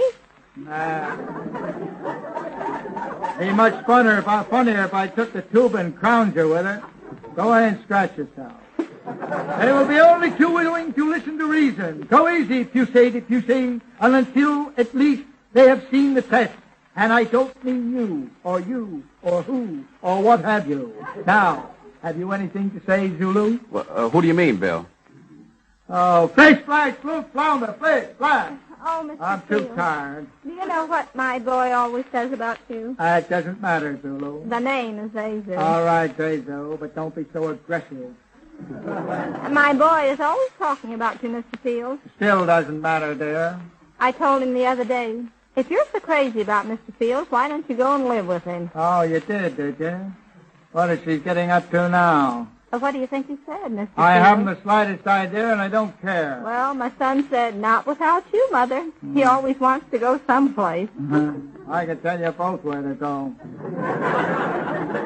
Oh, dear, I don't know what to do. I guess I'll just have to go through life the victim of unrequited love. Well, don't count on me for any help. Even in the picture 52nd Street, which I played in for Walter Wanger, made over at United Artists... Paramount! Hey, wait a minute. Let me get in on this, fellas. Will you? 20th Century Fox. I sing a little song in 52nd Street. I wouldn't care if you sang it in 14th Street. But, Mr. Fields... Well, I'm going to sing it for you now. Don't do me any favors. Oh, we'd love to hear it, Miss Pitts, wouldn't we, Bill? Speak for yourself. This is interfering with my Fields Finds Fun with famous film folks in Hollywood. Yeah, well, we'll take that later. All right, Miss Pitts. It's called 23 To-Do. I This still is don't the way want it to hear goes. I had his picture in my locket. Whose picture? What's A he talking photograph about? that he had sent. His loving letters in my pocket. How I adored this handsome gent. Is she singing or And sobbing? there was I to meet him where the swans are on the lake. I've got a He great know me swan by story to tell you, Don, when she gets through with this trash. Yeah, Bill. Now, go on, Miss Pitts. He'd know me by... He'd know me. Yeah. He'd know me by a parasol of lace. Parasol of lace. That's funny. They're out of style. They went out with the lace pantaloons. When suddenly a cabbie stopped. She means chauffeur. Oh, dear, I'm afraid the song will be spoiled. If you don't want to spoil it, what are you singing it for? My heart began to quake. And there we stood at last, face to face. Imagine him looking into her face and her looking into his face. I'll bet it was a standoff. This is terrible. All he said was 23 to do. My kingdom for a giant Roman candle right now. Said that to me. There was I expecting I love you. That he said 23 skidoo. Say, that's cute, Bill, isn't it? Don't consult me. I might be prejudiced. Underneath my ostrich feather hat. Rather unfortunate you weren't underneath the ostrich. Underneath... This is impossible to follow, Mr. Amici. Why? What's the trouble, Bob? Either Mr. Fields stopped spouting, or Mr. Pitt stopped screeching, or I stopped playing. Oh, if it stopped playing, she might quit, too. Who is that Eskimo? Why, that's... Bill, that's our maestro at the piano, Bob Armbruster. Oh, yes. Hi, Bob. I remember when he used to play an organ. Yeah, you said it. Yeah. Whatever became of the monkey? Well, if you want to come back, just say the word. That's an opening for that one. I'm glad they didn't hear it. All right, now, Miss Pitts. My beaver moth. Beaver moth reminds me of my poor old grandmother. She used to be the bearded lady in the circus, Don, a rustler. They called her Grandma Dean. I have saved for weeks to buy them new. But he said 23 skidoo. I said skidoo. He wanted you to strive to take it on the lamb, said same as I do. skidoo. Will you please go away? said Fish, flag, Louis. Fish, flag, 23 Skidoo. Thank you, Miss Zazu Pitts, and thank you very much, W.C. Fields.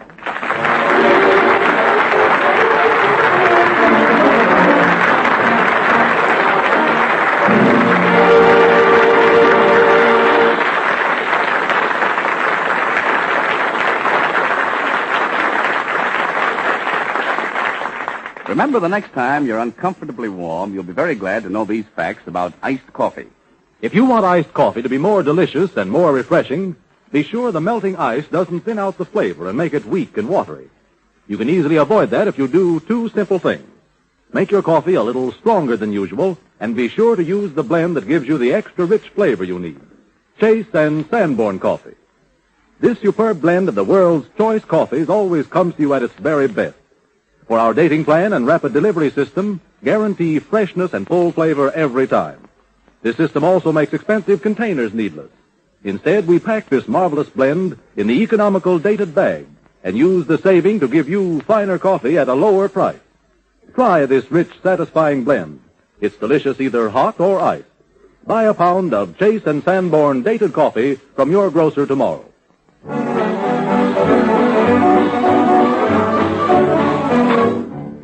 A short time ago, Hoagy Carmichael told us how he was inspired to write his songs. Well, here's another brand new one written with Stanley Adams, which was inspired by a very dear and close friend, an old felt hat, and written especially for us. So here we go. I love you like my old felt hat. Oh, it's plain to see that you comfort me. I love you like I love my pipe and baccy. Took a look at you and my heart went wacky. Think of how a bee loves buzz. And a hungry fly loves an apple pie. I love you, baby, just like that. Like a horse in the stable loves his oat, and a Tammany hauler loves to vote. But if you're not impressed with that, I love you like my old felt hat.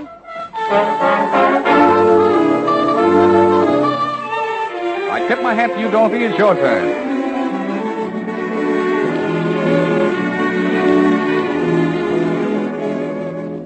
I love you like my old chapeau. Oh, it's plain to see that you comfort me.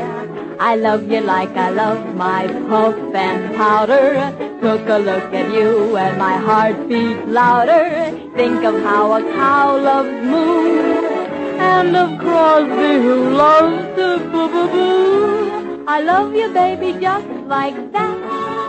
Like a lone little shepherd loves his sheep, and the guy in the center loves to sleep. I think it's mighty time, you know. I love you like my old chapeau.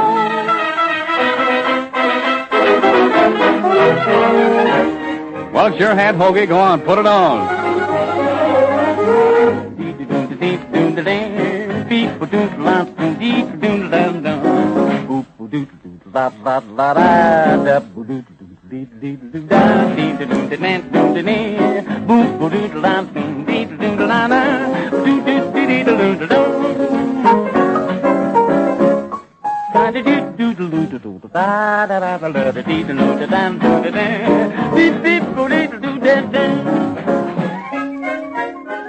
Don't kick the hat, Charlie. There may be a brick under it.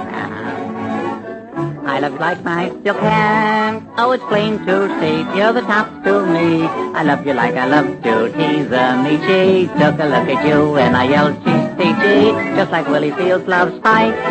And a taxi cab loves passing lights. I love you, Dottie, just like that. Like a lonely old miser loves his dough. Like a bald-headed bachelor loves the front row. But if you're not impressed with that, I'll never tell another lie.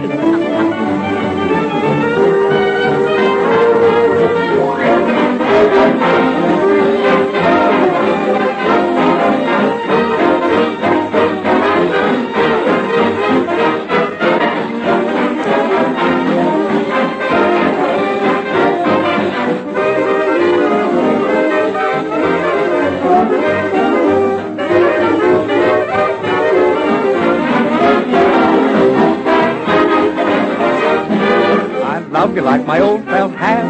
Oh, it's plain to see that you comfort me. I love you like I love my puff and powder. Took a look at you and my heart beat louder. Think of how a bee loves buzz and a hungry fly loves an apple pie. I love you, baby, just like that. Like a lone little shepherd loves his sheep, and the guy in the Senate loves to sleep. But if you're not impressed with that, I love you like my old pal Pat.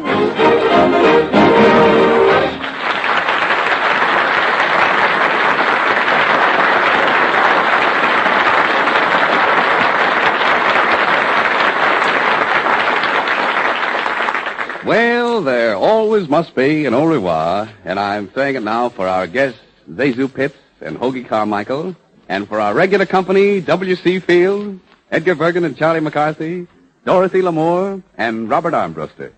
Next Sunday, we shall have as our special guests Gladys George and Ray Middleton.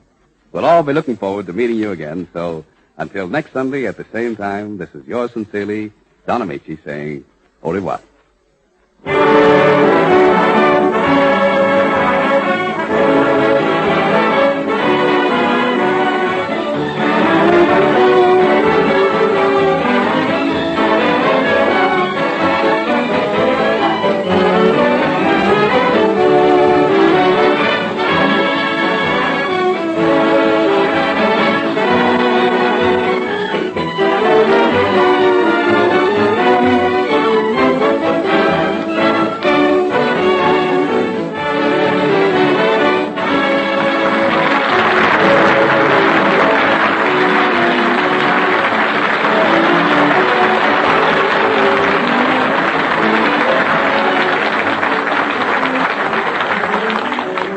Heard on this program were I Hum a Waltz from This Is My Affair and The Big Show from Jerome Kern's Head Over Heels. The makers of Chase and Sanborn Coffee, a blend of the world's choice coffees, will bring you next week Gladys George, Dorothy Lamour, W.C. Fields, Edgar Bergen and Charlie McCarthy, Ray Middleton, Robert Armbruster and the Chase and Sanborn Orchestra, and Don Amici.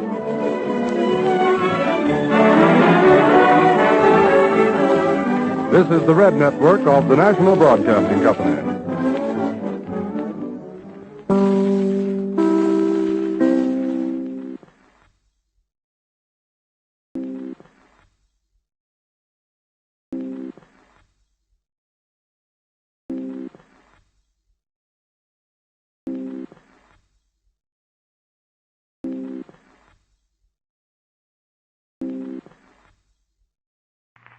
The makers of Chase and Sanborn Coffee, the superb blend of the world's choice coffees that you get at such an economical price, present Gladys George, Dorothy Lamour, W.C. Fields, Ray Middleton, Edgar Bergen and Charlie McCarthy, Robert Armbruster and Don Amici. This is the Chase and Sanborn Hour.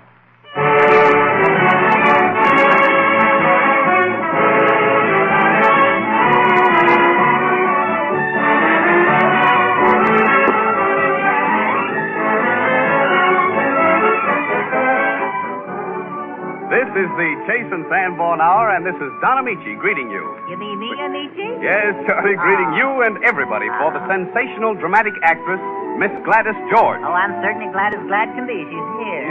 Yes, we're all glad Gladys is here.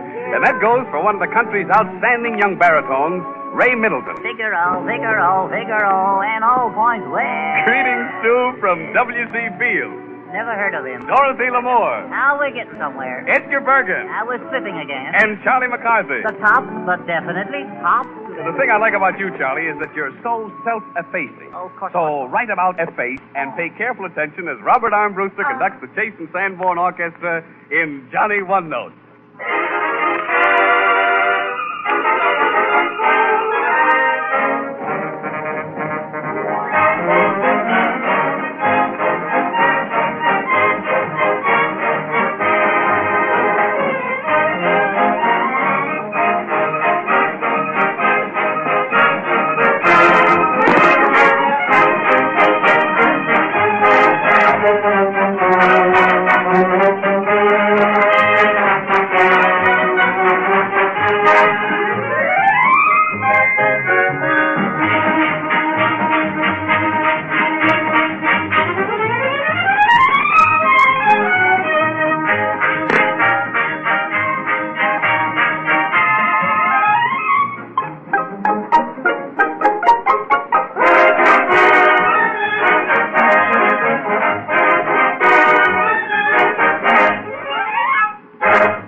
hearing Robert Armbruster and his orchestra entertain us so royally, I'll bet you Charlie is sorry he didn't listen more carefully last week.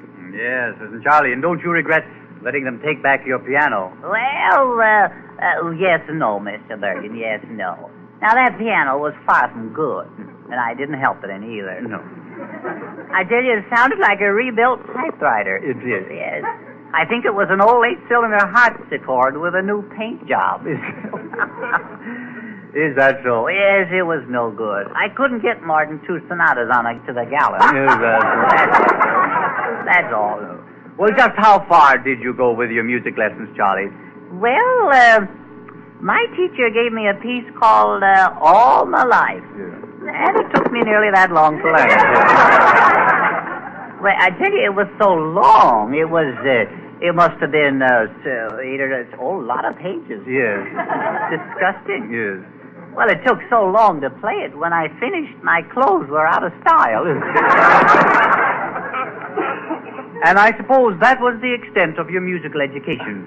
Well, no, not completely. No. Oh, no. You see, I played in church on a one-stringed instrument. You did? Yes. One-stringed instrument? Yes. One-stringed instrument. Do you give up? Yes.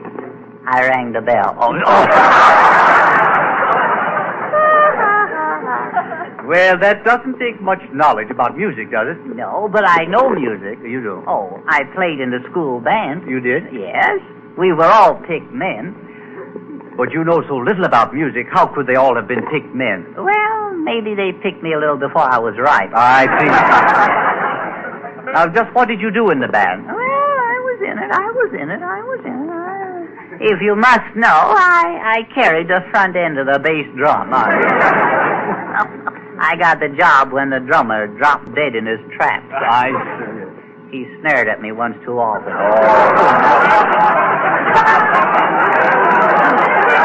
Isn't that awful? Yes. I just don't care. No, I know. Oh. Well, I imagine it is fun playing on a school band. Oh, it is, Mr. Bergen. You just don't know if you don't know. I know. And we had a bandwagon, too. I was head man there. I drove the horse. I remember the first time I hitched the horse up wrong. He got all turned around. That didn't help any. No. When I said get up, the horse backed up forward. He did? Yes. I think I had his suspenders on wrong. His what? His garters. I don't know what you call them. Well, it isn't important. I don't think so either, no. Well, anyway, I shall never forget driving down Main Street on the bandwagon. All the boys playing extra loud on Saturday night. Yes. Oh, what a night. Yes.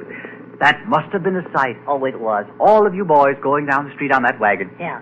What a sight. Yes, it was.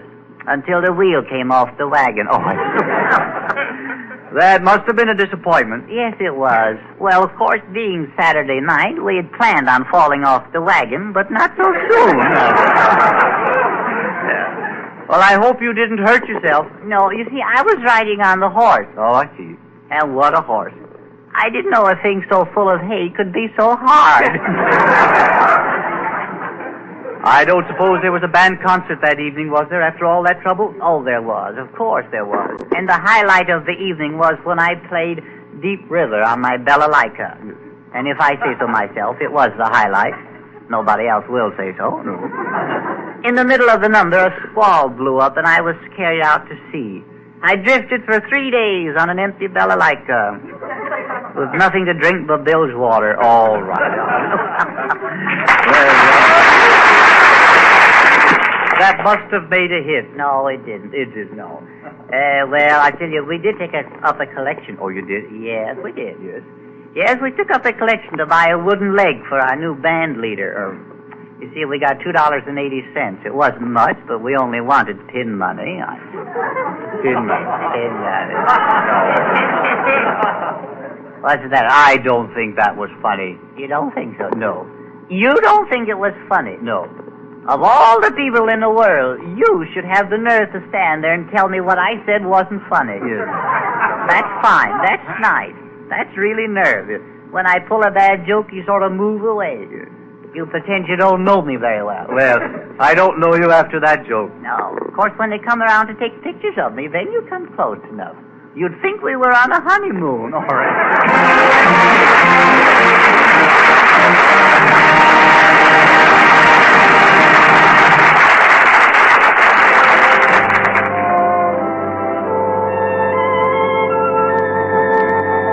Though Charlie's musical adventures may end in disaster, it's really music that makes the world go round. Music and love. For romance is the theme of almost every song. And even when it's a broken romance, if Dorothy Lamour sings about it, it's mighty sweet listening. The you and me that used to be.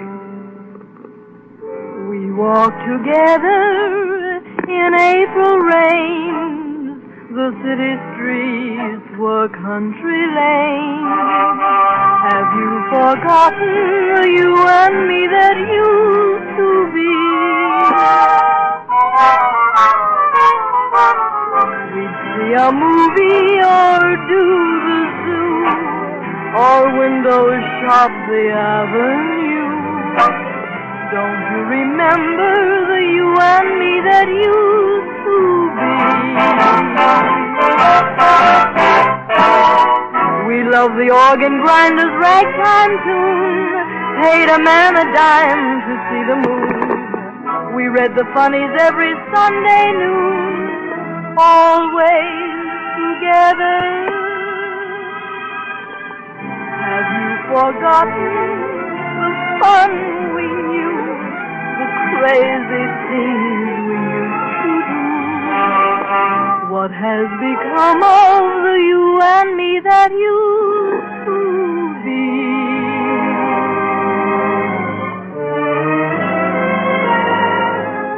We walked together in April rain. The city streets were country lanes. Have you forgotten the you and me that used to be?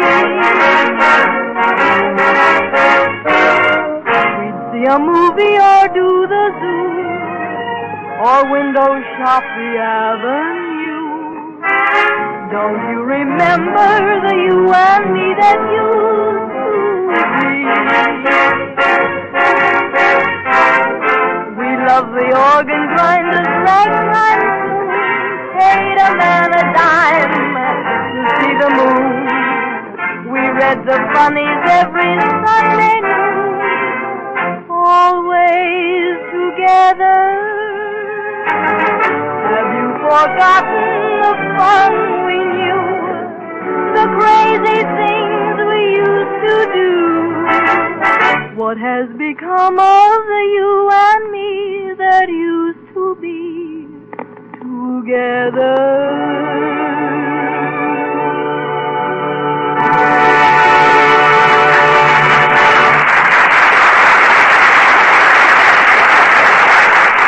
Summer days when you're hot and tired and you can't always enjoy a refreshing swim, a cool shower, or a trip to the country, but there's one way of cooling off that's always right at hand. That's a frosty glass of delicious iced coffee. But if you want to make really delicious iced coffee, don't overlook one fact. When the ice melts, it dilutes your drink. So for extra strength, measure your coffee somewhat more generously than usual. And for extra flavor, use the blend of coffee that's richer and more satisfying. Chase and Sanborn coffee. And please remember, you always get Chase and Sanborn dated coffee at the very peak of its marvelous flavor.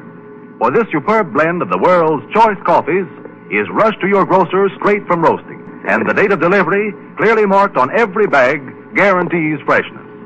This dating plan also makes expensive containers needless. Instead, we pack Chase and Sanborn dated coffee in an economical dated paper bag. And we put the saving on container costs into higher quality coffees. So in Chase and Sanborn dated coffee, you get finer coffee at a very low price. Try this marvelous blend. It's delicious hot or iced. Buy a pound from your grocer tomorrow.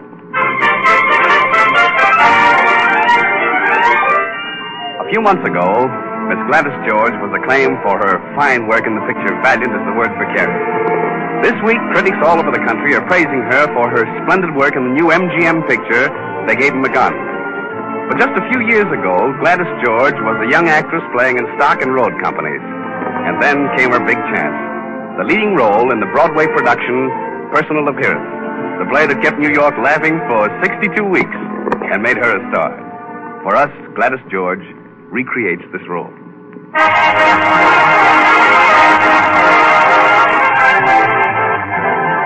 Personal appearance. With Gladys George as Carol Arden, the temperamental movie star who was on a personal appearance tour, and Don Amici as Bud Norton, the small-town boy with a big idea. On a July morning, Carol Arden's expensive foreign car breaks down outside a tourist home on the road to Wilkes-Barre. At first, Carol is furious over the delay. But once she sees Bud Norton, she changes her mind. Now it is evening, and Carol is in the midst of a fight with her manager, who is trying to break up her sudden romance. I tell you, Carol, you'd better let this kid alone. And I tell you, Tuttle, you'd better mind your own business. Benjamin Z. Feinberg pays you an exuberant sum. To keep your mind on your work. Every time you see a good-looking guy with a pair of broad shoulders... Is it my fault we're stuck in this horrible dump? Why, the interior's worse than the ulterior. My dear Carol, this is Mrs. Struthers' home for tired tourists. Is it my fault the car broke down? Am I supposed to fix it? I counted on getting to Wilkes-Barre early and getting a good night's rest. Now, listen, Carol. Find out how good these personal appearances will do me if I show myself to the public looking like an old hag.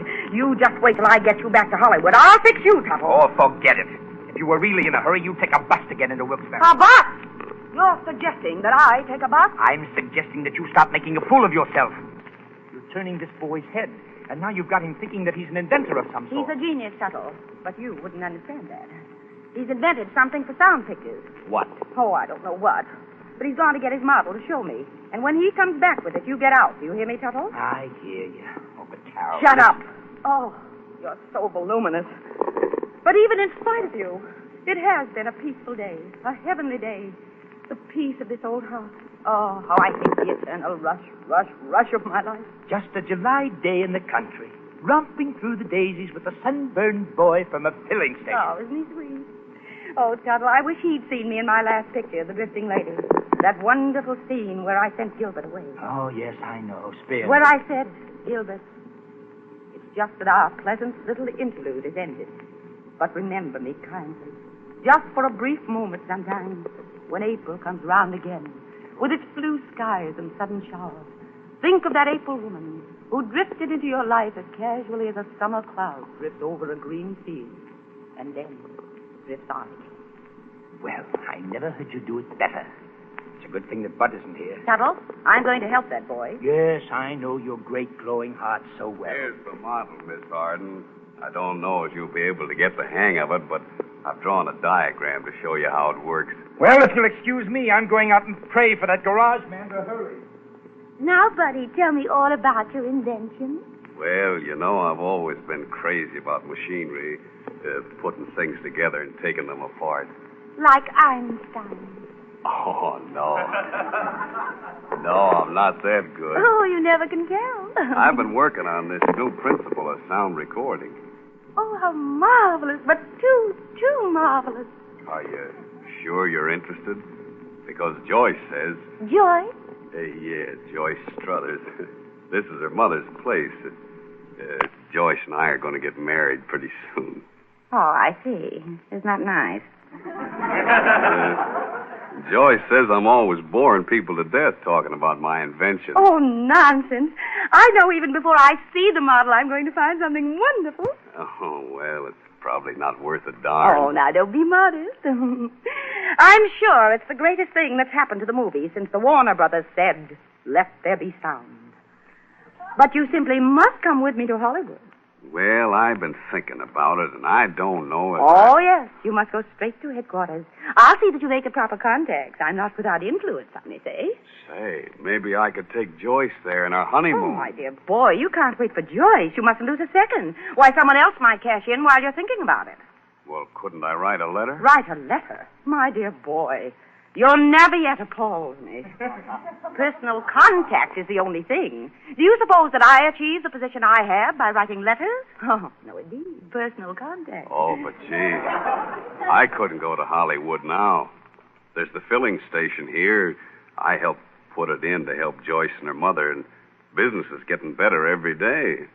And anyway, Mr. Tuttle says I ought to wait. Now, don't you listen to Mr. Tuttle. There's plenty of room in the car. Just as soon as I make my personal appearance in Pittsburgh Sunday, we'll start at once for the coast. Well, this is all pretty unexpected. Oh, I know, dear. It all seems very sudden to you, but that's the way Carol Arden does things. Oh, gosh, I'd hate going away without Joyce. Oh, I know, dear. If there were only room enough. But now, show me your model. I'm simply dying to see it. Just think of my being present at the birth of a brand new invention. Well, here it is. Oh, it's got a lot of wires and things, hasn't it? Now, my idea is to utilize the theory of the stroboscope. The stroboscope. Oh, yes, it was. That is, the loudspeaker makes one vibration for every time light that passes the photocell. You could use an oscilloscope for that. Why not? Well, there's no reason at all you could. I think I can show you with this sketch. You know, you have the most beautiful hair for a man. Well, it's thick anyway. Now, you see this line here represents the direction of the light ray. Oh, yes, it's a cunning little line, isn't it? Buddy, do you mind if I turn on the radio? Oh, sure, go ahead. I always work better with the radio on. Now, let's see. These two lines here. Oh, Buddy, what is that divine tune? Don't you adore dancing? Uh-huh. Now, come here and look at this. Oh, that music, Buddy. Isn't it irresistible? Come on. Show me what a good dancer you are. Oh, I'm not so hot. Come on. Just to please Carol. You know, you have the prettiest eyes, Buddy. Oh, so have you. Have I? Yeah, it's kind of hard to tell what color they are. And that sweet smell. Oh, you like my perfume?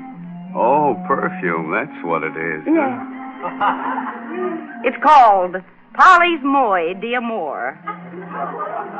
It means speaking of love. Gee, women must like funny names for stuff. Makes you sort of dizzy. But it's a nice feeling, isn't it? Yeah. Say, do you know, you're beautiful. Am I? Do you really mean that? Do I? Why... Well, hello there. Listening to the music? Oh, hello. Well, I was showing Miss Arden my model. Well, don't let me disturb you. I'm just waiting for that garage man to get through. Miss Arden turned on the radio, and we sort of got to dancing. Well, we can all just sit here and enjoy the music. Oh, darn, there's somebody wants gas. Excuse me a minute, will you, Miss Arden? Why, of course, Buddy. You attend to your work. Don't let me interfere at all. I'll be right back. Well, Tuttle? I'm sorry to have to keep you waiting like this, Miss Arden, but the car will be ready in a few minutes. Your interference won't do you a bit of good. Interference? Don't brandish words with me. You know what I mean. Oh, so we're winding up for one of our tantrums, are we? Never mind those impersonalities.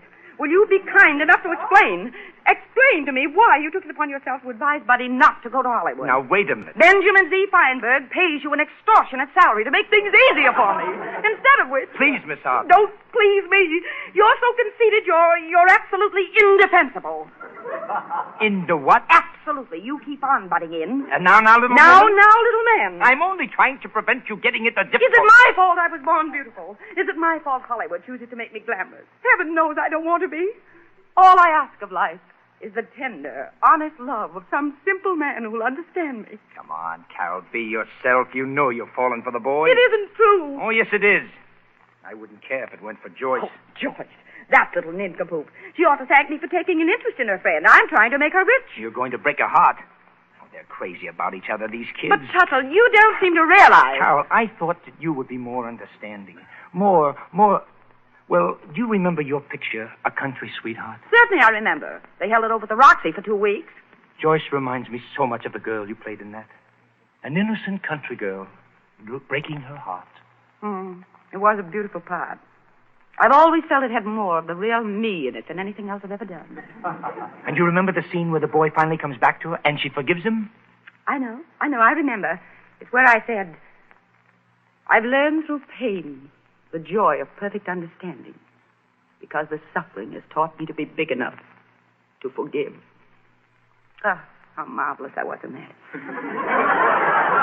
Because the real you was speaking, Carol. And now that you realize how much these kids love each other, you can't take him away from her. Besides, Carol, you've got to remember what your public would think. Well, I only meant to help him. But I suppose the world would be ready to believe the worst. I'm afraid so, Carol. Oh, I must think. My public, yes. It does seem a terrible sacrifice for this boy's future. You can still help him. Leave me. I must have a moment or two alone. A moment or two to commute with myself. I know you'll do the decent thing, Carol. Get out. I'm going. And here comes the man. I'm sorry to be so long, Miss Harden. Bud, I have something to tell you. Something I'm afraid it's going to be very hard for me to say. Why, what's the matter, Miss Harden? Sit down, my dear. Why, sure.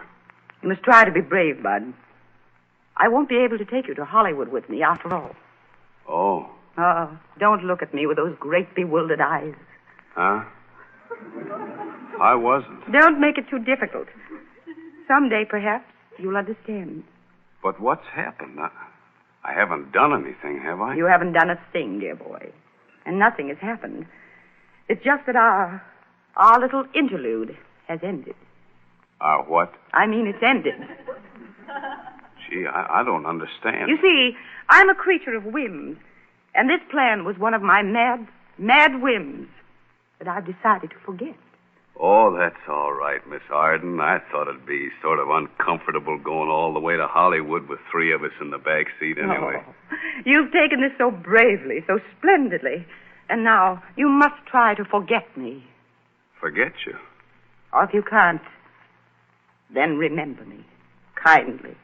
Just for a brief moment sometimes. When July comes round again. With its blue skies and sudden showers. Think of that April woman. Okay, Miss Arden, let's go. That April woman who drifted into your life as casually as a summer cloud drifts over a green field. And then drifts on again. Gee. Goodbye, my dear. Oh, I'll go out to the car with you. But this is our private goodbye. Our quiet moment. Alone. Come on, Miss Arden, let's go. All right, Tuttle, I'm coming. Au revoir, buddy.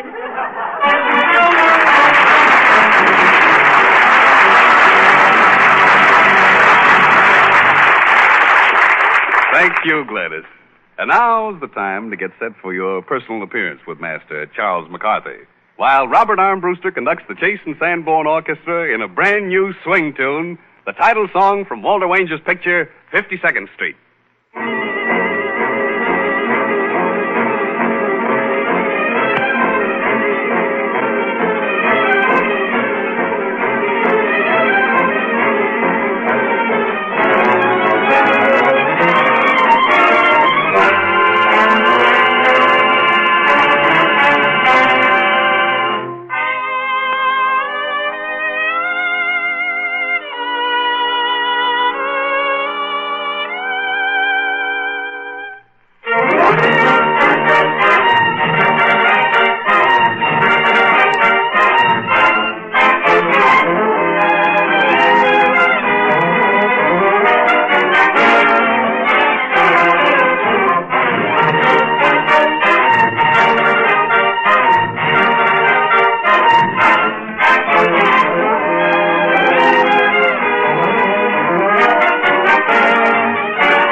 The Chase and Sanborn Hour with Gladys George, Dorothy Lamour, W.C. Fields, Ray Middleton, Edgar Bergen and Charlie McCarthy, Robert Armbruster and the Chase and Sanborn Orchestra and Don Amici continues in just a moment. Sanborn in the first. Sanborn in the first. Sanborn in the first. Hey, Charlie, just a minute. What is this Sanborn in the first? I got a hot tip, a red hot tip. Sanborn in the first. Sanborn in the first. Well, what is it, Charlie? It's a race. It's a sure bet. Take my word for it, Mr. Amici. All the horses will be chasing Sanborn down the straight. Are you sure Chase and Sanborn will win, Charlie? It's in the bag. You got it? You get it? Yeah, I get it, but where'd you get it? Oh, it's just a little thing I invented. You invented? Oh, you're an inventor, huh? Yes, and it's... Say, I know somebody who's very much interested in inventors. Oh, here she is, Miss George. Do you know Charlie McCarthy, the peerless inventor? Oh, I love peerless people. I hate cowards. Yeah, well... I hope you're really an inventor, not an imposter. Oh, no, you can be sure. I'm practically sitting in the car right now, you know. Oh, that's too magnanimous. What is your latest invention, Charlie? Well, I'll tell you. You see, well, let's see, what day is it today? Well, back in 1918, and then came the war, and then 1924, and, what did we invent, Bergen? Now, Charlie, you know I haven't invented anything. Oh, yes, you have. Don't you believe him, Miss George? He's fibbing. I love truthful people. I hate procrastinators. Oh, so do I. Can't stand those perambulators, or whatever. Now, so help me, Bergen's greatest invention was when he invented me. That takes genius, you know. Now, Charlie. What an invention. I am Bergen's piece de resistance. Translated from the French, that means bread and butter. You know, I've often wondered what that meant. But I'm more interested in you, Charlie, than the man who constricted you. Yes. Oh, do you really mean that? Oh, be still, my heart. Scram, Bergen. All right. Would you like... Oh, tell me, Charlie. Huh? Tell me, really. Yeah. Would you like to be in pictures? Here I go again. Well, now, coming back to the invention. My first invention was a combination dictaphone and printing press, and it takes dictation, shorthand, and typing. It does anything. Oh, anything. Is that marvelous? Yeah. Does it peel potatoes? Well, if you can dictate a potato, it'll peel it, I think. Oh, that's too marvelous. But what do you have to do to operate this machine, Charlie? Well, all you have to do is talk into the machine, see? And as you talk, the type falls automatically, and the press starts rolling around, and out it comes. Out comes what? Well, we've often wondered. We're having it analyzed now. It's a great machine. Of course, it isn't perfected yet. There's something missing somewhere. And what do you think is missing, Charlie? Well, for one thing, our assistant. The last time I saw him, he was leaning in the machine, and his tie got caught. Oh, what a cataclysm. Well... What happened? Well, it's hard to say. His wife has been calling every half hour. But we don't feel that she'd be satisfied with what's coming out.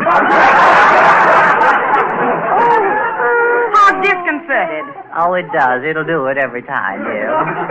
But my greatest invention, Miss George, you haven't heard about that, have you? No, I haven't. You know, you're so versatile. Oh, Yes, indeedy. My greatest invention was a lawnmower, but it wouldn't cut grass, eh? So I invented grass seed that wouldn't grow. Oh, how absolutely excavating. This is getting annoying. But I found out what why it wouldn't cut grass. It needed someone to push it, see? So I put a gasoline engine on the lawnmower. Oh, did that help, Charlie? Help? You couldn't hold it from then on. I had to keep it locked up in the barn. One day I left the barn door open and it got away. Last time I saw it was going down Hollywood Boulevard. 15 policemen trying to corner it. Oh, those poor policemen. Yeah. Did it hurt them? Did it hurt them? It clipped them and it mowed them down.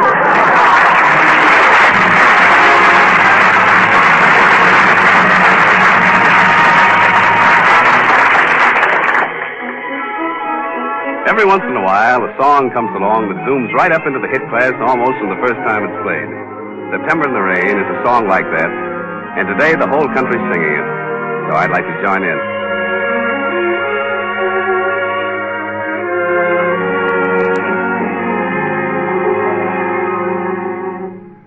The leaves are brown, came tumbling down, remember, in September, feel the rain. The sun went out just like a dying ember. That September, feel the rain. To every word of love I heard you whisper, the raindrops seem to play a sweet refrain. Though spring is here, to me it's still September. That September, feel the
before dawn. Every cloud has a silver lining. He who hesitates is lost, and love is just around the corner, and so is W.C. Fields.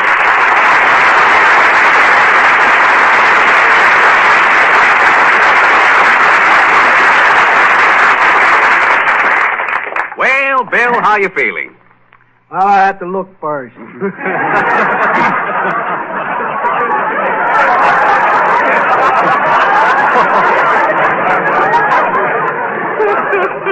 I'm feeling fine, Don. Sally, it's me back to old Virginia. Wait a minute, Bill. Wait a minute. What is that valiant me back to old Virginia? I'm thinking of Gladys George, Don. Yeah. Sally is the word for curry. Oh, I see. Sally, it's me back to old Virginia. Down on the ho-hi-ho. Bill, wait a minute. I get the idea. I'd like to bust the guy that knows told me that was funny. All right, Bill. And speaking of curry, Don, I'm getting rid of a great load today, and I don't mean 2 quarts either. I'm going to take a vacation, Don. You're going to... Is that so, Bill? You mean you're going to leave us? Oh, for the nonce, yes. This radio racket has got me down. Last Sunday, I had a recurrence of my double vision, Don. Is that so, Bill? Saw 2 Amishis.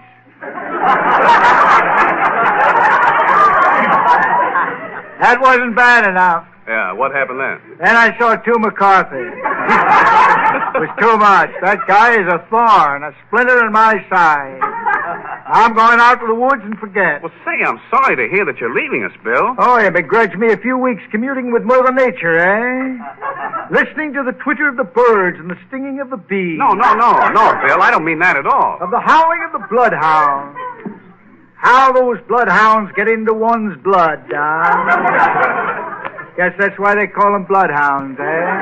Yeah, I guess that's right. But, Bill, I didn't really mean the that... baby rattlesnakes playing with their mother's rattle. Very beautiful, Don. The The way nature provides those snakes with little toys. You know, Don, the mom of a rattlesnake, you know what she feeds her young? No, and I don't care. Oh, you never drank rattlesnake milk, eh? No, Bill. But if you're really so anxious to take a vacation, I'm in favor of it, Bill. You want to get rid of me, eh? No, Bill, I don't. For 9 weeks you've been avid in your anticipation of my departure. And not until now do you show your ugly teeth. Oh, now, Bill, please. Maybe I shouldn't say ugly teeth, Don, after knowing what you paid for them. You think they rooked you? I wonder what they'd allow me on a trade-in for some of mine. Look, though, Bill, you've got me all wrong. I want you to do what you want to do. Arguments at every turn. And what's more, you never let me say a word about my friends at Paramount. Now, Bill. Adolf Zucker. Now, Bill, please. Or Jason Sanborn. Now, Bill, wait. You see, you're rushing me. Oh, Bill. Great Ridley Cholera, Al Jolson, Fred Allen. There, I got him in, all right. Bill, look, if you stay around, you can say all you want to about anybody you please. Now, how's that? You close the door after the horse is gone. What horse? You know what horse, the one in the third race. You bet on him. Anyway, it's too late now. There's too much argument around here. The thing you and Bergen don't understand is that we radio people are temperamental, very sensitive. We radio people, Bill. You've only been on the air a couple of months. That's right, too. Seems like years and years. Anyhow, I'm going for a vacation, far away from insults hurled at me by that little rat, Charlie McCarthy. Oh, wait a minute, Bill. Here's your nemesis, Charlie McCarthy. Hello, Mr. Fields. I heard you tell Mr. Michi you're going away on a vacation, huh? Well, do you want to make anything out of it? No, Mr. Fields, but can I ask you where you're going? Yes, you can. Well, why don't you tell him, Bill? Why don't you ask me? Go ahead and ask him, Charlie. All right, I will. Where are you going? I'm going far away, far from the maddening crowds, far from the horse cars, and the crack of the driver's whip. Brrr, crack, crack. Get up there, Mag. Good old Mag horse. Was I happy when gasoline took the place of oats? Those were the happy days when the attendant would say, how many bushels? What kind of cracked corn? Shall I look at her shoes? Then look at me, and then at the horse, and say, is the tank full? And he'd look back at her shoes. Bill, are you going into the woods? Which one shall I answer?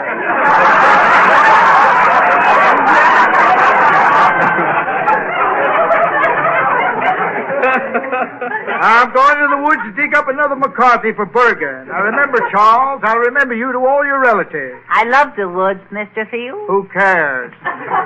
Will you take me with you, Mr. Fields? What, take a sandwich to a picnic? On second thought, I may take you, my diminutive little chum. If I run out of matches, you can rub your hands together and start a fire. Then you will take me, won't you, Mr. Fields? Can I sleep in the pup tent? No, my pup tent is very small. I use it to cover my dog. Pup tent, dogs, meaning feet. Remarkable. And after dinner, Charles, you can take a nap in the fireplace and keep us both warm. The evenings will be cool. Bill, you know Charlie is already threatened to go on strike. Picket in the fence factory, eh? I killed that one for him. Say, Bill, do you expect to do any fishing while you're away?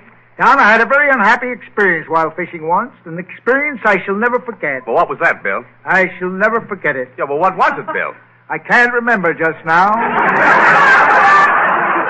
But I know it was an experience I shall never forget. Oh, I see. It comes back to me as though a dream. I was out in the woods doing a little fishing up at Lake Titicaca. What? Just a lake. I caught a little fish. Yeah, go on, a Bill. minnow. Yeah, go ahead, Bill. I looked at the little fellow's face. There was a tear in his sad, bleary eyes. It may have been a dewdrop. Yes, Dewdrop, yes. Yes. But when I released him from the hook, he showed his gratitude. Oh, he was glad to get off the hook, huh? Aren't we all? He wagged his little tail, gambled on the green, and sang, And tomorrow will be Friday. Yeah, I know. The fish was a crooner, huh? He went boo-boo-boo, boo-boo-boo before you ate him, and after you ate him, he went boo-boo twice. Things like this and people like you that drive people like me to places where I'm going. The fish was no crooner. He didn't even know what a horse looked like. Very subtle, very subtle. He wasn't running a racetrack either. If you have any more like that thing, save them till you return to the air. Is Mr. Fields, are you eating a tomato or is that your nose?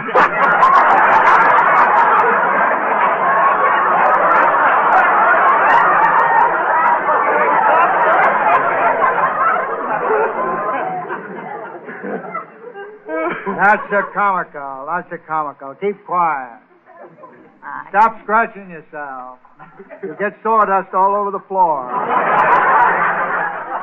Make this place look like a ballroom in a minute. If you must scratch yourself, keep walking around that cuspidor over there. Bill, look, though. What about that fish you caught? Oh, yes, thanks, Don. I almost forgot about it. I took the little sick fish home. I know, in a bucket of well water. Get it? Very good, Charles. Very good. Sick fish, well water. Yeah. Very good, excellent. I liked it, I thought. Yeah. And then I began a startling scientific experiment in advanced ichthyology, meaning the study of fish, Don. Yeah, I know, Bill. Anything you don't understand, I'll only be too pleased to explain. Yeah, I know ichthyology is a study of fish, Bill. Go By ahead. removing a cupful of water from the bucket each day, I ultimately got the fish to live without any water at all. In fact, at the completion of my experiment, the fish could not hardly drink water. I had to feed him out of a bottle, a little water on the side. Did the fish get drunk, Mr. Fields? Don't leave that kid out in the rain so much. His brain is warped. The little fish would then follow me around like a dog. One day I was out in the woods hunting. What were you hunting, Mr. Fields? We were shooting camel. Oh. For camel hair coat. I finally turned around. I missed his little fin steps behind me. Fin steps? I heard a splash in the brook beside me. I immediately removed my habiliment, my alpaca coat, my pale green trousers, my pig-top hat. Yeah, I know, Bill. Your habiliment. My socks and garters, with gold initials on them engraved. With love to dear William from Minnie. Minnie who? Minnie, ha-ha. I won't tell you. Anyway, Bill, you heard a splash, and then what happened? I can't help thinking of that last one, that Minnie, ha-ha. Yeah, you heard a splash, though, Yeah, Bill. oh, yes, I heard a splash. I wheeled around pronto. And to my great dismay, I found that... I know, the fish fell in a brook and was drowned. He beat you to the punch that time, Bill. Nothing of the kind. That isn't the answer. A dog had treed my little fish. Oh, wait a minute, Bill. You mean a dog had treed your fish? Oh, yes, Don, I forgot to tell you. It was a catfish. All right, Bill. Continue, I'm sorry we mentioned that. I later grew into a flying fish. We flew across the Andes together. Amos and Andes, you mean? Listen, Charles, listen. Don't mention names on this program, dear. Am I right, Donald? Bill, Yeah? I hear you're going away on a vacation. Is that true? Do I have to go over this all again? Who is this, Don? Why, Bill, that's Bob Armbruster, our orchestra leader. Don't you remember? Oh, yeah, that's right. What happened to his dialect? Oh, I was just putting that on for Charlie, Bill. Put it back on again. See if I can tell the difference. Mr. Fields, when you're away, you're going to send us a postcard? No, I'll send you some termites. I got that. I want a postcard. I like postcards better. You get termites just the same. Do you expect to bring anything back alive, Mr. Fields? Plenty. If you've ever been camping, you know what I mean. Take care of Charles. I'll do my best, Bill. I'm going to start a savings account for little Charlie. Oh, a little savings account, eh? Very subtle, very subtle. They're good, Mr. Fields, Yeah? can I ask you, if before you go on a vacation, can I ask you a little favor? Sure. Is it long? No, Mr. Fields, I just want to know, would you like to kiss me goodbye? Say, that's a great idea, Bill. Go on, before you start fighting again. Kiss Charlie and make up. Yeah. I've been picking my teeth with better wood than him for years. I'd rather be kissed by a baseball bat. I have dedicated this little poem to this momentous occasion. Farewell, goodbye, my little chum. Hello, soon shall say. Hello, Bill. Oh, what fun is going, coming. Yes, sir, yeah. And going, coming, too. The choo-choo train goes woo-woo-wooing. Woo-woo-wooing? Evidently written by a Chinaman. And so, kind friends, adieu. Adieu, my kind of fool, Well, we'll all be looking forward to reports of your vacation, Bill. So long, and thank you very much, W.C. Fields.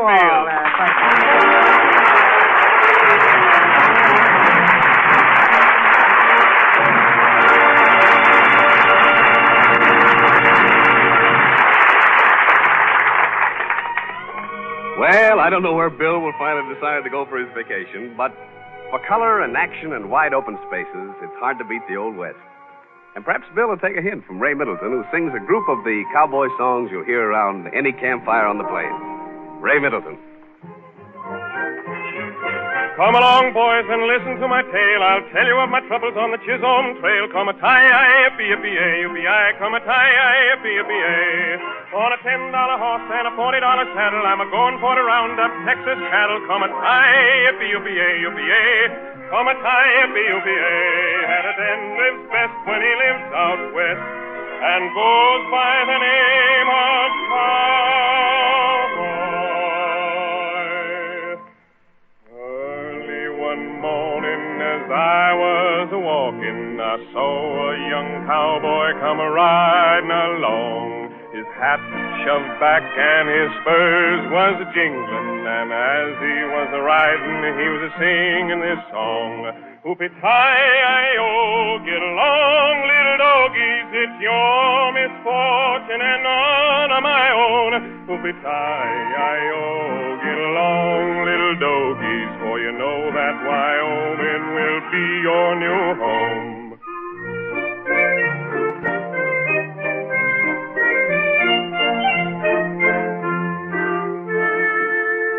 All day on the prairie in the saddle I ride, not even a dog voice to trot by my side. My fire I must kindle with chips gathered round, and boil my own coffee without being ground. Hoopie-tie-I-O, get along, little doggies, it's your misfortune and none of my own. Hoopie-tie-I-O, get along, little doggies, just know that Wyoming will be your new home.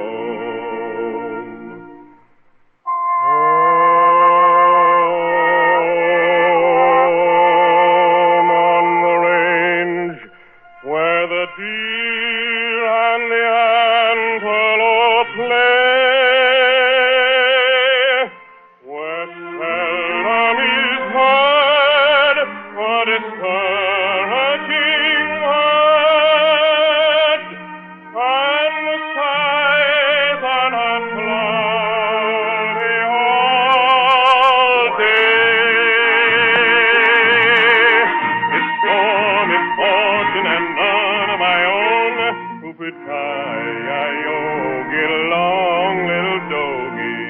You know that Wyoming will be your new home.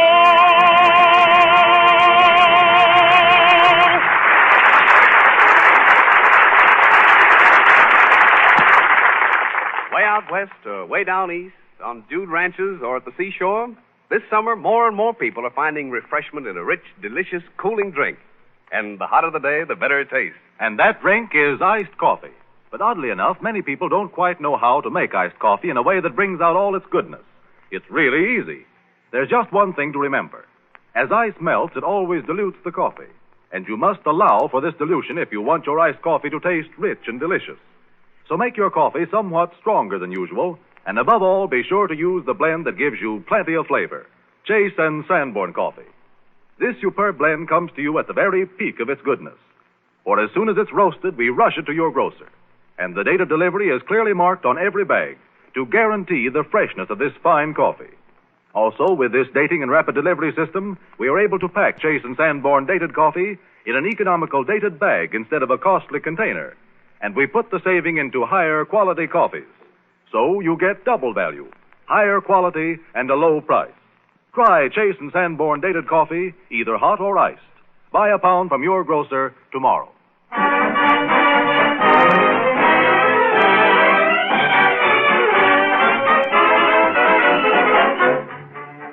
With carnivals all over the country supplying the great demand for popcorn, pink lemonade, and rough and tumble rides and slides, Dorothy, Ray, Charlie, and I bow to that grand old veteran of every amusement park, the merry-go-round.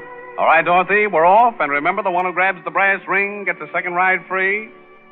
Ask me why I'm happy singing like a lark, and I'll tell you of an old amusement park.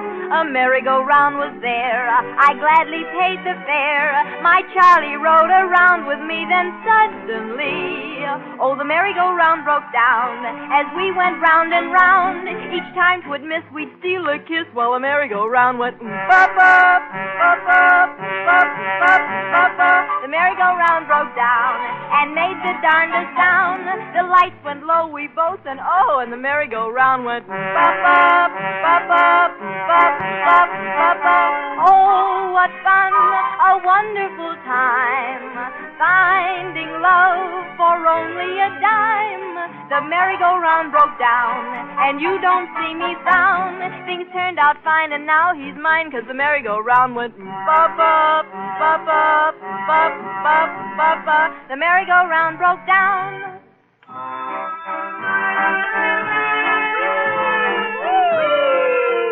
Let's see who can lean out the farthest.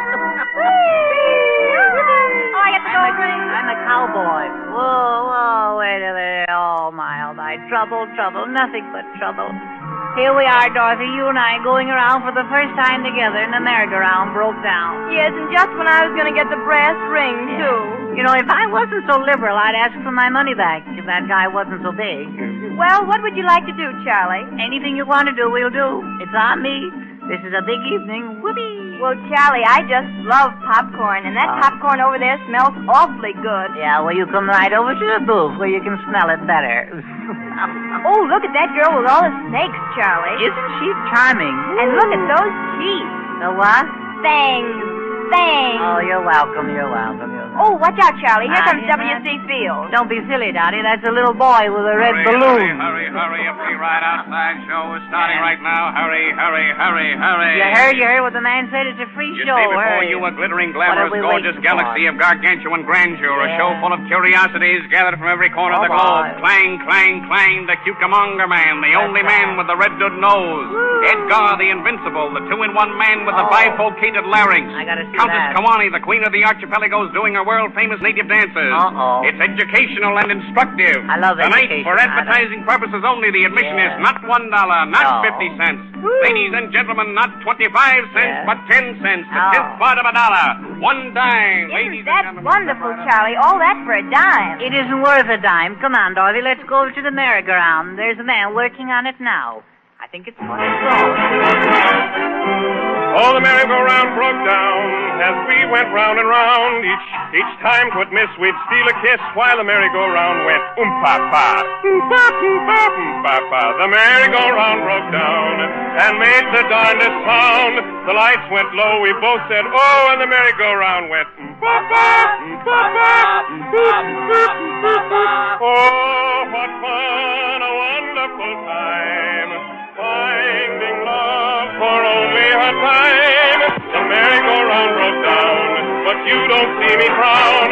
Things turned out fine, and now she's mine, 'cause the merry-go-round broke down.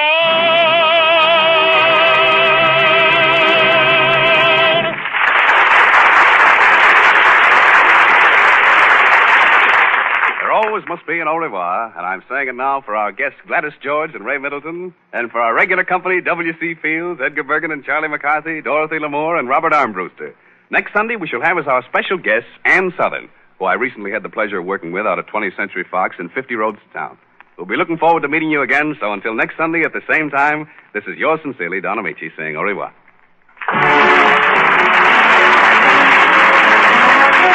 On this program were Johnny One Note from Babes in Arms, the title song from 52nd Street, and The Big Show from Jerome Kern's Head Over Heels.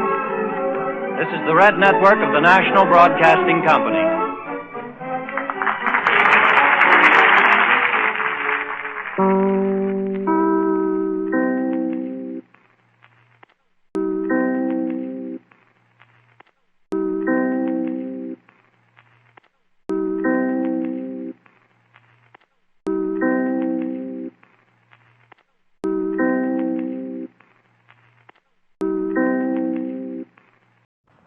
The makers of Chase and Sanborn Coffee, that superb blend of the world's choice coffees, which is so reasonably priced, present Bruna Castagna, Dorothy Lamour, W.C. Fields, Edgar Bergen and Charlie McCarthy, Robert Armbruster, and Don Amici. This is the Chase and Sanborn Hour.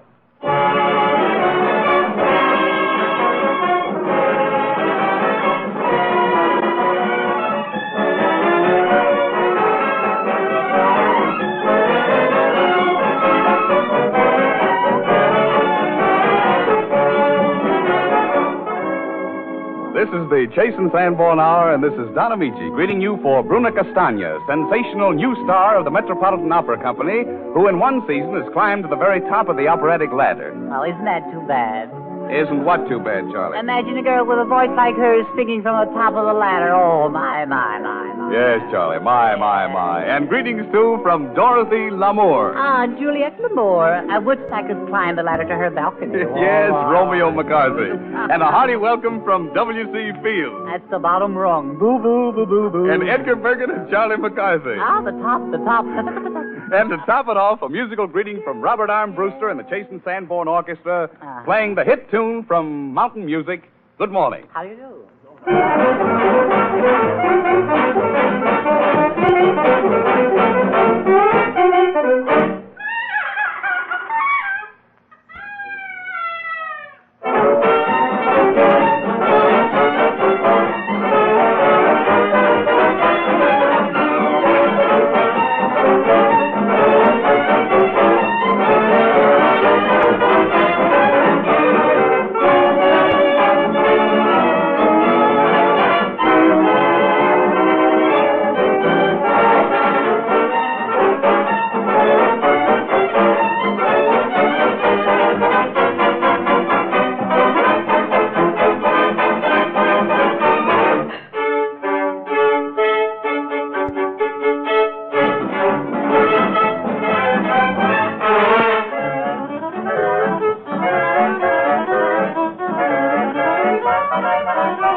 That was an awful nice greeting.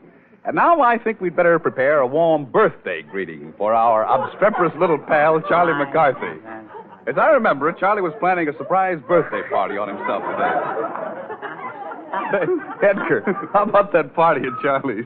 Oh, yes, how that is. Well, Don, I'm afraid about Charlie's party. I'm afraid it isn't going to come off at all. Is that right, Charlie? No, it isn't, Don. Oh. It's all off. Well, why did you call it off, Charlie? Well, I'll tell you, Mr. Amici, there's been a lot of nasty talk going around.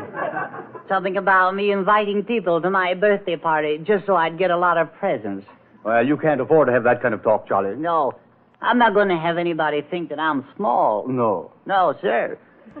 So I'm not going to give a dinner party, that's all. Oh, you're not going to give it? No. Just let them bring their presents. Anyway, I haven't time for any of that small talk stuff. I'm busy with my correspondence course. Oh, so that's it? Yes. And what course is that? How to be a detective. Oh, I see. Yes. So now it's Sherlock McCarthy. That's the idea. And that's the reason for the Sherlock Holmes hat, is it? Yeah. I see. That's my two-way hat. Yes. I don't know whether I'm coming or going in it. No. Well, what are you, Charlie? I'm a sort of a secret surface. What? Surface. Secret surface. I don't know what I am. Oh, you're a Secret Service man. Yeah, that's what I mean, yeah. Yes. And what case are you working on? That's a secret. Oh, that's a secret. Well, I'm more of a lookout man. Oh, that's it? Yes. And what are you looking out for? I'm looking out for myself. Who are you looking out for? All right. Did you hear that? What's that? I think I heard a fingerprint. Oh, no.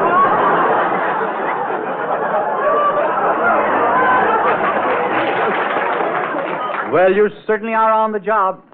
Yes. Yes.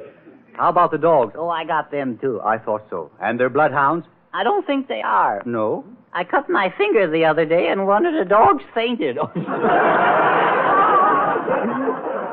The big one. Oh, you have two dogs? Yes. I see. Well, why two? Well, I got a big one and a little one. I see. If there's a burglar in the house, the little one wakes the big one up. I see. The big one does the rough stuff. I see. He's a bouncer. The little one is a springer. Oh, that's awful. Oh, please don't hate me for saying it. No. What an outfit. Yeah, me and my dog. Yeah. Take a slant at this book, Bergen. What's that? There are pictures here and descriptions of 20 wanted criminals. Oh, my. If I catch them, I get a reward. You mean here? Yeah. My. How much do you get, Charlie? Well, if I catch any 3, I get my $1 back that I paid for the book. Well, that's fine. Now all you have to do is go out and get them. That's all I got to do. Now, look at here, page 3. That's Babyface Willie. Mm-hmm. He picks up things that don't belong to him. Oh, I see. A kleptomaniac. Yes, he goes, yeah, that's what he is, yeah. Are you taking the course? No. Oh, I see.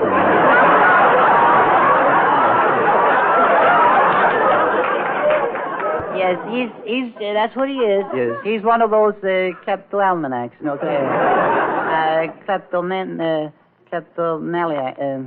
nanocleptiac? No. No, klepti. No. Oh, by golly, I'm warm. Yes, I know. He's a horse thief. Oh, that's it. Well, a kleptomaniac is not a horse thief. Well, then it's a horse on me. I don't care. Say, this is an interesting face. Page 6. Yeah. Singing Joe. Yeah. I guess you can see who that is, can't you? What do you mean? Don't be silly. Look at it. Those eyes there. I don't know, Charlie. Don't you get it? No. That's Don Amici. Don Amici? Yes. That's Don Amici, or I'm wrong. Yes.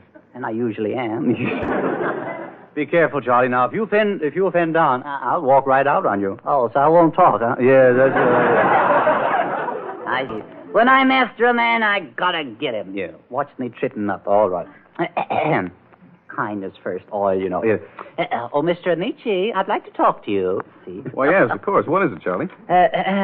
Watch him walk into the net. Yes. I'm crafty. Yes. What's your name, Don Amici? Oh, no. Come clean now. Did you do it? Do what? Never mind. I'm asking the questions. Oh. Where were you on the night of June 15th? You lie. All right. Oh, boy. I'm pretty sharp, huh? Yes. I got him scared. Oh, sure. I have nothing to say. Put that down, Bergen. He didn't say anything. I'll do the talking around here. All right. Hey, look, if you think I'm going to stand around here and listen to this nonsense, you're crazy. Uh-huh. Now, don't you move, stranger. I got you covered. All right. Elias Amici, Singing Joe. See, I don't follow all this. Oh. Well, it's simple, Don. You see, Charlie has become a detective. Yes. That's what it is. We got your number, buddy. It's concerning that robbery in Allentown. Oh, I see. Yeah. Well, suppose I did it, so what? Yeah, now we're getting somewhere. Yes. Read the description, Bergen. Watch him sweat. It's all right, all right. It says here, Singing Joe always carries 2 guns and a knife. He's a killer. Don't try to capture him alone. See, does it say that? Hello, Don. You know, that description doesn't fit him at all. It doesn't. No. Oh, you're back in water, huh? Why don't you run me in? That's what I'm going to do, partner. What are you reaching for? What you got in your pocket, a gun? Yeah. I always carry a gun, don't you? Oh, but I've been killing so many people lately. Partner, you got me. I'm going to count 5, and if you aren't gone by that time, I'll let you have it. Yeah, well, just count 1.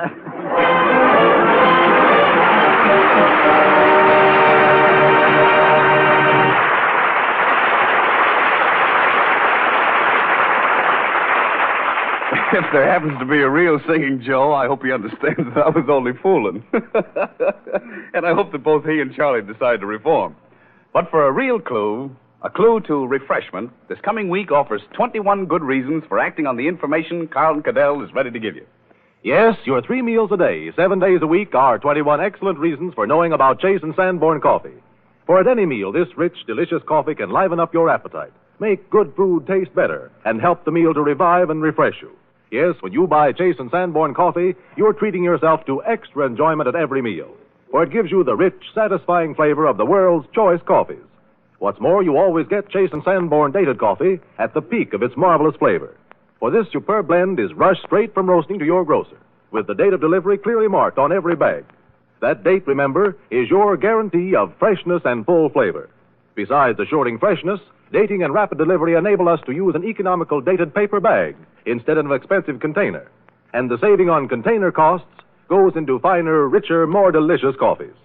So in Chase and Sanborn dated coffee, you get higher quality and finer flavor at a very low price. Try this superb blend, hot or iced. Buy a pound from your grocer tomorrow.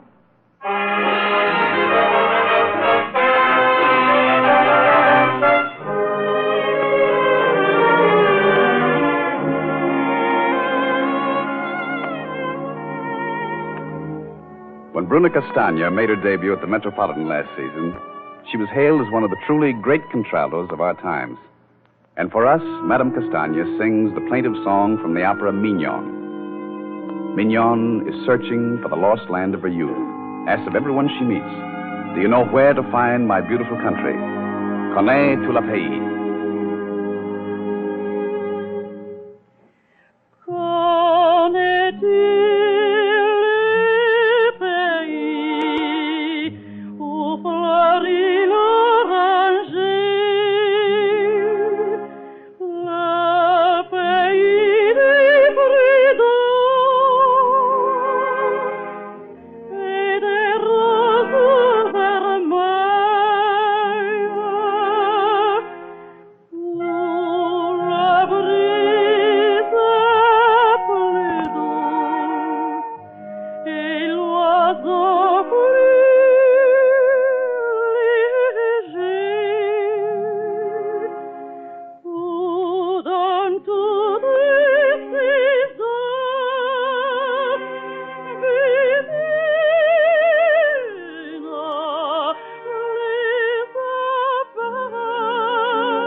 Thank you, Bruna Castagna.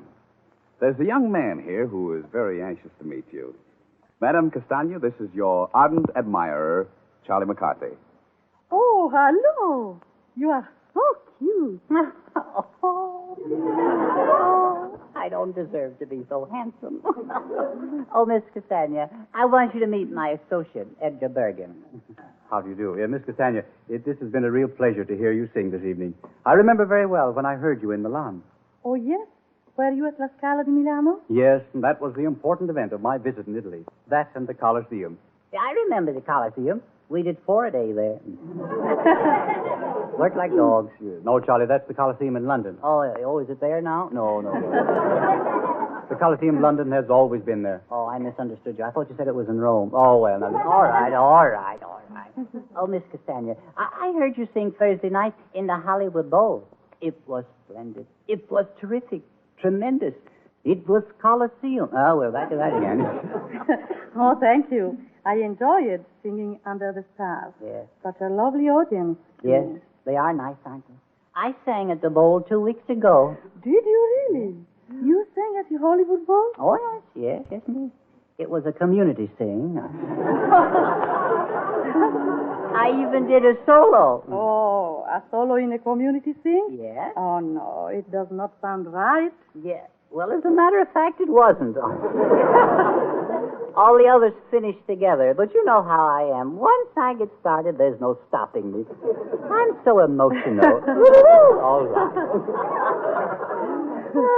Let me hear you sing, Charlie. No, please. Oh, yes, go ahead. Oh, not here, no. Oh, yes, I want to hear you sing. Well, if you coax me, Oh, please, let me hear you sing. Yes. All right, I will. Oh, I'm just putty in your hands.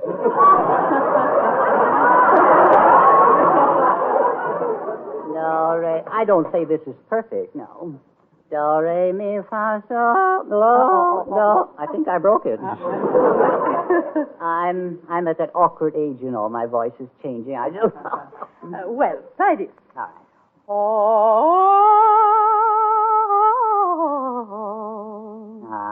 Well, now that's all right, too. Yes. No, Charlie. You were flaked. Yeah? Well, I wasn't more than a half a note off, was I? Oh, a half note is enough. Well, that's what you got. What are you complaining about? Miss Castagna, frankly, what do you think of Charlie's voice? Well, Mr. Amici, I have heard lots of singing, but never anything tanto male. Oh. Yeah, he's really Santo Mali, isn't he? Yes. Oh. All right. Now break it up. Yes. Did she say my voice was uncanny? Well, not exactly, Charlie. No. Now, come on out with it, Amici. What did she say about my voice now? Well, if you must know, she said you sing like a dog. Oh, like a what?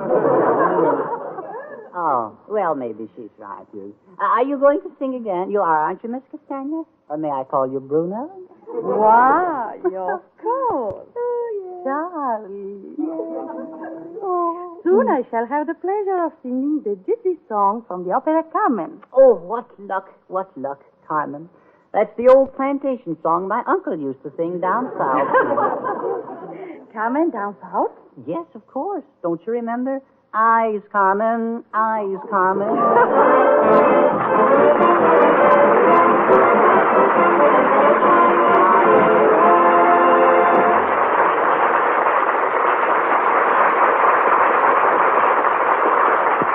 While Madame Castagna tries to recover from Charlie's vocal outburst, Robert Armbruster and the Chase and Sanborn Orchestra play a group of melodies by that master of rhythm, Cole Porter.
The Chase and Sanborn Hour with Bruna Castagna, Dorothy Lamour, W.C. Fields, Edgar Bergen, and Charlie McCarthy, Robert Armbruster, and Don Amici will continue in just a moment.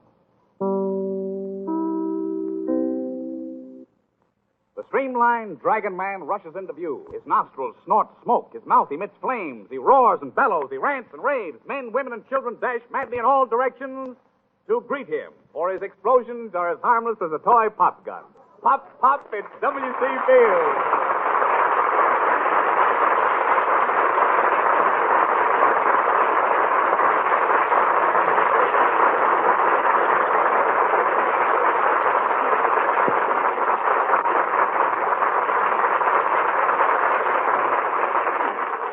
I really can't be that good.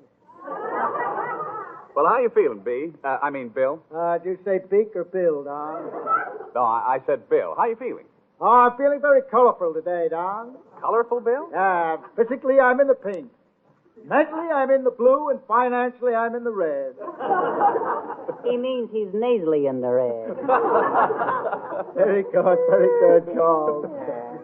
Pardon me, I didn't see you there. I thought someone left a mop on the chair. Say, Bill, what have you got that horn for? Oh, I forgot to tell you all about that, Don. My uncle's out there, a grand old gentleman. Can't hear very well, Don. Yeah, well, I still don't understand the horn. I blow the horn every time the folks laugh. Which, pardon me, the teeth again, Don. When and if, it sort of cues him, Don. Just so he won't laugh out of turn. Oh. Hello, Uncle. Hello, Uncle. Hello, Nevy. Hello, Nevy. Isn't he cute? He's a highly educated old gentleman, Don. Hello, Effingham. Say, that's a pretty name, Bill. Oh, you haven't heard the half of it, Don. It's Effingham S. Frobisher. Yeah, well, what's the S for, Bill? Oh, we really don't know, Don. It might be for Stewart. His friends all call him Stu. I haven't had a chance to use the horn yet. Yeah, not yet, Uncle. Don't laugh yet. I was just reaching for it. He thought I was reaching for the horn, Don. Oh, I see. I'll blow it for you, Uncle, later on. Say, he's a happy-looking old gentleman with that glint in his eye. That isn't glint in his eye, Don. It's chewing gum. He meant to put it in his mouth. Put it in your mouth, Uncle. Put it in your mouth. Well, is he blind, too, Bill? Every night. I mean, not for a week. I'm forgetting all about him. That's all right. Calm down now, Uncle. Well, say, look, what does he do for a living, Bill? Why, he minds babies outside of cocktail barns. Minds babies outside of cocktail bars? Babies and children, Don. The authorities won't let him take the children in the bars if they're under 21. Well, how many does he mind at a time, Bill? Oh, sometimes half a dozen, Don. I often help him out in a busy afternoon. Well, say, that's kind of you, Bill. Yes. Uncle brought a couple of the babies over at the house the other night. A couple of children? Oh, they're a couple of babies, Don. Yes, they were babies. Well, what did you do, Bill? Oh, we held them on our knee. I first got out a bottle for them. Oh. Well, that was very thoughtful of you, Bill. Did they cry? Only when we took the bottle away, Don. He always takes the bottle away from everyone. Away, you fugitive from a wood pile. Now, Bill, please don't talk that way to Charlie. You know it's his birthday today. Oh, you mean his wooden anniversary? Remember, Mr. Fields, only God can make a tree. And only Bergen can make it tall.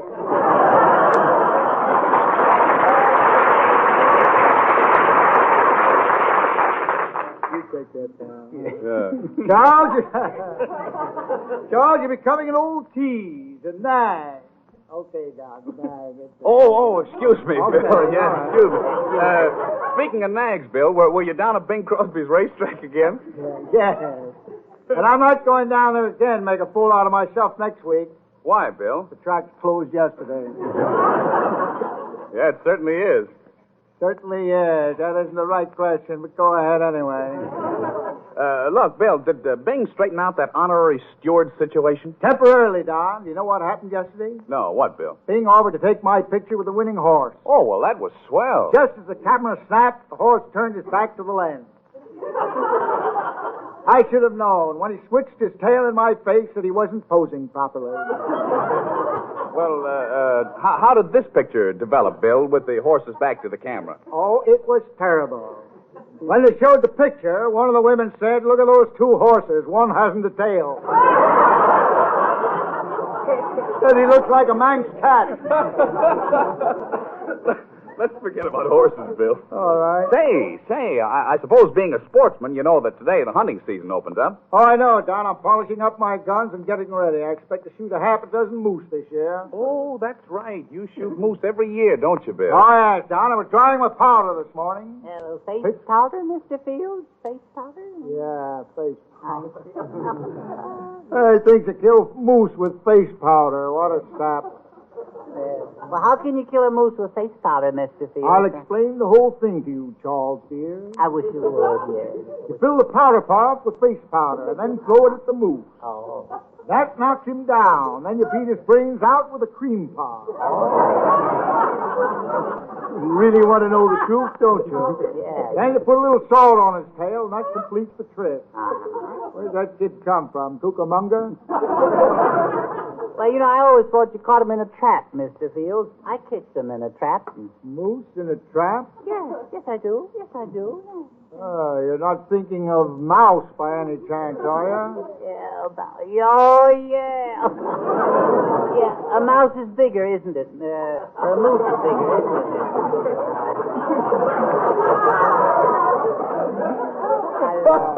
I think the moose is slightly larger. The tail is about the same size, but the nose is larger. Oh. Are you a moose, Mr. Fields? No, Charles. They blackballed me. However, I am a member in very good standing in the Women's Christian Temperance Union. I know. A moose is a thing that carries a hat rack on its head, isn't it? I know it. Very funny, Charles. And a whiskbroom under his chin. I've killed with moose with antlers 20 feet from tip to tip, Don. Antlers 20 feet, Bill? Yes, sir, 20 feet. Antlers? Won't talk. We got them down at our house, too. No, Charlie, we haven't any antlers at our house. No? He's probably thinking of ants. Got ants in his pantry. Say, Bill, where do you hunt moose? Oh, up at Lake Passamaquoddy. Lake what? Sometimes up at Winnipesaukee, I guess. What was that? Bang, bang, down goes the moose. Yeah, but, Bill, where was that lake? I'll make it the reservoir in Central Park. Sometimes I shoot them with a bow and arrow when they're out of season, of course. Well, are they any good out of season, Bill? Very good with mustard, Don. The moose run around there with antlers 20 feet from tip to tip, as I told you. It's a thickly wooded country, Don. The trees aren't over a foot apart. The moose run through the woods all winter. How can a moose with 20-foot antlers run through the woods when the trees are only 2 feet apart? 2 feet, I said 1, dear boy. The trees leave in the fall anyway. Yeah, Sorry. That's very fine. Suppose you don't shoot a moose, Mr. Fields, then what? Oh, we hunters always take it very philosophically, Charles. We believe in the old adage, no moose is good moose. Say, Bill, I'd like to join you in a moose hunt sometime. Oh, you're always welcome at the old cabin, Don. The latch key is out and the moose hangs high. Say, Bill, don't you mean the goose hangs high? Please, don't bring religion into this, Don. Oh, excuse me. Well, say, I'd love to go with you when you bag a moose, Bill. Yeah, how do you bag a moose, Mr. Fields? Same as you bag coffee, Charles. In dated bags. Superb blend of the world's choicest moose. Bill, wait a minute. Jason Sanborn is the moose for the money. The moose for your money. Pardon my redundancy, Don. I'm breaking myself out. Time out for levity. All right, Bill. He's so amusing. Oh! Don't laugh at that one, Uncle. Very funny, Charles. Very funny. You look funny spread all out over a checkerboard, wouldn't you? Bill, I didn't want to tell you this before, but you should be very kind to Charlie today. He isn't feeling well, you know. He's all broken up. You mean he's coming apart? Yeah. No, he needs a doctor, Bill. My brother could take care of him, Edgar. Oh? Is your brother a doctor, Mr. Field? No, he's a wood turner, my little prickly pear. Oh, but seriously, Bill, I'm thinking of sending Charlie to a camp. He just came from a lumber camp, didn't he? I understand he got a jam up there, log jam. I'm getting too ridiculous for words. Yes, but Bill, considering your experience with medicine, you know. Oh, yeah, trust the doctor. Yes. Go ahead.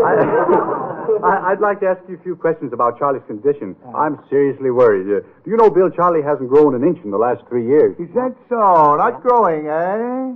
Maybe you're not using the right kind of fertilizer. Wow. Say, look, Bill, Charlie does look bad, and he's got a great big bump on his head. Oh, let me see. That's no bump. Looks more like an egg. The woodpeckers have been nesting in his wig again. Mr. Fields, I'd like to see your nose scrambled in an egg. It'd make a wonderful tomato omelet.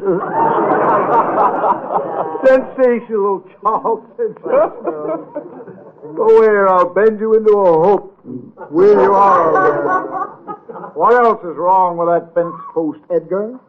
Well, you know, Charlie's teeth hurt him, and his skin is giving him a lot of trouble lately, Bill. In fact, I think his skin is worse than his teeth. As I've always contended, his bark is worse than his bite.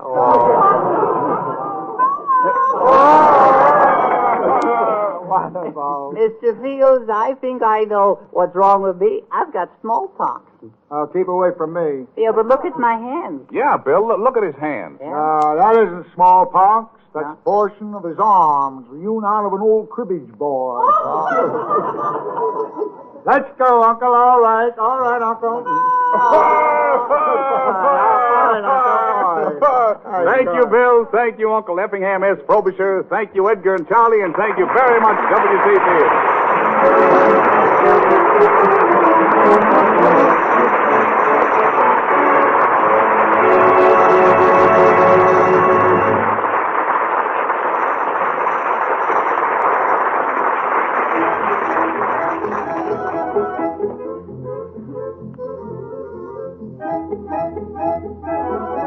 A little while ago, Bruna Castagna promised Charlie McCarthy a song from the opera Carmen, the role that has won her the highest praise. So for him and for us, she sings Carmen's famous gypsy song. L'étrangle résiste avec un éclat métallique, et sur cette étrange musique, les ringards lassent le fer. Tambour des baccales et leurs draps, et les guitares forcenées, grinçaient sous des mains obstinées, même chansons, même refrains, même chansons, même refrains.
le rythme de la chanson, le rythme de la chanson, ardente folle enfiévrée, elle se laissait enivrer, emporter par les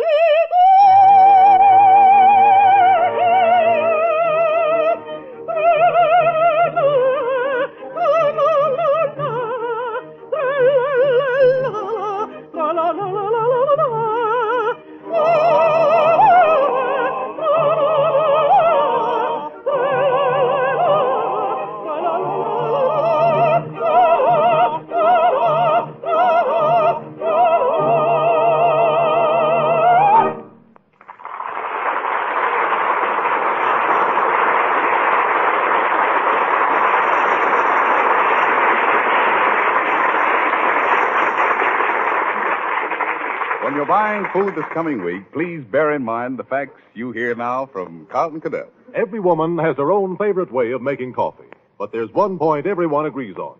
If you want your coffee to taste rich and delicious, it's important to start with a blend that gives you plenty of full, mellow goodness. When a coffee has flavor like that, it's sure to win more and more friends. So please remember this. In recent years, the blend that has won the largest number of new friends is Chase & Sanborn coffee. As you know, Chase & Sanborn Dated Coffee is a superb blend of the world's choice coffees, guaranteed fresh and full-flavored by our dating plan and rapid delivery system. Besides assuring freshness, dating and rapid delivery make expensive containers needless. Instead, we pack Chase & Sanborn Dated Coffee in an economical dated paper bag, and the money we save on container costs is used to give you choicer, richer, higher quality coffees. So you get a finer blend at a very low price. Try Chase & Sanborn Dated Coffee, hot or iced. Buy a pound from your grocer tomorrow.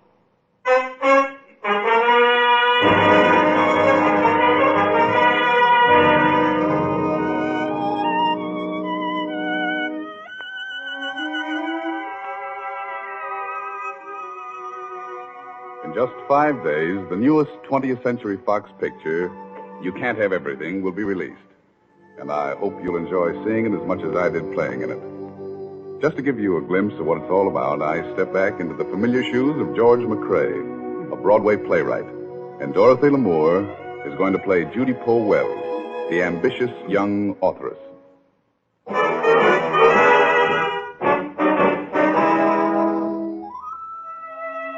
You Can't Have Everything, with Don Amici in his picture role of George McCrae and Dorothy Lamour as Judy.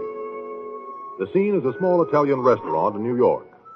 In one of the booths sits George McCrae drinking highballs and celebrating the sale of his latest musical comedy. For some time, he has been watching a girl in the booth opposite him, and now he leans forward to hear her talk with the proprietor. Mr. Romano, have you a cigarette? Sure. Here is one, madame. And a match, please? Si. Anything else? Yes. Call a policeman. What's that? I said call a policeman. I've eaten 3 platters of spaghetti and I can't pay the check. Oh, well, that's too bad. You lose the pocketbook? No. I didn't have any money when I came in here to eat. So, have me arrested. Arrest? Well, isn't that what you usually do? Oh, no. Please, lady, not me. Well, can I work off what I owe you? Wash the dishes, scrub the floor? Oh, wait a minute, Romano. I'll take care of this. No, please. Thank you just the same, but I got myself into this, and I'll get myself out of it. Well, what are you going to do, huh? You won't let me pay? Wait a minute. I've got it. Entertainment. That's what we need. Say, I'll bet you can dance, huh? No, but I can sing. Oh, great. The little lady sings. Hey, Tony, here's another tetrazzini. Well, maybe you sing opera, madame? Aida, La Tosca? I'm afraid it'll have to be something a little more popular. Oh, well, here, take a look at this music. Surely there's something There, I know that one. Okay, Tony, number 14. Okay. Boy, was this an inspiration. All right, young lady, now sing for your supper. You can't have everything. Be satisfied with the little you may get. You can't have everything. Don't envy neighbors and the fortunes that they get. live and laugh and listen. Don't be greedy. Help the needy, and you've got to get lucky, yes, indeedy. Poor man, rich man, beggar or king, you just can't have everything. So thank your stars above for a song in your heart, a penny in your pocket, and someone in your arms to love. You can't have everything. Be satisfied with the little you may get. You can't have everything. Don't envy neighbors and the fortunes that they get. Live and laugh and listen. Don't be greedy. Help the needy, and you've got to get lucky, gotta get lucky, gotta get lucky, yes, indeedy. Poor man, rich man, beggar or king, you just can't have everything. So thank your stars above for a song in your heart, a penny in your pocket, a penny in your pocket, a penny in your pocket, and someone in your arms to love.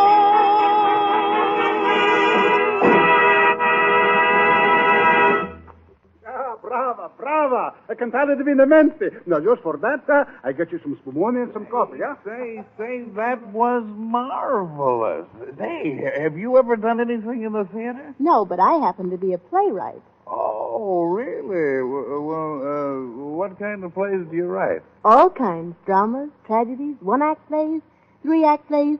You see, my great-grandfather was Edgar Allan Poe. Oh, well, that's something to live up to. Oh, yes.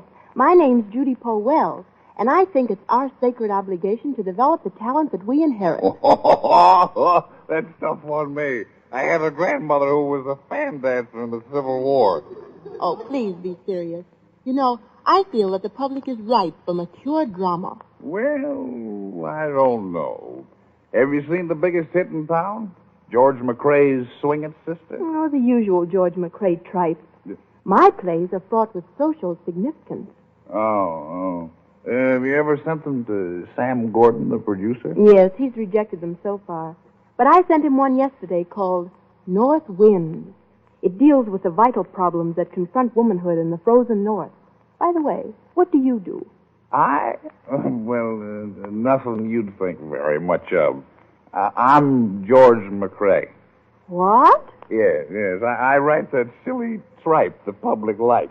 Oh, I'm sorry. Oh, it's all right. I like it, too. Say, listen, Judy. Look, I got a proposition. I have a new show going into rehearsal next month. How would you like to have a try at the leading part? Me? Why, I've never been on the stage in my life. Well, whatever. You've got plenty of talent. You know, I could make you a star. Make me a star? What for? Actresses are nothing but miserable puppets, dancing on the strings that we authors hold in our hands. I happen to be an authoress, Mr. McCrae, a playwright, and I intend to stay one. Oh, that's just the spirit my play calls for. Say, listen, Judy, look. If I can get Sam Gordon to really read your play himself and consider putting it on, will you take a shot at the leading role in mine? Consider putting on my play? All you have to do is try it. And I'll get to work on Sam right away. Now, what do you say, huh? Well, of course I do want to see North Winds produced. It has such a vital theme, but... All right, Mr. McCrae, I'll try it. Oh, swell. Sunny days with Judy Poe Wells. Boy, that's going to look great in light. That this could never be. It's the thought of losing you that makes me so afraid to dream.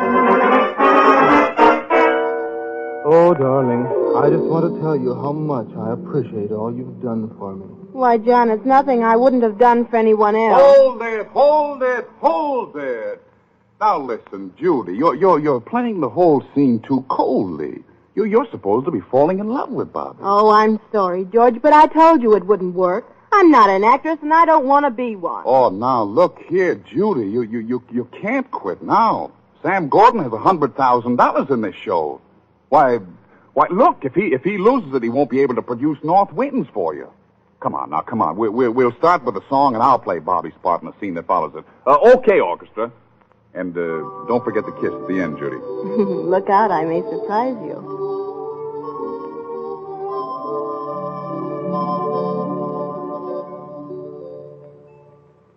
Here we are, two silhouettes in the blue. Here we are, bidding the stardust adieu.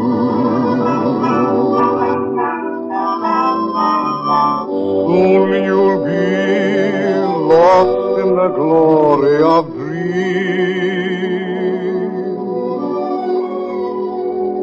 Yet, my lovely one, strange as it seems,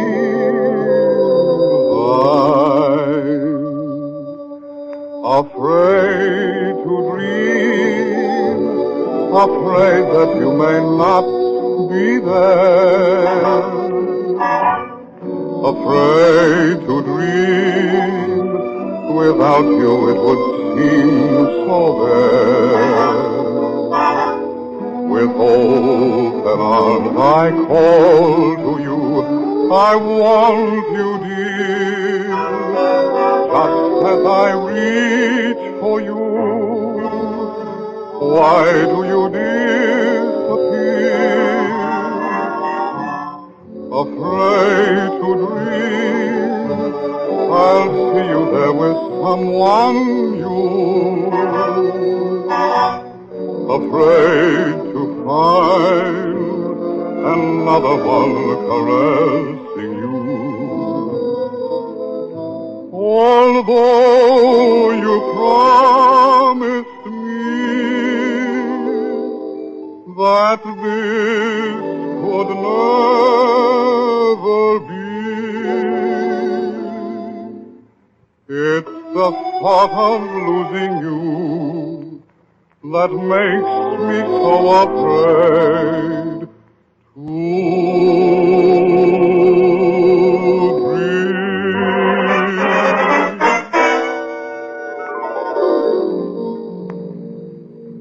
Oh, darling, I want to tell you how much I appreciate all you've done for me. Why, John, it's nothing I wouldn't have done for anyone else. Oh, wait, there's something else I want to tell you. What is it, John? This. Well, say, that was a kind of a kiss. Well, don't say I didn't warn you. Look, Judy, I want to talk to you. Let's go to your dressing room. Not now. I've got to hurry and change for the next scene. Oh, well, wait a minute, Judy. Wait. You wait there. I won't be long. Oh, were you waiting to see me? Yeah. I'm Lulu Riley. Close the door, will you? Thanks. But I don't understand.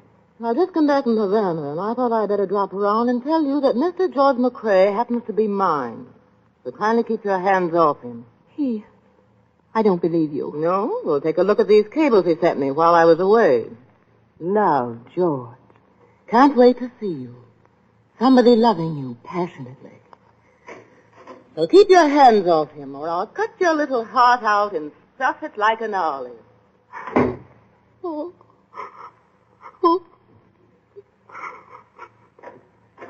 Hello, Judy. Want to go out and get something to eat before we go on? No, I don't want anything. What, is something wrong? No, just some mascara in my eye. Oh, no, don't rub it. No, here, try this wet towel. Say, those look like real tears. That's not mascara. I suppose I should be sophisticated like my plays and take you for what you really are, just a charming fake. But somehow I can't. Well, what's all this about? I've just been talking to Lulu Riley. Oh, I see. Judy, I've known Lulu a long while. She's really a swell girl. But now I know you. You're what I've been looking for all of my life. If you'll have me. Oh, George. Why didn't you say so before? Professional pride, I guess. I'm a playwright, too, you know. I was trying to think of a new way to say it. No, it's new to me. Tell me again. I'm completely, utterly, ridiculously mad about you. Oh, I'm so happy. Here, kiss me quick, will you? Well, George. Oh, hello, Lulu. I've been looking all over for you. Sam Gordon tells me that you didn't even have the decency to write those cablegrams yourself. He wrote them for you. Now, Lulu, Say, what do you take me for? You know you just can't make entrances and exits in my life. Now, listen, Lulu. I'm going to be frank with you. I think we ought to call it quits. Please, George, let's not. Now, wait, Judy. I'd better settle this right now. Lulu, I happen to be in love with Judy. Well, that's going to be just too bad. Oh, I'm sorry you feel that way, but after all, this is a free country. Yes, and there's still a few laws. Meaning what? Marriage laws. You married me. George. What? Yes. That night in New Haven, the night you were too drunk to remember. You even spilled ink all over yourself at the license bureau. So that's how I got that ink on that gray suit. You married her? Here's the marriage license. Let me see it. Oh, no, you don't get your hands on it, my darling husband. Listen, Judy, I swear I didn't know. Oh, it doesn't matter.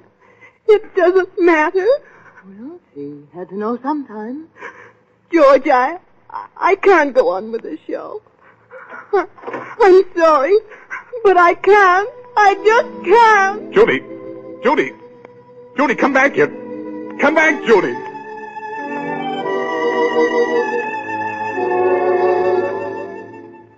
It's the thought of losing you that makes me so afraid to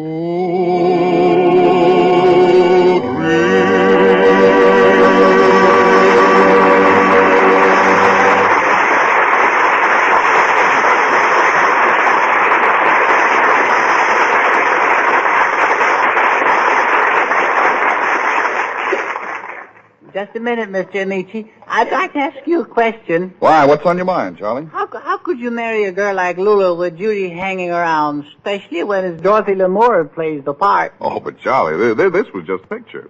And Dorothy was only playing the character of Judy in this preview. Oh, well, how did the whole thing come out, Mr. Amici? Well, Charlie, you'll have to see the picture to find out how it really ends. Oh, I will. Well, I've got a great finish, Mr. Amici. Yeah? You shoot Lulu and marry Judy. Say, that's a great idea, Charlie. I'll tell Daryl Zanuck about that. Would you? And remember when you tell him it's my idea, see? Yeah? I expect to get paid for it, you know. Well, how much are you asking? Oh, pal Joe. I'm asking 10,000. Whoa! Well, I'll settle for a sawbuck. Well... How about a pass to the show? Well, I'll see if it can be fixed up for you, Charlie. But just to give you an idea of how this picture does end, Dorothy and I are going to sing another of the songs.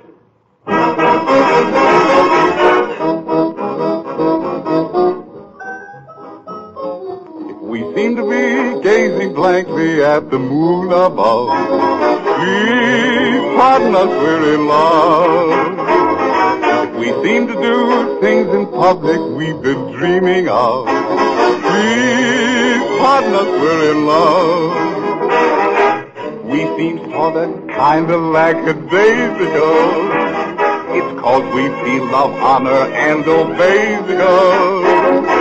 We're holding hands and stop to kiss on the busy thoroughfare. And if the way we stare seems to get in your hair, excuse me, please, pardon us, we're in love.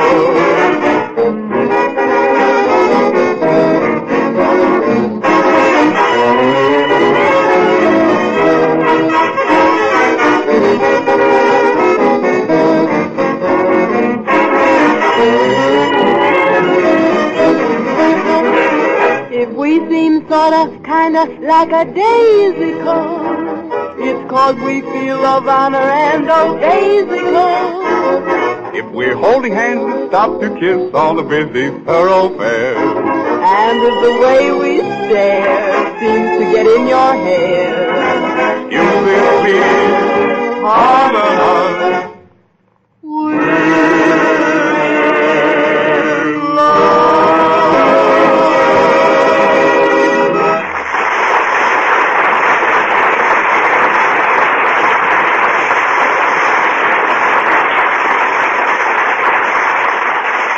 always must be an au revoir. I'm saying it now for our guest, Bruna Castagna, and for all of our old friends. Next week, another good friend joins our regular company, and we're all getting ready a big welcome for Nelson Eddy. Uh-oh, Nelson Eddy, huh? What a man, what a voice, oh boy. Something to look forward to, huh, Charlie? You said it, Don. Will we initiate him, huh? Oh boy, I'll bring him on. That's just what we're doing, Charlie, next week, and we're mighty happy about it. Next week, too, we will have Wendy Barry as our dramatic guest. And may I say to those of you who have listened to this broadcast that this hour with you is made possible by your purchase of Chase and Sanborn dated coffee. Such purchases are the finest way of telling us that you enjoy our show. We'll be looking forward to meeting you again, so until next Sunday at the same time, this is Don Amici saying au revoir.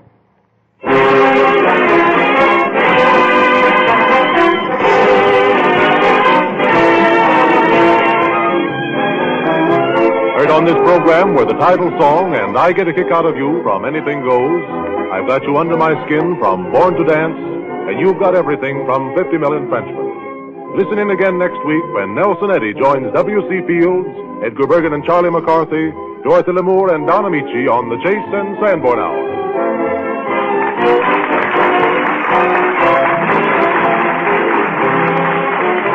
This is the National Broadcasting Company.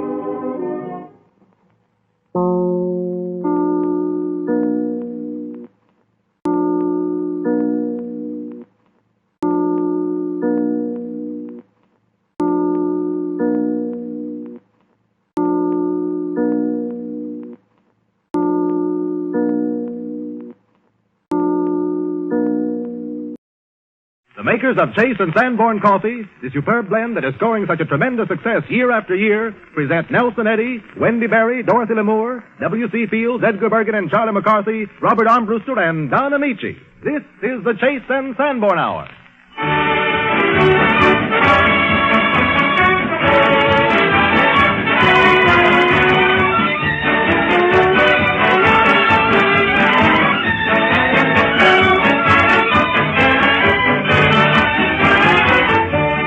This is the Chase and Sanborn Hour, and this is Don Amici, greeting you for Wendy Barry, the charming young English actress who does such great work in the new picture Dead End, and greetings, too, from Dorothy Lamour and W.C. Fields. Ah, Beauty and the Beast, huh? Beauty and the Beast. Edgar Bergen and Charlie McCarthy and Robert Armbruster. And, of course, we all spread the welcome mat out for that grand singer who joins our regular company, Nelson Eddy. Oh, boy, Nelson Eddy, huh? We're making some brand new friends today, huh? Yes, Charlie, all of us like to make new friends, and that certainly goes for Chase and Sanborn. How true, how true. But tell me, Mr. Amici, what kind of a fellow is Nelson Eddy? Oh, that should be easy for Sherlock McCarthy. Well, no clues, Amici? Yes, here's a real clue to work on, Charlie, for Nelson Eddy is going to sing his first song for us, Vincent Youmans starring Great Day. Nelson Eddy.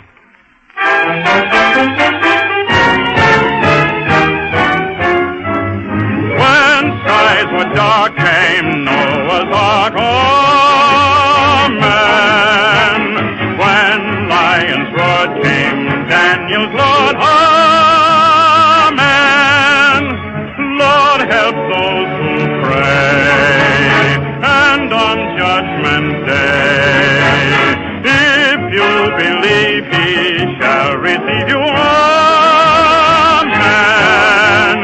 When you're down and out, lift up your head and shout, there's gonna be a great day. Angels in the sky promise that by and by there's gonna be a great day. Gabriel will warn you some early morn, you will hear his horn. And it's not far away. Hold up your hand and say, there's gonna be a great day.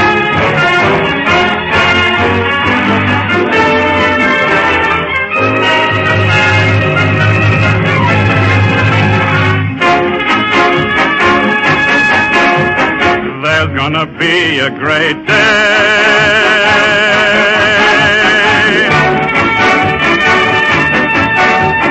There's gonna be a great day. Gabriel will warn you some early morn. You will hear his horn. Roti-tootin', it's not far away. Hold up your hand and say, there's gonna be a great day.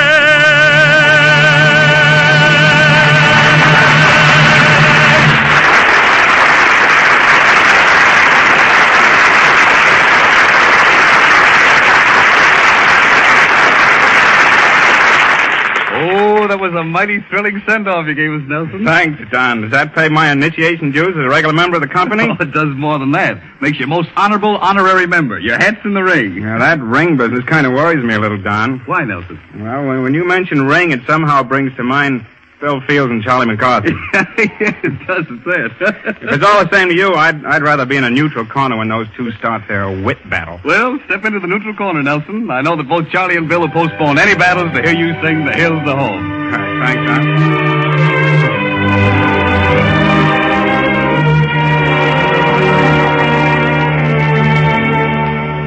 My prairie home is beautiful, but oh,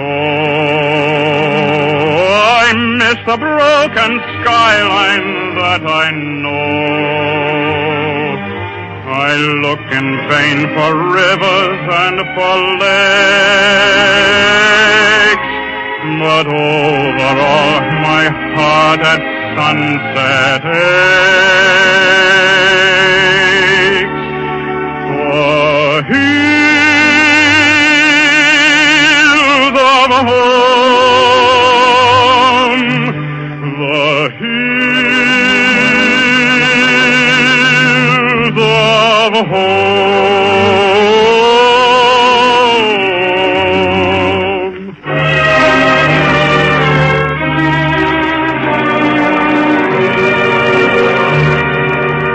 The everlasting hills, how firm they stand, their mighty summits graced a Titan band, uplifting holy border to the blast, when Indian summer's golden glow is past. Oh, hills of home, the hills of home.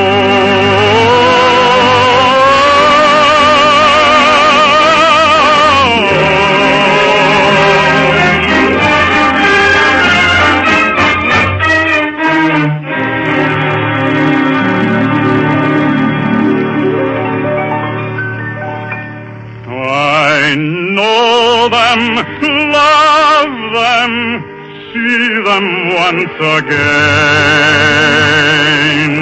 Their cloudy summits veiled in misty rain, or softly, dimly blue, or capped with snow.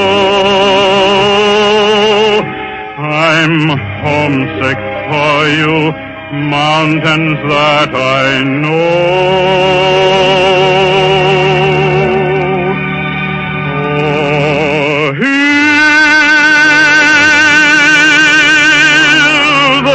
of home, the hills of home.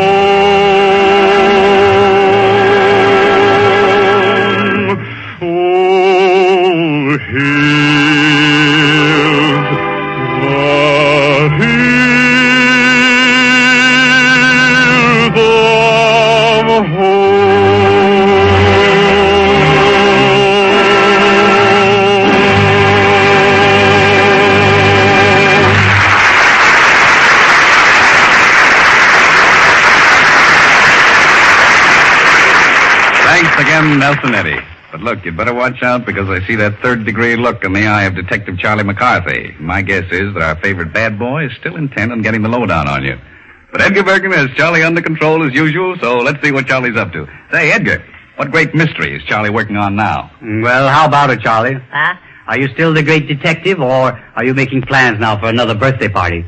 Well, I'm still a detective. I see. Yes, I'm trying to figure out where I got some of those birthday presents from. I see.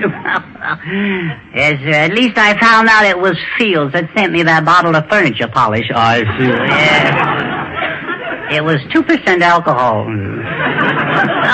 It was cut when I got it. Yes. I didn't even need a chaser. I see. Was I sore? Well, now, Charlie, Remember, that's just a little prank. Yes, of course, yes. You must accept that in the spirit of fun. Yes, of course, yes. And if anyone should offend you, yes, remember that there's a pleasure in forgiving. There's a what? I say there's pleasure in forgiving. Oh, that's nice. That is nice. Yes. I'm awfully glad you said that, Mr. Bergen. Are you? Yes, because I'm in trouble. Oh, I see. I'm in trouble. Would you forgive me for a mistake, Mr. Bergen? Right. Yes, but, yes, of course. But you haven't done anything, have you? No. No, but just suppose I should, see? Yes. Let's say I should suppose I should borrow your car, see? Let's say, And, let's just say I should scratch the fender, see? Let's say. Yes, I see. But you didn't, did you? Oh, no. I'm just, let's saying. I see. Well, of course, that's all right. Yes, I thought that was it, yes. Because, you see, my car is still in the garage. Yes, it was. Let's say it is. It is. It is, yes. Well, it better be. Yes. Now, don't tell me, Charlie, that anything has happened to my car. No. You're making it difficult. Mr. Bergen, it's only right that I should tell you. Yes. Now, do you want my story or the truth? All right. Charlie, I know you're only kidding. Yes, because my garage is locked. Yeah. Oh, yes. Well, you see, I was walking past the garage, see, and I knocked on the door. I'd snitched the keys. I'd pushed the door. The door was open, and I walked in. You did? Yes. The door was open? Yes, it was. It was? Yes, it was. After I pushed it in. So, I said, maybe someone has been monkeying around with the car. Just like that. Yes. And then I looked around, but it was all right. Yes. Up to then. Yes. Now, Charlie, you didn't take that car out, did you? Yes, I did. Oh, I see. Why did you do that? Well, I tell you, Mr. Bergen, you've been looking so puny lately. I decided for your good I would drive out in the country. I see. And get some goat's milk. You mean you took my car to get some goat's milk? Yes, that's what I did. I see. I hope you're not mad. No. You driving my new car? That's what I did, yeah. I see. Do you know you might have had a wreck? Oh, that is not at all impossible. I speak from experience. Now to go on with the story. Remember, you said it was a pleasure to forgive? Yes, that's right. Mr. Bergen, would you like to be awfully happy?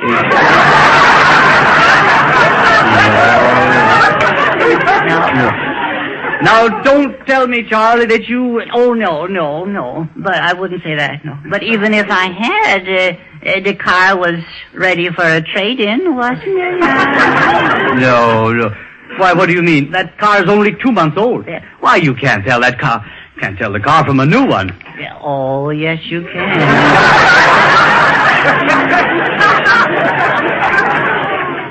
Hardly looks like a car at all. Charlie, I'm very proud of that car. Are you? Yes. Still? Yes. It performs beautifully. The steering wheel doesn't work. What do you mean it doesn't work? It was all right last night. Oh, well, that was last night. Yes. How long did you have it out? All day. All day? Yes. My goodness. Did you run into friends? They weren't exactly friends. But we did exchange names and license numbers.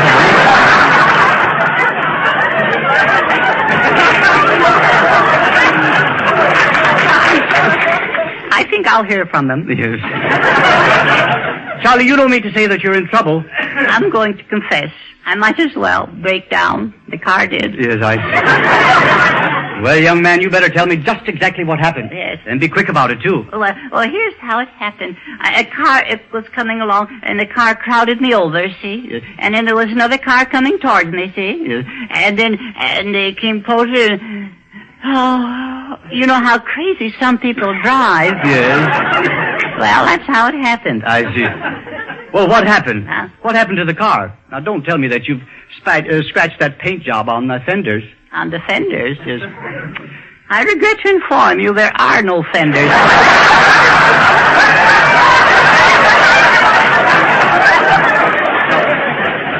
Then you crashed? I didn't miss him. Well, where's the car? I got the horn in my pocket. Were you driving alone? No, Skinny Dugan was riding in the rumble seat. He was playing Rear Admiral. He was. And where is Skinny now? I don't know. The last time I saw him, he was flying south. I think he has an uncle in Dallas. Well, young man, you certainly have made a mess of things. Yes.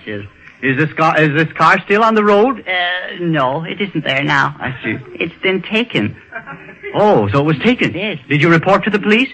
No, they took it. Oh, they took it. I see. Well, is it a total loss? No. I still have the horn. The horn? It still goes beep, beep. It does? Yes. Beep, beep, yeah. Do you know that horn was a $95 French four-tone horn? Yes, I know. It used to go boo, boo, boo, boo. That's right. But now it goes beep. I see. I don't understand that. Well, after all it's been through, it's lucky to go beep. I see. Charlie. Uh-huh. Charlie, come here. I want to talk to you, Charlie. Come here, I want to talk to you. Now, Mr. Bergen, I'll pay you back. Listen, Charlie. No, I'll pay you back. I'll give you my stamp protection. No.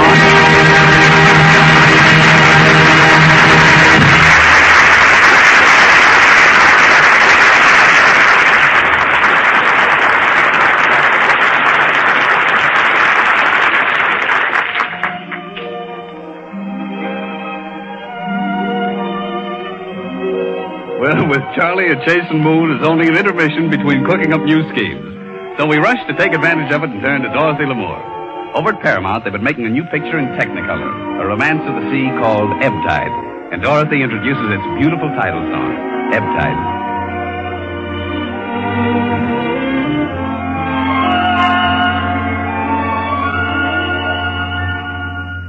You were in Tehuah with me,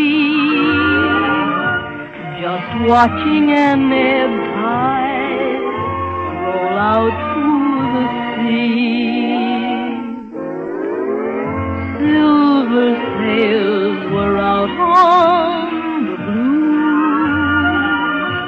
You gazed at the ebb tide, but I gazed at you.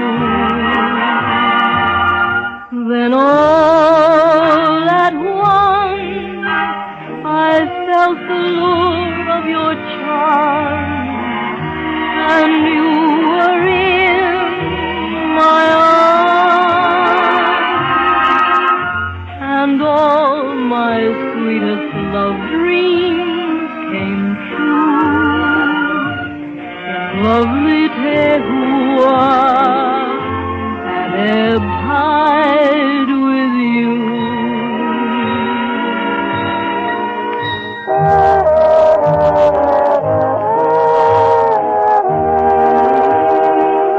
We were watching an ebb tide roll out to the sea.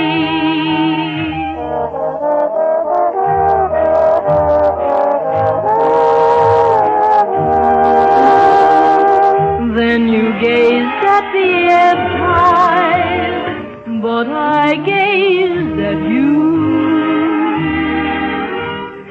Then all at once I felt the lure of your charm, and you were in my arms, and all my sweetest love dreams came true in lovely Tehuah at ebb tide with you.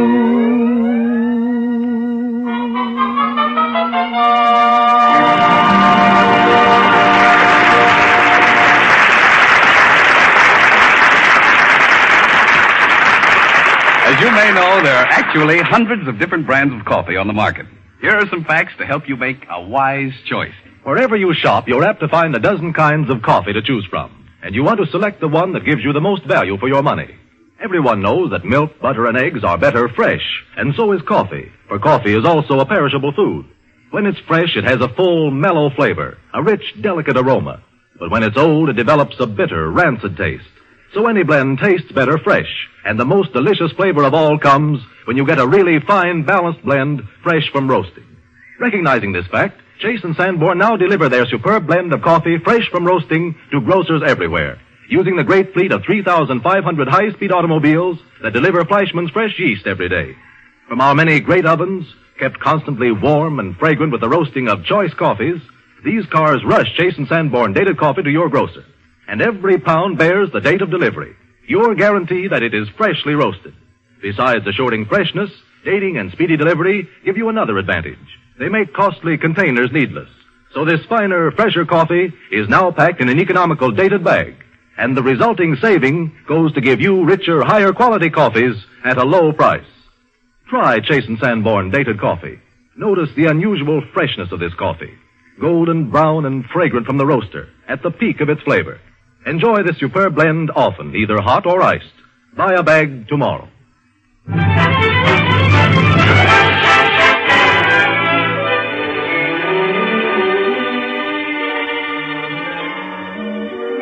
Only once in a while does anyone really live a fairy tale. But Wendy Berry is one of those lucky few. For Miss Berry had no idea of becoming a picture star until one day Alexander Korda discovered her lunching in a London hotel and put her in his picture, King Henry VIII. Now Miss Berry is in Hollywood giving us one fine performance after another. For us, she turns to light comedy to play the bride-to-be in John Kirkpatrick's A Wedding.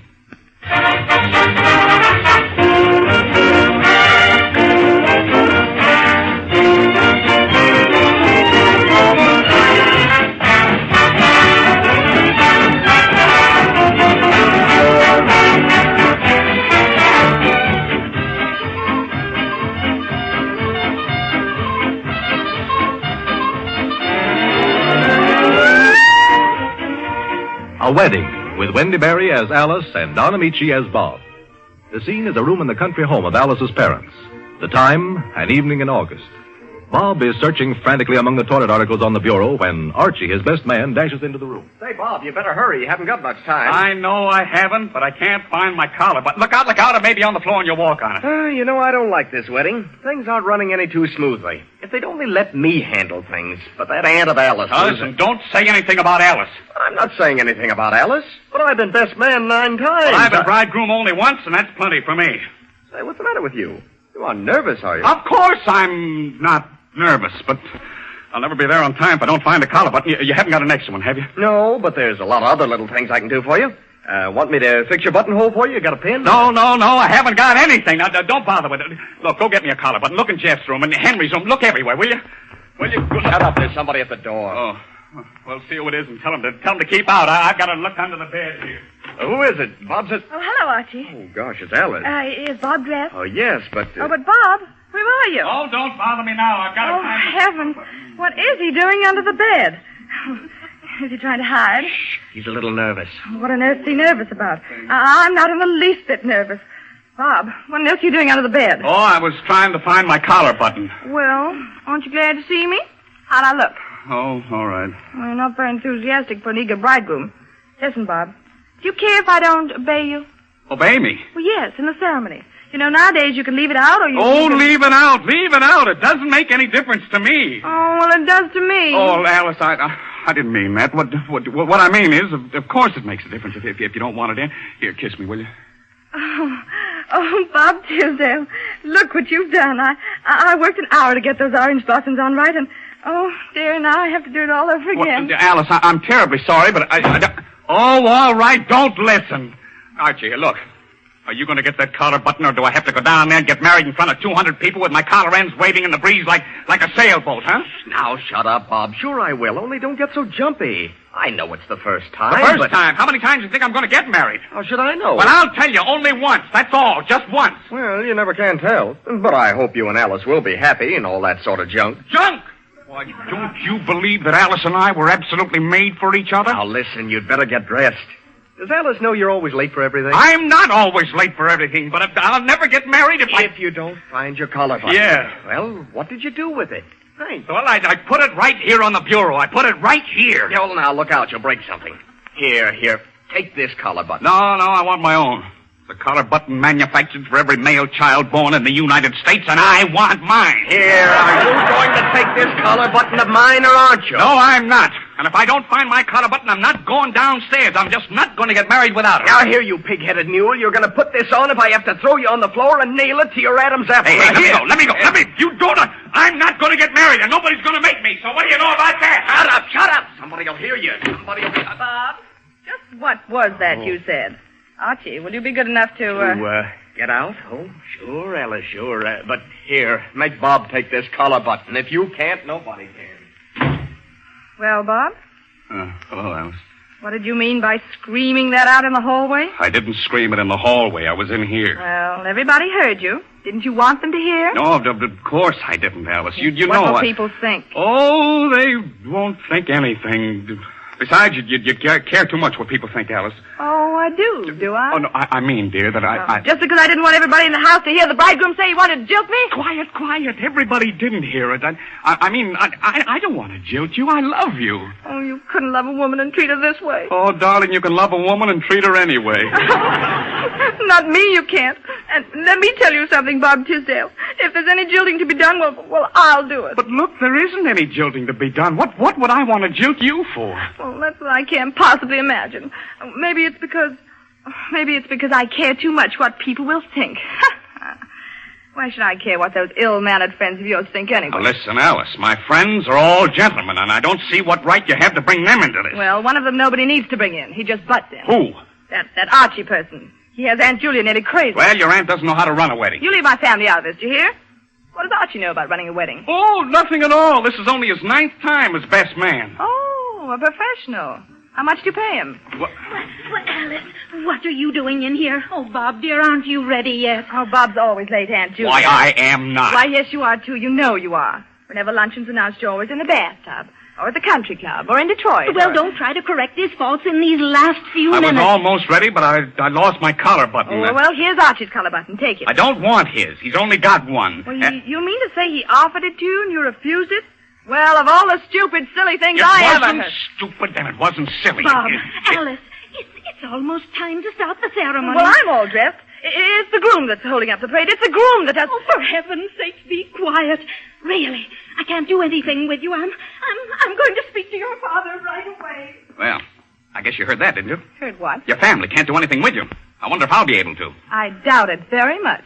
Can't even take care of yourself.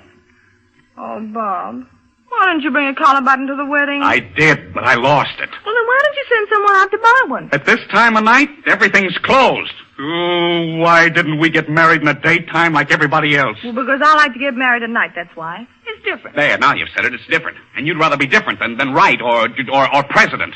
I don't see why you wanted to have the wedding way out here in the country. Well, what was your idea, to have it in a department store? Well, it's my wedding and not yours, and I'm having it out here because I want to, because I live out here. Yeah, then why do you live out here? Because my father does. No, you don't. Your father hates the country, but you've got soft, soaping ways. You can just wrap him around your little finger. I've heard you say so yourself. Yes, I've heard you say it was cute the way I wrapped him. Well, it was cute when he was the wrapping paper, but now it's going to be me. Oh, dear, I'll never be able to do anything with you. You're too pig-headed. Yeah, well, anyway, I'm not conceited. Oh, I'm conceited, Oh, am I? yes, you are. Oh, and I have soft, soaping, pussyfooting ways. Yes, and you're just about the most sarcastic person I've ever met, too. Well, you're stubborn, mule-headed, and about 40 minutes late for everything. And I wouldn't marry you if you were the last man on earth. All right, don't. Bob, Alice, hurry. I want to start the wedding march. Aunt Julia, there isn't going to be any wedding. Oh, you poor dears. You've had a little spat. Come, Robert. Come, little schoolboy. Kiss the little schoolgirl and make up. Oh, you're wrong, Miss Grayson. This is a man-sized row, regular husband and wife stuff. Didn't think it could ever happen to Alice and me, but it did. Oh, come now. People are waiting. Oh, it's Lohengrin. It's the wedding march. Oh, that fool Archie person has started the musicians, and now he's... Oh, what'll I do? Alice, I'm awfully sorry about it all. Well, so am I, Bob, but... I really love you, Alice. I really love you, Bob, but... Oh, well, here we are. Yes, but just exactly where are we? Well, at least we're better off than if we'd waited until it was too late. We know the truth about each other and, well, that we wouldn't get along. It seems to me that's the very reason we would get along. I don't understand. Well, I mean, we wouldn't be getting married because each of us thought he was buying a package of pink popcorn with a price in it. Oh, no, we certainly wouldn't, would we? It'd be more like buying a piece of merchandise that the clerk in the store admitted was slightly faulty, wouldn't it? Yeah, that's it, exactly. What do you say? Shall we? Shall we what? Get married? Bob Tisdale, are you crazy? Oh, but I really love you, Alice. And remember, we're absolutely wise to each other, so we won't be able to get away with anything. Well, that'll help. Are you game? Shake. Shake? Oh, this is no time for shaking. Here. Oh, now I've gone and messed up your old orange blossoms again. Oh, muss them up again. I don't care. Oh, for heaven's sakes, children, what's happened now? Well, are you or are you not? Stop kissing and answer me.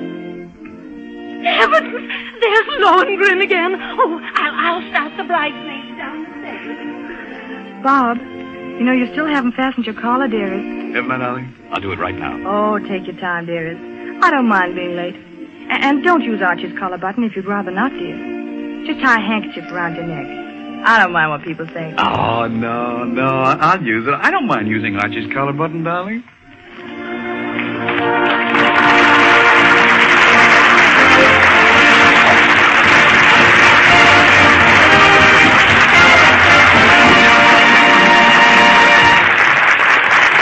Thank you, Wendy Berry, for a fine performance.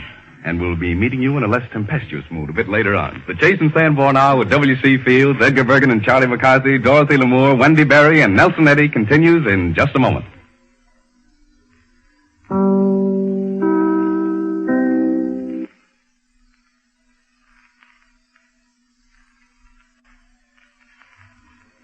It's gonna be a great day. Oh, a great day. Oh, it's gonna be a great day on the hills of home. Oh, Mr. Amici, Nelson Eddy sings like a bird, does he? But what kind of a bird is he? Well, you're about to find out, Charlie.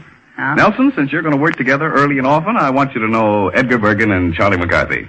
I've looked forward to meeting you, Nelson. It's swell of you to say that, Edgar. Step aside, Bergen. Let a man get in on this. Oh, Mr. Eddy. Now, Charlie, please. Huh? You're liable to give Mr. Eddy the wrong impression. Am I acting too sweet? No. Nelson, this, of course, is Charlie McCarthy. Of course. How do you do, Mr. McCarthy? Oh, it's Mr. McCarthy, is it? He's giving me that, is he? Oh, Mr. Eddy, you know, I sing, too. You do? Yes. But you don't have to worry, because they fixed it so that I sing after you, see? I'm pretty tough to follow. I'm glad they protected me, Master McCarthy. Yeah, oh, it's Master now. I'm getting younger by the minute. Mr. Eddy, have you been listening in to our show? Oh, yes, I never miss it. Oh, you do, uh-huh. Well, is there anyone on the show, or any little fellow, or anybody you listen to particularly? Well, yes, I listen to the entire cast, Charlie. I see. Mm-hmm. Well, you know, I'm in the cast, you know. Yes, I guess you are. Yes. You guess I are, yes. Well, you must have heard me, I guess, huh? I guess I did. That's nice. Not sure, though, are you? Yes, I've heard you. I'm quite sure. Yes. Well, it's nice to be positive. Must have made an impression. You wouldn't by any chance run into a compliment around here, would you? Charlie, maybe you'd like to have me tell you what I really think of you. I don't see how you can avoid it now. Frankly, Charlie, I've heard lots of radio programs, and I've listened to many great comedians. Oh, Mr. Eddy. And I've heard you, too. Yes. Oh, you have. Should I thank him for a crack like that, Bergen?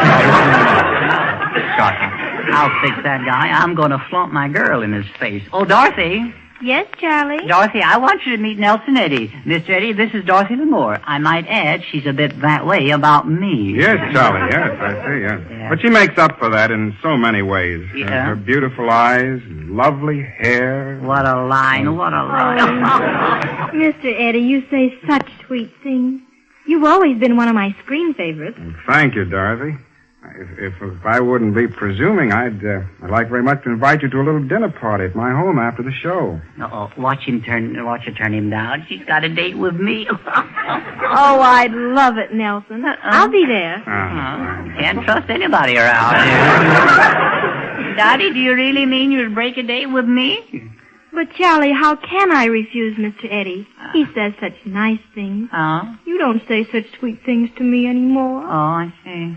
Well, can I help it if Bergen is slipping in?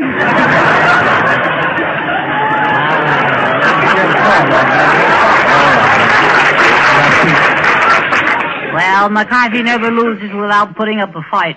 Look here, Eddie. Now, look out, Charlie. He's pretty tall. Don't worry, I'm not going to strike him. I'll kill him with conversation. Yeah. Mr. Eddie, you know, they've signed me up for pictures. Oh, so you're going to work in pictures now, Charlie, huh? Yes. You work in the cinema, too, don't you, Eddie, huh? Oh, yes, I do, Charlie. Uh-huh. Yes, watch me fixing now. Yes. Since your success in the movies, tell me, how does it feel to be so famous? Oh, well, Charlie, I don't know. I just don't know how to act. You're telling me.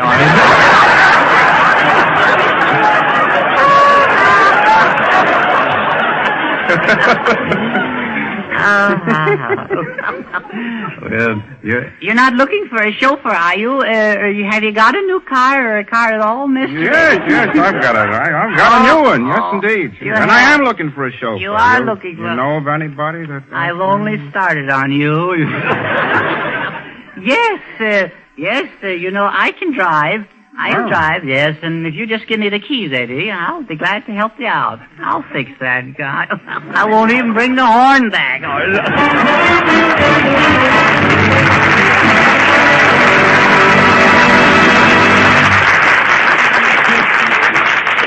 Well, Nelson, you've certainly left Charlie up in the air. And while young McCarthy is trying to decide just where he stands, Robert Armbruster and the orchestra play a new popular tune that tells of a young lady down by any old mill stream, the miller's daughter, Mary Ann.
Ladies, the transcontinental yacht race for the Chase and Sanborn Coffee Cup is on. Everyone is tense. Here's the starting whistle, and here comes the challenger and the challenge. The world's hardiest skipper, W.C. Fields.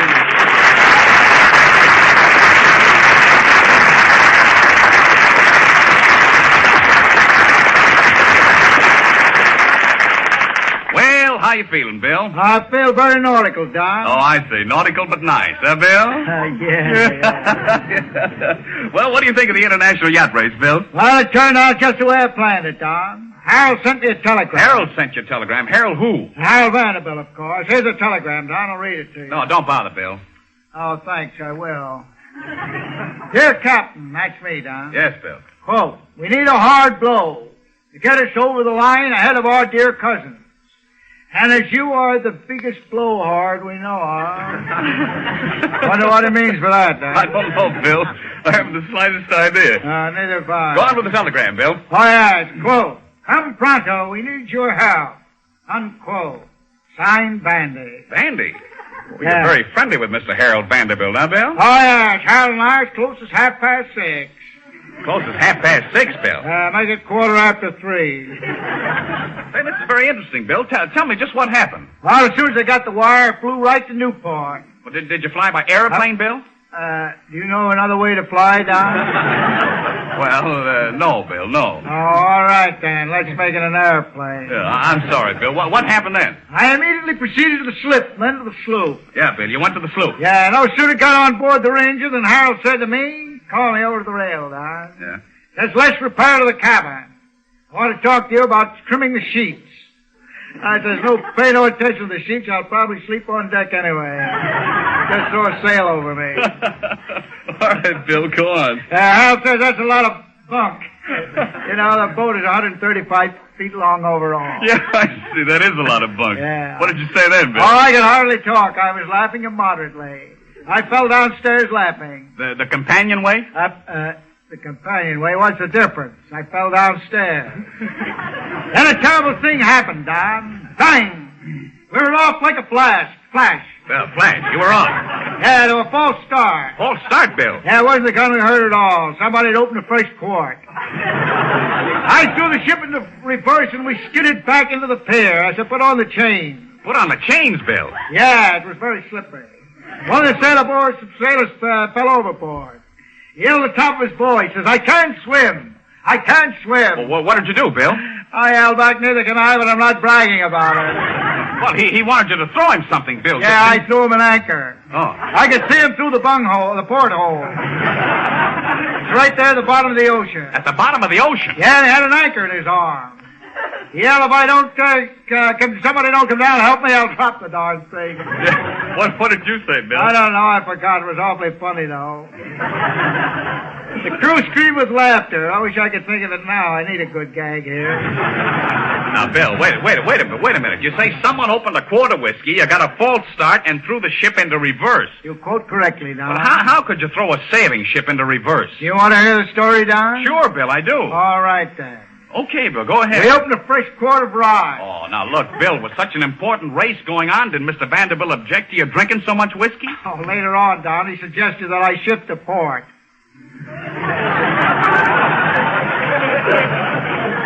Lighter beverage, I'm waiting. Hal says, keep your eye peeled, Skipper. We just missed that last bar on our left. I said, I'm not in a hurry. We'll stop on our way back. Then Tom yelled over. Tom who? Tom Sopworth with.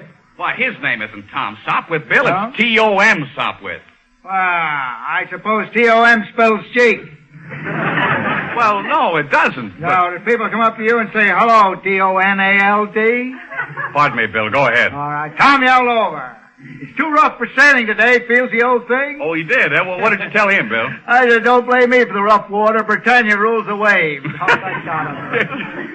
certainly had him there, Bill. Yes, I did, Don. Then our boys began singing Yankee Doodle's Going to Town. Were the English boys singing too, Bill? Oh, yes. They sang that old British folklore song. It's the codfish in the sea that makes the sea so salty.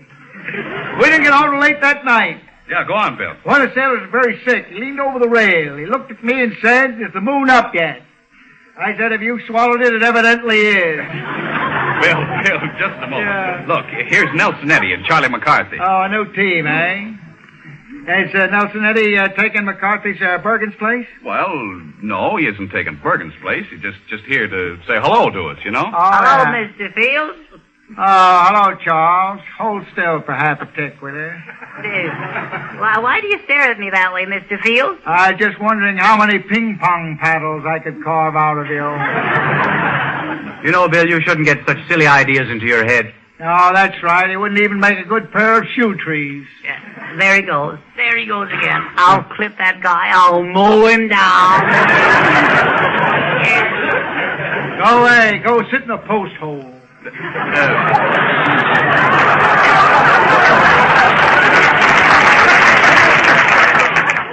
Bill, wait a minute. You know Miss Wendy Berry, don't you? Oh, yes. Hello, Wendy. It's Wendy. It's Wendy, Mr. Fields, Wendy. Oh, yes, it is. Yes, it is, dear. We haven't had a blow like this for over a fortnight. What do you think of the Ranger beating the Endeavor in the yacht race? Well, you can say as you like. The Endeavor is best.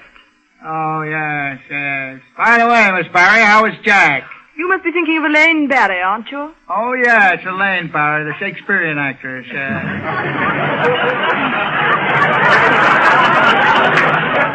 Are you British, Mr. Fields? No, I was born in, come closer. I don't want this to ever get out. Oh, no. I shan't tell anyone. Shan't, that's wonderful. I was born in Philadelphia, PA. Is that Philadelphia, Pa? Yeah, Philadelphia, Pa. Portland, me, and Kansas City, Mo. Kansas City, Mo. Oh, I suppose that was named after a little Jewish chap. Wasn't named after an Eskimo. Kansas City, Mo is Hollywood Cal's brother. Have you ever been to Chicago ill? Oh, yes. I was in Chicago very ill. Frightfully ill, were you? Yes, You frightfully. don't understand English at all, do you, dear? Yes, certainly. Although I was born in Hong Kong, China. Oh, I thought there was something screwy here. Hong Kong, China, that's fine. If I give you my laundry today, could you have it back Saturday?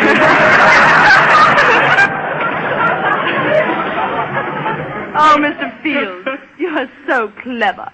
Who told you I was clever, dear? All your friends say you're clever. Darn it, I told them not to tell you.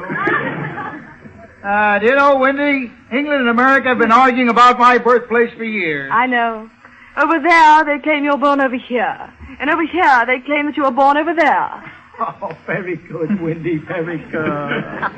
How do you like America, Wendy? I beg your pardon? Never mind, don't tell me. I love America, Mr. Fields. Why, do you know that ever since I came over, I've been learning what you Americans so naively refer to as English. Oh, it's quite a study, dear. Yes. I'm gradually losing every trace of my English accent, don't you think? Yes, one would never guess you were English unless they heard you talk. Say, Bill, you ought to hear Miss Berry swing an American popular song. I should, eh? Oh, and how? All right, Wendy, go on. Go to town. This is an old American ditty, Mr. Fields. I hope you like it. I think I will. Bye-be-fi, sir. You've got the cutest little bye-be-fi, sir. There's woo! Bye-be-fi, sir. Just a minute, Wendy. Over here we have a quaint way of pronouncing bye-be-fi. Oh. We say baby face. Oh. Yeah, well, I can say baby face, but then it won't rhyme with the second line. What's that? There is no other dear to take your place, sir. Bye-be-fi, sir. I say, take your plies. Gold wouldn't do, I suppose. No. You need plies. I once heard a very lovely English ballad, dear. How'd you know it, Wendy? How does it go? Goes like this. When my apron strings hung low, you followed me ran through sleet and snow. And my apron strings won't me. Oh, that's marvelous, Bill. I'm not finished, man. You passes me by upon the street. Beautiful, beautiful, Bill. I wish to goodness my nipper was full. You'll never beat that, Bill. And bouncing about on his bobbles knees. Just a minute, Bill. Just a minute. And I don't know what he's Wait a minute. Hold fire. with a weapon, you know how bound.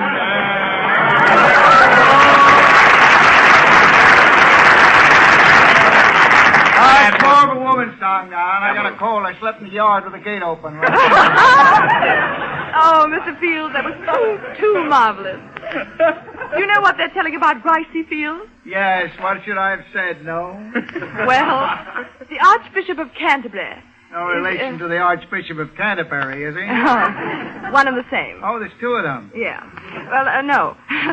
Now, Gricey. Gricey. You don't mean Gricey Halland, do you, dear? No, Miss Fields. I mean Gricey Fields. Is it a long story? No. Oh, good. Go ahead. Well, the Archbishop of Canterbury. Canterbury's again, eh? Well, yes, he asked Gracie Fields if she was any relation to the great W.C. Nix is the censor over there. What did Gracie say, dear? Hurry. She said, go lice your boots. Oh, that's wonderful. It's getting very deep. Let's get started on that Gracie said. Yeah. Yeah, Bill, that was awful clever, wasn't it? Yeah, one of us is in a hurry. I got to dash off and have some tea and crumpets, a little strawberry jam, some Scotch haggis. Oh, before you go, Mr. Fields, may I tell you something that has been on my mind for the past fortnight? Oh, we'd love to hear it, wouldn't we, Bill? Speak for yourself, Don. But it's been on your mind for a fortnight. Go ahead, Wendy. Listen, punk. Get this straight. Oh, they crossed. So a button on your lip. Come on, swing it, sister. After taking a slant at that beak of yours, Bill, I'd like to borrow your nose for a port light on my yacht. Charlie McCarthy in silken frock. Pipe down. Pipe down. Do you smell any trouble around here? Dear, I don't smell anything. Well, if you don't smell anything with that nose, then nothing smells. Look out, Dallas couldn't catch the ranger, and Barry isn't going to catch the give me room. I'll slay that guy. English, and thank you very much, W.C. Fields.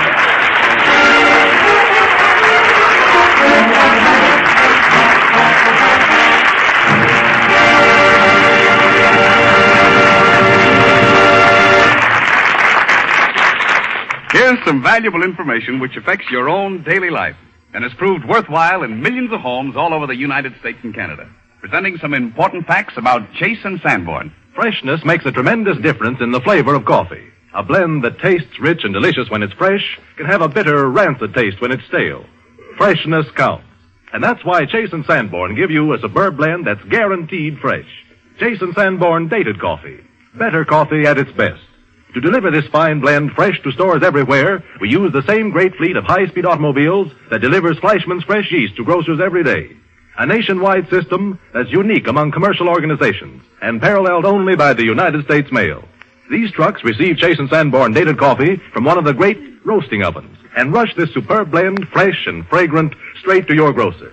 The date of delivery, clearly marked on every bag, is your guarantee that the coffee is freshly roasted. But this system does more than assure freshness. It enables us to pack this superb blend in a money-saving dated bag, and the saving on container costs is used to give you richer, finer coffees at a lower price. Try this superb blend. Enjoy its rich, satisfying goodness often, either hot or iced. Buy a bag of Chase and Sanborn Dated Coffee from your grocer tomorrow.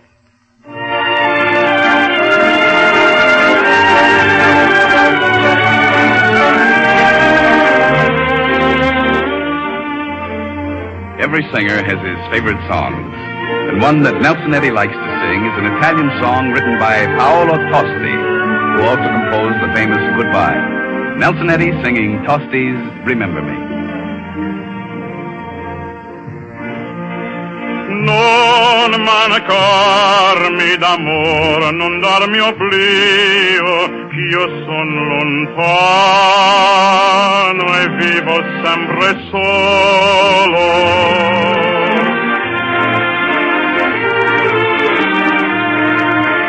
Come un fiore fra le spine e il cuore mio, pieno e dolce di affetti in mezzo al duolo.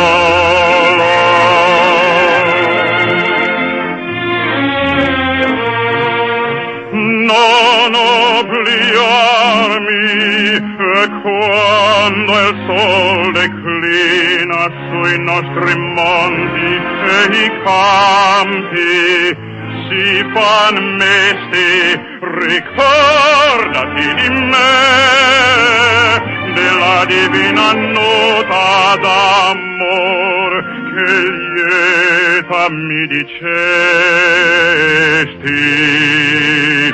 Non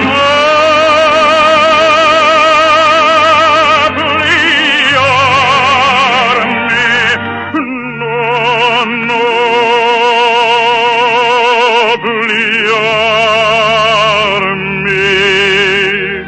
ricordati di me,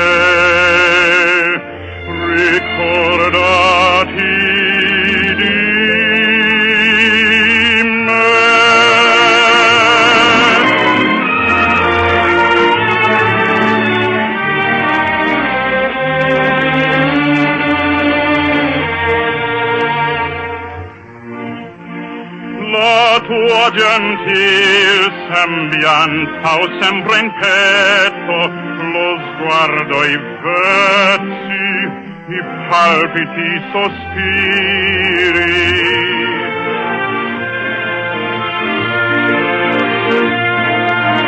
Nel cor mi porterò l'antico affetto, fiorirò la mia speme coi desiri.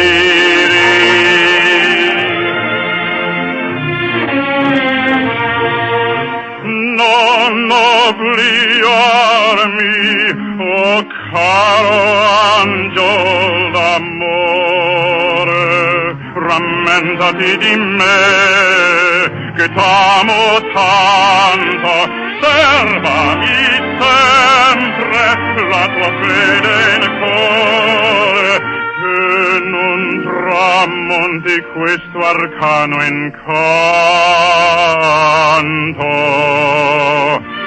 Non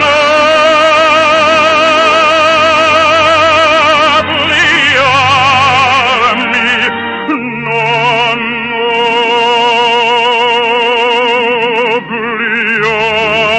obliarmi, ricordati di me.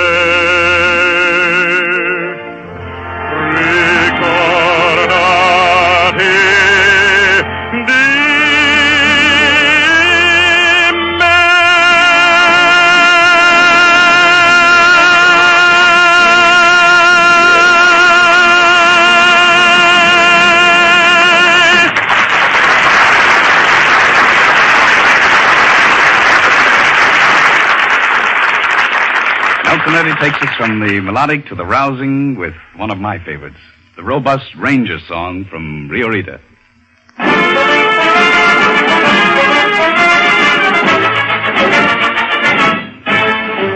When the Rangers come to town to settle up or settle down, they're in their heyday because it's payday. There's a bottle up, a joke, a heck of a night, and then they're broke. We know tomorrow we'll have to borrow. We find this consolation when we haven't got a dime. Our job's a great vacation and a darn good time. We're all pals together, comrades, birds of a feather, rootin' pals, tootin' pals, scootin' pals, shootin' pals, in rain or sunshine, pals say they're brother, soul for each other. When you roll your own, you're not alone, but when you belong to the Lone Star Rangers, man to man.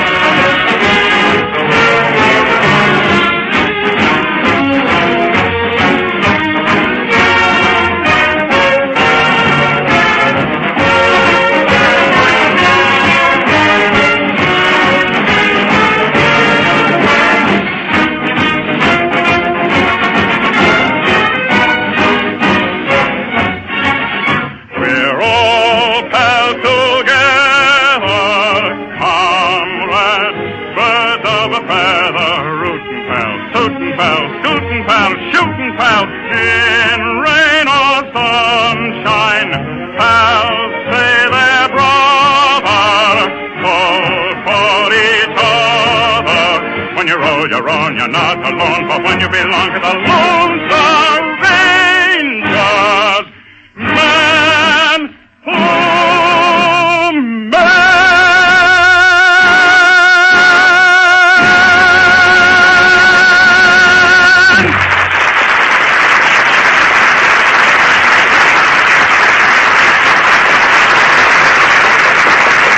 It seems all too soon to say, oh, wow, but the time must always come. So I'm saying it now for Nelson Eddy, who will be with us again next week as one of our regular company, for Wendy Berry, Dorothy Lamour, Edgar Bergen and Charlie McCarthy, and W.C. Fields. And may I say to those of you who have listened to this broadcast that this hour with you is made possible by your purchases of Chase and Sanborn dated coffee. Such purchases are the finest way of telling us that you enjoy our show. Next Sunday, we shall have as our dramatic guest Miss Alice Brady in scenes from Eugene O'Neill's famous play, Morning Becomes Electra. And we'll be looking forward to meeting you again at the same time. So until then, this is yours sincerely, Don Amici, saying au revoir.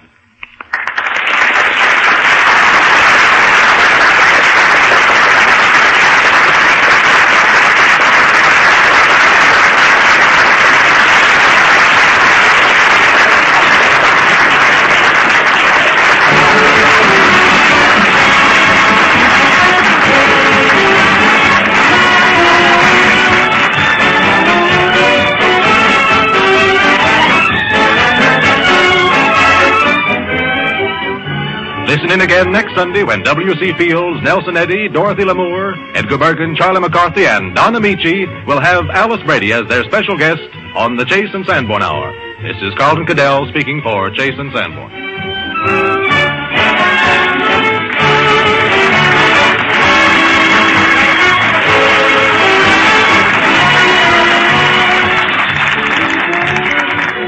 This is the National Broadcasting Company.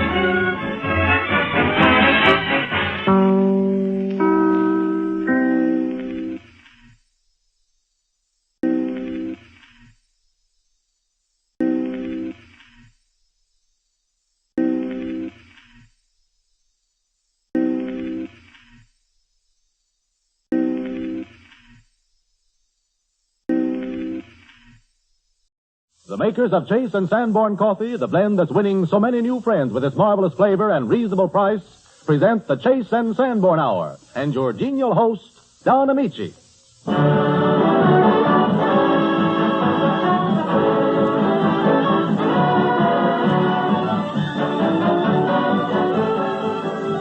This is the Chase and Sanborn Hour, and this is Don Amici welcoming you for Nelson Eddy and W.C. Fields. Oh, Mr. Amici, are Fields and Eddy merging to mow me down here? I don't know, but you better watch your step, Charlie. A hearty welcome, too, from Edgar Bergen and Charlie McCarthy. Stick around, Bergen, I may need you. And Dorothy Lamour. Ah, Dorothy. A loaf of bread, a jug of wine, and wow. All right. And as our special guest, Miss Alice Brady, whose great performance as the gay and giddy mother in My Man Godfrey put her in the top rank of screen comedians. I love funny actresses. Yes, Charlie, but tonight Miss Brady is going to demonstrate for us her equally great dramatic ability. I love dramatic actresses.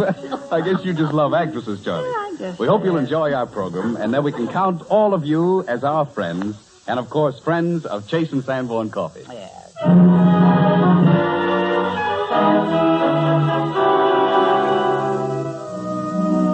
Now, a friendly greeting from Nelson Eddy, who adds his welcome with a beautiful song from his latest MGM picture, Maytime. Nelson Eddy singing, Will You Remember? Our love is so sweet in the springtime, when blossoms are fragrant in May.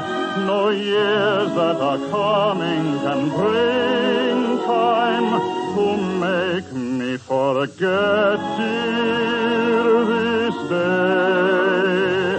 I love you in life's gray December, the same as I love you today. My heart ever young will remember the thrill it knew that day in May.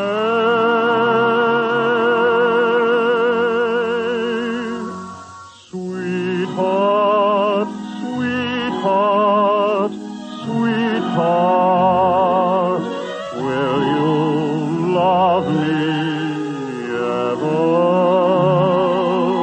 Will you remember the day when we were happy?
Sweetheart, sweetheart, sweetheart, though our paths may sever,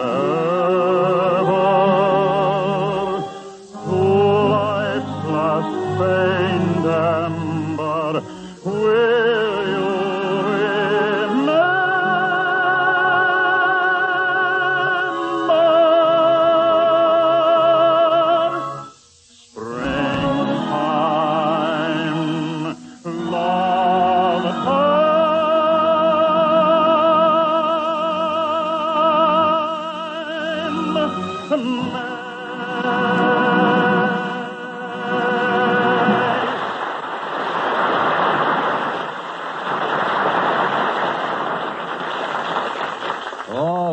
thrill of that song for a long time to come, Nelson. Gee, that was grand. Thank you, Don. Now, while we're in a remembering mood, I seem to recall something or other about a joyride that one Charles McCarthy had at the expense of Edgar Bergen's car last week. I hope it's all straightened out. Beep, beep, beep, beep. Well, here comes the McCarthy wrecking crew in person, and the best way to find out whether America's favorite bad boy is in serious trouble again is to question his pilot and guide.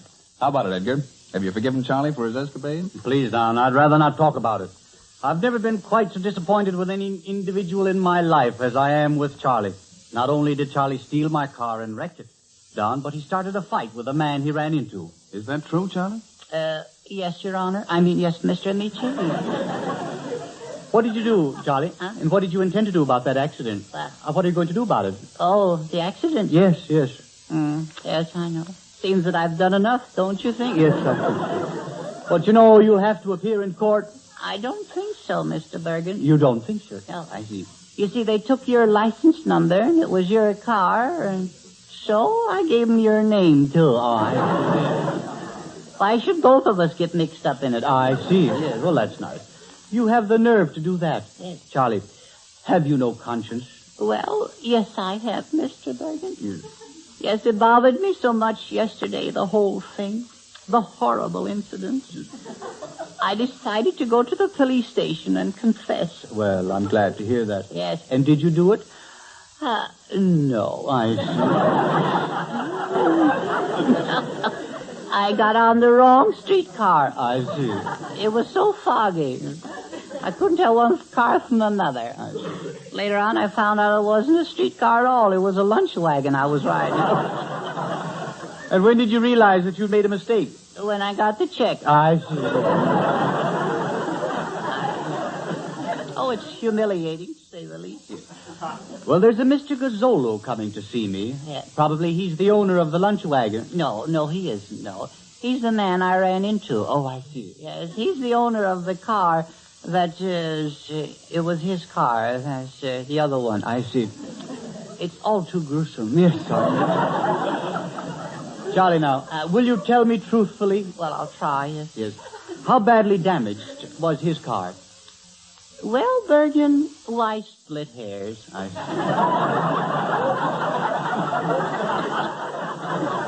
see. Junk is junk. I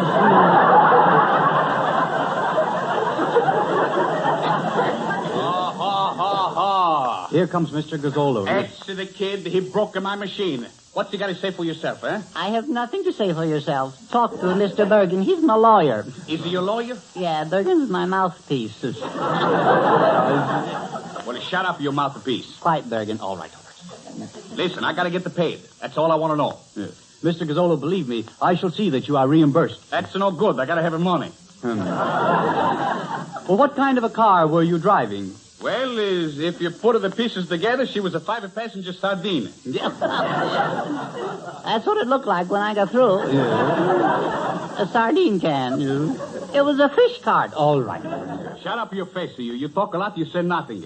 Would you mind telling me just exactly what happened, Mr. Gazzolo? Well, I was a driver along. My mind on my business. Is nobody around me for blocks. All of a sudden, Sacramento, California. Yeah. Leave the geography out of it, will you? It's a crash of the glass. It's a blow the whistle. It's a push of the ambulance bell. It's a great big crowd. It was a sellout, Bergen.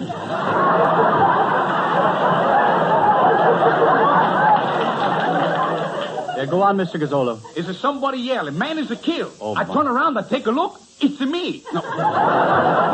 And the kid is crazy. He can't drive an automobile. What do you mean I can't drive? I hit you, didn't I? Listen, are you going to pay me or are you going to go to jail? Well, how much? You going to pay me $10 or you going to get the 10 years in the jail? Oh, $1 a year, man, huh? Say, Bergen, can I talk to you for a minute? No, Charlie. No. There's no use trying to talk me into this, Charlie. Oh, yes. You've committed a crime, and now you must pay the piper. Oh, is Gazzolo a plumber? No. There's no use trying. You'll have to suffer the consequences, that's all. Uh-huh. Very well. So be it. If I must go to jail, I'll go. But before I go, I would like to make one last request. Yes. Oh, Professor Armbruster, would you play my favorite song? Any little last favor to make you happy, Charlie? Thank you, Bob. Thank you. That's it, see? End of a perfect day. Yes. At my tender age, to think I must face jail, Alcatraz, iron bars, and the big houses. Well, Charlie, maybe I can help you out. No. I have played the piper. Now I must commit the crime. Yes. What difference does it make where I go? Nobody really cares. After all, 10 years in jail isn't so long. I may meet some nice friends there. What's 10 years among friends? Say, look, maybe I haven't been too strict. Oh, no. You're entirely in the right, Mr. Gazzolo. But, Charlie, really, Don't please, Mr. Bergen, no. I'll work hard. Maybe I'll get a year off for good behavior. Then you'll be proud of me. I may even learn a trade. A trade? I may learn to be a pickpocket, a ventriloquist. Listen to Charlie, my boy. You're making me feel kind of bad. Maybe I was too hard. Huh? Oh, no, Mr. Gazzolo, no. Even though you send me to jail, I still love you. You love me? Mm-hmm. Oh, Charlie, you love me? When the word prison is mentioned, you may not be able to sleep, because you'll know it was you, and you alone, who sent me to prison. Oh, you're making me cry. You're breaking my heart. But though I rot in solitary cell, and mice run over my fragile body, I shall love you just the same. Oh, please, stop it at the kid. I cannot send the cute little boy like him into jail. I forgive him. You forgive me? Oh, you're wonderful, Mr. Gazzolo. I'll work for you for life, for nothing. You're working for me? Oh, that's wonderful. Yeah. But look, what can you do for me? I can drive your new car.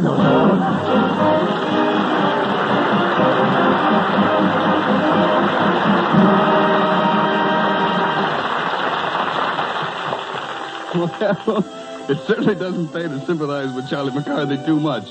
But I give him one biggest scare. Maybe he'll learn his lesson so he won't go to jail the next time. But from incorrigible Charlie, we move along to lovely Dorothy Lamour. And from Bing Crosby's new Paramount picture, Double or Nothing, Dorothy sings, It's the Natural Thing to Do. Hasn't anyone ever told you what life is all about? It's strange that you should be so self-contained. You're afraid to display emotion, and so I have no doubt that certain facts will have to be explained. When a bird, young and free, hangs around a certain tree, singing serenades that tell his love is true, that's because it's the natural thing to do. When a sad, moonstruck cow would be glad to make a vow, when she lifts her head and sighs a lonely moo, that's because it's the natural thing to do. And you know every dove has its heart set on love, squirrels too, and they should. And you know a woodchuck should, when a girl such as I tries so hard to qualify with a very handsome gentleman like you. Can't you see it's the natural thing to do? When a girl acts demure and the boy feels proud and sure and impulsively suggests a rendezvous, that's because it's the natural thing. Oh yes, it's the natural thing to do. But the girl won't agree, though he begs on bended knee. Then she runs away and knows that he'll pursue. That's because it's the natural thing. Oh yes, it's the natural thing to do. Then the boy, in despair, waves his arms, tears his hair, stamps his feet, acts like mad. That's because he's got it bad. Then the girl ought to fall. If she's got a heart at all, she should take him in her arms and kiss him too. And you know that's the natural thing. Oh yes, it's the natural thing. You know it's the natural thing to do.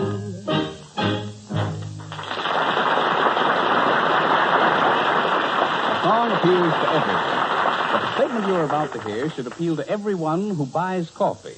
And as you listen, you'll be interested to notice that this statement is not a general one, but applies specifically to Chase and Sanborn coffee.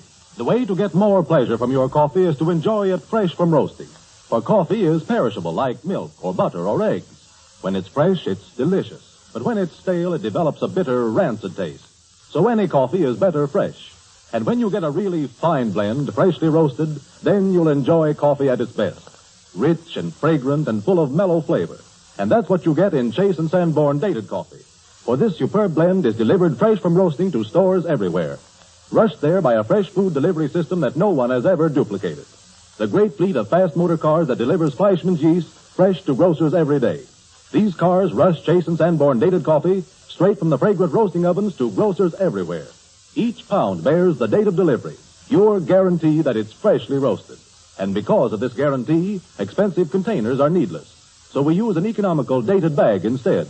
And the saving enables us to give you, at economy prices, a richer blend of coffee. Fresh and full of flavor, ready to release this marvelous goodness to you. Enjoy it often, hot or iced. Buy a pound of Chase and Sanborn Dated Coffee from your grocer tomorrow.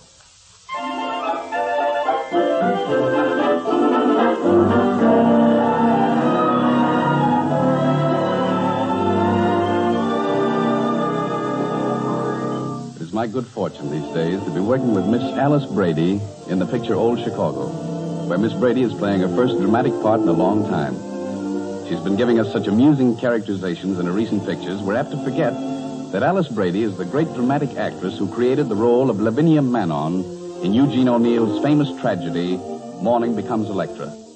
For us, Miss Brady steps back into the character of Lavinia, and I am very happy to play her brother Orrin. And Nelson Eddy joins us as Peter in scenes from this great tragic story, which is recognized as one of the greatest modern plays, Morning Becomes Electra.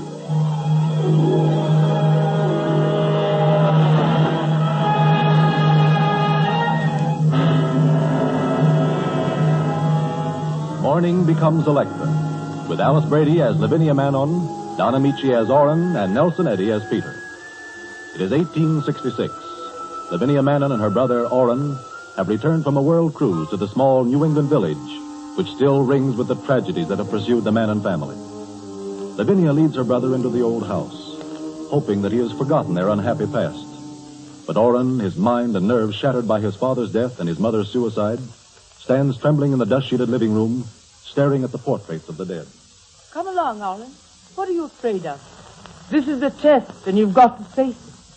I'll be all right, Penny. Well, With why you. look around the house? Are you afraid? Orrin, I want you to look right now. Do you hear me? Yes, Penny.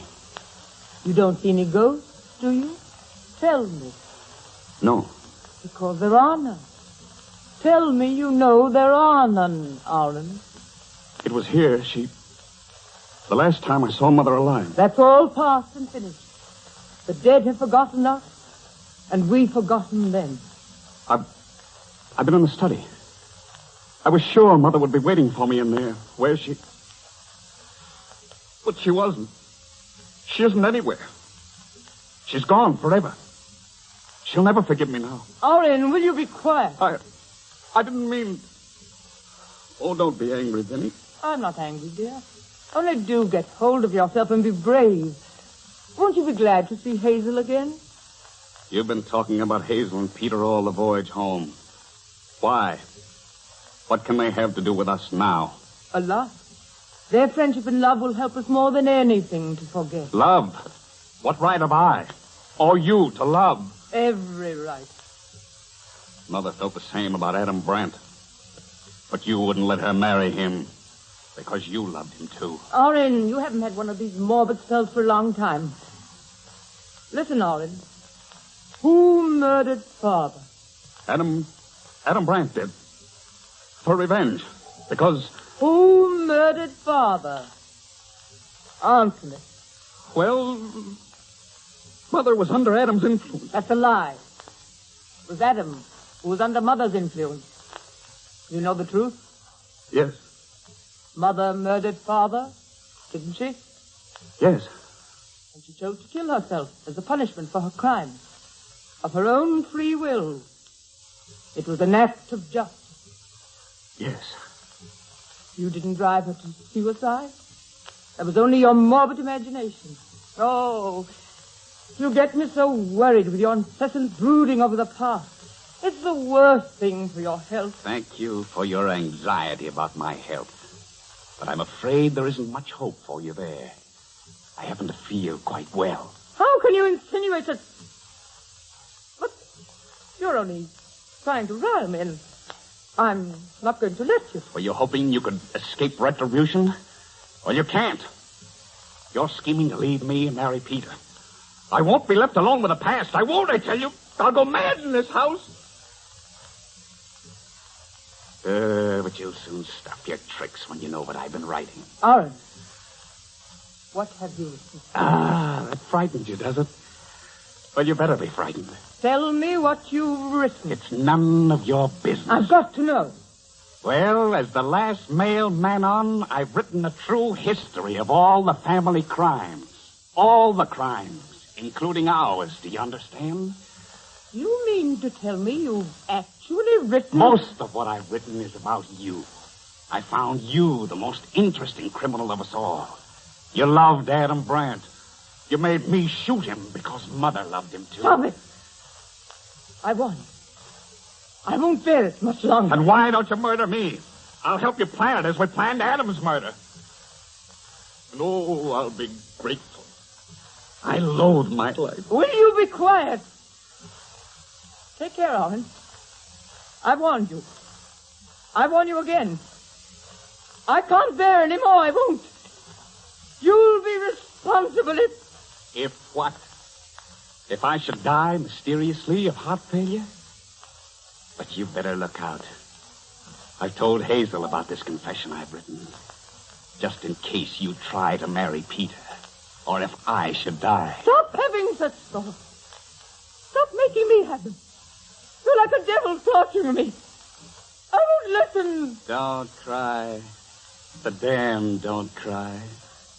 Orrin, why do you look at me like that? Vinny, let's go down and confess Mother's murder and find peace together. Peace? No. You coward. There's nothing to confess. There was only justice. The Manon ghosts are listening to you, Vinny. They'll find Lavinian Manon harder to break than me. They'll have to haunt and hound you for a lifetime. I hate you. I wish you were dead. You're too vile to live. You'd kill yourself if you weren't such a coward. Vinny. I mean it. I mean it. Oh, Vinny. Another act of justice, huh? You want to drive me to suicide as I drove Mother. An eye for an eye, is that it? But... Yes, that would be justice. Orrin. Orrin. Mother will be waiting for me there. Oh, Mother. Mother, I'll get on my knees and ask your forgiveness. I'll wish you happiness. Mother, you and Adam. Mother, you're in the house now. You're waiting to take me home. No, Orrin, no. Get out of my way, can't you? Mother's waiting for me. Shh. Is Peter coming? Shut up now. Hello, Vinny. Hello, Orrin. Excuse my coming right in, but the door was open. Oh, that's all right, Peter. I'm glad you came. I'm just going in the study to clean my pistol. Darn thing's gotten so rusty. You can keep Vinny company. Oren, come back. Say, Aaron's a darn fool to monkey with a pistol in his state. Shall I go in and take it away from him? Peter, hold me close. Nothing matters but love, does it? Oh, Peter, won't it be wonderful? Once we're married and have a home with garden and trees, we'll be so happy. I love everything that grows simply up toward the sun. Everything that's straight and strong. I hate what's warped and twists and eats into itself and dies for a lifetime in shadow. I can't bear waiting. And waiting and waiting and waiting. What's that? Arlen. Forgive me, Arlen.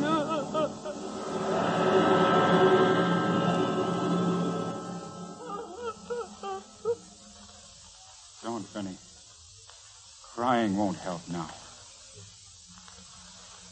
No. The damned don't cry. Oh, Peter, will you always love me and keep me from remembering? You bet I will. And the first thing is to get away from here. I hate this town now, and everyone in it. Let me look at you, Peter. You're suffering. Have I done this to you already, Peter? You've quarreled with your mother and Hazel on account of this. Well, Hazel said Aaron was writing a confession. Are you wondering what it was that Aaron wrote? No, of course not. Don't I know your brother was out of his mind? Peter, I want to get married right away. I'm afraid to wait. Afraid? Why should you be afraid? Was there anything in what Aaron wrote that would stop us? The dead coming between. They always would, Peter. I know them too well. You'd soon grow to hate me.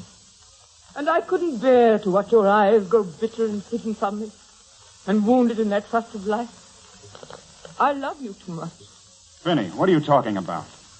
You make me think there was something. No, nothing. Don't think of that, not yet.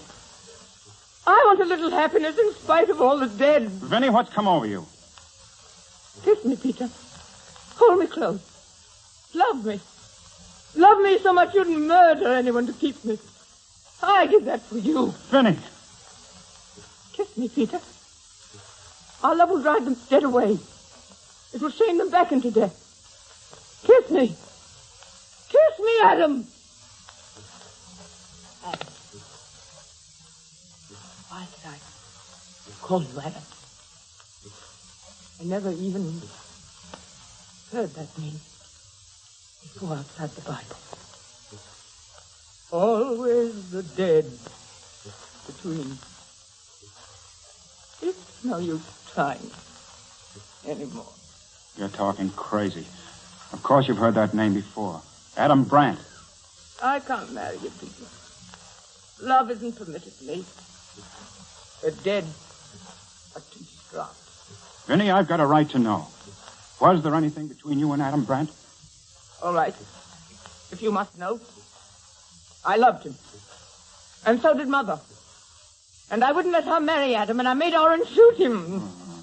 Then Mother and Hazel were right. You are bad at heart. No wonder Oren killed himself. Peter!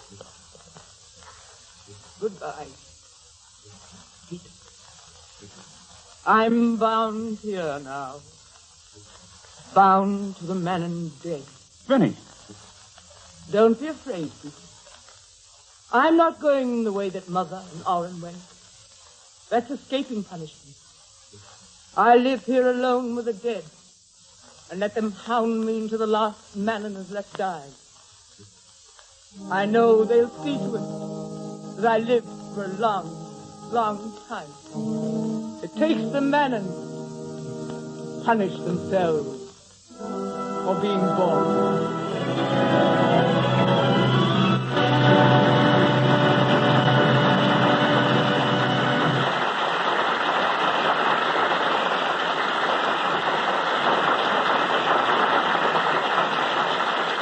Thank you, Alice Brady, for a truly great performance.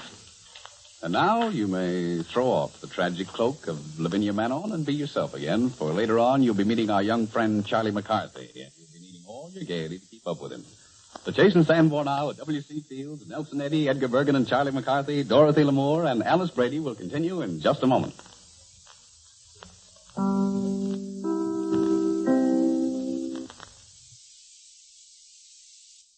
The house is haunted. Charlie, what's the matter with you?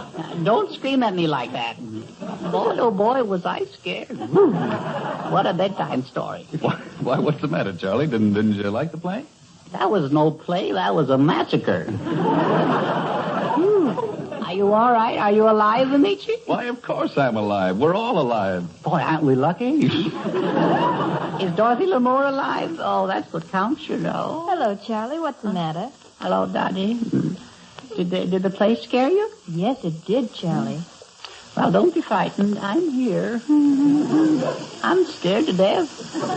Hold my hand, Dottie. Oh, Charlie, you're so nice. Not too close now. Why? What's the matter? Well, after that play, I don't trust anybody. Even myself. Well, you don't have to worry about me. No, maybe not. But I'm warning you. If you mention that guy named Adam, I'm off like a flash. You mean Adam Brandt? I'm off. Hey, come back here, Charlie. Oh, Charlie. What? Boo. Don't ever do that to me. I thought you were protecting me. Well, I am. But after the fifth corpse, every man for himself. Oh, Morning Becomes Electra was a bit morbid, wasn't it? Yeah, well, I wouldn't call it whimsical. Cute is the word, I think. Well, you only heard a small part of the play, you know. Yeah, well, I see where it could have gone on, yes. There were still 2 left to kill. Orange took the quick way. It must be awful facing the electric chair. Yes, must be worse sitting in it, though. So why make mousetraps out of mole holes? It all happens so quick in the electric chair, it's just this, and there you are. But where are you? Well, you aren't. Maybe I should have said this, and there you aren't.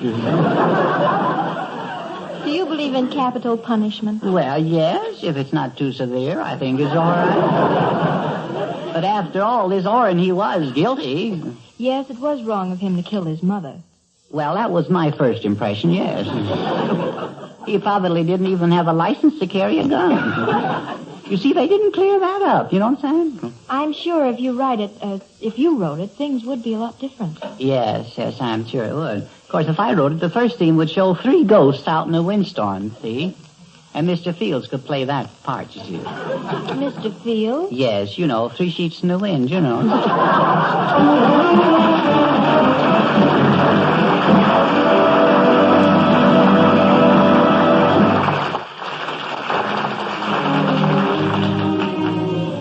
I don't know who's going to be the last survivor in Charlie's drama, but while we wait and wonder, perhaps I can soothe the troubled waters with a song that you'll be hearing in the new 20th Century Fox picture, Sing and Be Happy. When I first heard this song, I liked it a lot, so I'm hoping you'll like it too. What a beautiful beginning.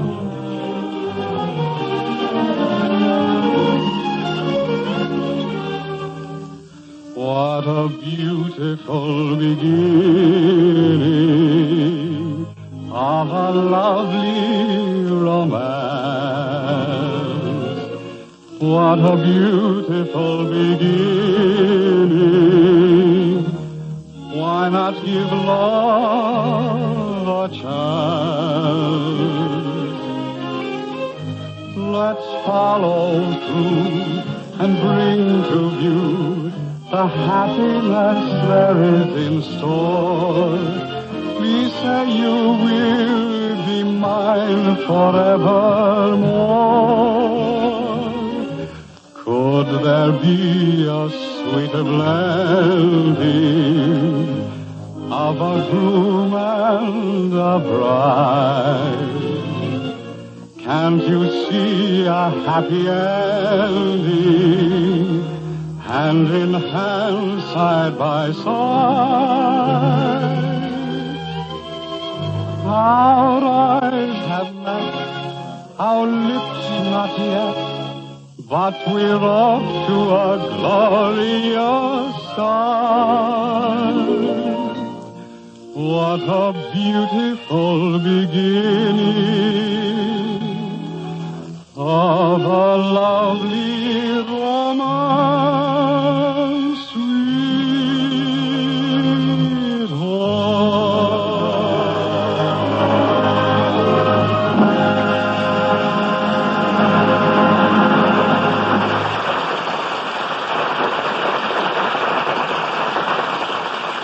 What a day to gamble on the green, to commune with Mother Nature, to frolic in the fields, by the fields, and with the fields. I mean, of course, W.C. Fields.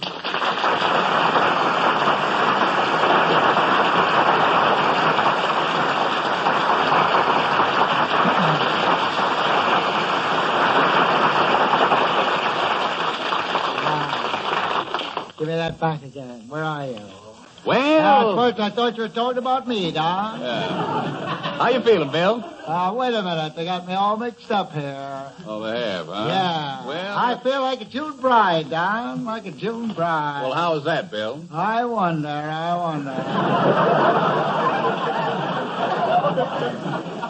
Don, June's a great month. I was married in June. Years later, I was divorced in June. Yeah, well, that's remarkable, Bill. I went to the can for back alimony in June. Yes, Bill. Yeah, June. But I was paroled in June. June's a marvelous month with me, Don. Yeah, I agree with you, Bill. But tell me, how do you like your new place up in the Bel Air Hills? It's very exclusive, isn't it? Oh, I don't know, Don. The garbage man seems very pleasant. Sociable sort of chap. Puts on no airs whatever. No mock dignity. Very democratic, Don. Oh, a nice fellow, huh, Bill? Oh, yes, he is. Very democratic. Never seems to have his nose in the air, if you know what I mean. There's one man who should have his nose in the air. We had quite a lengthy conversation this morning, Don. Well, that's nice, Bill. What did you say? I said to him, lovely weather we're having, Mr. Frobisher. That's his name, Don. Ichabod Frobisher. That's quite a name, Bill. That's one of the Cucamonga Frobishers. I see. And what did Mr. Frobisher say, Bill? Icky didn't have much to say right away. Sort of a reticent fellow, you know, weighs his words carefully. Oh, is that so? Yeah. But then the second time I spoke to him, he says, what do you mean, lovely weather we're having? Lovely weather I'm having. Sort of played me for a chill. Sounds like an exclusive place you moved into. Oh, it's a very Bill. modest little place, Don. We have only one tennis court, one polo field, one beautiful baseball diamond. Baseball diamond? Boy, that must be quite a place, Bill. Oh, modest little place, Don. Only one skating rink. Motorcycle track for the tots, you know. Little ski jump. What, Bill? A ski jump? Oh, yeah, we ski, Don. Did you say whiskey, Mr. Fields?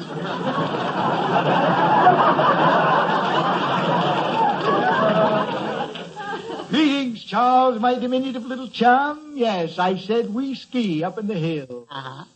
Whiskey? Yeah. So do I. Whiskey, so do I. Very funny, Charles. Keep quiet or I'll throw a herbivorous caterpillar on you. But, Bill, a ski jump, they don't have snow out there in Bel Air, do they? Now I'm prepared for all emergencies. Up to now, however, we've had on an average of 365 days in the year of sunshine. And that I'm being very conservative. All right, Bill, but tell me about your house. Oh, yeah, thank you, Don. I have 2 swimming pools, 1 fur line. A fur-lined swimming pool, Bill? Yes, Don, for winter bathing. It's very chilly out there when the December sun goes over the mountains. Well, that's quite a novelty, a fur-lined swimming pool, Yes, Bill. it is. But in the spring we shave it. We take out the fur and line the pool with little chintz. Very cool. I understand it's very hilly country in Bel Air. Is that true, Bill? Yes, it is, Don. Yes, it is. So hilly up there, we can't engage a man to mow the lawn unless he has one leg shorter than the other. Well, how high are you there, Bill? Oh, very high, Don, very high. As a matter of fact, I had my driveway built by a retired roller coaster designer.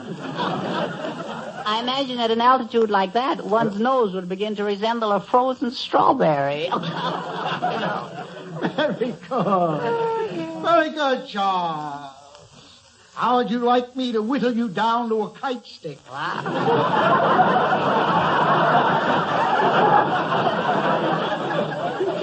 Bill, Don't you find it hard to get the right kind of help up there? Oh, no, Don. The servant problem is very simple. I've got a butler who was a retired steeplejack.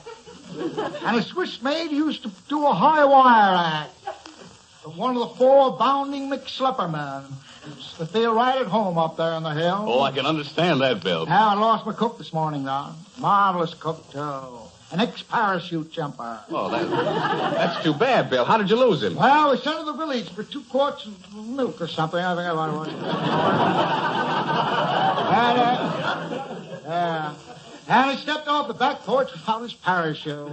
But the place has its advantages, too, Don. Advantages, Bill? Oh, yes. The bill collectors take one look at those long, winding roads, and they decide to turn back to the office and write a letter instead. But there I have them again. The postman won't climb the hill to deliver the letters. Well, look, Bill, what do you Sometimes do for he drops amusement it up there? Oh, amusement. Oh, yes. We hunt, Don. What kind of game do you hunt? Oh, hunting we will go, hunting we will go. Voice again. Bill, what kind of game do you hunt? Oh, everything, Don.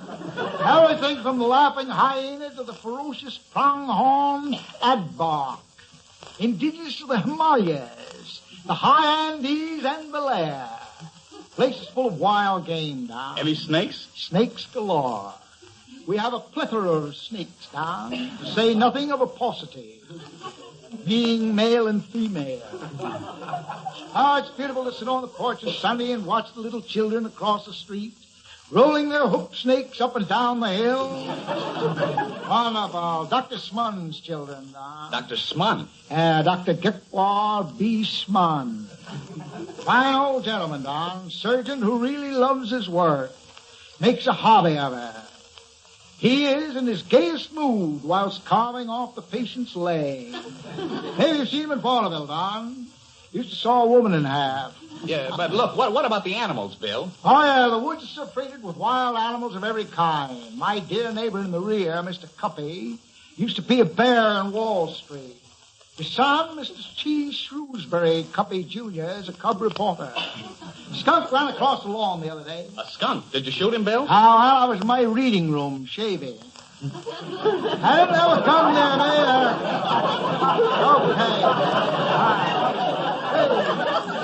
Okay. I didn't ever come near me, Don. The skunk ran across. I picked up a bottle of perfume and hurled it at the skunk's head. Did you hit the skunk, Bill? I thought I did, but I must have missed him by a mile. Any other game hunting up there, Bill? Oh, yes. We hunt groundhogs. That makes fine hams, Don. You ever taste groundhog ham? But, Bill, hunting groundhogs, the groundhog only comes out once a year. I found that out. I got rheumatism lying around in ambush for 11 months. Well, you take a pot shot at one of the little nippers. But eagle hunting, Don, there's real sport. I shot a rare eagle the other day. Yeah, well, what's a rare eagle, Mr. Fields? 2 under par, my diminutive little child. How do you shoot eagles, Mr. I Fields? shoot them on horseback, Charles. Pardon me for cutting you off there. Do eagles ride horseback, Mr. Fields? Yes, eagles, elks, and oddfellows. I'd live it up. Bill, do you do any horseback riding out there? I was practically born on a horse, Don. My mother was an equestrian with a circus. And I've had the same horse for 20 years, old Giddy-Up. Giddy-Up? Yes, Grease fame. Yes, you wouldn't understand it, Charles. An expression we equestrians use when we wish the horse to start. Well, after 20 years, there must be a great deal between you and the horse, Bill. Usually about 1.5 feet, Don. Sometimes more. Mr. Fields, when you go riding, do you ever catch a brass ring? What's that? I said, you ever catch a brass ring when you go riding? Oh, sensational, Charles. Yes. Very good. He's a cute little fellow, isn't he, Don? I think so. I still think so. Oh, you admit to it, eh? Charles, I've seen better heads on umbrellas than yours.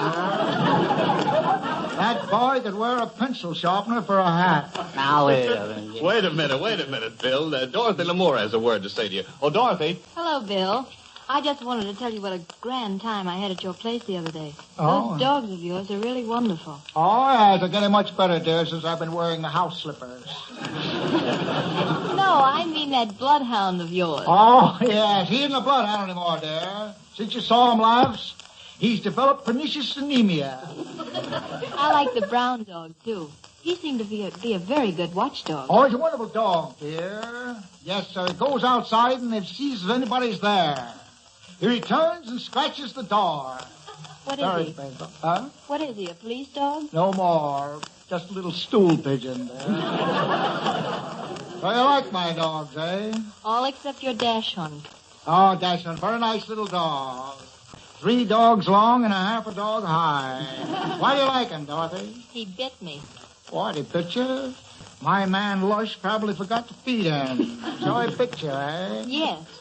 I was standing with my back to your gate, admiring the beautiful hills, when I stooped over to pick up my handkerchief. Oh, why did you call me, dear? I would have picked it up for you. Remember, Dorothy, the days of chivalry are not over. Well, when I was stooping over with my back turned, your little dachshund came running out and sank his teeth into my limb just below the calf. Oh, you're stooping over picking up your handkerchief, dear? Yes, Bill. Coward.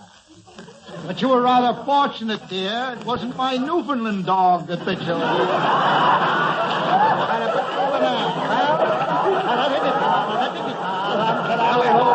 Thank you, Dorothy. Thank you, Edgar. Thank you very much, W.C. Fields.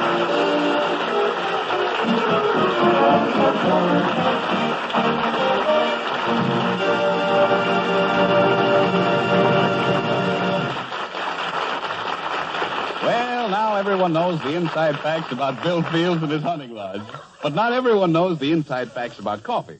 And even some of the people who are familiar with this information have never really taken the time to consider it carefully. So I know the next minute or two of our program can be of real interest and value to you. This summer, you've probably noticed that vegetables like corn on the cob and green peas taste much better when they're fresh. That's because they're perishable foods. So please remember this. Coffee is a perishable food, too. Even the poorest blend tastes better when it's fresh. And a rich, balanced blend, freshly roasted, gives you really matchless coffee flavor. That's why Chase & Sanborn Dated Coffee is so popular. For it gives you finer coffee, fresh from roasting, rushed to grocers by a fleet of 3,500 fast automobiles. The same cars that bring these stores their Flashman's fresh yeast. A fresh food delivery system that has no equal anywhere in the world. From the Chase & Sanborn roasting oven nearest you, an oven that's always warm and fragrant with the aroma of fine coffee, these cars rush Chase & Sanborn Dated Coffee to your grocer. Every pound is clearly marked with the date of delivery. Your guarantee that it's freshly roasted. What's more, with freshness assured in this way, costly containers are not needed. So we pack this freshly roasted coffee in an economical dated bag and use the saving to give you richer, higher quality coffee at a price that's amazingly low for such a superb blend. Try Chase & Sanborn Dated Coffee, either hot or iced. Buy a pound from your grocer tomorrow.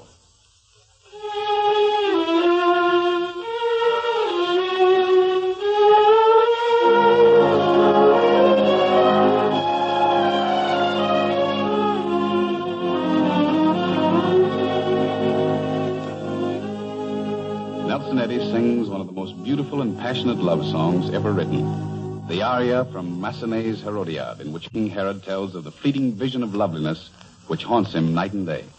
Nelson Eddy singing Vision Fugitive.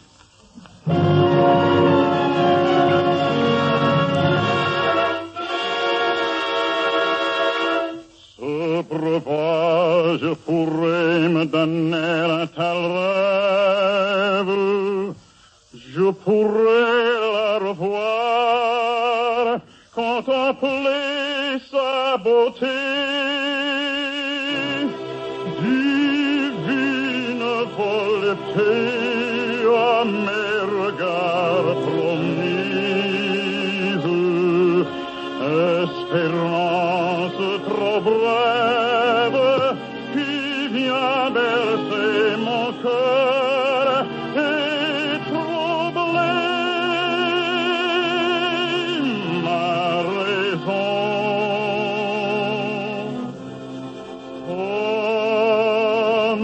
T'en fais pas, douce illusion.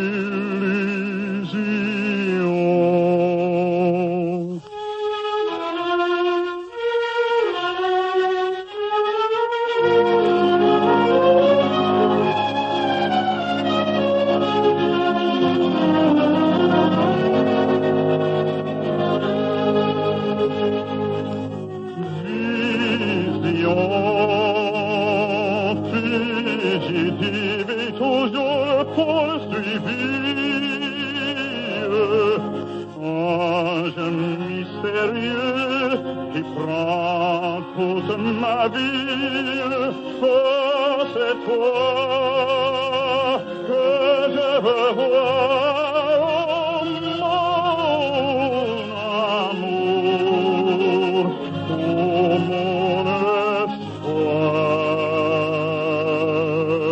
vision fugitive, c'est toi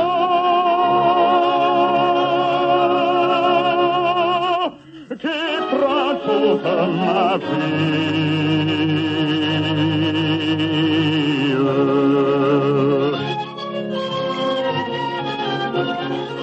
Pressé dans mes bras, quand-il bat mon cœur d'une amoureuse ardeur, et mourir enlacé dans une même ivresse, dans une même ivresse.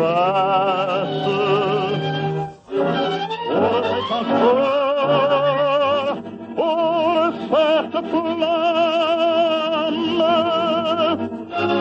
oh, sans remords et sans plainte, je donnerai mon âme pour toi, mon amour, mon espoir.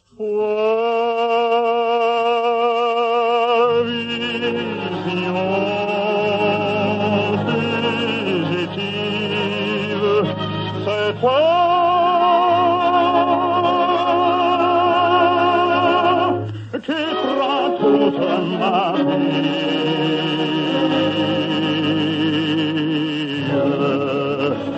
Oui, c'est toi.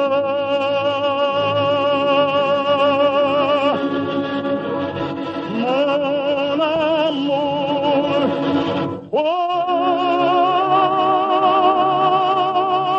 mon seul amour. Mon espoir.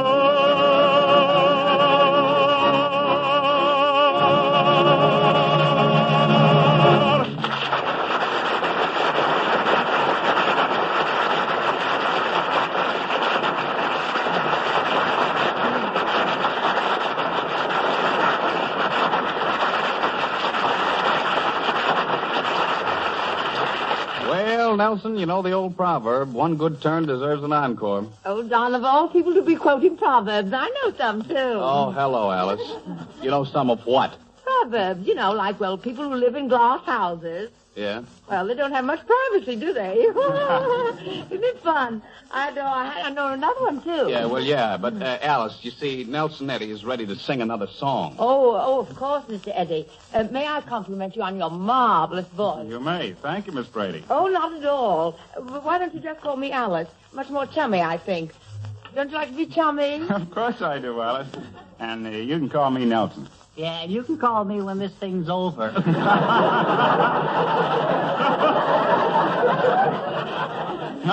Hello, Charlie. I want you to meet Alice Brady. Miss Brady, this is Charlie McCarthy. I don't want to meet her. She's a killer. How do you do? I've been looking for you. Yeah. I think I meet Edgar Bergen. No. I've been wanting to meet you. In a dark alley, huh? Stick around, fellas. This spot I'm standing on may be marked by an X. Yes. Charlie, do you find me hard to approach? It's not the approach I'm worrying about. It's the getaway. Mark McCarthy, always joking. I hope. Yes. Charlie's a great kidder. Well, I'll be getting into my song. Oh, your song? Oh, yes, of course, I have such a bad memory. You know, Nelson, I think your voice is just too. Yes? Well, it has just too. You know what I mean. Yeah, we know what you mean. Do you know what you mean? Master McCarthy, isn't he cute? Or is he? Now, Nelson, I'm just dying to know what your next number will be. Aren't we all? I know how tense a singer is before he's ready to sing. You know, I sing. Uh-oh. I knew no good would come of this, no. Really, Nelson. My instructor was grand. He had so much patience. You know, it must be very trying on an instructor when a pupil is just beginning. Yes, those primary steps are quite boring. I suppose he began by teaching you to breathe. Don't be silly, Nelson. I always knew how to breathe. Do you know that divine man spent an entire afternoon with me while I ran up and down one scale? I just never seemed to could get it right. Were you a little flat? Oh, well, that didn't make any difference. I always paid in advance. Well, are you what one might call a finished singer? Oh, well, that's what people say, but you can't discourage me. In fact, just the other day I gave a recital, and I invited a lot of people to prove how well I sang. And they heard you sing? No. I made the terrible mistake of serving refreshments first. Oh, that is too bad. Well, but it doesn't discourage me, Nelson. And I've just been thinking, wouldn't it be nice for us to sing a duet sometime? Maybe now. Yes, it would be nice sometime. Well, maybe now. Well, tell me, Alice, can you say this? Rititita Laura Laura Latitita Laura Laura Lee? Ooh, there you go again. I always want to play games.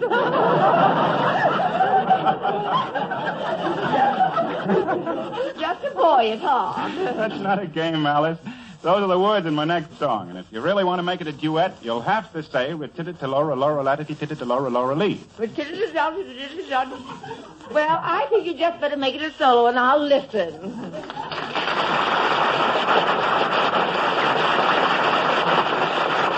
Okay, Alice, and we'll all be listening while Nelson Eddy sings The Cork Leg.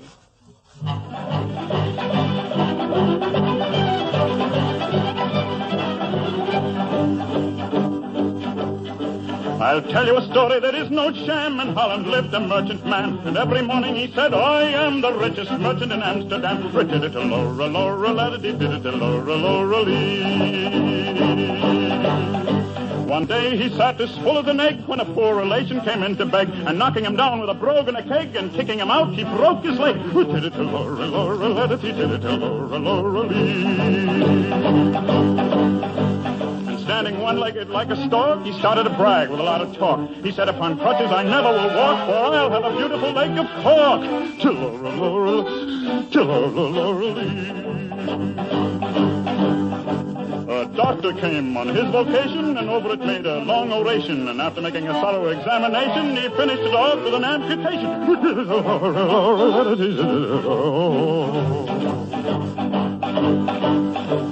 When the leg was on and finished right, they buckled it up and screwed it tight. But still he went with a bit of a hop. When he found the leg, it wouldn't stop. Rititita Laura Laura Latitita Laura Laura Lee. Oh, hedges and ditches and score and plain, to rest his weary limbs he'd fain. He threw himself down, but all in vain. The leg got up and away again. Rititita Laura Laura Latitita Laura Laura Lee. He called to them that were in sight, stop me, for I'm wounded quite. Although their aid he did invite, in less than a minute was out of sight. Rititita Laura Laura Latitita Laura Laura Lee.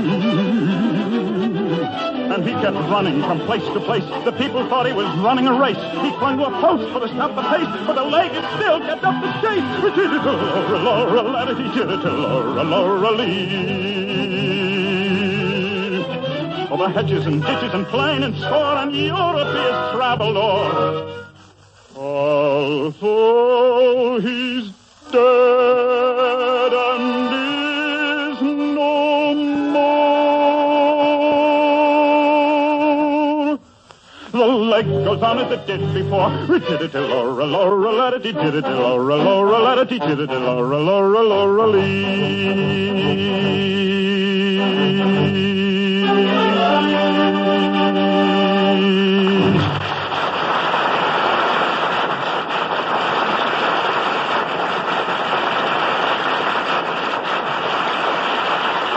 Time for au revoir comes all too soon, but I'm saying it now for our dramatic guest, Miss Alice Brady, and for our regular company, Nelson Eddy, W.C. Fields, Edgar Bergen and Charlie McCarthy, Dorothy Lamour, and Robert Armbruster.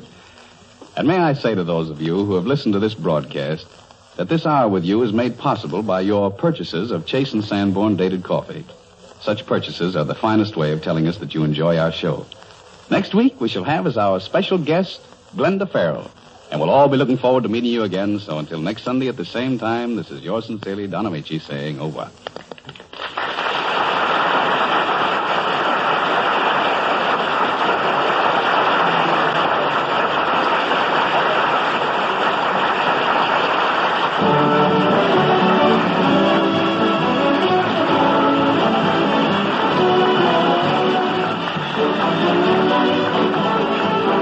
On this program were Big Show from Head Over Heels, and It's the Natural Thing to Do from Double or Nothing, and What a Beautiful Beginning from Sing and Be Happy. Carlton Goodell speaking for Chase and Sanborn. This is the Red Network of the National Broadcasting Company.